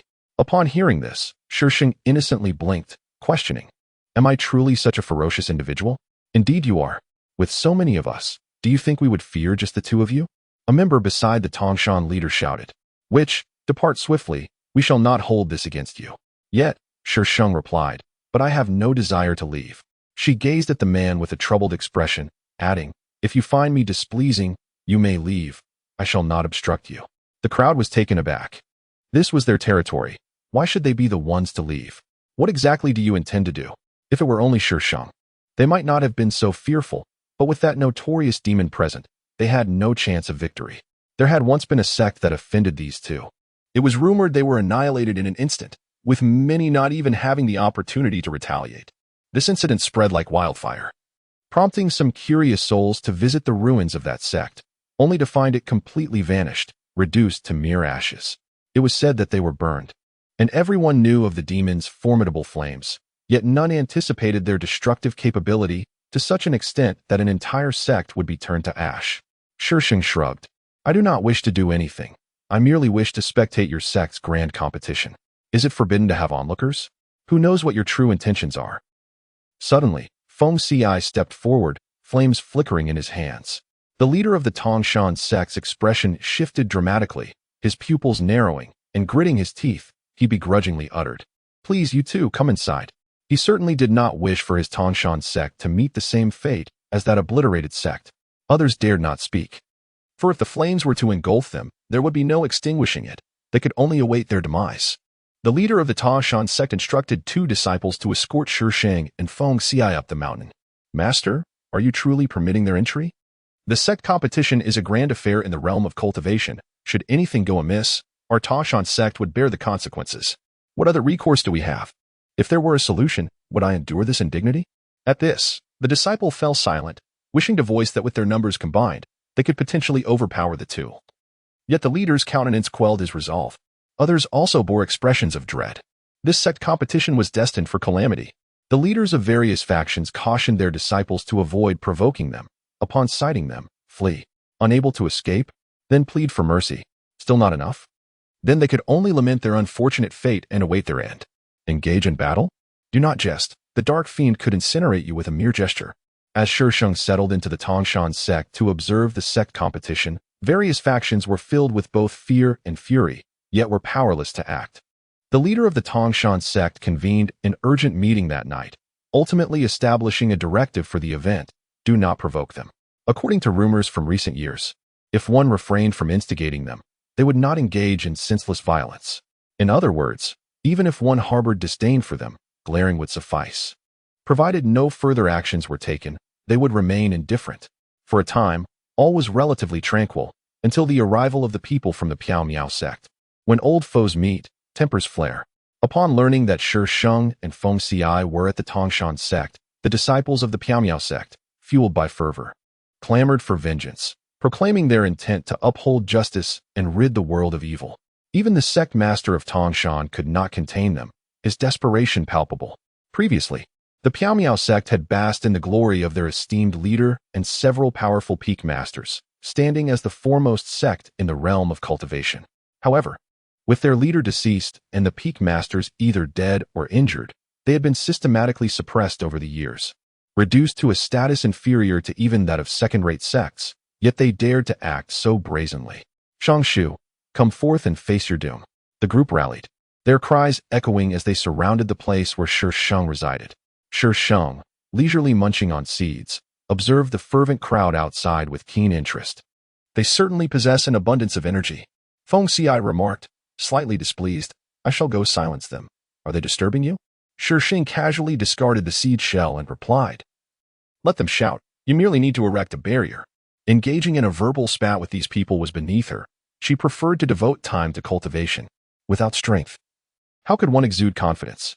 Feng Xi, unwilling to defy Shi Sheng's wishes for fear of her displeasure, acquiesced but did not entirely comply. While establishing the barrier, he deliberately infused it with his flames, ensuring that anyone who dared to breach it would be left with an unforgettable experience. Consequently, the Piao Miao sect disciples soon realized that, despite their boisterous uproar, there was no response from within. Had they not confirmed multiple times that Shi Sheng and Feng Xi were indeed present, they would have believed that the Tangshan sect was merely toying with them. As patience wore thin, someone proposed a direct assault. This decision, however, would lead to unforeseen consequences. The first batch of disciples from the mysterious sect suffered nearly complete annihilation. With the presence of these sacrificial pawns, those who sought trouble reconsidered their intentions. In the vicinity of Shi Sheng's residence, not a single soul could be seen. As representatives from various sects began to gather, the grand competition was on the cusp of commencement. Yuqingxiu arrived a day prior to the contest, and scarcely had she settled in when the first group of disciples came to lodge their grievances. Master, Shangshu has inflicted such harm upon us. This cannot go unpunished.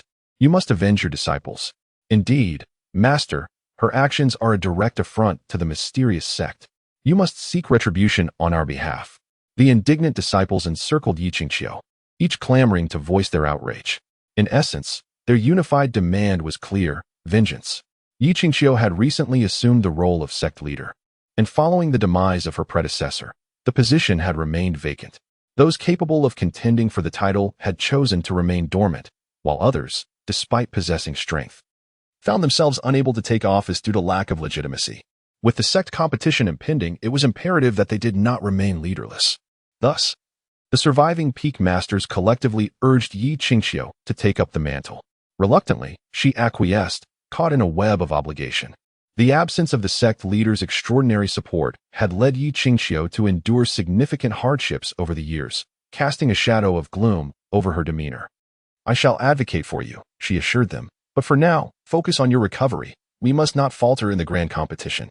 Once she had placated the disciples and sent them on their way, Yuqingxiu slammed her palm upon the table. Her visage twisted in fury as she spat out two words with venomous intensity: Shangshu. The woman, having slain her master, reduced the esteemed Piao Miao sect to ashes. Young girl, Are you truly so impatient? A mocking voice echoed through the room. Yi Qingqiu was momentarily taken aback, the fierce expression slowly fading as she regained her aloof, goddess-like demeanor. What do you desire this time? A sinister chuckle followed. I have caught a whiff of something delightful. Humph. A flicker of disdain crossed Yi Qingqiu's eyes. This was the grand sect competition, where all factions of the cultivation world converged.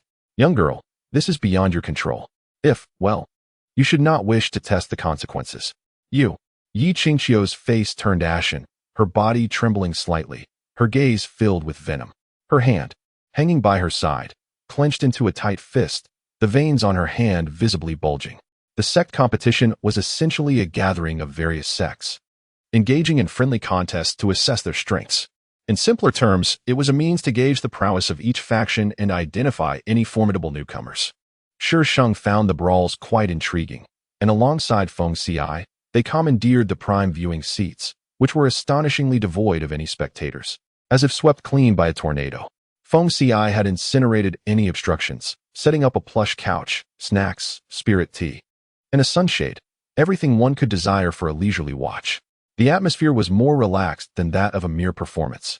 The thought of being scrutinized by a captivating enchantress and a fearsome demon while they competed sent shivers down the spines of those on stage. The location of the Misty sect lies opposite to Shi Sheng. Yi Qingqiu's gaze frequently drifted towards Shi Sheng. Over the past decade, she had heard numerous rumors about her. Yet this marked the first occasion in 10 years that she beheld her in person. Shi Sheng appeared largely unchanged since a decade ago, save for the transformation of her attire to a deep black, contrasting sharply with the man beside her, who donned white garments.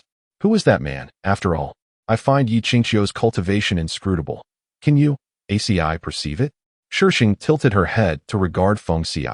She recalled that the female protagonist had merely reached the latter stage of foundation establishment during the sect's grand competition, while she herself now attained the pinnacle of foundation establishment. Yet, she found the protagonist beyond her comprehension. Could it be that without the protection of the sect leader, the protagonist has rather accelerated her growth? Why can't I fathom her? Has some restriction been placed upon her that I must unravel?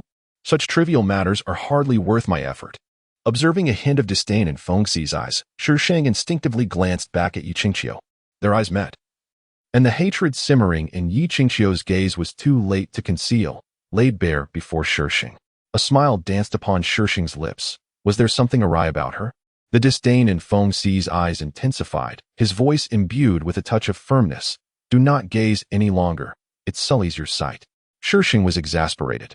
What was this all about?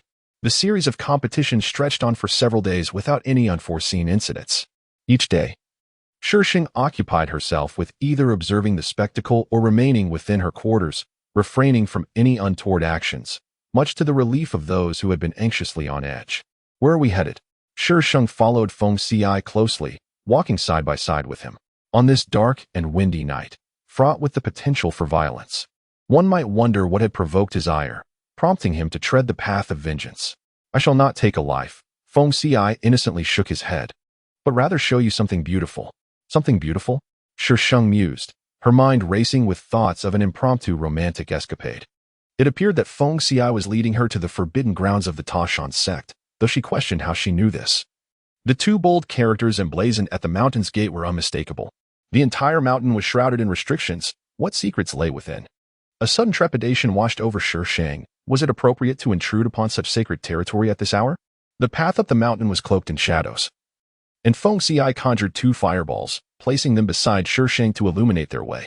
As they approached the summit, he extinguished the flames, suddenly sweeping Shi Sheng into his arms and leaping onto a protruding rock above. He carried her a few steps higher before gently setting her down, assuring her that the view would soon reveal itself. Shi Sheng gazed into the murky expanse ahead, lightly patting her cheeks in an attempt to rouse her senses. Antagonists are notoriously hard to please. They waited for nearly an hour, during which Shi Sheng, consumed by boredom, began to cultivate her skills. When Feng Xi finally called her, she opened her eyes to behold an enchanting sight, a ground blanketed in ethereal blue light, outlining delicate blossoms in a dreamlike tableau. The scene resembled a cinematic spectacle. The vastness of the starry sky twinkled magnificently, a breathtaking sight. The blue glow flickered in the breeze, as if it were alive. Do you like it? Feng Xi knelt partially before Shi Sheng, her head slightly tilted upwards, her dark crimson eyes brimming with anticipation. Shi Sheng remarked, "Where did you acquire such flirtation skills? Is it not enough to refrain from teasing me for a single day?" Disappointment flickered in Feng Xi's gaze as she lowered her eyelashes, a vibrant yellow flame dancing in her hand. "Do you not like it?" she questioned. "Oh dear, is it truly necessary to resort to fire at the slightest disagreement? This is someone else's forbidden ground. Do you not understand?" Upon hearing Shi Sheng express her fondness, Feng Xi promptly extinguished the flame. This was the Xianing flower. Exceedingly rare. Xianing flower. I've never heard of it, Shi Sheng mused. If it was something Feng Xi deemed difficult to find, it must indeed be quite rare, yet its beauty seemed to serve little purpose. The Xianing flower was not without function, however, its significance had diminished for Shi Sheng. For a disciple who had yet to establish their foundation, finding it here would guarantee their success in doing so, which explained why the Tangshan sect classified this place as forbidden. In her memory, it appeared that no one had ever accompanied her in such a manner. Shi Sheng's expression momentarily chilled, but she quickly regained her nonchalant demeanor, her gaze drifting past the figure before her to the shadows beyond, where darkness shrouded her underlying emotions. As she ascended the mountain, Shi Sheng suddenly pulled Feng Xi behind a cluster of bushes. Just as she pressed Feng Xi down, a shadow darted past from a distance. The moonlight shone brightly this evening, allowing Shi Sheng to discern the identity of the figure. It was Yi Qingqiu. What was she doing here at such a late hour? Was she also out for a clandestine rendezvous? Oddly, why did she use the word also? In such moments, one must certainly follow along to observe, perhaps even indulge in a bit of mischief. Yi Qingqiu's vigilance was exceptionally high, prompting Shi Sheng to maintain a cautious distance. Feng Xi, appearing bewildered for a moment, soon comprehended Shi Sheng's intentions. She had erected a barrier around them, boldly leading the way behind her. Alas, how could I forget the formidable antagonist? Shi Sheng held great confidence in her barrier against Feng Xi, for otherwise, she would not have successfully extracted the Gui Tian sword from among so many guardians, unscathed. To Shi Sheng's surprise, Yi Qingqiu ventured to a place they had just departed from, her familiarity suggesting this was not her first visit. Shi Sheng followed her into a cave. "Let me go. I beg you, spare me." The pleas for mercy echoed from within the cave. Raising an eyebrow in astonishment, Shi Sheng approached the entrance to peer inside.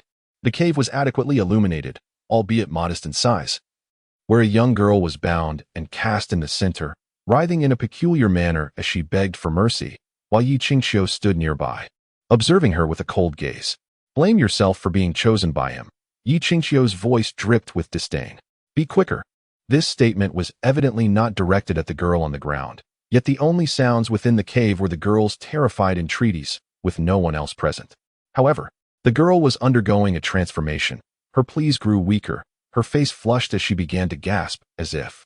Suddenly, darkness enveloped Shi Sheng's vision as a pair of cool hands covered her eyes, and a voice laced with malice erupted beside her ear. "Filthy.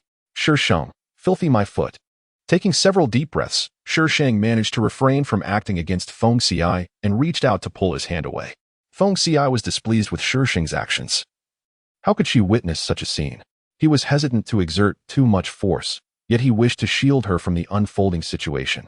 As Shi Sheng appeared ready to pry his hand loose, he grasped her shoulders and drew her into his embrace, gently pressing her head against his chest. Feng Xi seldom initiated physical contact with Shi Sheng. It was only during moments of unease that he would hold her hand tightly. Most often, he would simply wrap his arms around her waist, but never had they shared such an intimate, face-to-face embrace. The first reason was Shi Sheng's disapproval, and the second was his fear of inadvertently causing her harm. In that fleeting moment, Feng Xi seemed to hear the rapid beating of his heart as he held her soft form tightly against him, her warmth seeping through the fabric of his clothing. Not merely warm, but scalding. This was solely his. Shi Sheng felt Feng Xi's grip tightening, making it difficult for her to breathe. Oxygen seemed to escape her mind, and she struggled to utter his name, a Ci. That faint whisper flowed into Feng Xi's heart like a gentle spring, awakening him instantly. His dark red eyes, initially clouded with confusion, widened as he abruptly released Shi Sheng, looking at her in a flustered manner. "Did I hurt you? Where does it hurt? Please don't be angry. I want to touch you again." As he spoke the last words, a hint of melancholy shadowed Feng Xi's expression. Shi Sheng gasped for breath, fresh air flooding her lungs, and she began to feel somewhat better. Her body felt weak, Yet she dared not approach Feng Ci and took a step back, leaning against the rocks outside the cave. Goodness, that nearly terrified me to death.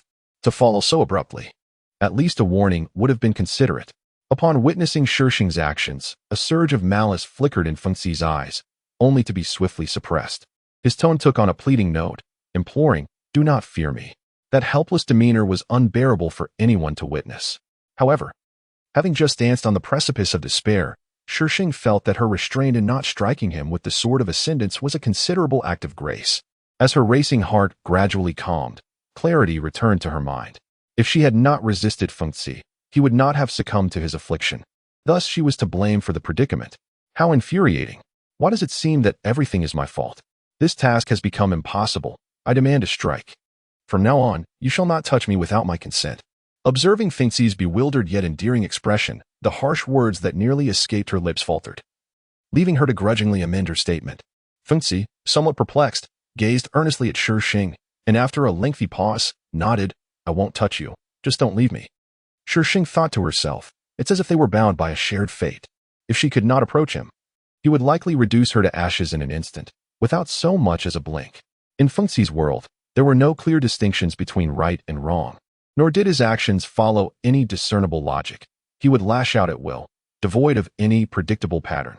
As Shi Sheng turned to glance at the cave, the girl had already metamorphosed into a lifeless corpse, while beside Yi Qingqiu, an ominous wisp of black mist had inexplicably materialized, half shrouding the corpse.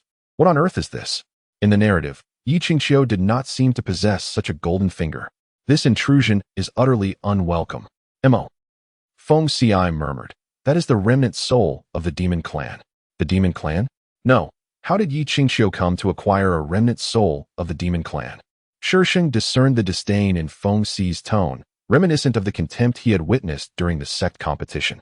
It was as if Yi Qingqiu were a filthy object, unworthy of a glance lest it tarnish one's vision. Although Feng Ci was the antagonist, he was a villain of impeccable lineage. Hence, he bore no revolutionary camaraderie towards the elite antagonists of the demon clan. After handling the corpse, Yi Qingqiu emerged from the cave, her countenance dark as she descended the mountain, entirely oblivious to the presence of two individuals outside. 5 years ago, she had forged a pact with this demon. At that time, having offended several individuals, she was pursued to the edge of a cliff and, in desperation, leapt into the abyss. Unbeknownst to her, she had entered into a contract with this demon. By the time she regained consciousness, it was too late to extricate herself from this demon. She must facilitate the restoration of his corporeal form.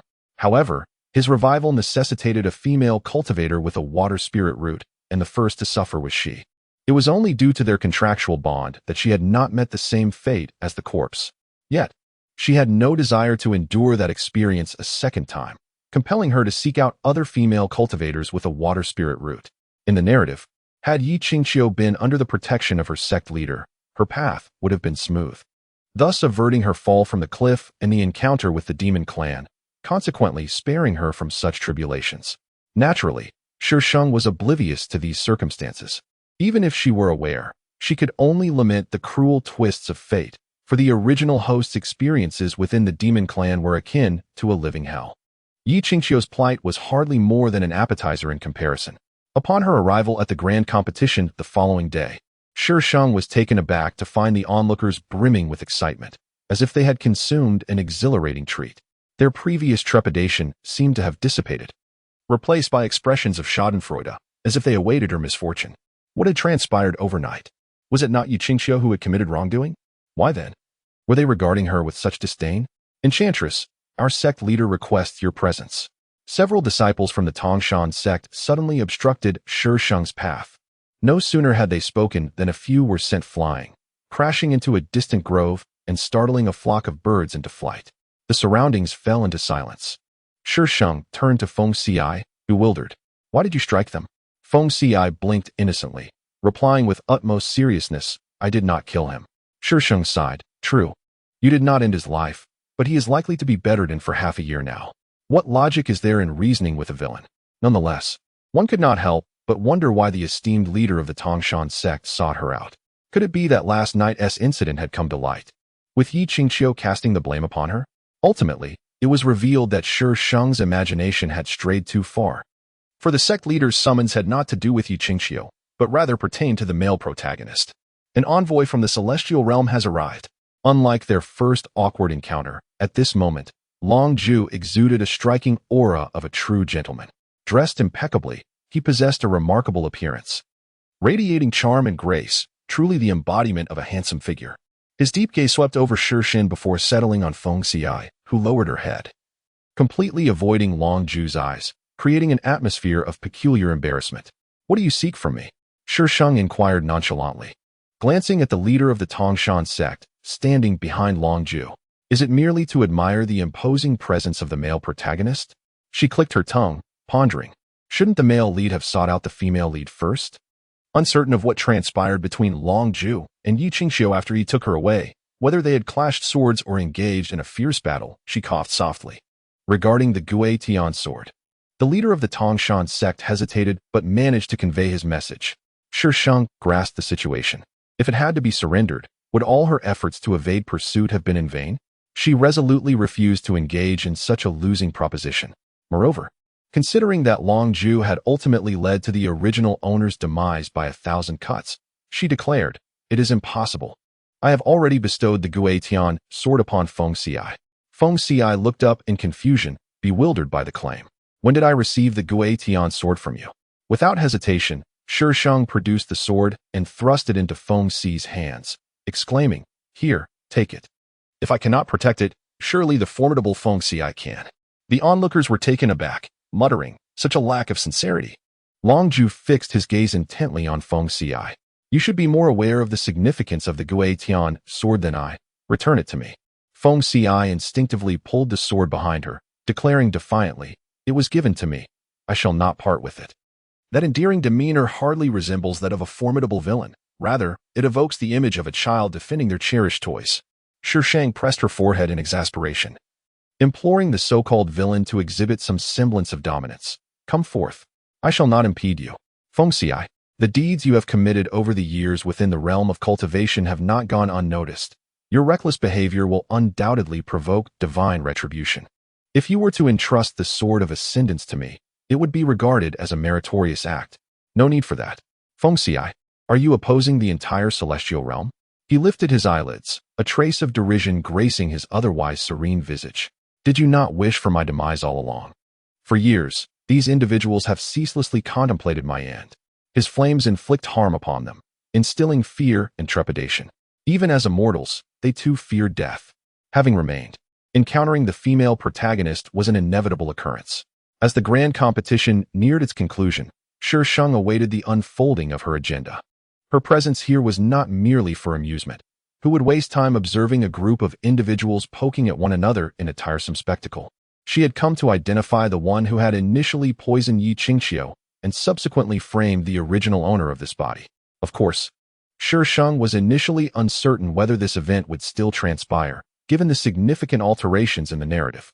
Yet, her expectations were not dashed, for she had indeed succeeded in capturing that person. To her astonishment, it turned out to be her, seated upon a lush, sprawling branch. Shi Sheng gazed intently at the hurried figures below. Feng Xi looked at Shi Sheng in confusion, then at the individuals beneath, animosity? Murder? Shi Sheng. Kill, kill, kill. All they know is killing. I am not such a bloodthirsty person. A single stroke to end it all. What is there to enjoy in that? Shi Sheng did not hinder the unfolding events. She was curious to see whom Chu Ning would use as a scapegoat this time. Perhaps she could stir the pot a little. Shi Sheng smirked maliciously and sent someone to convey a message to Chu Yi, while also disposing of the individuals Chu Ning had brought, casting them down the mountain. Yi Qingxiu, having consumed tea laced with a drug, had not engaged in any intimate encounters within the narrative, firstly due to her timely realization, and secondly due to the assistance of the sect master. Now, lacking the sect master's spiritual suppression, the situation became precarious. Chu Yi soon arrived at Yi Qingxiu's chamber. Shortly after entering, strange sounds emanated from within. Perhaps the effects of the drug were too potent, for the two remained in the room until the late hours of the night. During that time, two individuals visited. One was Chu Ning, and the other was Long Ju. Chu Ning, hearing the sounds from inside, chose to depart. Long Ju appeared to seek out Yi Qingxiu specifically, but upon hearing the noises from the room, his entire countenance darkened, and a palpable pressure enveloped him. causing him to stand silently for a while before turning to leave. Chapter 66. An alternative path of cultivation at dawn the following day. Chu Ning arrived outside Yi Qingqiu's door accompanied by several disciples of the Miao Miao sect, presumably intending to catch her in the act. To her surprise, the one who opened the door was her own brother. Brother, you. Chu Ning pointed inside, then at Chu Yi. How did you end up here? Where are the people I called? Panic surged within Chu Ning as she grasped Chu Ye's hand. Brother, you must tell me, you only came over this morning, right? In the stillness of the night, Chu Ye's ears flushed crimson at the mere recollection of the previous evening's events, which had left him entranced. The exquisite sensation was indelibly etched in his memory. What made it all the more poignant was that the object of his affections was none other than the woman he had long cherished. The disciples accompanying Chu Ning were not oblivious to the situation. It was apparent to all that Chu Yi harbored feelings for Yi Qingqiu, a sentiment that had not emerged overnight. Yet, until now, Yi Qingqiu had always treated Chu Yi with indifference. So what had transpired for them to share a bed today? Cousin, is there something amiss so early in the day? Chu Yi endeavored to compose himself. Observing Chu Ye's demeanor, Chu Ning immediately surmised that he had indeed spent the night with Yi Qingqiu. Enraged, her eyes brimmed with fury, and she bit her lip fiercely, summoning an unexpected courage as she shoved past Chu Yi and stormed inside. Yi Qingqiu was already dressed, her previously somber countenance darkening further with Chu Ning's entrance. Get out, she commanded. You wretched woman, I shall end you today. Chu Ning, akin to a lion provoked, unsheathed her sword, ready to charge at Yi Qingqiu with a fervor that suggested she wished to tear her apart. Yi Qingqiu's eyes blazed with lethal intent. With a mere flick of her hand, an unseen force hurled Chu Ning against the wall, rendering her powerless. Leave, Yi Qingqiu coldly ordered. Casting a disdainful glance at the few disciples who had followed Chu Ning in, they recoiled slightly, hastily retreating from the room and shutting the door behind them. Vixen, one of the departing disciples, instinctively exclaimed upon spotting a figure on the stairs. What brings you here at such an early hour? Shi Sheng inquired. Her curiosity piqued as she peered past them. What business is it of yours? Retorted one disciple, defiantly raising his chin. Just being inquisitive. Shi Sheng smiled nonchalantly, yet her smile brimmed with malice. Has your sect leader been taken to bed by someone? You. If anyone were to be taken, it would be the sect leader taking others to bed. Truly, one cannot expect wisdom from a fool. Is it you, enchantress, who has instigated this? That brat Chu Yi is not even liked by the sect leader. How could he? It must be this enchantress who has done something to make Chu Yi climb into the sect leader's bed. How can you slander someone without evidence? The crowd was left speechless. If there is evidence, can it still be called slander? Would you like me to reveal who is responsible? Shi Sheng smiled wickedly. For free. No compensation required. The crowd involuntarily shuddered, angrily retorting, Enchantress, cease your nonsensical words. Do you think we would believe you? You don't believe me? Very well. Shi Sheng shrugged, turning towards Feng Xi, who stood beneath a tree. Oh, is the enchantress leaving? Yet, Shi Sheng did not depart. Instead, she stood with Feng Xi under the tree, observing them, leaving several disciples trembling in fear. They wondered, as villains, shouldn't you be occupied? Why do you have time to stand here watching us? In a room, Yi Qingqiu sat on the bed, casting a sidelong glance at Chu Ning, who was forced to kneel on the ground, while Chu Yi stood between them, caught in a dilemma. On one side was his sister, and on the other, his beloved. Yi Qingqiu, may you meet a wretched end. If you have the courage, go ahead and kill me. Chu Ning's voice had become hoarse from her curses. I will haunt you even as a ghost, you wretched woman. Seducing my brother. Ninger, it is I who harbors feelings for the sect leader. If anyone has seduced, it is I who have ensnared the sect leader. Chu Yi's expression turned markedly colder. Brother. Chu Ning looked up, her gaze bewildered as she stared at Chu Yi. I am your sister, and you dare to speak in defense of an outsider. Qingqiu is the one he loves. How can she be considered an outsider? Enough. Yi Qingqiu rose from the bed, gazing down at Chu Ning. You are fully aware of your own actions. The current situation is of your own making. Chu Ning, I offer you a chance. Leave the mysterious sect and never show your face before me again. Yesterday, she had only consumed the tea that Chu Ning sent her. And coincidentally, she had come to seek her out early that morning. Humph, who would believe that there is no ulterior motive behind this? No, I will not leave. Wherever my brother is, I shall remain. Upon hearing that Yi Qingqiu intended to expel her, Chu Ning panicked. You have no choice. If you do not leave, you will perish. A flicker of ruthlessness passed through Yi Qingqiu's eyes. She certainly would not let Chu Ning off the hook, Yet she could not resort to violence here. Chu Yi felt somewhat bewildered, entirely clueless regarding the implications of their words. However, witnessing his sister's demeanor, he began to grasp the situation. He was aware of her possessiveness. Yet, he knew that this would spare him much trouble. He could overlook her actions towards others, but Yi Qingxiu was different. She was the one he cherished. Disciples will escort Ningyo away, Ji said to Yi Qingxiu, casting her a few lingering glances filled with longing before taking hold of Chu Ning and leading her outside. Brother, what are you doing? I won't leave. Please let me go. Brother, how could you abandon me for a woman? Have you forgotten the days we relied on each other? Brother, please release me. I implore you, do not drive me away. Brother. Chu Ning's voice gradually faded. Ultimately, she was taken away, while Yi Qingxiu faced the skepticism of several disciples, offering a perfunctory explanation. This matter was thus brushed aside. It is you.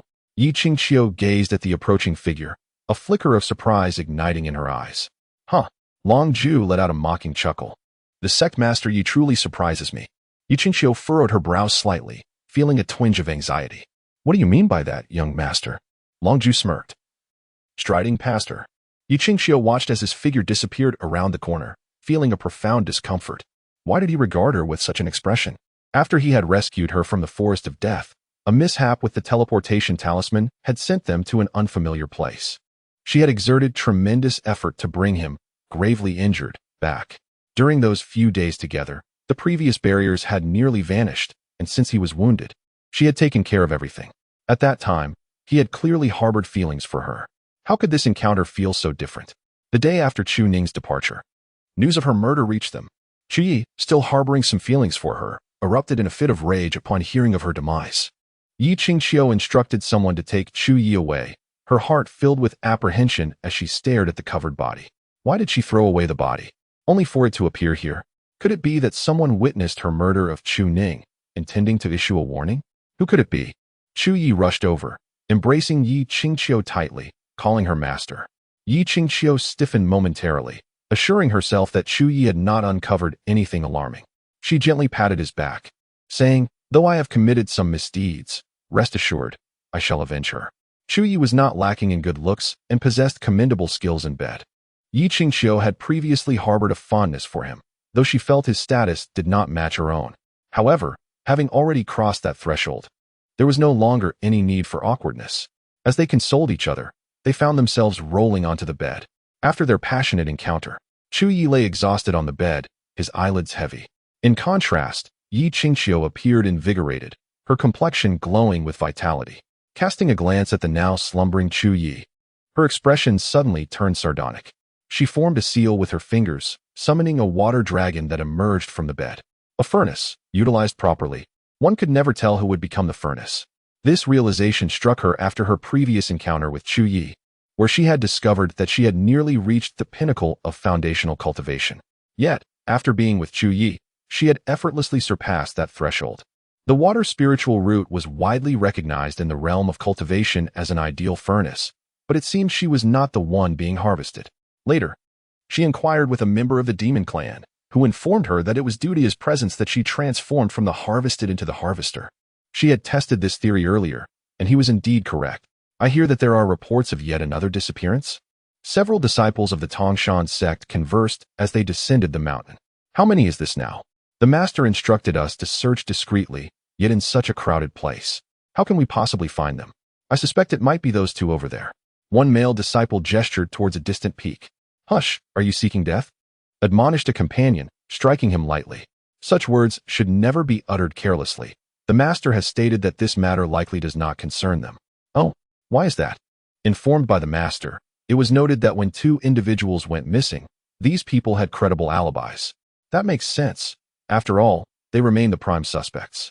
Once the crowd dispersed, a shadow emerged from behind a large tree, contemplatively observing the retreating figures.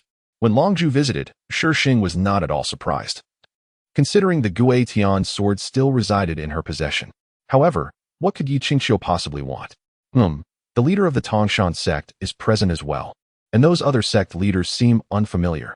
Is this a gathering of sorts? The grand competition of the sects has been abandoned in favor of convening here? A critical assembly, perhaps?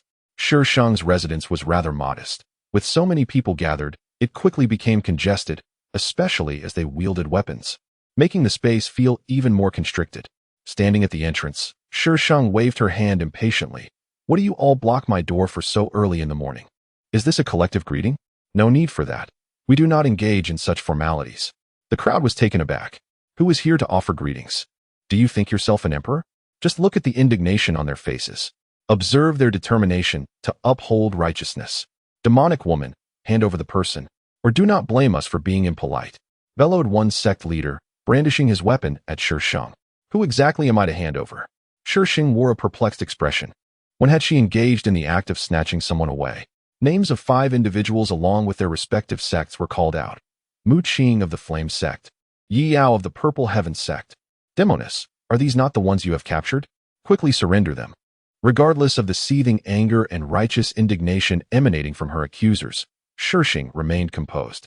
Once their outbursts subsided, she languidly replied, I do not know them. Shangshu, Feng Xi is not by your side. I advise you to hand over the individuals, one of them cautioned. Longju gestured for the others to quiet down, asserting, these women are innocent. Have they wronged you in any way? Shi Sheng glanced around, realizing that Feng Xi, who typically never strayed more than 10 paces from her, was indeed absent. No one here, yet I have a life to spare. Do you wish to take it? Come and try. A playful smile graced her lips. Demoness, today I shall act as the instrument of justice. Prepare to meet your end. Let us all attack and capture the demoness alive. In an instant, an array of spells rained down upon Shi Sheng without restraint. However, a layer of white light emanated from her black robe, effectively shielding her from the onslaught of magic. It was a magical garment. Curse it, she is adorned with protective artifacts. A chorus of exclamations erupted as they belatedly recognized that everything she wore, from the smallest button to her attire, was imbued with defensive properties. The majority of these individuals possess only the golden core cultivation level, with a few at the nascent soul stage. Yet, none can inflict harm upon Shi Sheng. The items she bears are evidently formidable, perhaps not mere magical tools. If they are not magical artifacts, then they must be celestial treasures. In the realm of cultivation, a prominent sect would cherish even a single celestial artifact. Contemplating this, many could not help but feel envious. The equipment adorning Shi Sheng was, of course, procured by Feng Xi. Over the years, he had plundered numerous locations, effortlessly arming her from head to toe with an impressive arsenal. So, they wished to seize my possessions once more. Shi Sheng evaded several attacks and leapt onto the rooftop, her expression laced with derision as she regarded those below. Did you not disdain me? What is it now? Do you aspire to emulate my method of pillaging? In the world of cultivation, slaying and seizing treasures is a commonplace affair. Even in defeat, these individuals refuse to concede, fabricating tales about those who triumphed over them. As for her, she had triumphed on numerous occasions, thus earning the moniker of the Enchantress. Every item upon your person, was it not acquired through your own acts of thievery? Ah, so you imply that all your possessions were forged by your own hand? How remarkable. I am truly humbled. Your taunting tone leaves that person at a loss for words. Only those with an unfathomable wealth might claim to have never taken from others. For ordinary individuals, acquiring a fine weapon or life-saving elixirs, what does not require the act of plunder? Even among these major sects, there exists a fierce competition for supremacy. Chapter 68. An unconventional path to cultivation. The person is not captured by me, but if you wish to know who it is, I can certainly enlighten you. Shi Sheng drawled, her smile brimming with mischief. How could it possibly not be you? Indeed, who else would engage in such deeds? Though these individuals spoke with skepticism, their expressions betrayed a hint of doubt. The true nature of the situation remained elusive to them. Merely echoes of the conversation between Long Ju and the leader of the Tongshan sect. A heavy sensation settled in Yi Qingqiu's heart as she gazed up at Shi Sheng, who was staring back with a smile that felt laced with irony, her eyes remaining eerily tranquil, like a still pond. This woman must perish. Shangshu, do you still wish to sow discord among us? Yi Qingqiu stepped forward, buying time, urging everyone not to be deceived. With Yi Qingqiu's reminder, the crowd seemed to awaken from their stupor. Regardless of the truth, her numerous transgressions warranted her removal, which would be a significant act of virtue. They could hardly fathom the chaos that would ensue. I will hold her back. You form the formation. Long Ju soared into action, launching an assault on Shi Sheng. His cultivation level surpassed hers. Despite her possessing top-tier equipment, it merely served to shield her from harm, and inflicting injury upon Long Ju was an impossibility. Moreover, he was not exerting his full strength, merely pushing Shi Sheng towards the center of the courtyard. Realizing his intent, Shi Sheng dared not approach the courtyard. Just as she attempted to escape, Yi Qingqiu suddenly appeared behind her, delivering a swift strike to her back. Shi Sheng stumbled, and Long Ju seized the opportunity to unleash a gust of force, sending her crashing to the ground. In the fleeting moment of descent, it felt as though she had touched something profound. A brilliant radiance enveloped Shi Sheng, while shadows danced outside. Alas, it was evident that her cultivation was still inadequate. With a heavy heart, she cast a glance at the intricate array beneath her, its stripes clear and white light flowing. She bit her finger, drawing a blood symbol in the air. Her complexion slightly pale, yet her eyes betrayed no hint of panic, maintaining an air of serene composure. As she completed the final stroke, the light dissipated, allowing her to see the figures outside clearly, just as they could see her. What is that? The leader of the Tongshan sect gazed in astonishment at the blood symbol hovering before Shi Sheng. The woman within the array, clad in black robes that billowed around her, appeared tranquil amidst the oppressive atmosphere, as if she resided in an entirely different realm. The calmness in her eyes was almost indifferent, suggesting that their actions were, in her view, merely a farcical solo performance.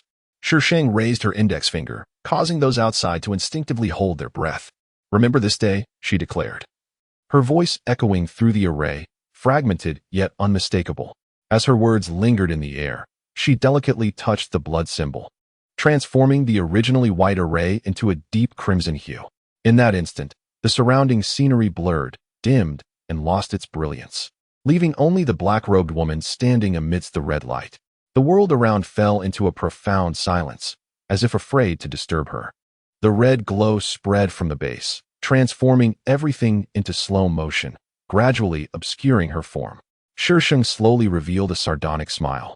And just as her vision was nearly consumed by the red light, a figure surged toward her, plunging into the red brilliance before her eyes.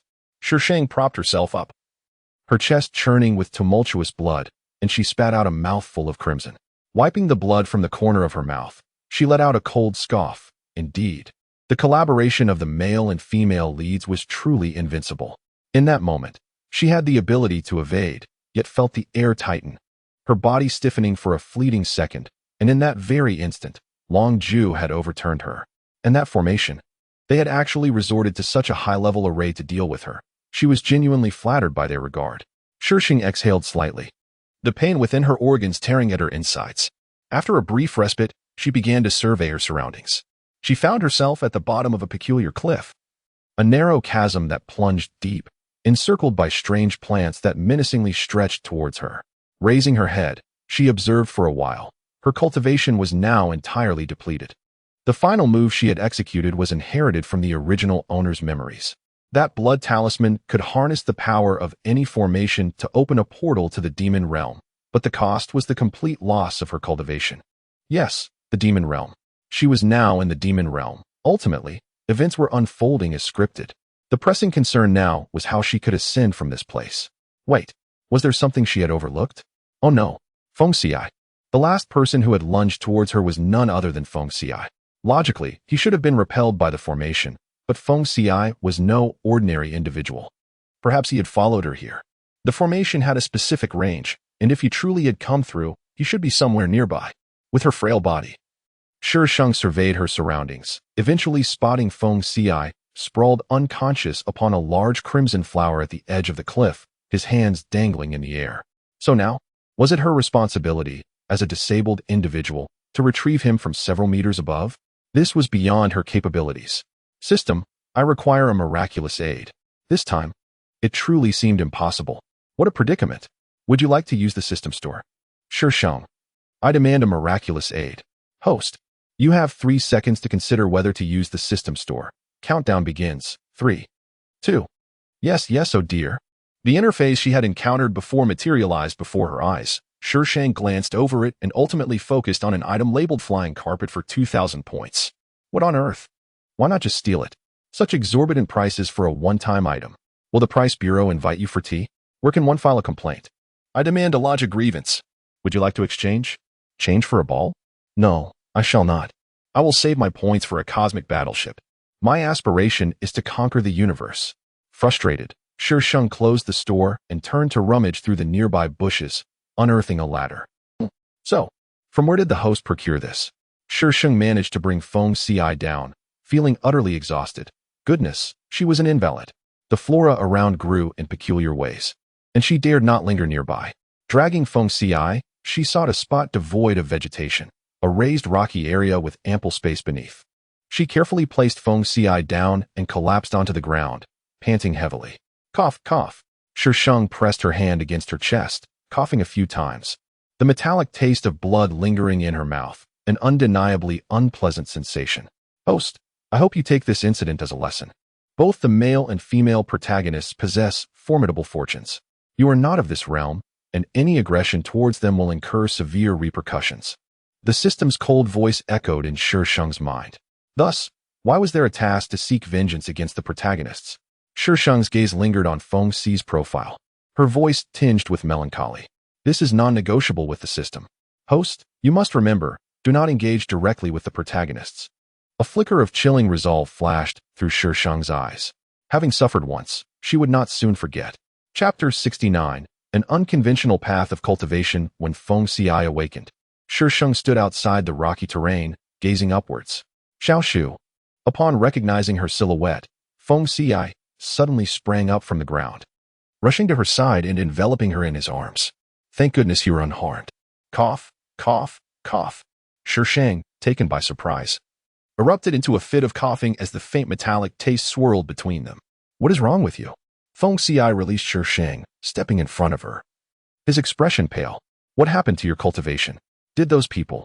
Do not fear. I will avenge you. I will ensure they meet their demise as you wish. Shi Sheng took a breath, her peripheral vision darting upwards, her expression shifting abruptly, yet words eluded her as she merely pointed above.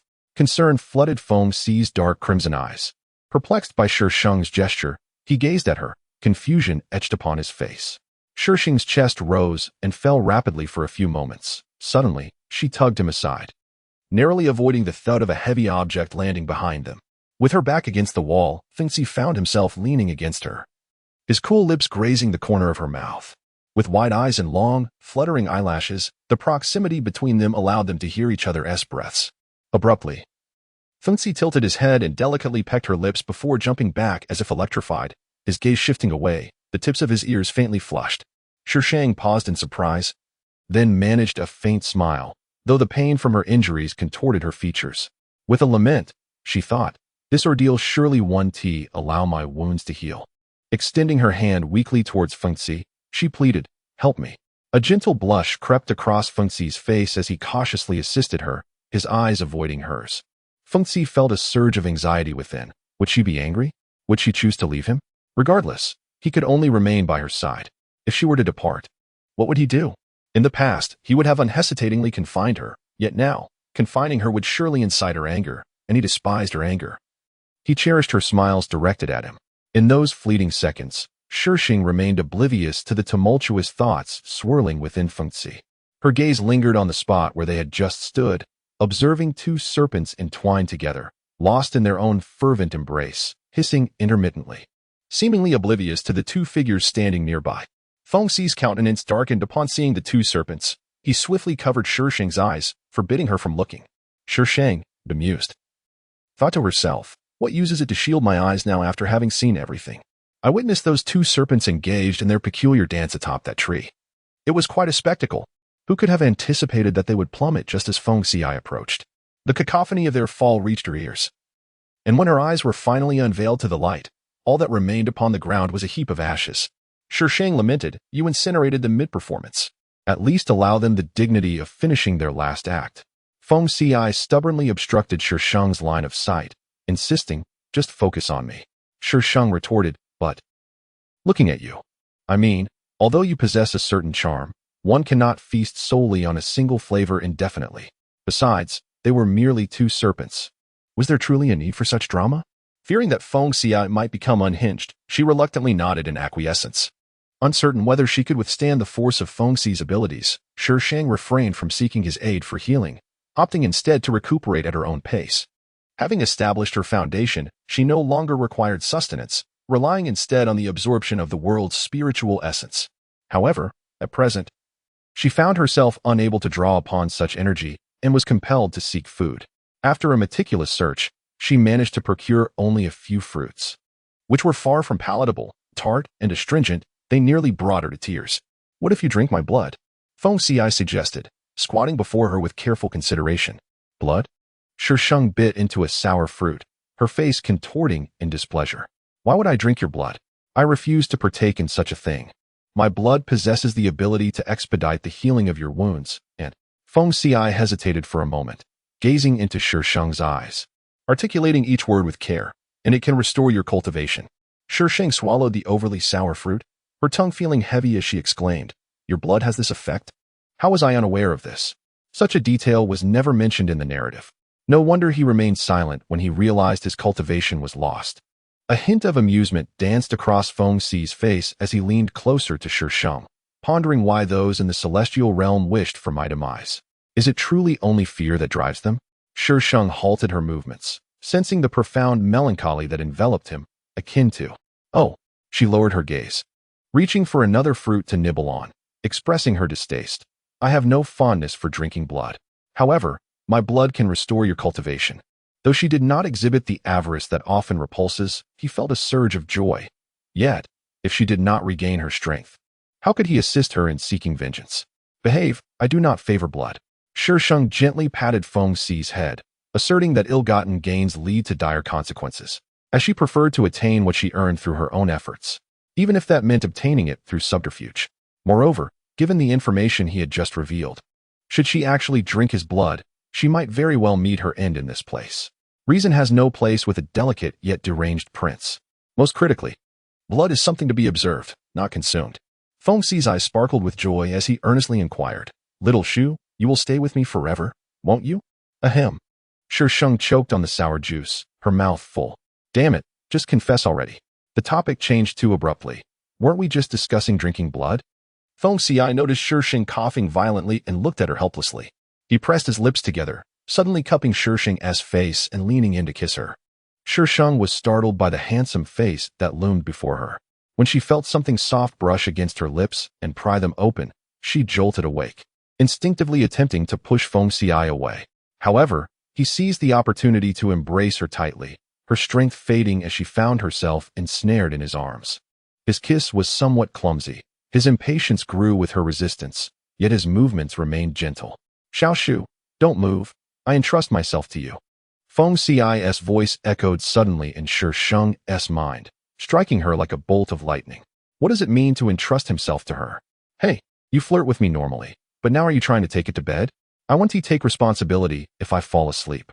Chapter 70. An unconventional cultivation 19. All she felt was a warmth sliding from her mouth down her throat, trickling slowly along her esophagus. With that warmth enveloping her, she sensed her body being cradled by a gentle force. Feng Xi had released her, his lips glistening with a dewy sheen. "Don't be afraid, just relax." Shi Sheng had no time to respond before darkness enveloped her. In the next moment, a myriad of paths formed by flames crisscrossed before her eyes, and she stood upon one of them. What on earth is this place? Shi Sheng attempted to reach out and touch the flames, but they passed through her palm without any sensation. "I'll kill him. He is a monster. Do not play with him. He is a monster." The plaintive voice of a child echoed from ahead. Shi Sheng looked forward and saw a narrow path of flames where several children surrounded a boy engulfed in fire, hurling objects at him. The boy stood at the center, motionless, allowing the sharp, pointed items to rain down upon him. In an instant, his forehead and cheeks bore the marks of their assault. Vivid crimson blood streamed down his face, staining one side a deep red, yet he remained utterly silent. The children, seemingly taken aback, scattered in fright. As Shi Sheng approached him, he appeared to sense her presence and turned his gaze towards her.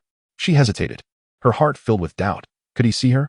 The boy lowered his head and wiped the blood from his forehead, stepping slowly towards a beautiful woman. Suddenly, the scene wavered, and the figures of the large and small faded away. "Even your own parents have forsaken you, you monster." Shi Sheng turned to look down another fiery path, where a slightly older child crouched on the ground, clutching his knees, staring blankly at the earth. The taunts continued, and they resumed their cruel game, tossing objects at him once more. Perhaps this was their source of amusement. Armed with a collection of sharp stones, they threw them relentlessly at the boy's face. A forsaken monster. A forsaken monster. The boy, who had remained silent, suddenly rose, his hollow gaze filled with a fierce hatred. Flames surged from his being, engulfing the few individuals nearby. Two of them, slower in their retreat, were scorched and screamed in agony, while the others, gripped by terror, scrambled away in a frantic escape. The cacophony of curses and cries intermingled as the boy, barely clinging to life, collapsed to the ground, his flames ravaging him, rendering him a figure seared by unrelenting fire. In a shift of scenes, the boy had transformed into a youth, bound by iron chains within a confined space. His expression devoid of sorrow or joy.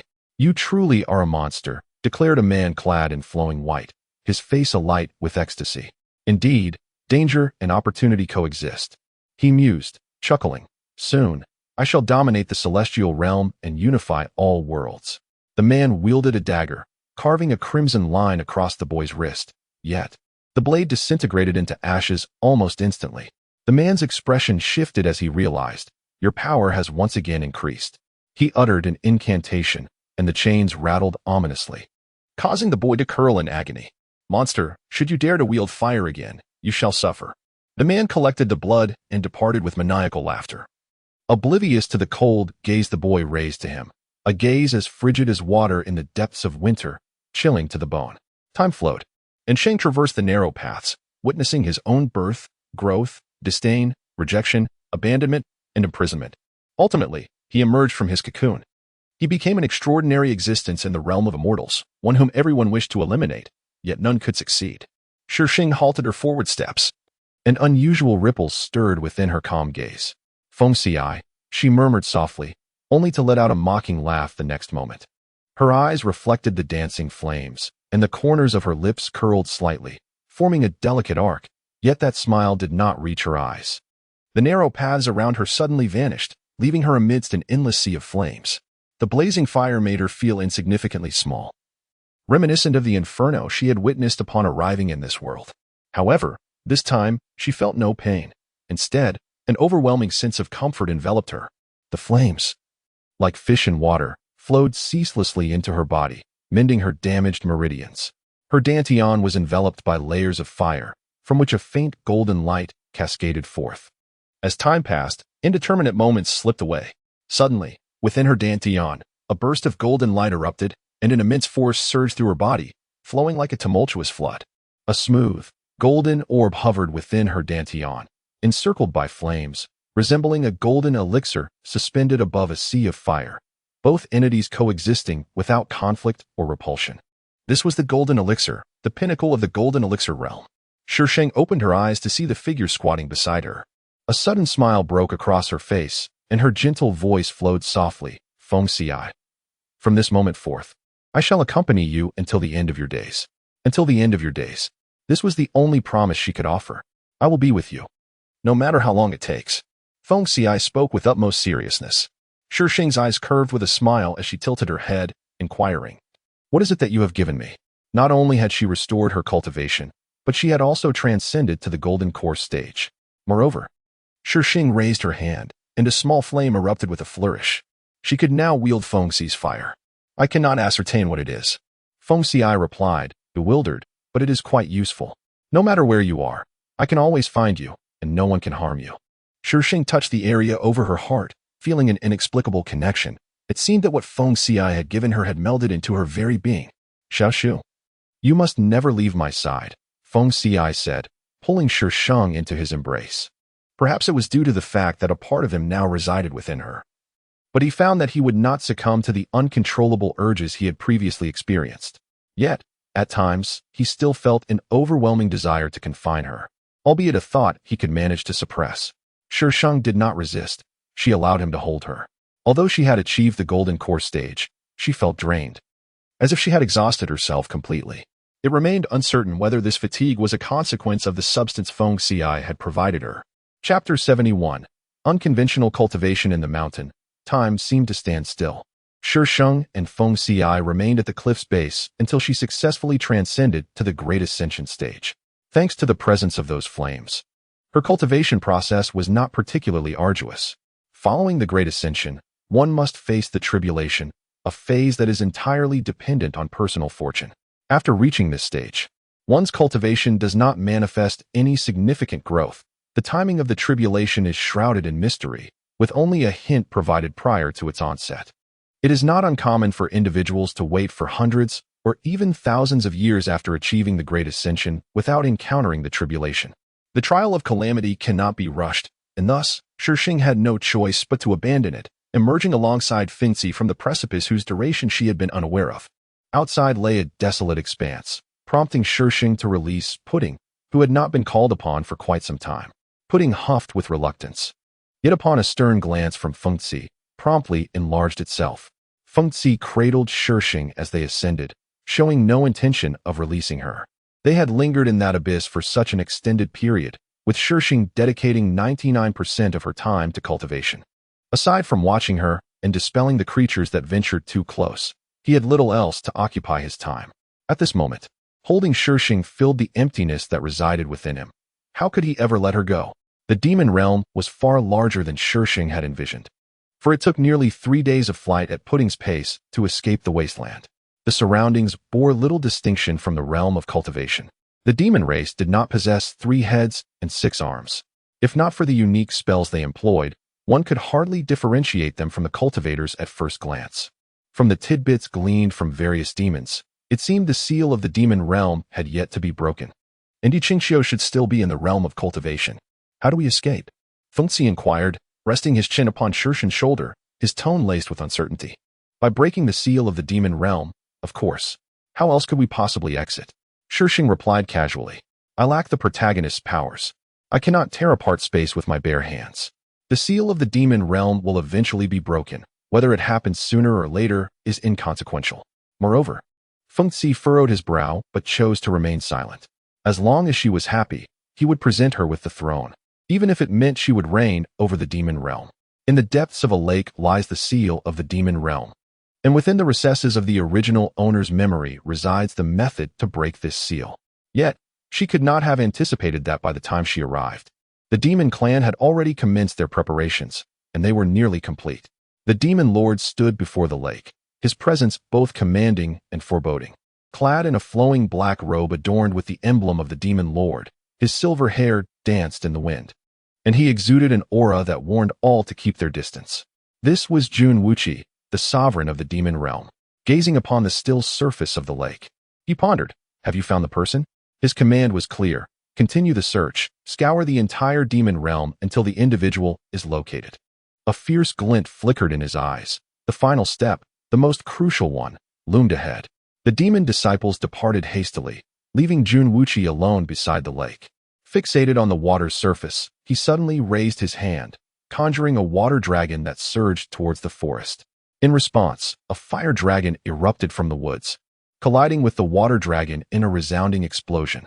The waters of the lake quaked as if boiling. Xuanyuan narrowed his eyes at the undying flames. His water dragon had dissipated, yet the fire dragon merely fragmented. Such a simple exchange revealed the depth of the opponent's power. When had there been someone in the demon realm stronger than himself? If they had come, they might as well reveal themselves. The hesitation to strike indicated a reluctance to engage in battle with him. Emerging from the depths of the forest was a woman clad in a black robe, her beauty striking and radiant. The dark fabric draped elegantly around her form, contrasting beautifully with her skin, which glistened like jade. And her eyes sparkled with an intensity that belied the smile gracing her lips. She approached with a graceful demeanor, yet her gaze remained devoid of any ripples of emotion. He was certain that no such figure existed in the realm of demons. Shi Sheng discreetly assessed Xuanyuan, the demon lord of the underworld, who also happened to be a secondary character. The female protagonist's swift resolution of the demonic affairs and her successful ascension could only be attributed to the assistance of Xuanyuan. At this pivotal moment, he was on the verge of unlocking the seal of the demon realm, necessitating the presence of a specific individual. And unfortunately, that individual was her. I am not one for idle chatter. I can assist you in breaking the seal, but you must agree to a condition, she stated. The seal required the blood of the original owner, though the reasons eluded Shi Sheng, perhaps merely a narrative necessity. After all, the world of novels defies conventional logic. You can aid me in breaking the seal? Xuanyuan enunciated each word with gravity. Countless demon lords had failed to unlock this seal. And yet here was a seemingly youthful woman, nonchalantly asserting her capability to do so, although her claims seemed utterly implausible. The memory of her earlier display of prowess caused him to waver. Perhaps she truly possessed the ability. Shi Sheng smiled knowingly. I understand your skepticism, but fret not. I can first assist you in breaking the seal, and then we can discuss the terms. Jun Wuqing, though lacking in many virtues, held a steadfast commitment to his promises. Even if he fails to comply, it matters little to Shi Sheng, for she intends to leave regardless. Her current position merely reflects her dominance. Jun Wuqing finds himself at a loss for words, aware of the formidable prowess possessed by this woman. The flame she wields with such ease instill within him a profound sense of foreboding, a warning urging him to steer clear of her. Shi Sheng sauntered to the edge of the lake, turning to face him. Demon Lord, prepare your people. Were you not searching for me? A smirk played at the corners of her lips, indifferent to Jun Wuqing's reaction as she rolled up her sleeve, carving a line across her skin. Blood dripped into the lake, dispersing into its depths. It was only then that Jun Wuqing snapped back to reality, hastily summoning the hidden members of his demon clan to encircle the lake and commence their incantations. Sensing the opportune moment, Shi Sheng clutched her hand, swiftly retreating from their encirclement. Almost simultaneously, Feng Xi appeared at her side, gripping her wrist with concern. Does it hurt? Shi Sheng casually pressed down on the wound. It's nothing. This minor injury paled in comparison to the wounds she had previously endured. Feng Xi halted her actions, lifting her wrist to his lips, his tongue delicately tracing the cut, a cool sensation spreading from the wound. By the time Feng Xi had licked the blood clean from her wrist, no trace of injury remained. Her skin was as flawless as jade. There won't be a next time. Feng Xi lowered her sleeve, his expression darkening. I dislike seeing you hurt, even if it is self-inflicted. Shi Sheng retorted. How else am I to escape? I am not the protagonist who possesses the skill to tear through space with bare hands. Chapter 72. An unconventional path to cultivation at the site of the magical realm seal. Known as Purple Bamboo Mountain, the bamboo grows in hues of violet, reputedly of the celestial variety. The entire mountain is meticulously cultivated according to a formation designed to contain the demonic realm. A multitude of practitioners from the cultivation world have gathered here, prominently led by the esteemed Piao sect and the Tangshan sect. It has been 4 centuries since the disappearance of Shi Sheng, during which Yi Qingxiu has successfully revitalized the Piao sect, elevating it to the pinnacle of the cultivation world, a status that others can only aspire to. Master Yi, shall we merely stand by and watch the demons emerge? Inquired a man clad in a green robe, casting a glance at the woman surrounded by admirers. Yi Qingxiu's expression was frigid, embodying the demeanor of an aloof goddess, drawing the gaze of many. Otherwise, does Master Lin possess any profound insights? She retorted, her crimson lips parting with an air of authority, her every gesture exuding the presence of a superior. Now at the great ascension stage, she no longer needed to regard anyone's opinion. Master Lin, feeling somewhat awkward, scratched his head. Did he really have any insights that required her inquiry? Alas, she was a formidable being of the great ascension and the leader of the Piao sect. He could only sheepishly retreat to the sidelines. Clearing her throat, Yi Qingxiu surveyed the assembly, stating, this matter has already reached the celestial realm. What we can do now is to exercise control and await the arrival of the celestial beings. A moment of silence enveloped the crowd, before all present nodded in agreement. The demon race is known for its bloodthirstiness and martial prowess. The cultivation world has waned in strength over the years, leaving them ill-equipped to seal the demons. A low hum reverberated from ahead, accompanied by a fierce tremor. The bamboo forest rustled ominously, followed by a cacophony of cracking sounds as the bamboo succumbed and fell. Above the collapsed bamboo, a curious entity resembling a black hole materialized. As Shi Sheng stepped out of the demon realm, she was met with a throng of individuals clad in various ceremonial robes, armed and vigilant, their demeanor tense.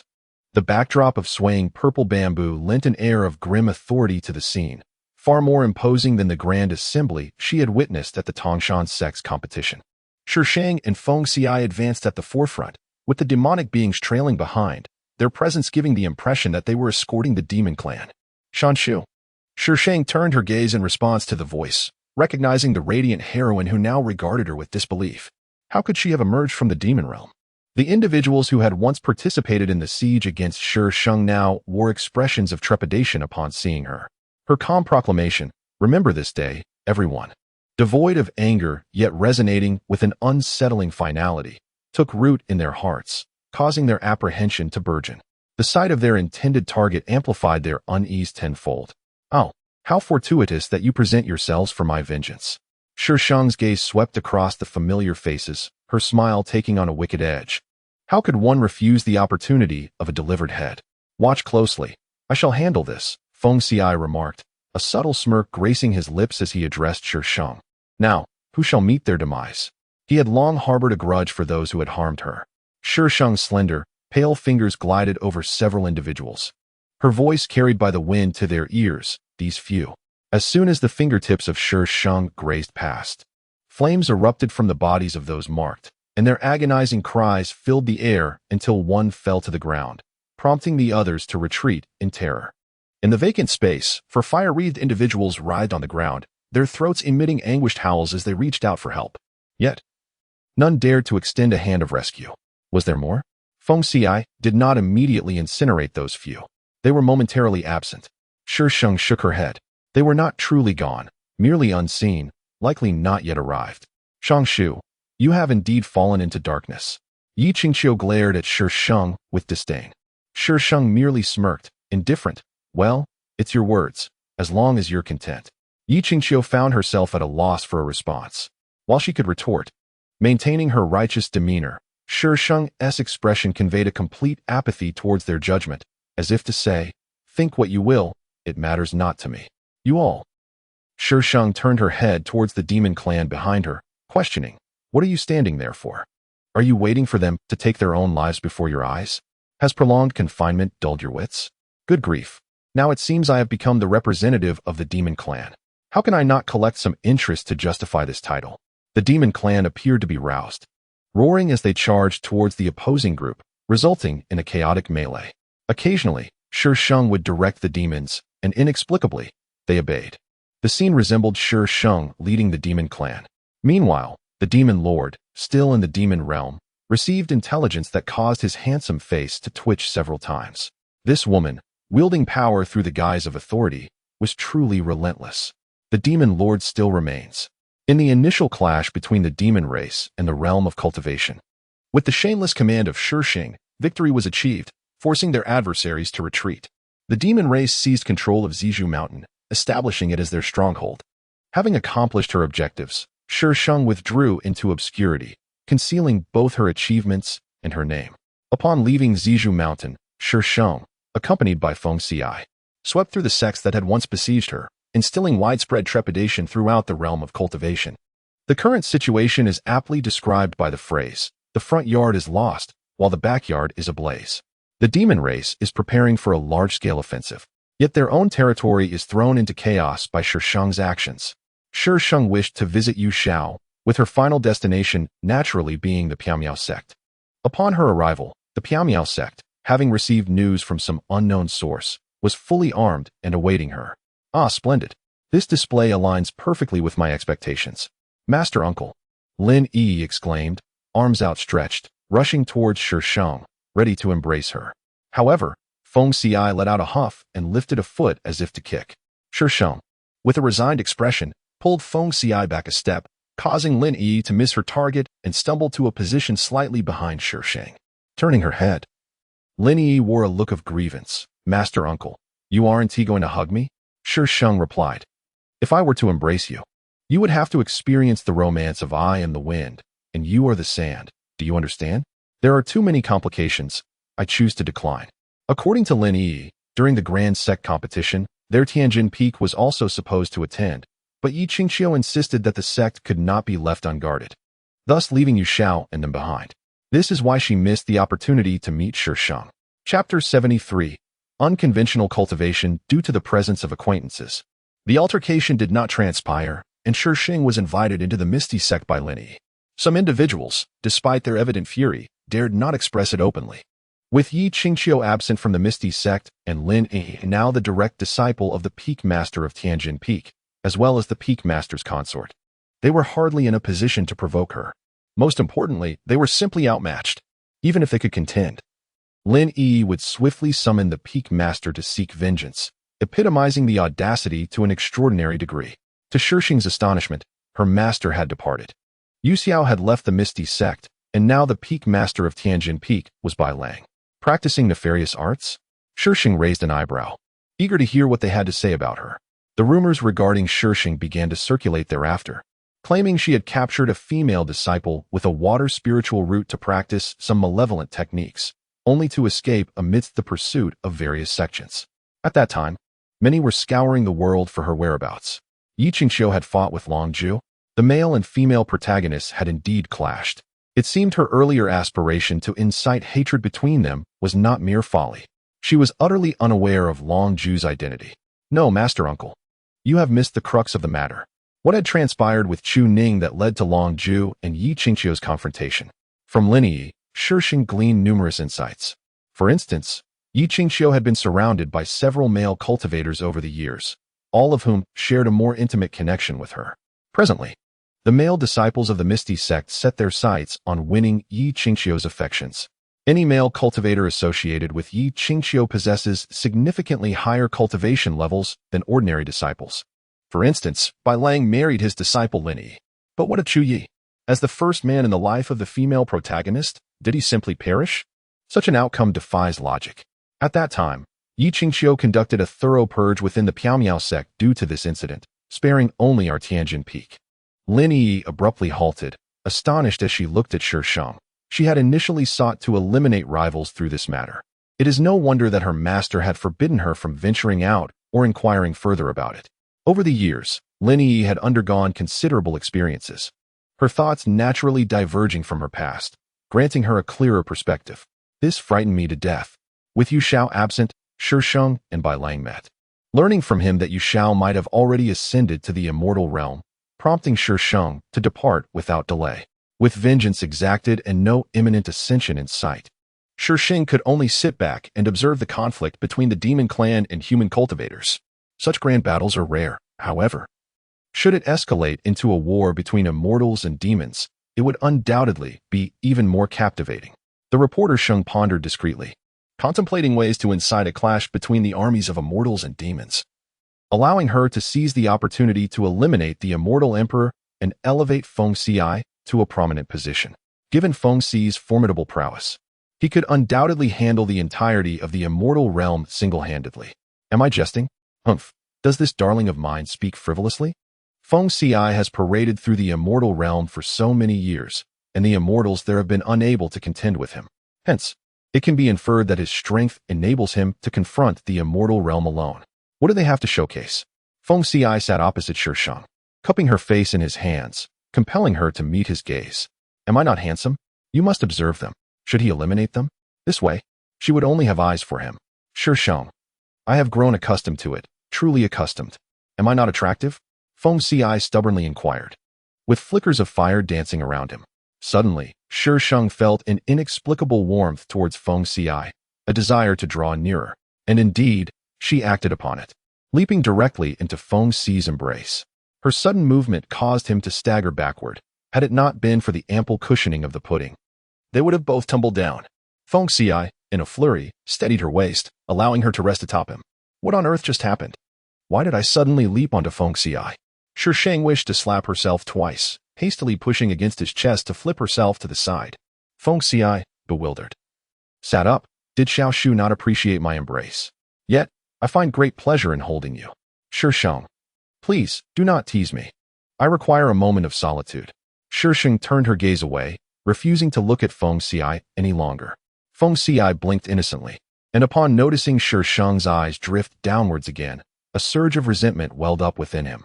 A barrage of fireballs rained down upon the ground, indiscriminately striking both combatants and demons alike, inflicting exponential damage. Those standing at a distance, unharmed, gazed skyward, witnessing only billowing clouds, with nothing else in sight. Everyone was filled with confusion. Where did these fireballs originate? Why did they not distinguish between friend and foe? They were unappealing. Feng Xi scoffed, declaring them unattractive and lacking in strength. Only I possess the capability to protect Xiao Shu. I know you are the most beautiful. Shall I cease my gaze then? Shi Sheng, exasperated, pressed her forehead and shifted slightly in the direction of Feng Xi, feeling a profound sense of helplessness. Let it be natural. As she squinted at his movements, a potent yearning surged within her whenever Feng Xiai wielded those flames, an intense desire to draw closer to him, even closer. This feeling of being restrained left Shi Sheng somewhat resigned, yet devoid of dislike or aversion. In the past, her immediate response would have been to eliminate Feng Xiai to eradicate any future threats. She had never favored relinquishing control to another. However, now, she found herself contemplating acceptance. Shi Sheng chuckled softly, drawing nearer to Feng Xiai and settling into a comfortable position, her back to him, ensuring he could not see her gaze, and consequently remained unaware of her observations. Chapter 75. An unconventional path of cultivation. Yi Qingqiu's tribulation was undeniably magnificent, causing the distant battlefield to pause in astonishment. With many flocking towards the site of the heavenly tribulation, eager to discover who was undergoing it. Upon arrival, they could only discern two figures, one black and one white, perched atop the treetops, while the individual facing the tribulation remained unseen. Yet, the thick purple lightning, striking down in succession, testified to the presence of the tribulation bearer. The demons arrived somewhat later, led by their lord, who immediately spotted the conspicuous duo. With a flicker of his gaze, he descended onto a tree crown beside Shi Sheng. Shi Sheng remained silent, and Feng Xiai could only contemplate silently or devise a plan for when Shi Sheng was not watching. Miss Sheng, might you possess an interest in joining our demon realm? Her initial condition with the demon lord was quite simple. Should he encounter Yi Qingqiu in the future, he must not extend a helping hand. Logically, they had settled their accounts. Even if Jun Wuqing were to breach the contract, it would hardly affect Shi Sheng, merely adding another adversary. Yet, why did Jun Wuqing suddenly invite her to join the demon realm? Had he lost his senses? Miss Sheng was indeed formidable. Jun Wuqing's admiration was unfeigned. He had taken the effort to investigate her background. For 100 years ago, a disciple of the heavenly peak of the mysterious sect. She later severed ties with the sect and spent a decade in the cultivation world, gaining a resounding reputation, pursued by all. Subsequently, she vanished for reasons unknown, only to reappear in the demon realm. Most importantly, her cultivation was at least at the Mahayana stage. What reason could he possibly have to refrain from inviting such an individual to join the demon realm? I am aware of my own prowess, and then? Your lack of humility makes conversation utterly impossible. Jun Wuqing coughed subtly, asserting, if Miss Sheng were to join the demon realm, I could grant you a position where you stand above thousands. Above thousands? TSK. This demon lord is indeed generous. What is it about me that has caught his eye? My beauty? My abilities? Surely it must be my beauty. The female antagonist's appearance is unparalleled. Crafted to embody the phrase femme fatale, thus Shang Shu's looks are undoubtedly exceptional. To her surprise, the demon lord was such a character. After indulging in her thoughts, Shi Sheng adjusted her facial expression to a serious demeanor and replied, Demon Lord, I appreciate your kind offer, but I have no interest in standing above thousands. She paused for a moment, then suddenly broke into a broad smile, declaring, My aspiration is the vast cosmos. Cough. It is that position in the celestial realm. Upon hearing the first half of her statement, Jun Wuqing assumed she was the type who despised constraints. Little did he know that in the next heartbeat, she would hurl out such an audacious claim. Jun Wuqing swayed slightly, nearly toppling from the treetop. Such bravado from this woman. To speak of the celestial realm so casually, even more presumptuous than himself. Yet, he found it intriguing. Surely, there would be opportunities for collaboration in the future. A meaningful smile graced Jun Wuqing's lips. Shi Sheng blinked, contemplating a partnership with Jun Wuqing. This man was steeped in cunning. She had no intention of associating with someone so enmeshed in schemes, uncertain of when she might be devoured, bones and all. You desire the celestial realm? As Jun Wuqing departed, Feng Xiai interjected, Do you fancy the position of the celestial emperor? Fancy it? Not in the slightest. It is for you, solely for you. Shi Sheng retorted. If little Shu fancies it, I shall gift it to you. Feng Xiai stated earnestly. Even if you wish to be the sovereign of the 5 realms, I would present it before you. All you need do is stand by my side and gaze upon me. Shi Sheng thought, it is all a ruse, merely a ruse, merely a ruse. Stay composed. It's just a flirtation, after all. What scenes have I not witnessed? I have shared kisses, so a little teasing is nothing to fret over. Stay composed. Stay composed? How can I maintain my composure if this continues? Wait, is it not the 6 realms? Has one realm been consumed? Feng Xiai queried, blinking in confusion. Humans, celestials, demons, beasts, ghosts. There are only 5 realms. I must not have remembered correctly. Where is the 6th? The divine realm? Where has the divine realm vanished? Deities and immortals. These are 2 distinct entities. Little Shu, are you not aware? The divine clan perished in ancient times. The divine realm has long ceased to exist. Is that truly the backdrop? Goodness, the divine clan is no more. Yet the demonic clan persists? This narrative is utterly toxic. The divine and demonic beings are the official pairing. While Shi Sheng and Feng Ci deliberated over historical matters, Yi Qingxiu had completed her tribulation. Golden light pierced through the dark clouds, illuminating her figure, as if ethereal melodies resonated in the air. Yi Qingxiu ascended into the sky, appearing somewhat disheveled. Yet her aura remained unaffected, reminiscent of the aloof and noble fairies from the celestial realm, chin held high, gazing imperiously upon the world. The sect leader. It is indeed the sect leader. The disciples of the Pyamyao sect were the most ecstatic. Oh, the sect leader has ascended. How magnificent she is. Long live the sect leader. Although the others suspected it might be Yi Qingxiu, witnessing it firsthand was still quite disconcerting. A woman now led the once fallen Pyamyao sect. And to top it off, she had ascended. Their ancestors had yearned for ages to transcend, yet here she was, having only recently entered the Mahayana stage and already soaring into the heavens. Is that not infuriating? Yi Qingxiu hovered in the air, her gaze sweeping over the crowd below, finally landing on Shi Sheng, a fleeting glimmer of murderous intent flashing in her eyes. Now that she is an immortal, she is resolute in her belief that she can indeed eliminate Shang Shu, that woman. So, is it true that the divine realm cannot contend with the demonic realm? How feeble indeed. She is ready to strike. Abruptly interjected, interrupting words. As lifted her gaze towards, the latter suddenly moved, vanishing into thin air. When she reappeared, it was merely half a meter away from. 2 arcs of light shot towards her from's direction, an overwhelming aura descending with great swiftness. The same arcs of light surged forth again, but this time, they were intermingled with dark energy. Thunderclaps erupted unexpectedly, and a dozen bolts of lightning struck down from the heavens, half of them directed at. Only 2 struck against the wall of flames, which, though unbroken, seemed to be subdued. The flames flickering weakly, gazed in bewilderment at the lightning targeting. Was this retribution? Had the heavens finally awakened to justice? Regarding the subscription, please refrain from questioning the necessity of it, for the author too is human and requires sustenance. This is akin to working for a salary. Would you labor for free? I understand that many readers are students and may be financially constrained. I empathize with your situation, and I kindly ask for your understanding towards the author as well. Please do not express anger, as it can be quite disheartening. This book operates on a single subscription model, with all subscriptions priced equally, 1,000 words for 5 cents. Therefore, $1 translates to 100 book coins, meaning that with a single dollar, you may subscribe to 10 chapters, a remarkably affordable rate, is it not? It is merely the cost of an ice pop or 2 packets of spicy snacks. The subscription prices across the entire library are uniform. The prices remain the same. The prices remain the same. The prices remain the same. It is essential to reiterate important matters thrice. Some little angels may possess high VIP accounts that offer discounts, rendering them somewhat more affordable. High VIP accounts that have undergone recharges will possess a VIP level, akin to QQ membership VIP, which includes preferential treatment. I extend my heartfelt gratitude to all the beloved supporters. Chapter 2018. A melody across 1,000 miles. That was the first occasion when Sheng heard her name accompanied by another interpretation. After a considerable pause, she remarked, "My name does not carry profound significance.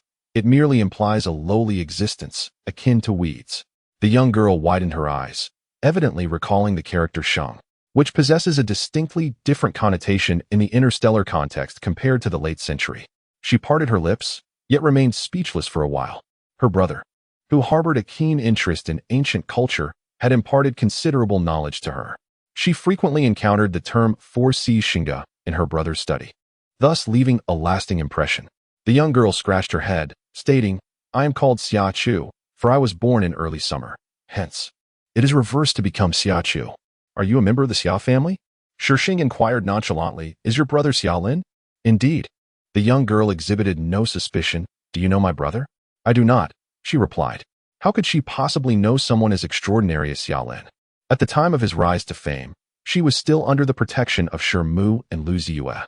However, she added, I have heard of him. Xiachu was remarkably naive. Looking at her was akin to gazing upon Shi Sheng. Had circumstances not unfolded as they did, Shi Sheng would have blossomed into a similarly innocent and kind-hearted individual, growing up carefree and untroubled. Regrettably, Xiachu had instructed Shi Sheng to recuperate in the storeroom. Occasionally, someone would come to retrieve items, and she would meticulously conceal herself, each time feeling an overwhelming sense of anxiety. Sitting cross-legged beside Shi Sheng, the dim light of the emergency lamp illuminated her delicate chin. You are Shi Sheng, are you not? Are you a member of the Shi family? The surnames of prominent families are quite distinctive. It is rare for commoners to bear such names, and if they do, a lineage can often be traced back to the main house. I suppose so. Shi Sheng appeared to have regained some vigor, perhaps due to the absence of that distasteful aura emanating from Xiachu, leading to a significantly improved attitude from her. My brother mentioned that the Shi family. Xiachu hesitated, forcing a sheepish laugh before changing the subject. So, how did you find yourself aboard my brother's warship, and in such a disheveled state? Shi Sheng cast her a sidelong glance and replied coolly, to escape. Xiachu's pupils widened slightly. The term escape was likely a first for her. What did your brother say about the Shi family? And nothing at all, Xiachu stammered, waving her hand dismissively. Shi Sheng regarded her with an intense gaze that made Xiachu feel uneasy, causing her to lower her head. In a timid voice, she confessed. My brother said that if the current head of the Shi family continues to hold power, it will inevitably lead to ruin.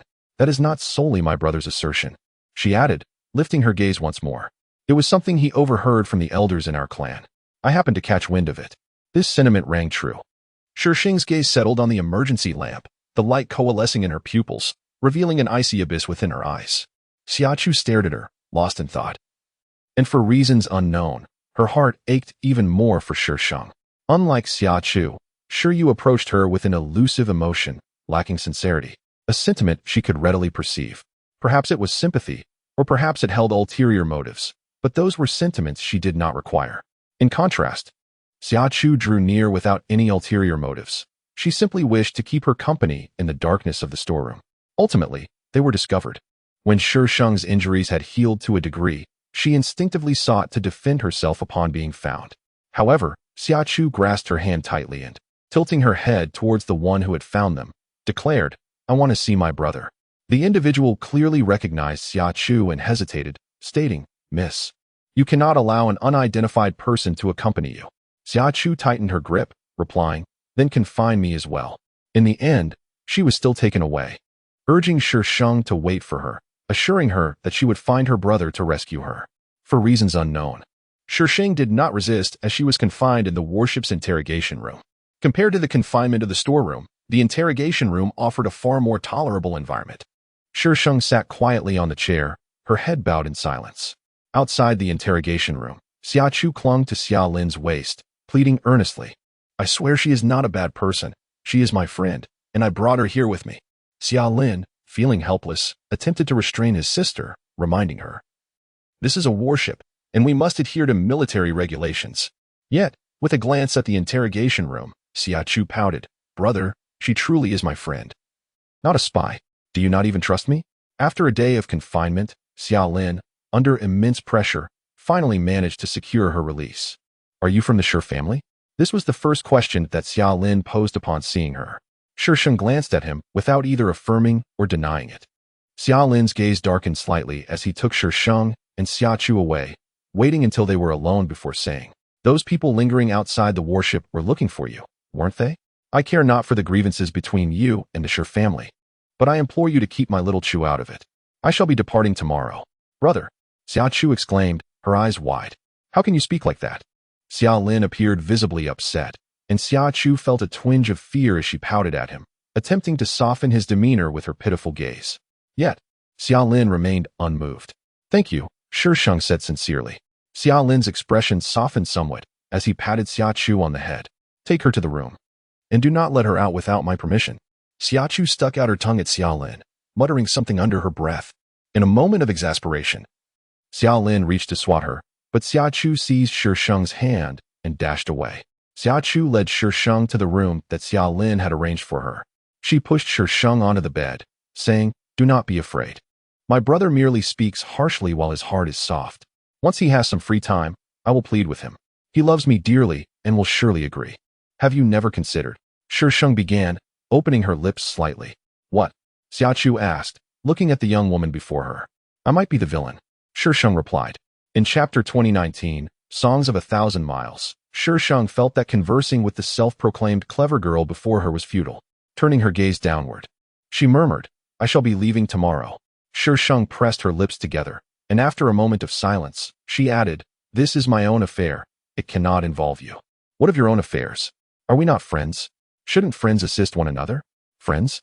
She had initially intended to harm her upon their first encounter. Yet, she still wished to consider herself a friend. Is this person truly naive or simply foolish? In her mind, Shi Sheng had already crafted a scathing retort, prepared to mock the young girl before her, urging her not to trust others so readily. However, upon lifting her gaze, she was met with Xiaochu's eyes, clear and luminous, akin to a sky brimming with countless stars, captivating to the point of distraction. The intensity and sincerity in Xiaochu's gaze effectively silenced Shi Sheng's prepared sarcasm. She swiftly altered her approach, stating, How long have we known each other? Can we truly call ourselves friends? Friends? Does the duration of our acquaintance truly matter? Xiaochu's long eyelashes fluttered gently, reminiscent of butterfly wings. Her rosy lips parted and closed as she declared, I like you, therefore you are my friend. Why complicate things? Shi Sheng's peripheral vision caught sight of Xiaochu's fair visage, so close that she could reach out and grasp her neck with a firm grip. Shi Sheng instinctively recoiled, turning her head away as she said, I cannot remain here. Why not? Xiaochu pressed, her inquiry persistent. Shi Sheng could only shield herself with the promise she had made to Xiaolin, uncertain of the extent of the Shi family's apprehensions towards the Xia family. Questioning her safety and whether her presence would invite peril, Shi Sheng hesitated for a moment, her gaze falling once more on Xiaochu, only to resolutely divert it again. She closed her eyes and took a deep breath. Xiaochu was not Shi Yong. Do not be foolish. Shi Yong had long since passed away. Sheng originally intended to depart the following day, and Xiaolin had prepared everything for her departure. However, before she could leave, the entire fleet under Xiaolin came under attack.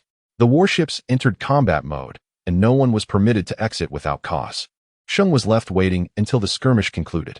It seemed that Xiaolin had encountered a formidable adversary, as the battle prolonged without resolution. Xiaochu, unfamiliar with such matters, initially reveled in Sheng's presence, chattering incessantly with her, reminiscent of the way Shi Ying would cling to her. Yet, it wasn't long before Xiaochu sensed the unsettling atmosphere aboard the ship. Xiaolin appeared increasingly hurried each day, his expression growing graver with each passing moment.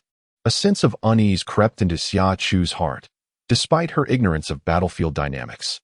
She understood the brutality of war and the countless lives her brother bore upon his shoulders.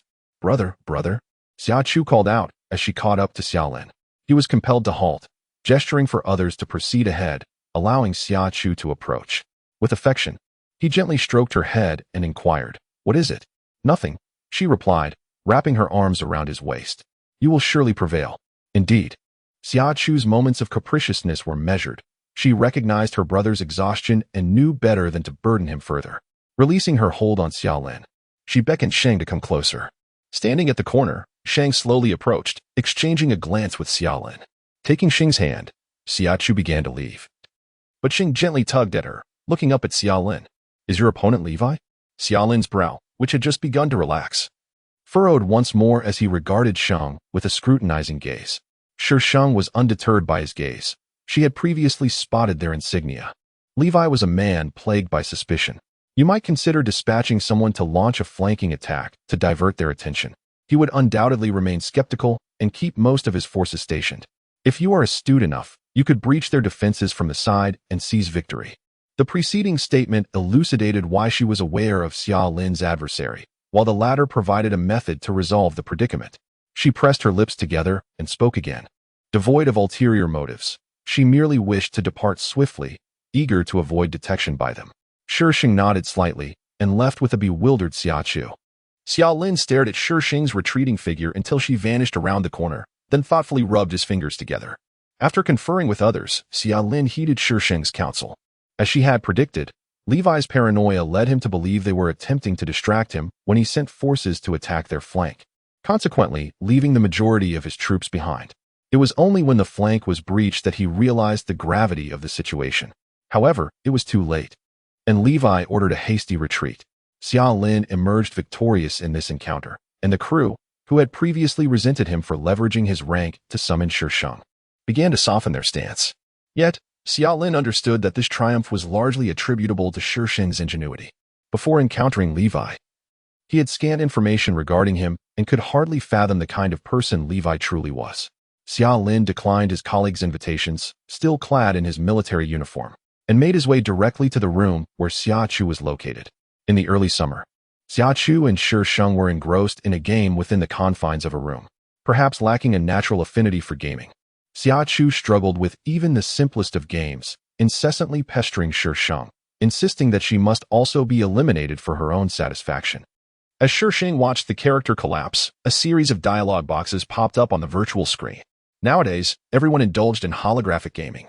Such solitary games were hardly considered trivial. Shi Sheng could effortlessly conquer it, even with her eyes closed. Yet Xia Chu's interference led her to an untimely demise along the way. In the past, when she played games at home, Shi Sheng would also seek her out only to encounter similar frustrations. Upon the arrival of Chapter 2020, titled The Song of 1,000 Miles, Shi Sheng realized that Xia Lin had dismissed Xia Chu to engage her in conversation. As soon as Xia Chu departed, Shi Sheng rose from the ground. Xia Lin regarded Shi Sheng with a complex expression. He already possessed information regarding this girl.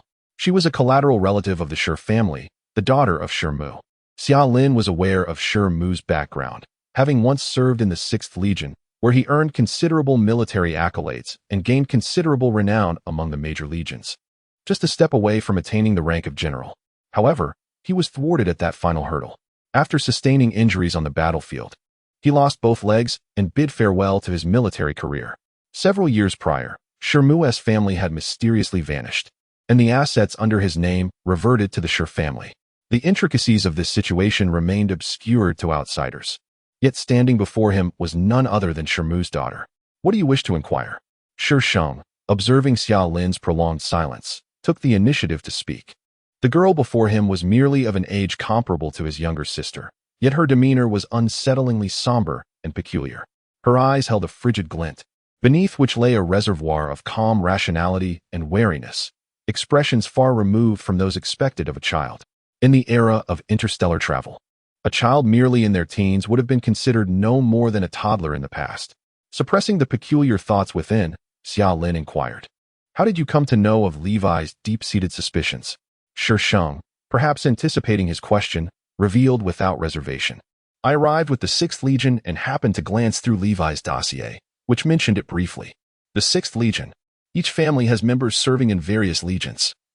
The Xia family is affiliated with the 3rd Legion, while the Shi family is part of the 6th. During this mission, he received orders indicating cooperation with the 6th Legion.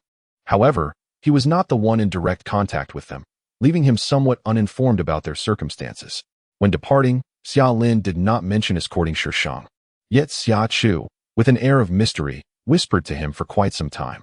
After bidding Xia Lin farewell, Xia Chu grinned like a cat who had stolen a fish. "Ah Sheng, my brother said he could take you to a safe place." Xia Chu winked at her. Shi Sheng frowned slightly. You must not refuse." Xia Chu insisted, hands on her hips. "It's perilous out there. I worry for you being alone." My brother has graciously agreed. The vastness of the universe loomed outside.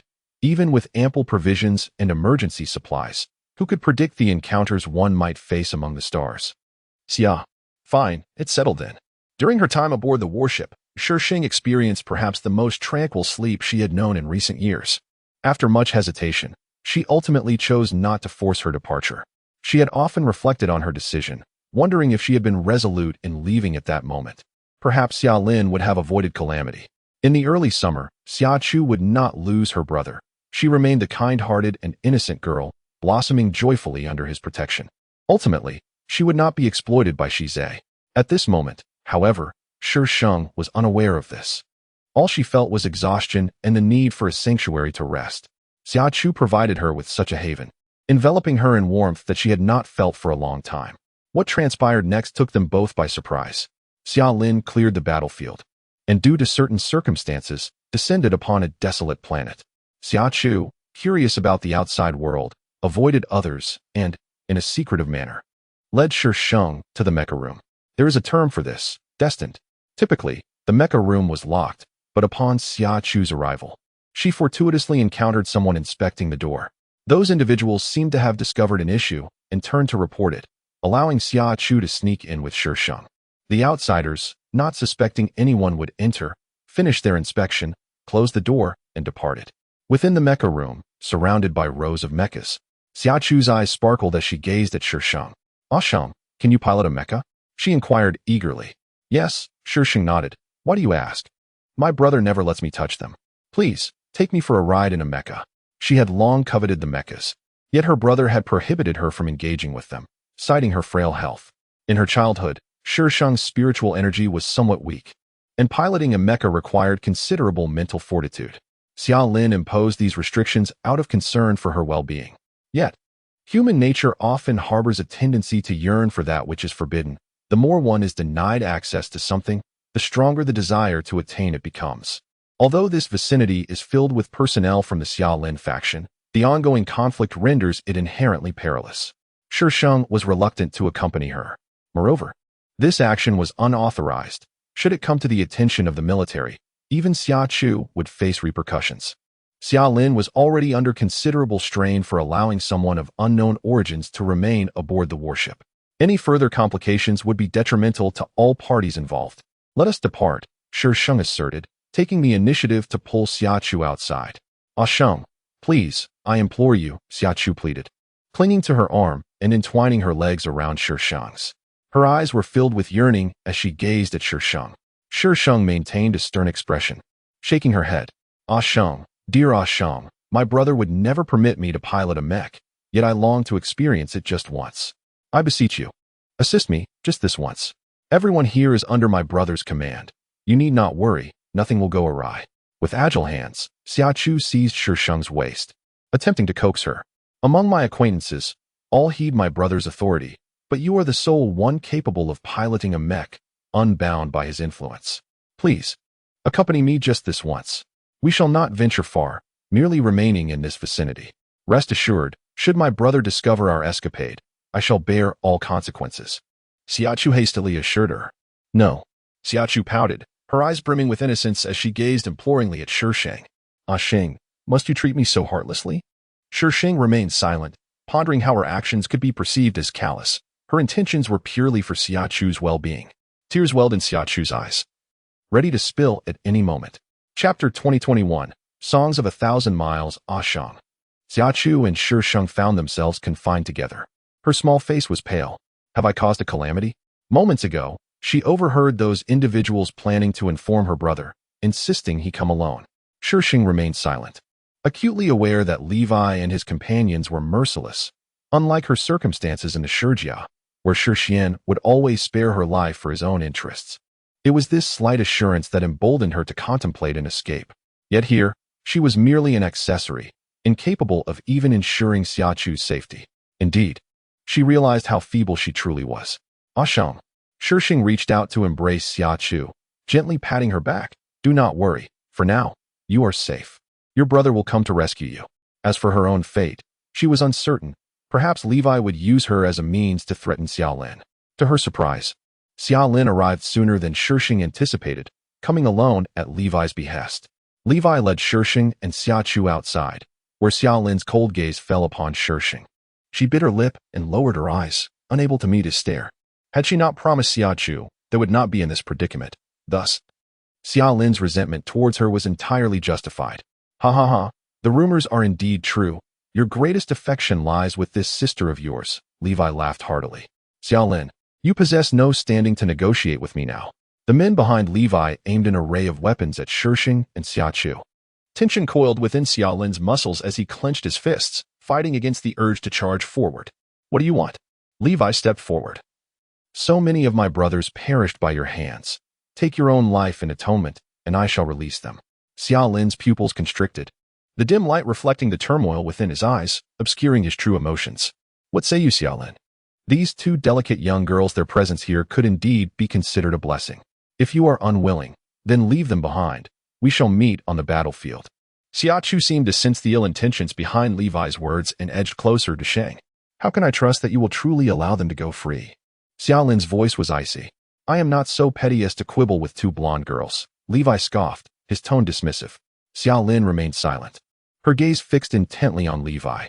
With a curse, Levi raised his voice. Did you not arrive in a mecha? When I captured them, they were the only ones inside, proving they can operate it. Once they depart, you may choose to end your own life. No, brother. Xiaochu shook her head. Take Ah Sheng and leave. Do not concern yourself with me. She could not allow her brother to acquiesce to this man. It was her insistence on bringing Sheng along that had led them into this predicament. Xiaolin glanced at Xiachu and readily agreed to Levi. Very well. Brother. Xiachu shouted desperately, do not agree to him. You cannot agree. Take Ah Sheng and go. I shall bear the consequences of my own folly. Such deep sibling affection. Levi felt an overwhelming urge to eliminate Xiaolin immediately, yet he knew patience was paramount. Despite her solitary arrival, she was not to be underestimated. Let them go, Xiaolin commanded. Brother. Levi sneered, waving his hand dismissively as he directed the gun away from Xiachu and Shi Sheng, pulling them towards another direction. Brother. Xiachu turned her head to look at the tall figure gradually surrounded by others, her heart racing with anxiety. A voice within her incessantly urged, do not leave. Do not leave. Yet, she could not break free from the grasp of these individuals. Brother. Eventually, Xiachu and Shi Sheng were ushered into the mech piloted by Xiaolin. The door sealed shut, and the entire world fell into silence. Just as Xiachu prepared to dash out, the hatch suddenly swung open, revealing Xiaolin standing outside, flanked by Levi's men. Xiachu lunged into Xiaolin's embrace. No, brother. I want to stay with you. I will not leave. Her voice trembled with emotion. I'm sorry, brother. It is my stubbornness. I should have heeded your words. I am so sorry. Xiaolin sighed, casting a glance at the still indifferent Shi Sheng inside, before abruptly striking Xiachu into unconsciousness. You. He reached out. You only need to assure me. Shi Sheng inhaled deeply. I will. Xiaolin took one last look at Xiachu, proceeded to the control cabin to set the course, then leaped from the mech, urging, hurry, there are people waiting for you on the warship.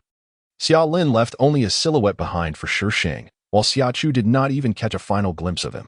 Levi's betrayal led to an interception of Shi Sheng midway. In a desperate gamble, Shi Sheng executed a jump with the mech, barely escaping disaster. Xiaolin's lifeless body was delivered by Levi, and Xiachu remained with Xiaolin, surrounded by many members of the Xia family aboard the warship. Although her safety was assured, their grief and fury turned all their ire towards her. They believed it was she who had taken Xiachu away, and in an effort to rescue them, Xiaolin had met with this unfortunate fate. They intended to cast Shi Sheng into the depths of the cosmos. Upon hearing the news, Xiachu, clad in white, hurriedly rushed over to intervene. Although those individuals were somewhat reluctant, Xiachu, being a member of the esteemed family, commanded a certain respect. Even in the uncertain aftermath of Xiaolin's demise, they dared not offend her, ultimately departing in frustration. Xiachu appeared noticeably thinner, her delicate frame seemingly fragile enough to be swept away by a gentle breeze. Chapter 2022, Songs of 1,000 Miles after attending Xiaolin's funeral. Xiachu felt a slight alleviation in her spirits. Though Xiaolin was gone, she could not follow him into the abyss. She must fulfill her brother's unaccomplished aspirations of traversing the world and singing. Ah Sheng. Why is it that people only awaken to the truth after enduring loss? Xiachu leaned beside Shi Sheng, gazing at the clouds on the horizon, her voice tinged with melancholy. The loss of her brother had granted her clarity regarding matters that had once eluded her understanding. It was as if all barriers had vanished with his departure. Shi Sheng adjusted her hat, stating, we grow through our struggles. She was uncertain of the trials that this girl, of similar age, had faced, but she recognized that they were unlikely to have been any less arduous than her own current experience. Indeed, we grow through our struggles, Xiachu affirmed. Ah Sheng, what will you do next? Shi Sheng removed her hat, the wind tousling her short hair, revealing a face that had shed its youthful innocence, now imbued with a hint of vigor. I shall grow stronger. Suddenly, Xiachu grasped Shi Sheng's hand with determination in her gaze. Together, we shall grow stronger. Shi Sheng gazed at the hand that held hers, and after a prolonged moment, she smiled softly. All right, let us grow stronger together. Shi Sheng did not linger at the Xia family home. Instead, she departed to join an interstellar pirate crew. diligently acquiring any knowledge or skills she deemed useful for her future.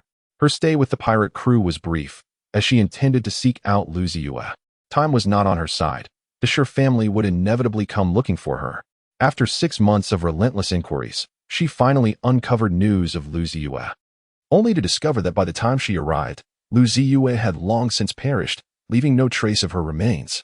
The captors had been a band of mercenaries, and it was their leader who had tormented Shi Sheng. At the time of Lu Ziyue's departure, she had been accompanied by a subordinate of that mercenary leader, unaware of the true nature of the danger they faced, thus compelled to submit temporarily. Later, during a night of revelry, the truth was revealed. Lu Ziyue had orchestrated a plan over a considerable period, but it ultimately resulted in the mercenary leader losing but a single eye. In this era, the loss of an eye could be remedied with a newly engineered prosthetic, which, while removable, bore little consequence. Lu Ziyue had merely incited the ire of the mercenary leader, ultimately sacrificing her own life in the process. Shi Sheng had anticipated such an outcome in her heart, yet upon hearing the news, she found herself wishing that Lu Ziyue's departure had been a deliberate act of abandonment toward them.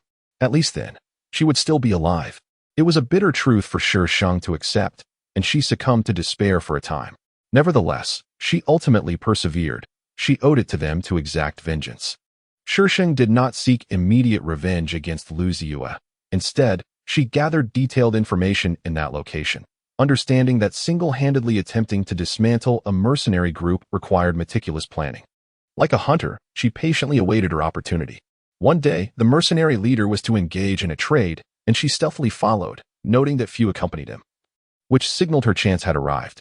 Aware of the formidable nature of these individuals, Shi Sheng bided her time until their transaction concluded before making her move. At that moment, only 3 individuals remained with the mercenary leader, and she had already neutralized one during the trade. The remaining 2 were also challenging opponents, particularly as they wielded advanced weaponry superior to her own. When Shi Sheng made her appearance, the mercenary leader attempted to escape in a hover vehicle, only to discover it was inoperative. He was then compelled to abandon it and flee on foot, clutching the goods he had received from his associates. Shi Sheng swiftly dealt with the 2 remaining adversaries and pursued the mercenary leader. Over the years, she had diligently honed her martial skills and learned numerous ambush techniques from pirate crews. When the mercenary leader faced Shi Sheng, he initially underestimated her, perceiving her merely as a young girl, which led to his lack of caution. Seizing this moment, she delivered a powerful kick that sent the mercenary leader sprawling to the ground, swiftly subduing him before he could retaliate. A look of panic crossed the mercenary leader's face as he clutched the items in his arms. "Who are you working for?" he demanded. Shi Sheng, having navigated the treacherous landscape of a harsh world, had developed a peculiar and brooding demeanor. In the eyes of the mercenary leader, she appeared as a girl radiating an aura of menace that belied her youthful appearance. Yet, in this interstellar realm, looks held little significance. To discriminate against someone based on their appearance could lead to dire consequences. "Do you not remember me?" Shi Sheng's cold laughter echoed as she plunged the knife into the mercenary leader's neck. "Do you recall Lu Ziyue? Do you remember the little girl named Shi Sheng from years ago?" The blade penetrated the vein, akin to ice cast into boiling blood, chilling to the very marrow. The mercenary leader's face turned ashen, his throat emitting a series of sounds that failed to form coherent words. Throughout this ordeal, Shi Sheng remained expressionless, fully driving the knife in. "I have come to avenge them." The mercenary leader's eyes widened, seemingly attempting to articulate something, yet only incoherent gasps escaped his lips. Chapter 2023, The Song of Longing. Shi Sheng understood that Xia Lin had dismissed Xia Chu to speak with her privately. Once Xia Chu departed, Shi Sheng rose from the ground. Xia Lin regarded her with a complex gaze. He had gathered information about this girl. She belonged to the collateral branch of the Shi family, the daughter of Shi Mu. Xia Lin was familiar with Shi Mu, who had once served in the 6th Legion, earning considerable military merit and gaining a formidable reputation among several legions, just a step away from attaining the rank of general. However, he fell short of that final step. Wounded on the battlefield, he lost his legs and bid farewell to his military career. Years ago, the Shi Mu family mysteriously disappeared, and all of his assets reverted to the Shi family. The intricacies of this situation remained unknown to outsiders, yet before him stood Shi Mu's daughter. "What do you wish to inquire about?" Shi Sheng broke the silence as Xia Lin remained unresponsive for an extended moment. The girl before him was scarcely older than his younger sister, yet her demeanor was shrouded in an eerie gloom, her eyes exuding an icy coldness. Beneath that frozen exterior lay a composed rationality and a palpable wariness, expressions far removed from those of a typical child. In the age of interstellar travel, a child in their teens could easily be likened to a mere toddler of 3 or 4 in the past. Summerlin suppressed his unease and inquired, "How did you come to know of Levi's profound suspicions?" Shi Sheng, likely anticipating his question, did not conceal the truth. "I arrived with the 6th Legion and happened to glance at Levi's dossier, which mentioned it briefly. The 6th Legion. Each family had members serving in various legions. The Xia family was affiliated with the 3rd Legion, while the Shi family belonged to the 6th. During this outing, he had received orders that involved collaboration with the 6th Legion, but since he had no direct contact with them, his understanding of their situation was limited. As he prepared to leave, Summerlin did not mention accompanying Shi Sheng. Xia Chu, with an air of mystery, whispered to him for quite some time. After bidding Summerlin farewell, she wore a grin akin to that of a cat who had stolen a fish. "Ah Sheng, my brother said he could escort you to a safe place." Xia Chu winked at her. Shi Sheng frowned slightly. You cannot refuse." Xia Chu interjected, hands on her hips. "It's perilous out there. I would be so worried about you venturing alone, and my brother has finally agreed." The vastness of space loomed outside, and even with ample supplies and emergency provisions, who could predict what challenges awaited in the cosmos? All right, it's settled then. During her time aboard the warship, it was perhaps the most peaceful period for Shi Sheng in recent years. After much hesitation, she ultimately chose not to leave forcefully. Shi Sheng had experienced regret. Had she insisted on departing at that moment, perhaps Xiaolin would not have encountered his misfortune. Xia Chu would not have lost her brother, remaining the kind-hearted and innocent girl she once was, flourishing under her brother's protection. Ultimately, she would not have been exploited by Shi Zhe. Of course, at this juncture, Shi Sheng was unaware of these possibilities. All she knew was her overwhelming fatigue and her need for a place to rest. Xia Chu provided her with such a sanctuary, offering warmth that she had long been deprived of. What transpired next took them both by surprise. After clearing the battlefield, Xiaolin, for reasons unknown, descended upon a desolate star. Xia Chu, curious about the outside world, evaded others and mysteriously dragged Shi Sheng to the mecha room. Their essay saying about destiny.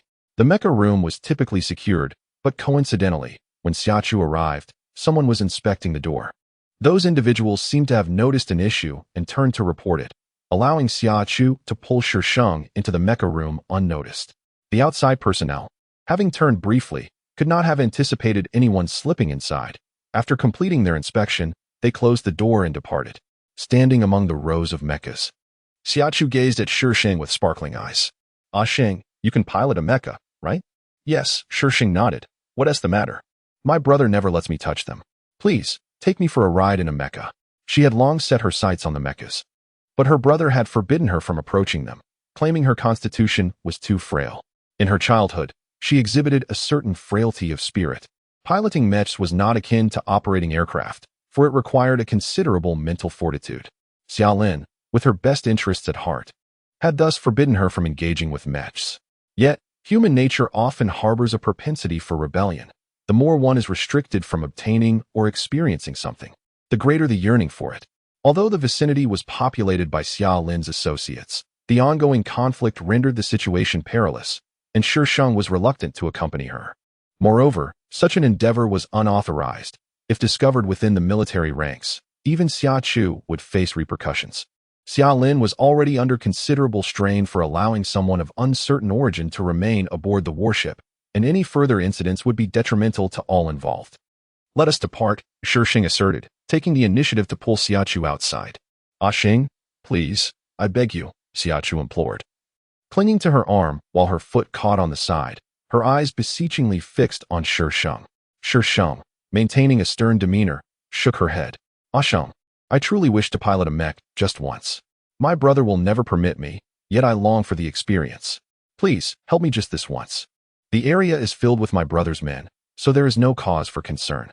Xia Chu hastily wrapped her arms around Shi Sheng's waist, employing a playful tactic. "Among those I know, I'll heed my brother's commands, but you are the only one capable of piloting a mech, unbound by his authority. Just once, I implore you. We shall not venture far. We will remain close by. Rest assured, should my brother discover it, I will bear the consequences, Xia Chu hastily promised. That is not permissible. Xia Chu pouted, casting a pitiful glance at Shi Sheng. Ah Sheng, must you be so heartless towards me? Shi Sheng. How was she being heartless? She acted for her own good. Tears had already accumulated in Xia Chu's eyes, ready to spill at any moment.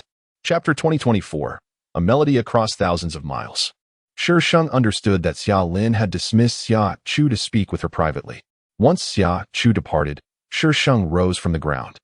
Xia Lin regarded Shi Sheng with a complex gaze. He had already gathered information about this girl. She was a collateral descendant of the Shi family, the daughter of Shi Mu. Xia Lin was aware of Shi Mu's reputation, having previously served in the 6th Corps, where he earned considerable military merit and gained significant fame among the major legions, mere steps away from attaining the rank of general. Yet, he remained just that distance away. He sustained injuries on the battlefield, losing both legs, and subsequently bid farewell to his military career. A few years ago, Shi Mu's family mysteriously vanished, and all of his assets reverted to the Shi family.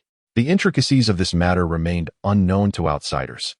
But the person standing before him now was indeed Shi Mu's daughter. What do you wish to ask? Shi Sheng initiated the conversation, sensing Xia Lin's prolonged silence.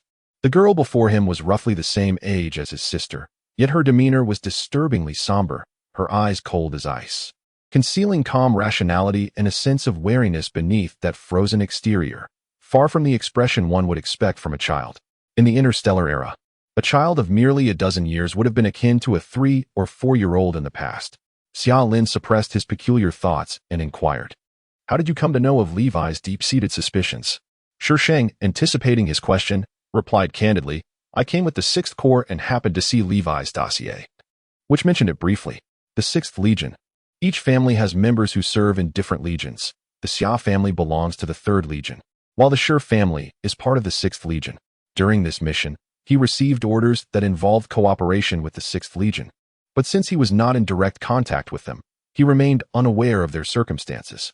When he was about to leave, Xia Lin did not mention his courting Shi Sheng, while Xia Chu, with an air of mystery, whispered to him for quite some time. After bidding Xia Lin farewell, Xia Chu wore a grin reminiscent of a cat that had pilfered a fish.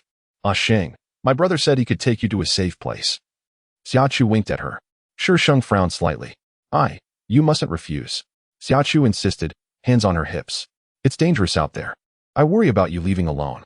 My brother has finally agreed. The vastness of space lay beyond, and even with ample provisions and emergency supplies, who could predict what perils awaited in the cosmos? Xia. Well, it's settled then. During her time aboard the warship, Shi Sheng experienced perhaps the most restful sleep she had known in years. After much hesitation, she ultimately chose not to force her departure. Shi Sheng had moments of regret, contemplating that had she insisted on leaving at that time, perhaps Xia Lin would not have encountered misfortune. Xia Chu would not have lost her brother. She would remain the kind, innocent girl she had always been, thriving under her brother as protection, growing up joyfully, and ultimately, she would not fall prey to Shi Zhe's manipulation. Of course, at that moment, Shi Sheng was oblivious to all this. She only knew that she was exhausted and needed a place to rest. Xia Chu provided her with such a refuge, rekindling a warmth she had not felt in a long time. Subsequent events transpired in a manner that caught one off guard. Xia Lin cleared the battlefield and, due to certain circumstances, descended upon a desolate star. Xia Chu, filled with curiosity about the outside world, stealthily led Shi Sheng to the mecha room, evading others with an air of mystery. There is a term that speaks of destiny. Typically, the mecha room is securely locked, but upon Xia Chu's arrival, she fortuitously encountered someone inspecting the door. Those individuals seemed to uncover some issue, turning to report the matter, allowing Xia Chu to pull Shi Sheng into the mecha room unnoticed. The outsiders, having turned away momentarily, could hardly anticipate that someone would slip inside. After completing their inspection and closing the door, they departed. Xia Chu and Shi Sheng stood amidst rows of mechas. Her eyes sparkled with excitement as she gazed at Shi Sheng. "Ah Sheng, you can pilot a mecha, right?" "Yes," Shi Sheng nodded, inquiring, "What's the matter?" "My brother never allows me to touch them. Please, take me for a ride in a mecha." She had long coveted the mechas, yet her brother forbade her from approaching them, citing her frail constitution as the reason. In her youth, her spiritual power was somewhat feeble. Piloting a mecha requires a significant amount of it, unlike operating a fighter jet. Xia Lin's prohibition stemmed from a place of concern for her well-being. However, Human nature often rebels against restrictions. The more one is denied something, the stronger the desire grows. Though the vicinity was populated by Xiaolin's personnel, it was still a battlefield, rendering it inherently unsafe, and Shi Sheng was reluctant to take her there. Moreover, their actions were unauthorized. Should they be discovered within the military ranks, even Xia Chu would face consequences. Xiaolin was already under considerable pressure for allowing a person of dubious background to remain aboard the warship, and any further incidents would prove detrimental to all involved. Let us go outside, Shi Sheng suggested, taking the initiative to guide Xia Chu back out. Ashing, dear Ashing, I implore you. Xia Chu clutched her arm. Her foot entangled with the adjacent one, gazing at Shi Sheng with yearning eyes. Shi Sheng maintained a stern expression and shook her head. Ashing, dear Ashing, my brother would never permit me to pilot a mech, but I truly wish to experience it just once. I beg you, lend me your assistance this once. The area is filled with my brother's acquaintances, so you need not worry. Nothing untoward will happen. Xia Chu, quick-witted, wrapped her arms around Shi Sheng's waist, employing a tactic of endearment. Ashing, among all the people I know, everyone listens to my brother, but you can operate a mech independently. You are not beholden to him. So please take me just once. We want to venture far, just around here. Rest assured, if my brother discovers it, I will shoulder all responsibility. Xia Chu hastily assured her. No, I cannot. Xia Chu pouted, casting a pitiful glance at Shi Sheng. Ashing, must you be so heartless towards me? Shi Sheng. How could she be heartless? She was acting in Xia Chu's best interest. Tears brimmed in Xia Chu's eyes, ready to spill at any moment. Chapter 2025, The Melodies of 1,000 Miles. The hall was draped in an eerie silence. The young girl stood amidst the crowd sprawled on the ground, wailing in despair. Blood dripped from her fingertips, each drop seemingly resonating with sound, plopping into Shi Sheng's heart. He instinctively took a few steps back. How could it be that in just a few years, she had transformed into such a monstrosity? Indeed, a monster. Among so many. Not a single person could triumph over her. What else could she be but a monster? Shi Sheng retreated until he reached a chair, finding himself with nowhere left to escape. A chill surged up his spine, momentarily calming him. Why was he afraid of her? He had not lived these years in vain. Shi Sheng steadied his mind, removing his outer garment. I should never have trusted your words from the beginning. Shi Sheng wiped the blood from her fingers, discarding the crimson-stained handkerchief onto the ground, stepping on it with the tip of her shoe. It was your arrogance that led to this. At that time, she was so fragile that he could have snuffed out her life with a mere finger, yet Shi Sheng foolishly believed she would remain so weak. Enough of this idle chatter. Shi Sheng grimaced, his expression darkening as he felt the sting of truth in her words. Suddenly, Shi Sheng lunged towards Shi Sheng, her movements swift and decisive. His pupils constricted, yet bolstered by years of experience and strength, he remained unperturbed. The two clashed in the grand hall. Shi Sheng had only just witnessed Shi Sheng incapacitate others, seemingly employing little skill or strength. However, when he faced her directly, he realized that each of her strikes was executed with an astoundingly cunning speed and angle. Most disconcerting was the utter lack of discernible pattern. Even for a seasoned warrior like him, the onslaught was overwhelming. Bang! The centuries-old sandalwood table in the hall splintered, debris scattering as a punch, infused with fierce energy, barreled toward him. Shi Sheng instinctively grasped the fist, twisting to the side, but at that moment, a sharp pain seized his abdomen. He gasped, looking down to see blood saturating his clothing, seeping outward. You! Shi Sheng clutched his abdomen, stepping back, gritting his teeth as he accused. You used trickery. Shi Sheng suddenly revealed a knife in her hand, a weapon gifted to her by Shi Mu, which she had carried ever since. There was no stipulation against the use of weapons in their initial agreement. Besides, I am here for vengeance, not to engage in a contest of equals. Thus, notions of fair combat are utterly non-existent. Shi Sheng stepped forward once more, grasping Shi Sheng's arm. Although Shi Sheng attempted to resist, he found himself devoid of strength, rendered helpless as Shi Sheng pulled him along. I forgot to mention, I applied a little medication on the knife.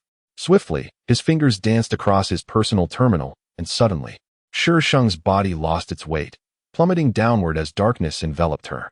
Seizing the opportunity, Shi Sheng broke free from her grasp. Shi Sheng heard the sound of a heavy object hitting the ground, but when she reached the floor to investigate, Shi Sheng had vanished without a trace. She raised her gaze, and the spot from which she had fallen had already sealed itself. She could not ascertain its height, but judging by the speed of her descent, It must have been considerable. Climbing back up seemed impossible. The very fact that Shi Sheng dared to follow her down suggested that there was an exit below. Shi Sheng discovered that the passage beneath was a labyrinth of interconnected routes, each leading to different destinations. Initially, she wandered aimlessly, but soon, an inner voice began to guide her toward a particular direction. She recalled the door that Shi Sheng had mentioned. After losing Shi Sheng, she found herself drawn once again into the space adorned with silvery pathways. This time, she beheld other things, realizing how to unlock the door that Shi Sheng spoke of. Was it now meant to guide her in search of that door? Taking a deep breath, Shi Sheng resolved to follow the inner guidance. She estimated that she had traversed the winding passages for nearly an hour. Before her, the corridor began to widen, revealing light ahead. Drawing in another deep breath, she stepped into the radiant glow. The brilliance was blinding. It was not merely a passage to another realm, but a corridor stretching far into the distance. With her eyes stung and barely able to open, Shi Sheng could only navigate forward by touch. After approximately 5 minutes, the brilliance gradually diminished, allowing her to acclimate to the light and discern her surroundings. Before her stood a door of pure white jade, unadorned. As if a single block of jade had been cleaved in two, yet it remained steadfastly in place. As Shi Sheng fully stepped out of the radiant light, the luminescence behind her abruptly retreated, vanishing at the speed of light. Darkness enveloped her, save for the soft glow emanating from the white jade door, which dispelled the surrounding shadows and gently enveloped her. Shi Sheng approached the white jade door with measured steps, reaching out to touch its surface while gently closing her eyes. In the name of time, I offer my soul, relinquishing my desires, and willingly enter into a covenant with the door of time and space. My name is Shi Sheng. The white light upon the door coalesced into delicate tendrils, cautiously brushing against her hand resting upon the jade surface. After several gentle encounters, the tendrils entwined around her wrist, swiftly cocooning her. Once again, Shi Sheng was drawn into the silvery path, but this time it was not a singular road. Instead, numerous winding paths intertwined, leading into the darkness. The white jade door remained behind her, now adorned with engravings of paths and flowers blooming along their edges. A deep voice resonated from all directions, welcoming her to the door of time and space. Please confirm once more whether you wish to forge an eternal covenant with the door of time and space. You must not disclose the existence of the door to any living being, nor exploit it for personal gain. This covenant, unless you perish, cannot be undone. Breach of the laws of the door of time and space will result in the obliteration of your soul. Confirm. You shall solemnly vow to protect the soul for eternity, ensuring it remains unexploited and refraining from utilizing the temporal portal for selfish desires. Chapter 2026, a melody spanning thousands of miles. Perhaps due to the binding contract, the malevolence within Shi Sheng has significantly diminished. Had she not been deliberate in her demeanor, none would perceive her as a perilous individual. Shi Sheng, surrender yourself. The Master has decreed that as long as you do not resist, your life will be spared. Should you dare to defy, do not blame them for their lack of foresight. Cold weapons were directed at Shi Sheng as she took a few steps forward. The onlookers remained vigilant, their weapons poised for action. A chilling scream echoed through the residents of the Shurjia, where they witnessed a woman, akin to a goddess of slaughter, advancing amidst a multitude of attackers towards the location of Shi Sheng. Those of Xuanyuan's lineage huddled together, trembling in fear as they listened to the cacophony outside, utterly bewildered by how a mere girl, not yet 20, could possess such formidable prowess. The enigma lingered until Shi Sheng made her entrance. The grand doors were forcefully breached, yet no one ventured inside. Silence abruptly enveloped the surroundings. The crowd exchanged bewildered glances. Shi Sheng, supported by others, appeared pale, unaware of the substance smeared upon the blade by Shi Sheng. The healing chamber had merely facilitated the recovery of his wounds, leaving his body devoid of strength. Master, all eyes turned towards Shi Sheng, apprehensive about what to do next. Why had the dragon-slaying guards not yet arrived? Shi Sheng bellowed in frustration, realizing that not a single member of the once-present dragon-slaying guards could be seen today. He did not issue any commands to the dragon-slaying guards. Where have they gone? If the dragon-slaying guards were present, would she be so audacious? Useless. Shi Sheng delivered a kick to the man's calf, but due to his weakened state, he stumbled and fell, while a swift companion caught him, preventing an embarrassing tumble. Outside, an eerie silence enveloped the scene, as the onlookers exchanged glances, waiting for a response. You, step outside and check. Shi Sheng casually pointed to one individual. The man's face fell, evidently reluctant to venture out, but under Shi Sheng's fierce gaze. He shrank back slightly and cautiously made his way to the door, silently hoping for an uneventful outcome. However, his prayers were in vain. Before he could reach the entrance, several peculiar objects were hurled inside. One rolled to his feet, causing his pupils to constrict sharply, his expression shifting dramatically. He spun around and bellowed to those behind him. "Run!" Boom. Shi Sheng stood outside, gazing at the structure engulfed in smoke and debris, her demeanor impassive. She activated her personal terminal and dialed a number, saying, "Thank you for your efforts. You may allow those individuals to leave. The die has been cast. Even if they kill me, it will not change the outcome. I am aware of the stakes. Release them." "Very well then." Shi Sheng ended the call as the nearby figures of non-lethal enforcers surged forward. Standing at a cautious distance from her, she turned, her gaze sweeping over the crowd, ultimately resting on the tardy elders. "From this day forth, the head of the Shi family shall no longer be Shi Sheng. I will assume this role. Does anyone dissent?" An elder's voice resonated with indignation, his wrinkled visage a testament to his ire. "How can you presume to be the master of the house when you defy authority?" he pointedly questioned. "When Shi Sheng brought about the demise of my parents and confined me, where were you to voice your disapproval?" Shi Sheng retorted coldly. "This is entirely different," the elder admonished. "In what way is it different?" Shi Sheng's gaze crystallized with an icy resolve, exuding a palpable chill. "Is it merely because he holds the title of family head? The family head is of the direct line. How can a side branch like you assume such a position? Direct lineage. Huh. If one were to trace it back, the definition of direct lineage becomes murky. Such rhetoric is merely a diversion for the ignorant. Do you think me so easily deceived?" She scoffed. "Direct lineage is merely a title. Whoever ascends to power becomes the direct line." The elder opened his mouth to retort but was restrained by a slightly older elder beside him. He bowed respectfully, acknowledging the family head. "Great elder, how can you so readily concede to her? Have you witnessed her actions? Is this forgivable?" The great elder cast a sidelong glance at his companion, and after a moment's contemplation, lowered his gaze. "I opposed the previous family head's decisions from the outset. He acted unilaterally. The current outcome is merely a manifestation of cause and effect. But what of her?" The great elder raised his hand, silencing further discourse. His gaze, laden with complexity, met Shi Sheng's. "It is settled. She is indeed qualified to be the family head." With the great elder's pronouncement, any dissent from others was quelled. "We acknowledge the family head. We acknowledge the family head." Shi Sheng let out a cold scoff. "You are quite astute." The great elder nodded slightly. "Your acknowledgement is gracious, family head."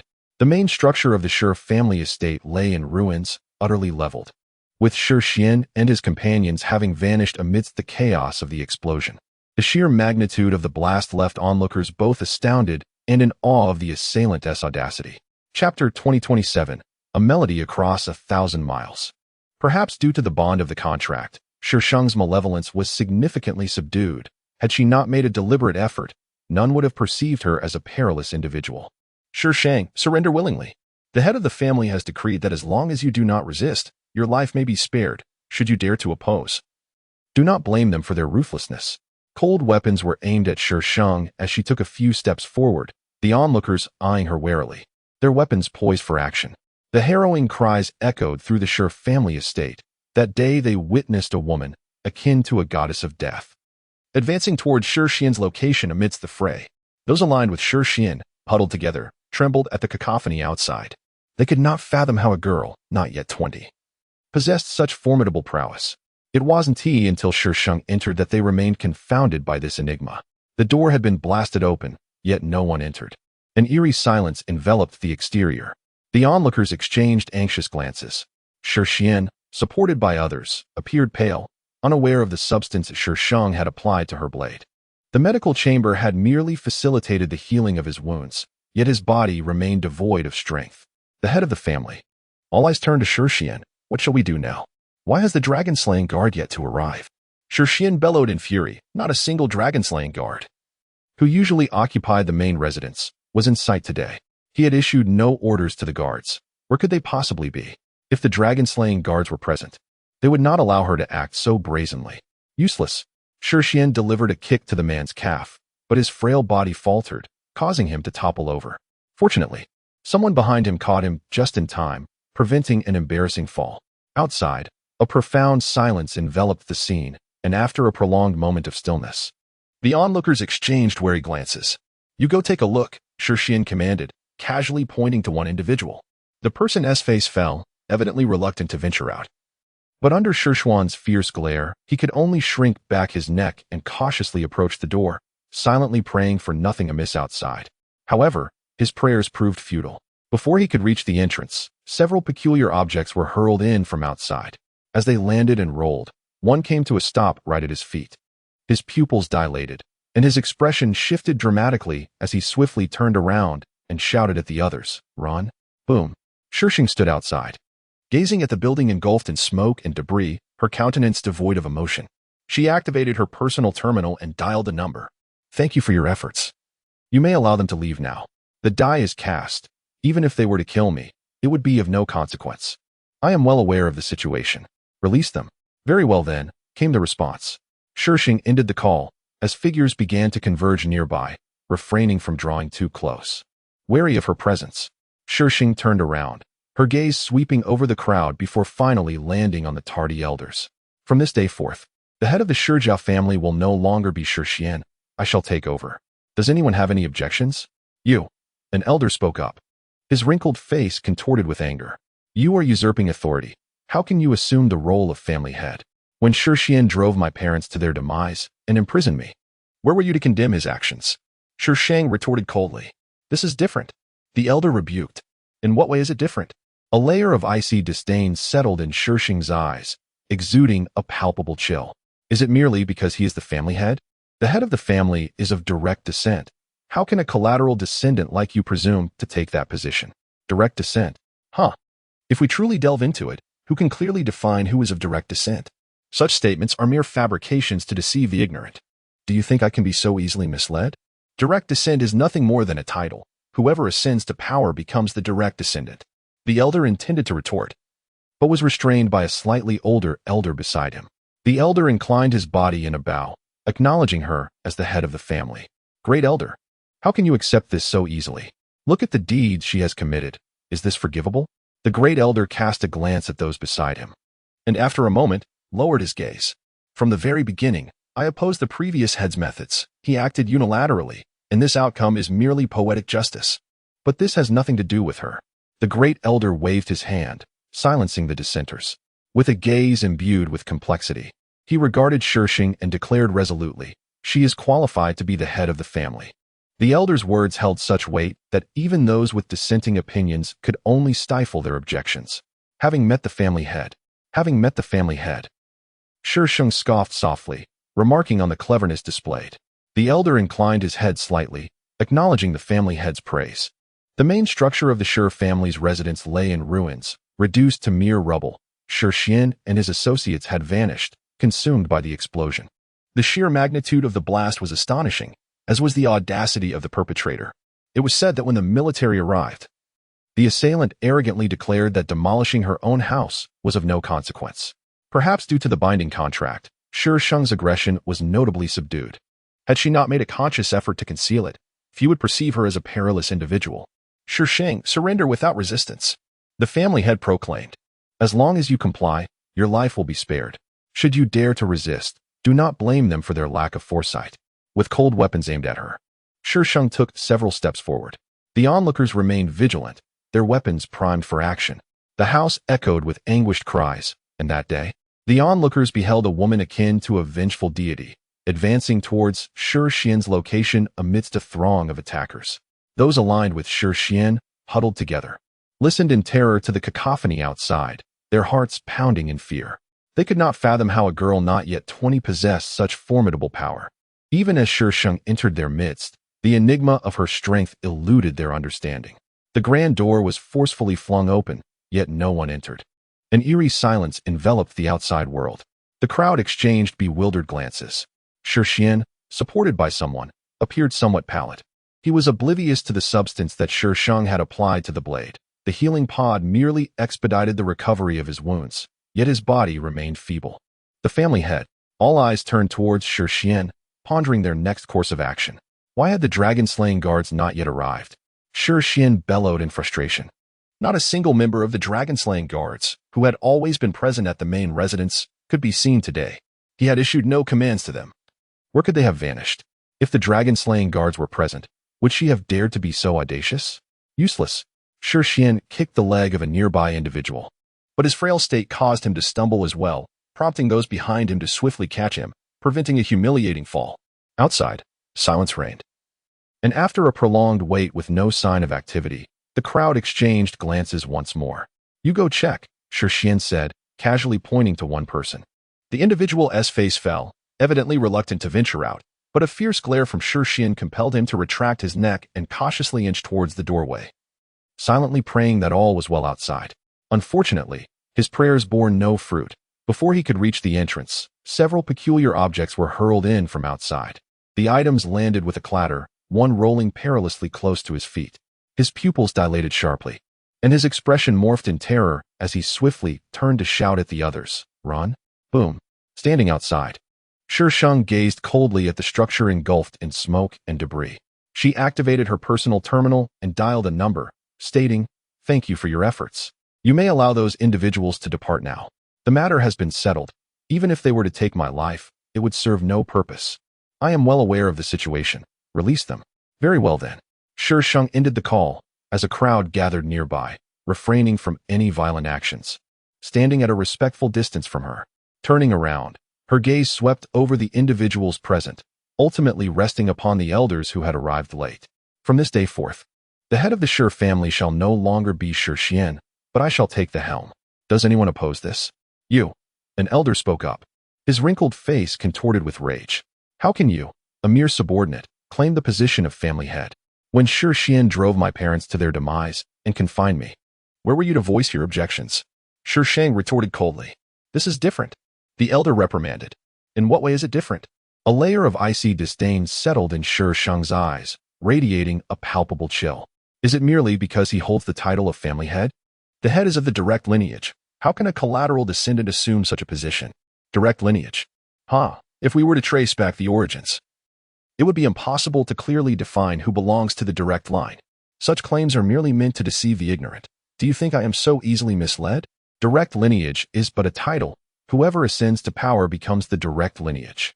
The elder intended to respond, but was halted by an older elder at his side, who first bowed in respect. "I have come to pay my respects to the family head." "Elder, how can you so readily acknowledge her? Look at the deeds she has committed. Is this truly forgivable?" The grand elder cast a glance at the person beside him, and after a moment, he lowered his gaze. "From the very beginning, I opposed the former head's course of action. It was his obstinacy that led to this outcome, which can be seen as poetic justice. However, this has nothing to do with her." The grand elder gestured to halt the ongoing discussions, his eyes filled with complexity as he glanced at Shi Sheng, decisively affirming her eligibility to be the head of the family. With such endorsement from the grand elder, any dissent from others was rendered mute. "I have met the head of the family. I have met the head of the family." Shi Sheng scoffed softly. "You are quite astute." The grand elder nodded slightly. "The head of the family is overly gracious." The principal structure of the Shi family residence lay in ruins, utterly leveled, while Shi Sheng and his associates had vanished, consumed by the explosion. This incident not only instilled shock, but also garnered admiration for the audacity of the perpetrator. It was said that when the military arrived, the assailant arrogantly proclaimed that demolishing her own house was hardly a crime. Chapter 2029. Songs of 1,000 Miles. Shi Feng proceeded cautiously along the dimly lit corridor, occasionally pressing himself against the wall as others passed by, though they paid him no mind, moving past without a second glance. He lost track of time as he ambled through this stop-and-go journey until he came upon a door, behind which stood a young woman. Leaning against the hatch, she gazed out into the cosmos, seemingly captivated by the view, yet also appearing to be lost in thought. Shi Feng observed her for a considerable time from a distance. He had heard that this individual was the newly appointed head of the family. Given his position, he was unqualified to meet the head, and thus he did not recognize her. Shi Sheng turned around, seemingly unfazed by his presence, and calmly inquired, "What are you doing here?" "Thank you, master," Shi Feng replied, bowing at a right angle. "I will repay you." Shi Sheng scoffed coldly. "Repay me with what?" Shi Feng bit his lip, recognizing he had nothing of worth to offer her, yet he still possessed his life. If not for her, he would have lost it long ago. She was even the one who bestowed upon him his name. "I will be eternally loyal to you, master." Shi Sheng merely curled her lips in a faint smile as she brushed past him.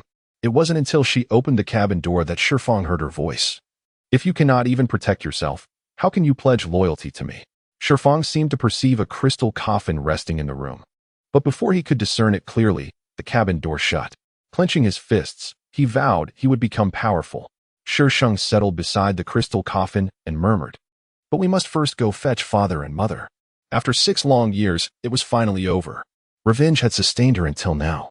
Yet she pondered what her next course of action should be.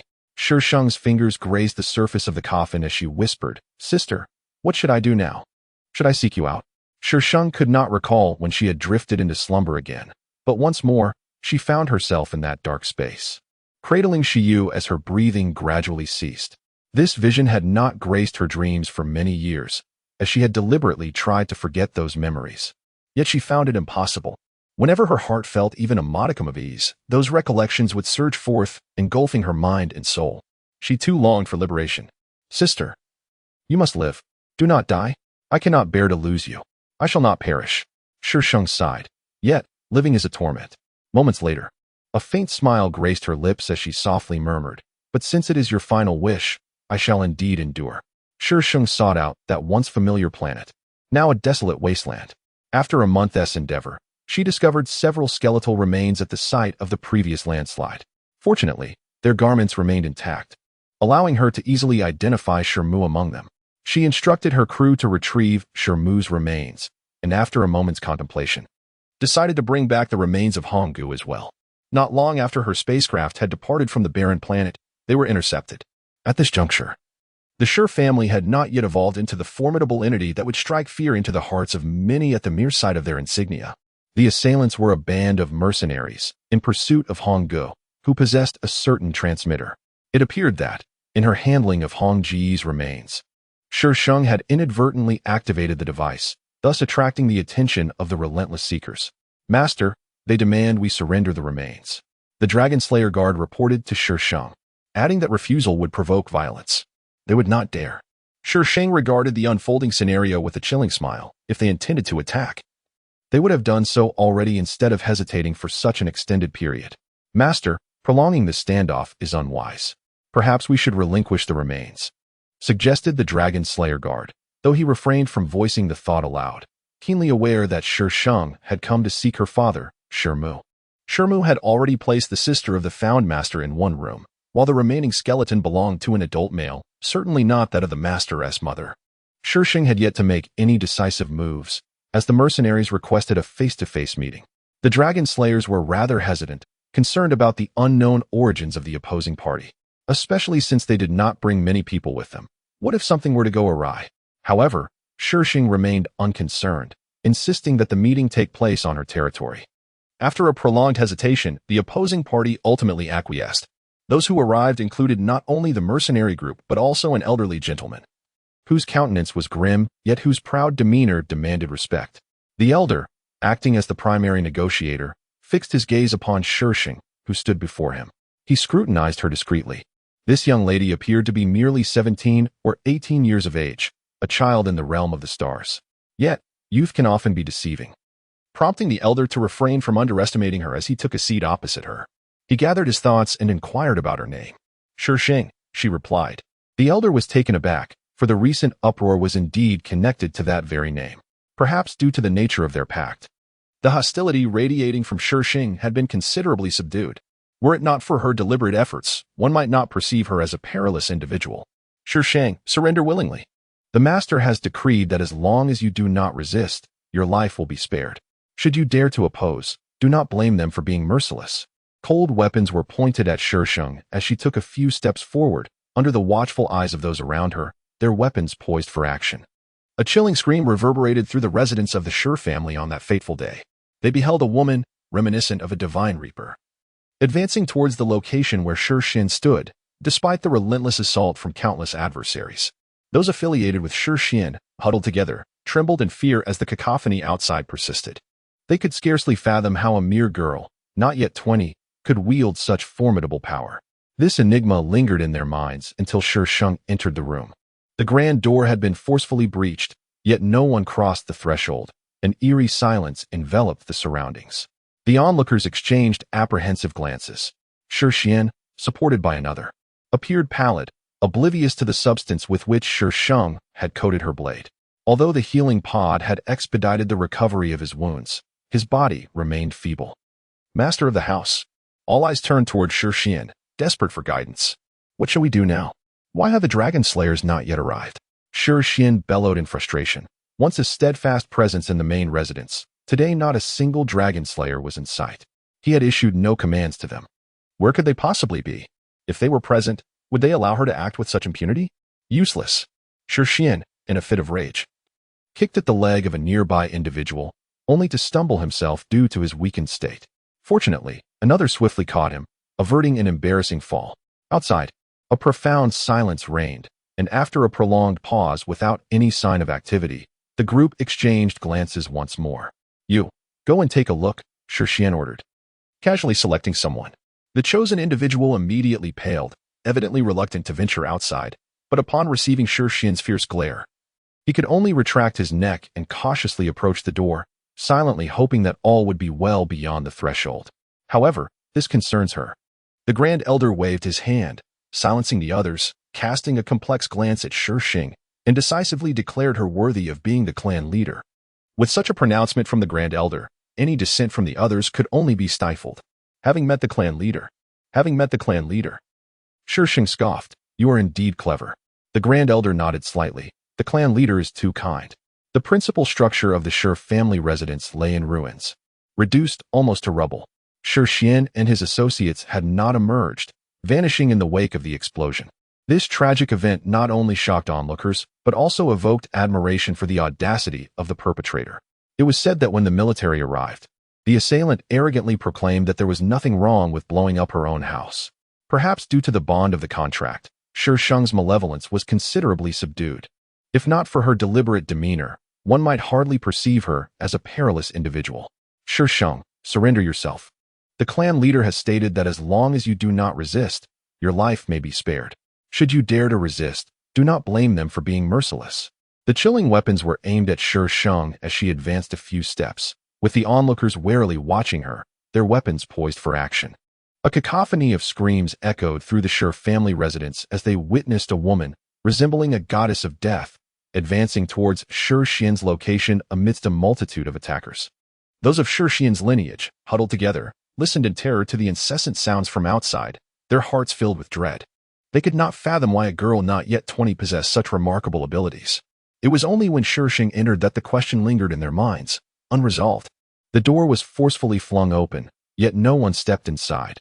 An eerie silence enveloped the surroundings. The crowd exchanged glances, and Shi Sheng, supported by another, appeared somewhat pallid. He was unaware of what substance Shi Sheng had applied to the knife. The healing chamber had merely accelerated the recovery of his wounds. But his body remained devoid of strength. The head of the family. All eyes turned to Shi Sheng, pondering their next course of action. Why had the dragon-slaying guards not yet arrived? Shi Sheng bellowed in frustration, for the dragon-slaying guards, who were typically stationed at the main residence, were conspicuously absent today. He had issued no commands to them. Where could they possibly be? If the dragon-slaying guards were present, could she be so audacious? Useless. In a fit of anger, Shi Sheng kicked at a subordinate's calf, but his weakened state caused him to stumble as well. Fortunately, others swiftly caught him, preventing an embarrassing fall. Silence reigned outside as the gathered crowd waited in vain for any sign of activity, casting furtive glances at one another. Go and check, Shi Sheng ordered, pointing at an individual. The man instantly paled, clearly reluctant to venture out. Yet, under Shi Sheng's fierce gaze, he could only shrink his neck and cautiously approach the doorway, silently praying for a lack of trouble outside. However, the elder's hand waved to silence the murmurs, casting a complex look at Shi Sheng before decisively declaring her worthy of the position of head of the family. With the elder's endorsement, any dissent among the others was quelled, leaving them no choice but to suppress their objections. They had witnessed the new head of the family. Having encountered the family head, Shi Sheng let out a cold snort, acknowledging the other's cleverness. The elder bowed slightly, remarking that the family head had overpraised him. The principal structure of the Shi family's residence lay in ruins, utterly devastated, with Shi Sheng and his associates having vanished amidst the explosion. This shocking incident not only evoked astonishment, but also commanded respect for the audacity of the perpetrator. It was said that when the military arrived, The assailant brazenly declared her intent to demolish her own house, asserting that there was nothing amiss with that, perhaps due to the bond of the contract. Shi Sheng's hostility was considerably subdued. Had she not made a conscious effort, no one would have perceived her as a perilous individual. Shi Sheng, surrender without resistance, commanded the family head. He has stated that as long as you do not fight back, your life will be spared. Should you dare to resist, do not blame them for their lack of foresight.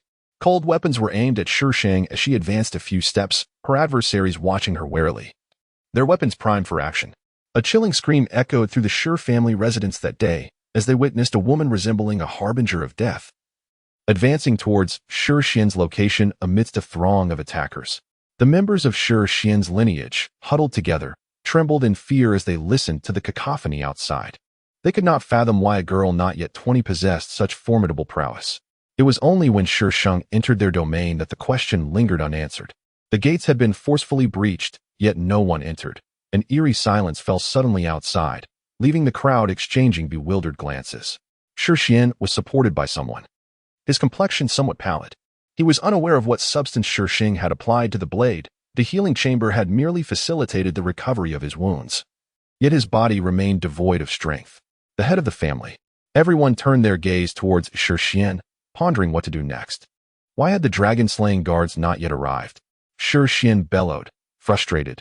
The dragon-slaying guards, who usually resided at the main estate, were conspicuously absent today. He had not issued any commands to them. Where could they possibly be? Had the dragon-slaying guards been present, would she have dared to act so arrogantly? Useless. Shi Sheng kicked the person's calf, but his weakened state caused him to stumble, and those behind him swiftly caught him to prevent an embarrassing fall. Outside, silence reigned as the crowd waited, yet no movement was observed. They exchanged glances, uncertain. You go take a look. Shi Sheng gestured dismissively at one individual. That person's face fell, seemingly reluctant to venture outside, but upon receiving a fierce glare from Shi Sheng, he could only retract his neck and cautiously make his way to the door, inwardly praying that all was well outside. However, this was no concern of hers. The Grand Elder raised a hand, silencing the ongoing chatter among the crowd, casting a complex glance at Shi Sheng before decisively declaring her fit to assume the role of head of the family. With the Grand Elder's endorsement, any dissent from the others was rendered moot. I have met the head of the family. I have met the head of the family. Shi Sheng scoffed. You are quite astute. The Grand Elder nodded slightly. The head of the family bestows too much praise. The main structure of the Shi family estate had been virtually reduced to rubble. Shi Sheng and his entourage had not emerged, vanishing amidst the explosion. The explosion was shocking, yet it also commanded admiration for the audacity of the perpetrator. It is said that when the military arrived, the assailant brazenly declared that blowing up her own house was no crime at all. In Chapter 2033, Melodies Across 1,000 Miles. During a previous encounter with the Shi family, her mind was consumed with schemes for escape, leaving no time to contemplate the true essence of battle. Initially, she accompanied Xia Chu merely out of obligation, but eventually, she found herself drawn to the battlefield. The individuals there, though perhaps engaged in intrigue, were predominantly united by a singular purpose: to defend their homeland and protect their loved ones. They were willing to make the ultimate sacrifice without hesitation. Within Shi Sheng coursed the blood of Shi Mu, igniting her fervor amidst the chaos of war. Both Xia Chu and Shi Sheng were evolving in this crucible. Alongside the dragon-slaying guards, whose reputation was steadily ascending, and naturally, so too was Shi Sheng's renown. "A Sheng, we have triumphed," exclaimed Xia Chu, clad in military attire, as she bounded towards Shi Sheng and enveloped her in an embrace. "Ah, we won." Shi Sheng gazed at the dispersing ranks in the distance, a flicker of light dancing in her eyes as a gentle smile graced her lips. "Indeed, we have won. A Sheng, you are incredibly astute," Xia Chu declared, her face aglow with admiration. "Without your cunning strategies, our victory would not have been so effortless. You are truly remarkable, and I admire you greatly." Shi Sheng patted her shoulder, her peripheral vision catching sight of Ji Dai standing not far away. Indeed, Ji Dai had followed them. Uncertain of Xia Chu's feelings, Shi Sheng resolved to avoid an encounter with Ji Dai as much as possible. "I shall go ahead to discuss the subsequent arrangements." Shi Sheng gestured to the side, indicating that she would come to her room shortly to examine her wounds. "It's nothing, just a minor injury," Xia Chu replied nonchalantly, though she cheerfully added, "But do remember to leave the door open for me." Ultimately, she suppressed her slight unease and briefed the person beside her on the forthcoming arrangements. Xia Chu proceeded to rummage through Shi Sheng's refrigerator, retrieving several bottles of wine. However, before she could even uncork one, it was snatched from her grasp. Turning around, she locked eyes with Shi Sheng and pouted. What's the deal? Unhappily, she accepted the bottle back, bending down to slip under Shi Sheng's arm. Sheng, I've noticed you become increasingly verbose, just like my brother. Shi Sheng retrieved a first aid kit and firmly guided Xia Chu to sit on the sofa. Do you think I would concern myself with the lives of others? Xia Chu giggled. You're the best, Sheng. Don't move. Sheng, what kind of person do you envision marrying in the future? Xia Chu inquired, her doe-like eyes fixed curiously on Shi Sheng. She pondered what sort of individual could capture the heart of her beloved Sheng. How unfortunate it was that she was not a boy. Had her brother still been around, she would undoubtedly have insisted that Sheng become her sister-in-law. I have no intention of marrying, Shi Sheng replied with an indifferent tone. Well, it's understandable, as you are the head of the Shi family and cannot marry, Xia Chu mused, tilting her head. Let me rephrase. What type of person would you find appealing? As for future matters, who can predict with certainty? Shi Sheng shook her head. Do tell, Xia Chu urged. Poking Shi Sheng's cheek, what do you like? I'm not asking about who you like, so what is there to hold back? And what about you? Shi Sheng adjusted her clothing, asking, what type do you prefer? Without hesitation, Xia Chu replied, someone like my brother. With a chuckle, she continued, you know, when I was younger, I envisioned my partner to be as perfect as my brother, someone who would dote on me. Reflecting on Xia Lin no longer provoked such intense emotions. Instead, she felt a sense of pride, perhaps having absorbed too many tales of his exploits during his time in the military. Does Ji fit that description? Shi Sheng sank into the softness of the couch. Ji? Xia Chu curled up beside her, resting her head on Shi Sheng's lap, cradling her face. To be honest, I don't know much about Ji, but he was quite courteous at the engagement banquet. We'll see. Our families have arranged this. And only through more interaction will we understand each other. If you are unwilling. Shi Sheng began, but Xia Chu interrupted. I have familial responsibilities to shoulder. Sacrificing love to fulfill my brother's wishes is something I am willing to do. Perhaps, in time, I may come to like him. Shi Sheng licked her slightly parched lips. Responding with a soft, Xia Chu soon declared her fatigue and, before long, drifted into slumber. As Shi Sheng opened her eyes, she gently lifted Xia Chu to the bed, tucking her under the blankets. Just as she finished, a knock resounded at the door. Outside stood Ji Dai, pale and tearful. Mississippi. Is the miss here? What's the matter? When did this happen? 4 hours ago, and only now do we receive the news? The coldness in Shi Sheng's demeanor was unmistakable. The head of the Xia family had passed, and the first to be notified should have been Xia Chu, the rightful heir. Why had it taken 4 hours for the message to reach them? 4 hours, how much can one accomplish in that span? Shi Sheng closed the door, instructing the dragon-slaying guards to prepare the spacecraft. She swiftly gathered her belongings, cradling the bed linens as she boarded the ship with Xia Chu. It was not until they had traversed half the journey that Shi Sheng roused Xia Chu from her slumber. Sheng, where are we headed? Xia Chu inquired, her face a canvas of confusion as she gazed at the fleeting shadows outside. For a moment, she was taken aback. During her previous visit to the Shi family, her mind had been consumed with schemes to escape. There had been no time to savor the sensations of the battlefield. Initially, she accompanied Xia Chu merely as a companion. Yet she soon found herself captivated by the allure of war. Among the soldiers, there were indeed plots and intrigues. The prevailing sentiment was singular, a resolute dedication to safeguarding their homeland and loved ones. They were willing to make the ultimate sacrifice without hesitation. With Shi Mu's blood coursing through her veins, Shi Sheng felt a surge of fervor on the battlefield. Both Xia Chu and Shi Sheng were evolving through their experiences, alongside the dragon-slaying guards, who too were maturing in their prowess. The reputation of the dragon-slaying guards began to burgeon, and naturally, Shi Sheng's name followed suit. Sheng, we won. Clad in military attire, Xia Chu leaped before Shi Sheng, embracing her with exuberance. We won. Shi Sheng observed the disbanding ranks in the distance, flickers of light dancing in her eyes. A gentle smile graced her lips. Yes, we did. Sheng, you are incredibly astute. Xia Chu exclaimed, her face alight with admiration. If it weren't for your cunning strategies, we wouldn't have achieved victory so effortlessly. My dear Sheng is the most formidable of all. I adore you. Shi Sheng patted her shoulder, her gaze catching sight of Ji Dai, standing a short distance away. Indeed, Ji Dai has followed along. Though I am unsure of Xia Chu's thoughts on the matter, She intends to avoid any encounters with Ji Dai as much as possible, should she wish to do so. I will go ahead and discuss the subsequent arrangements. Shi Sheng gestured to the side, indicating that Xiachu should come to her room soon, where she would tend to her injuries. It's nothing, just a minor wound, Xiachu replied nonchalantly, yet her voice was cheerful as she added, just remember to leave the door open for me. Ultimately, she suppressed her unease and conveyed the next steps to her companions. Xiachu proceeded to rummage through Shi Sheng's refrigerator, retrieving several bottles of liquor. Before she could even pop them open, they were snatched from her grasp. Turning around, she found herself locking eyes with Shi Sheng. Pouting, she exclaimed, "What are you doing?" Reluctantly, Xiachu accepted the bottles back, bending down to slip past Shi Sheng's arm. "Ah Sheng, I've noticed you've become increasingly verbose, just like my brother." Shi Sheng retrieved the medical kit and insisted that Xiachu take a seat on the sofa. "Do you think I would concern myself with the lives of others?" Xiachu chuckled. "Ah Sheng, you are the best. Do not move," Shi Sheng instructed. "Ah Sheng, what kind of person do you envision marrying in the future?"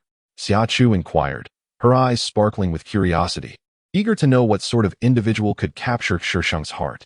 It's a pity she is not a boy. If her brother were still around, she would certainly have made Shi Sheng her sister-in-law. "I shall not marry," Shi Sheng replied coolly. "Well, you are the head of the Shi family, so it is understandable," Xiachu mused, tilting her head. "Let me rephrase my question.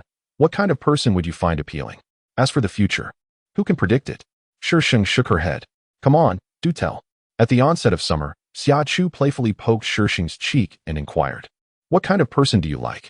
"I didn't ask who you fancy, so what is there to conceal?" "And you?" Shi Sheng, adjusting her clothing, replied, "What about your preferences?" Xiachu answered without hesitation, "Someone like my brother." With a mischievous grin, she continued, "You know, when I was younger, I envisioned my partner to be as perfect as my brother, someone who would cherish me." Now, when Xiachu mentioned Xiaolin, she no longer exhibited excessive emotion. Instead, she felt a tinge of pride, perhaps influenced by the tales of Xiaolin's exploits she had heard during his time in the military. "Does Ji fit that description?" Shi Sheng inquired as she sank into the soft embrace of the sofa. "Ji?" Xiachu curled up beside Shi Sheng, resting her head on her lap and cradling her face in her hands. "To be honest, I don't know much about Ji, but he was quite courteous during the engagement party. Let's see how it goes. Our families arranged this, and only through more interaction will we truly understand each other. If you are unwilling." "Ah Sheng," Xiachu interrupted, "I bear familial responsibilities that I must uphold. Sacrificing love to fulfill my brother's wishes is something I am willing to do. Perhaps I might grow to like him in the future." Shi Sheng licked her slightly parched lips and murmured. Xiachu eventually expressed her fatigue and, without realizing it, drifted off to sleep. Shi Sheng opened her eyes, carefully lifted her to the bed, and had just tucked her in when a knock echoed from the door. Outside stood Ji Dai, her face pale and tears brimming in her eyes. "Mississippi, is the young lady in? Is there something urgent? When did this happen?" "4 hours ago. And you only just now informed me?" Shi Sheng's expression grew cold. "The head of the Xia family has passed away, and the first to be notified should have been the heir, Xiachu. Why did it take 4 hours for news to reach her?" "4 hours is ample time to accomplish much." Shi Sheng closed the door and instructed the Xuanyuan guards to prepare the spaceship. She briefly gathered her belongings and, cradling Xiachu along with the bed linens, boarded the vessel. It was only halfway through the journey that Shi Sheng roused Xiachu from her slumber. "Ah Sheng, where are we going?" Xiachu inquired, gazing out at the fleeting shadows outside, her expression one of confusion. Xiachu paused momentarily. After she had dealt with the accumulation of tasks, she sought out Xiachu. Upon arriving at the Xia residence, she did not find Xiachu but encountered Ji Dai instead. Ji Dai still regarded her with a hint of trepidation, casting a distant glance before hesitantly approaching. "Head of the Shi family. The head and young master Ji Yi have gone out," Ji Dai whispered. "Very well, I shall wait for her here." Shi Sheng replied in a calm tone. Ji Dai fidgeted slightly, her peripheral gaze lingering on Shi Sheng before she finally departed. "Ah Sheng, Ah Sheng." Shi Sheng looked up to see Xiachu rushing towards her as she always did, her attire unable to mask her exuberance. Shi Sheng raised a hand to gently press against her forehead, preventing her from getting too close. "You are now the head of the family. Why do you still behave like a child?" Xiachu tilted her body, playfully throwing herself against Shi Sheng. "I have to act mature in front of all those people every day. Do you expect me to maintain that facade before you as well? I'm so tired." Shi Sheng, feeling exasperated, tugged at Xiachu, who was clinging to her like a piece of taffy. Have you gained weight recently? You feel quite heavy. Regardless of the era, the words fat and heavy carry a profound impact on a young lady. As summer approached, Xia Chu's expression fell. I haven't gained weight. Ah Sheng, don't speak nonsense. Come down. I refuse. Shi Sheng was at a loss with Xia Chu, who clung to her like a koala. Ah Sheng, let me show you something. You need to come down first, or how can we go? Shi Sheng tugged at her hand. Just carry me. Xia Chu's demands grew more audacious. Shi Sheng sighed. Ultimately, Shi Sheng acquiesced and hoisted Xia Chu onto her back. Xia Chu wrapped her arms around her neck and, after indicating the direction, suddenly fell silent. Ah Sheng, I miss my brother. Managing a family is truly exhausting. She had never felt such fatigue before. Her brother bore the weight of the entire Xia family on his shoulders. She had no idea how burdened he was. All she knew was that he would always accompany her during her playful moments. How naive she had been back then. Alone in the Xia residence, she found no one to rely on, seemingly only able to derive a sense of long-lost security from Ah Sheng. Xia Lin. She must take good care of Xia Chu. Xia Chu's moods shifted swiftly. By the time they reached their destination, she had already bounced back, leaping to the ground and pulling Shi Sheng towards the building's basement. This basement should serve as the armory for the Xia family, housing many items unfamiliar to Shi Sheng. These items were not to be taken out. Xia Chu explained to Shi Sheng that their destructive potential was too great and could easily incite chaos. Those over there are semi-finished and failed products. These are the completed ones. You'll have the opportunity to try them out. In the early summer, Xia Chu exchanged glances with Shi Sheng, but she knew it was not the right time yet, as there were still many matters of the Xia family she had yet to master. Pulling Shi Sheng deeper into the premises, she was suddenly interrupted by a voice calling out to them. It was the third elder. The elder had emerged from a corner of another passageway, likely having noticed Xia Chu bringing someone into the forbidden area of the Xia family. Is this Master Shi? Upon recognizing the person beside their family head, the third elder was momentarily taken aback. Why is she here? Everyone knew of the close relationship between the head of the Xia family and Master Shi, especially since the day of Xia Qingxin's demise. However, bringing someone into such a restricted place felt somewhat excessive. Head, how could you bring Master Shi here? The third elder admonished. Shi Sheng is my closest confidant. She would never harm me or the Xia family, Xia Chu asserted firmly. Head, you are the leader of the Xia family, and the entire family rests in your hands. You cannot act so recklessly, the third elder warned, frowning. People can be treacherous. They may not pose a threat now, but what about in the future? I'll step outside, Shi Sheng interjected. Just show me what you have, and that will suffice. Absolutely not. Xia Chu grasped Shi Sheng's hand tightly, meeting the third elder's gaze with unwavering resolve. As you said, I am the family head. Should anything occur, I will take full responsibility. You needn't concern yourself with that. Head. Xia Chu tugged at Shi Sheng and dashed forward, confident that her beloved Shi Sheng would never betray her. The third elder, in a fit of frustration, found himself at a loss. If Shi Sheng were an ordinary person, he could easily have her forcibly removed, but she was the master of the Shi family. Yet she remains a formidable presence. Power and status have always been coveted by humanity. It is precisely because of such pursuits that incidents like her father's transpire. Shi Sheng's gaze darkened momentarily as she placed a reassuring hand on Xia Chu's shoulder, reminding her that once one ascends to such heights, it is imperative to maintain one's position and prevent those who wish to see one's downfall from seizing the opportunity. Ah Sheng, why must you be like this? Xia Chu exhaled in frustration, acknowledging their words, yet fatigue weighed heavily upon her. I am still here. Xia Chu lifted her eyes. Her reflection mirrored in the depths of the girl's dark orbs, so vividly captured, prompting a gentle smile to grace her lips. In the earlier encounter with the Shi family, her mind had been consumed with strategies for escape. There had been no time to truly experience the battlefield. Initially, she had accompanied Xia Chu merely as a companion. But eventually, she found herself enamored by the chaos of war. Among the soldiers, while there may be schemes and rivalries, the predominant sentiment was one of unwavering resolve to defend their homeland and protect their loved ones. They would not hesitate to make the ultimate sacrifice. With the blood of Shi Mu coursing through her veins, Shi Sheng felt an exhilarating fervor on the battlefield. As Xia Chu matured amidst the turmoil, so too did Shi Sheng, and the dragon-slaying guards surrounding them flourished in prowess. The renown of the dragon-slaying guards began to spread, and naturally, Shi Sheng's name followed suit. Ah Sheng, we have triumphed. Clad in military uniform, Xia Chu leapt before Shi Sheng, enveloping her in a jubilant embrace, exclaiming, "Ah, we have won." Shi Sheng gazed at the retreating enemy ranks, a flicker of light dancing in her eyes as a subtle smile graced her lips. "Indeed, we have emerged victorious. Ah Sheng, you are exceedingly clever." Xia Chu's face was filled with admiration. "Were it not for your clever machinations, we would not have emerged victorious so effortlessly. My dear Ah Sheng, you are truly remarkable. I hold such affection for you." Shi Sheng gently patted her shoulder, catching a glimpse of Ji Dai standing a short distance away. Indeed, Ji Dai had followed along. Uncertain of Xia Chu's thoughts, Shi Sheng resolved to avoid encounters with Ji Dai whenever possible. "I will head over to discuss the subsequent arrangements." Shi Sheng indicated, "Please come to my room shortly. I shall attend to your injury." "It's nothing, just a minor wound," Xia Chu replied nonchalantly. Yet her cheerful demeanor betrayed her excitement. "But do remember to leave the door ajar for me." Ultimately, she suppressed her anxiety and proceeded to relay the upcoming plans to those nearby. Xia Chu then rummaged through Shi Sheng's refrigerator, retrieving several bottles of wine. However, before she could uncork them, they were snatched from her grasp.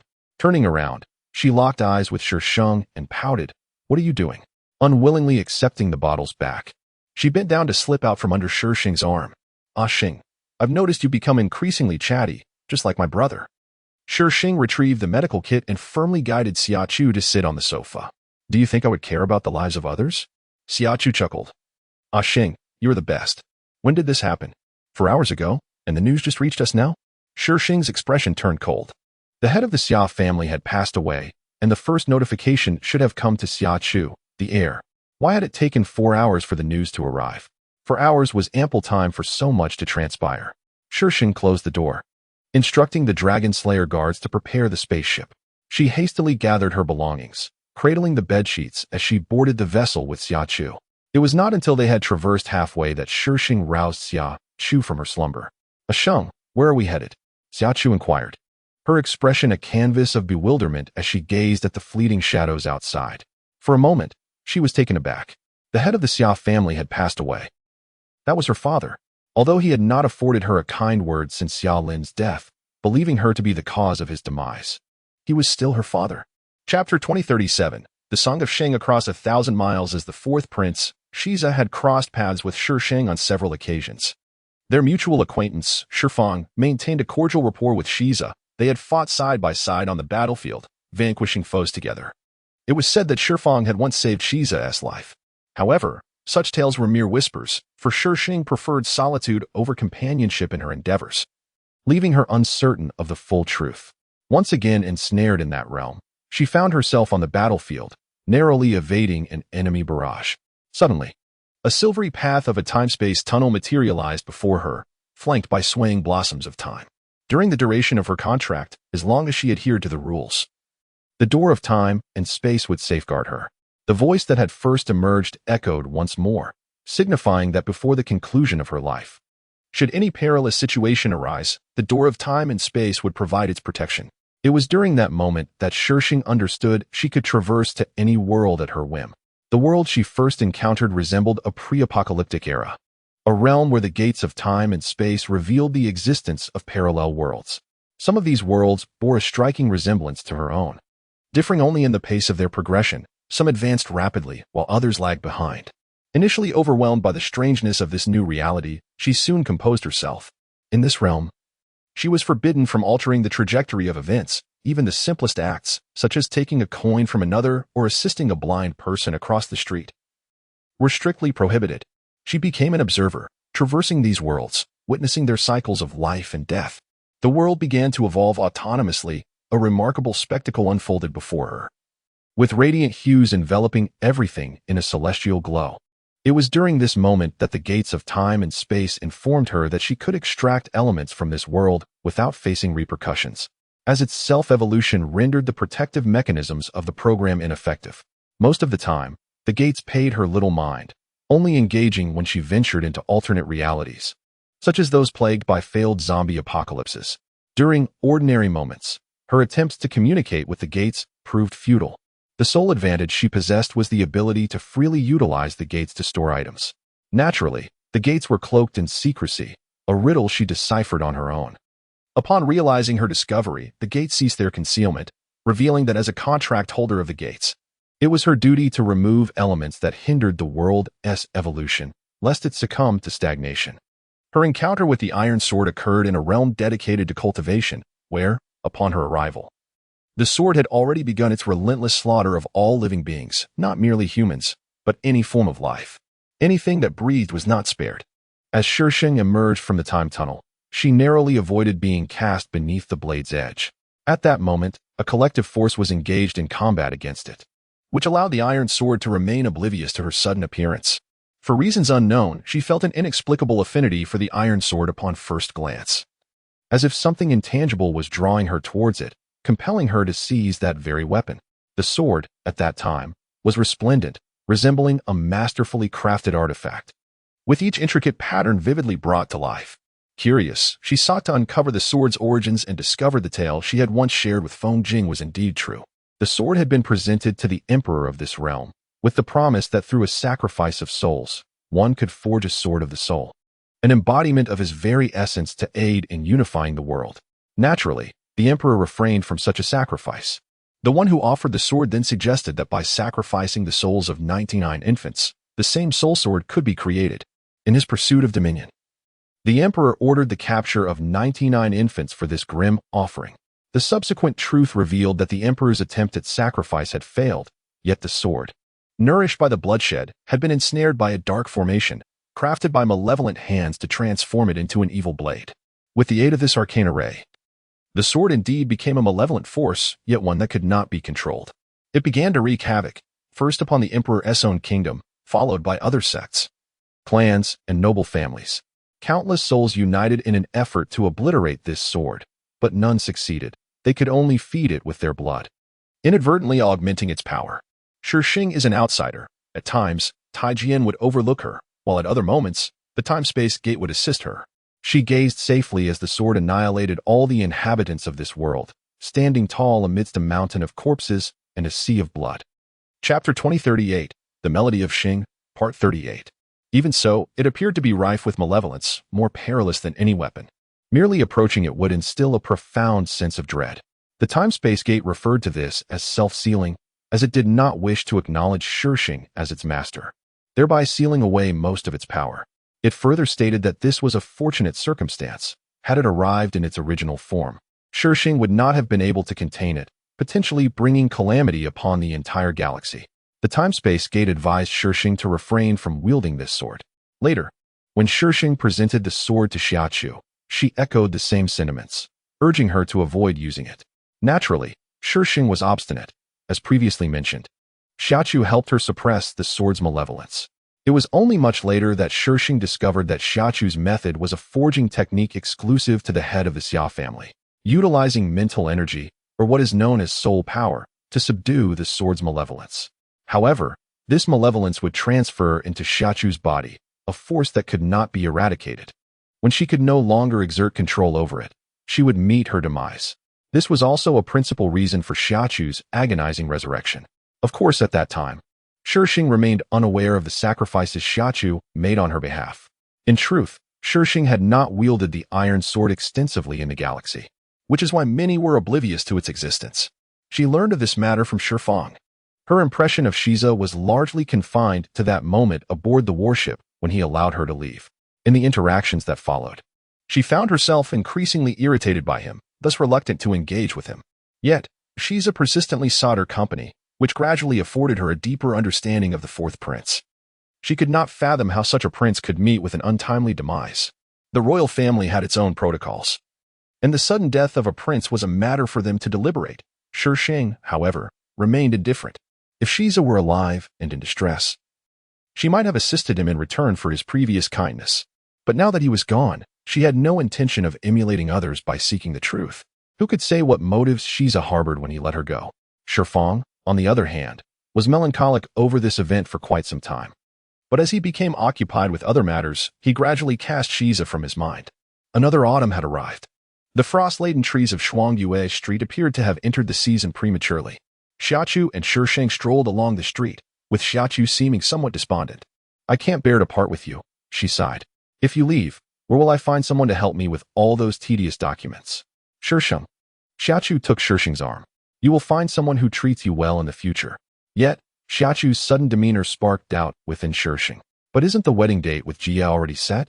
I'm merely lamenting the situation, Xiachu replied with a radiant smile.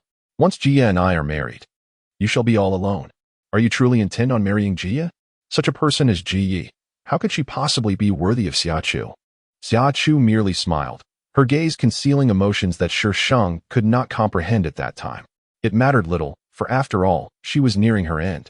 Ah Sheng, I cannot save the Xia family, nor can I fulfill my brother's wishes. Yet, I can pave a path for you, hoping you may venture further and live with unbridled freedom. Was it that Xiachu concealed her feelings too well, or was she simply too confident? On the day she departed from Imperial Star, Xiachu came to bid her farewell, gifting her that battle song. It was the first time Shi Sheng had heard that melody. Xiachu's voice, soft and tender, seemed ill-suited for such a song, yet it resonated beautifully. Shi Sheng boarded the battleship with this precious gift in hand. Ah Sheng, Xiachu called out to Shi Sheng, suddenly disregarding the crowd around her, hastily weaving through the throng to leap into Shi Sheng's embrace. Shi Sheng had been caught off guard by Xiachu's spontaneous hugs many times before, in the past. When she was about to leave, Xiachu would also seize her for a fleeting moment, so Shi Sheng found it somewhat peculiar but did not dwell on it. After a moment, Xiachu released Shi Sheng and dashed down the gangway, standing below with a smile and a wave. Little did Shi Sheng know that this would be their final embrace. The situation at the front lines was far more dire than the report suggested. By this time, unease had begun to creep into Shi Sheng's heart. She had made a point to speak with Xiachu, who assured her that all was well on her side. She believed her worries to be unfounded, yet the following day saw the outbreak of a large-scale battle with devastating losses. Shi Sheng found herself ensnared in a month-long melee.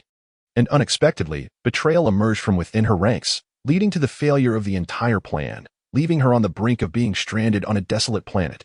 Almost simultaneously, the enemy forces, unaware of where reinforcements had come from, ensnared her. Chapter 2039, A Melody Across 1,000 Miles, 39 Sheng. Xiachu's complexion turned pale. Flames danced within her pupils. Shi Sheng's eyes widened slightly. What are you doing? Get away from there. Xiachu smiled, parting her lips as a familiar voice echoed. Ah Sheng, I am no longer here. You must live well and find someone who treats you kindly. Xiachu, Shi Sheng exclaimed, rising from the table. His voice raised in admonishment. The dragon-slaying guard is on its way. You must hold on. Xiachu shook her head. Ah Sheng, I can only accompany you this far. The path ahead is yours to traverse. She reached up to wipe her eyes, forcing her voice to sound steady. I will miss you dearly, but I must go find my brother. What nonsense are you speaking? Ah Sheng, my final request is for you to grant me this favor. Please. Spare Ji Dai a chance at life. She betrayed you. Shi Sheng had already received word from the dragon-slaying guard. The swift downfall of the Xia family was due to Ji Dai, and you still wish to protect her? Xiachu shook her head. Ah Sheng, I beg you. Let her live. Those who betray you do not deserve a good end. Ah Sheng. Tears shimmered in Xiachu's eyes. I implore you. It is impossible. Ah Sheng, I am dying. The flames grew larger, nearly engulfing Xiachu's figure. Why? Shi Sheng clutched the table, her nails fracturing from the pressure. Yet she felt no pain. What good was she? She betrayed you, and yet you continued to protect her. Xiachu's eyes sparkled with mirth. She had nothing to offer. Inferior to your strength, your intellect, and your trust in me. She was the sole light I glimpsed in the darkness. In ancient times, there existed a phrase about moths fluttering toward the flame. She was that light, and thus I threw myself recklessly into the fire. Ah Sheng, I must depart. I can no longer stay by your side. Ah Sheng, you must take care of yourself. Xiachu. The inferno engulfed Xiachu's figure, her silhouette flickering twice before vanishing before Shi Sheng's eyes, leaving the surroundings enveloped in silence. When the dragon slayers arrived, the entire Xia family estate was already surrounded by flames, the fire radiating hazardous materials, deterring them from approaching recklessly. It was only a day later that the flames were extinguished, yet the place had transformed into ruins. The girl who always smiled and called her Ah Sheng was forever entombed within that conflagration. Shi Sheng did not find Xiachu's body, but did seize Ji Dai. Ji Dai was covered in blood, kneeling on the ground, her head bowed. Shi Sheng approached her, and she pleaded for me to let you go. But you know that is impossible. I will not grant you your freedom. You must descend and accompany her. Traitors are unworthy of pity. Ji Dai trembled, her voice barely a whisper. I understand. May I have just 1 month? Just 1 month, and after that, I will atone with my life. Shi Sheng gazed at the distant ruins, Shachu's final plea compelling her to acquiesce to Jidai. As Shi Sheng articulated, during that tumultuous period, she was likely consumed by rage. Entirely oblivious to the essence of sorrow, she incessantly reassured herself that she was not distressed in the slightest, using her fury to mask her other emotions. Why was the Xia family subjected to such an attack? There exists no impenetrable wall in this world. Shi Sheng comprehended the entirety of the situation, and her wrath became increasingly uncontainable. The royal family was the first to suffer misfortune. Those who participated in this affair met their demise beneath that very sword, plunging the imperial capital into chaos, seemingly with no one capable of restraining her. As the denizens of the imperial capital fled in panic, she suddenly orchestrated an evacuation, prompting the entire Shi family to withdraw. Initially, some were reluctant to leave, yet Shi Sheng remained indifferent to their descent. Those who wished to depart could do so, while those who did not were of no concern. As the Shi family retreated, ship after ship departed from the imperial capital, and none dared to impede their exodus. The onlookers speculated that her intention in evacuating the Shi family was to continue the bloodshed in the imperial capital. However, upon the Shi family's withdrawal, she too chose to depart. At the port, Shi Sheng stood upon her spacecraft, regal as a sovereign, surveying the troops below with disdain. From this day forth, your honor and disgrace, your life and death, are of no consequence to the Shi family. Her voice resonated, carried by the wind to the ears of all present. She stood sentinel for them at the front lines, safeguarding against the plundering of the netherworld system's resources and preventing any incursions into its territory. The royal faction dared not confront Shi Sheng, fearing her wrath would result in further bloodshed. That sword in her hand was ominously formidable, and they wished to avoid provoking this harbinger of doom. All those involved had perished, not a single survivor remained.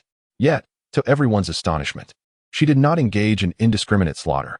The turmoil caused by the departure of the Shi family was considerable.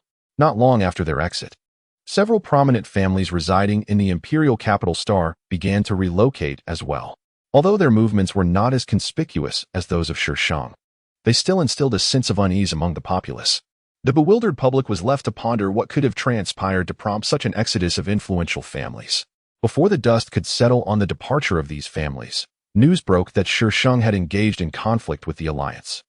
The catalyst for this upheaval was her infiltration into the Alliance, where she assassinated one of their generals. The gravity of such an act was undeniable. As if that were not enough, she soon eliminated another general, prompting the Alliance to initiate a worldwide manhunt for her. However, the outcome was astonishing. This head of the Shi family seemed almost invincible. Despite the multitude of Alliance forces attempting to capture her, they not only failed but suffered significant losses themselves. In a remarkably short span, Shi Sheng managed to offend nearly every high-ranking official within the Alliance, resulting in a frenzy of outrage. In desperation, the Alliance placed a bounty on her across the entire star system. Yet, Shi Sheng remained undaunted. Regardless of who came after her, she deftly dispatched them all, and no one dared to claim the bounty.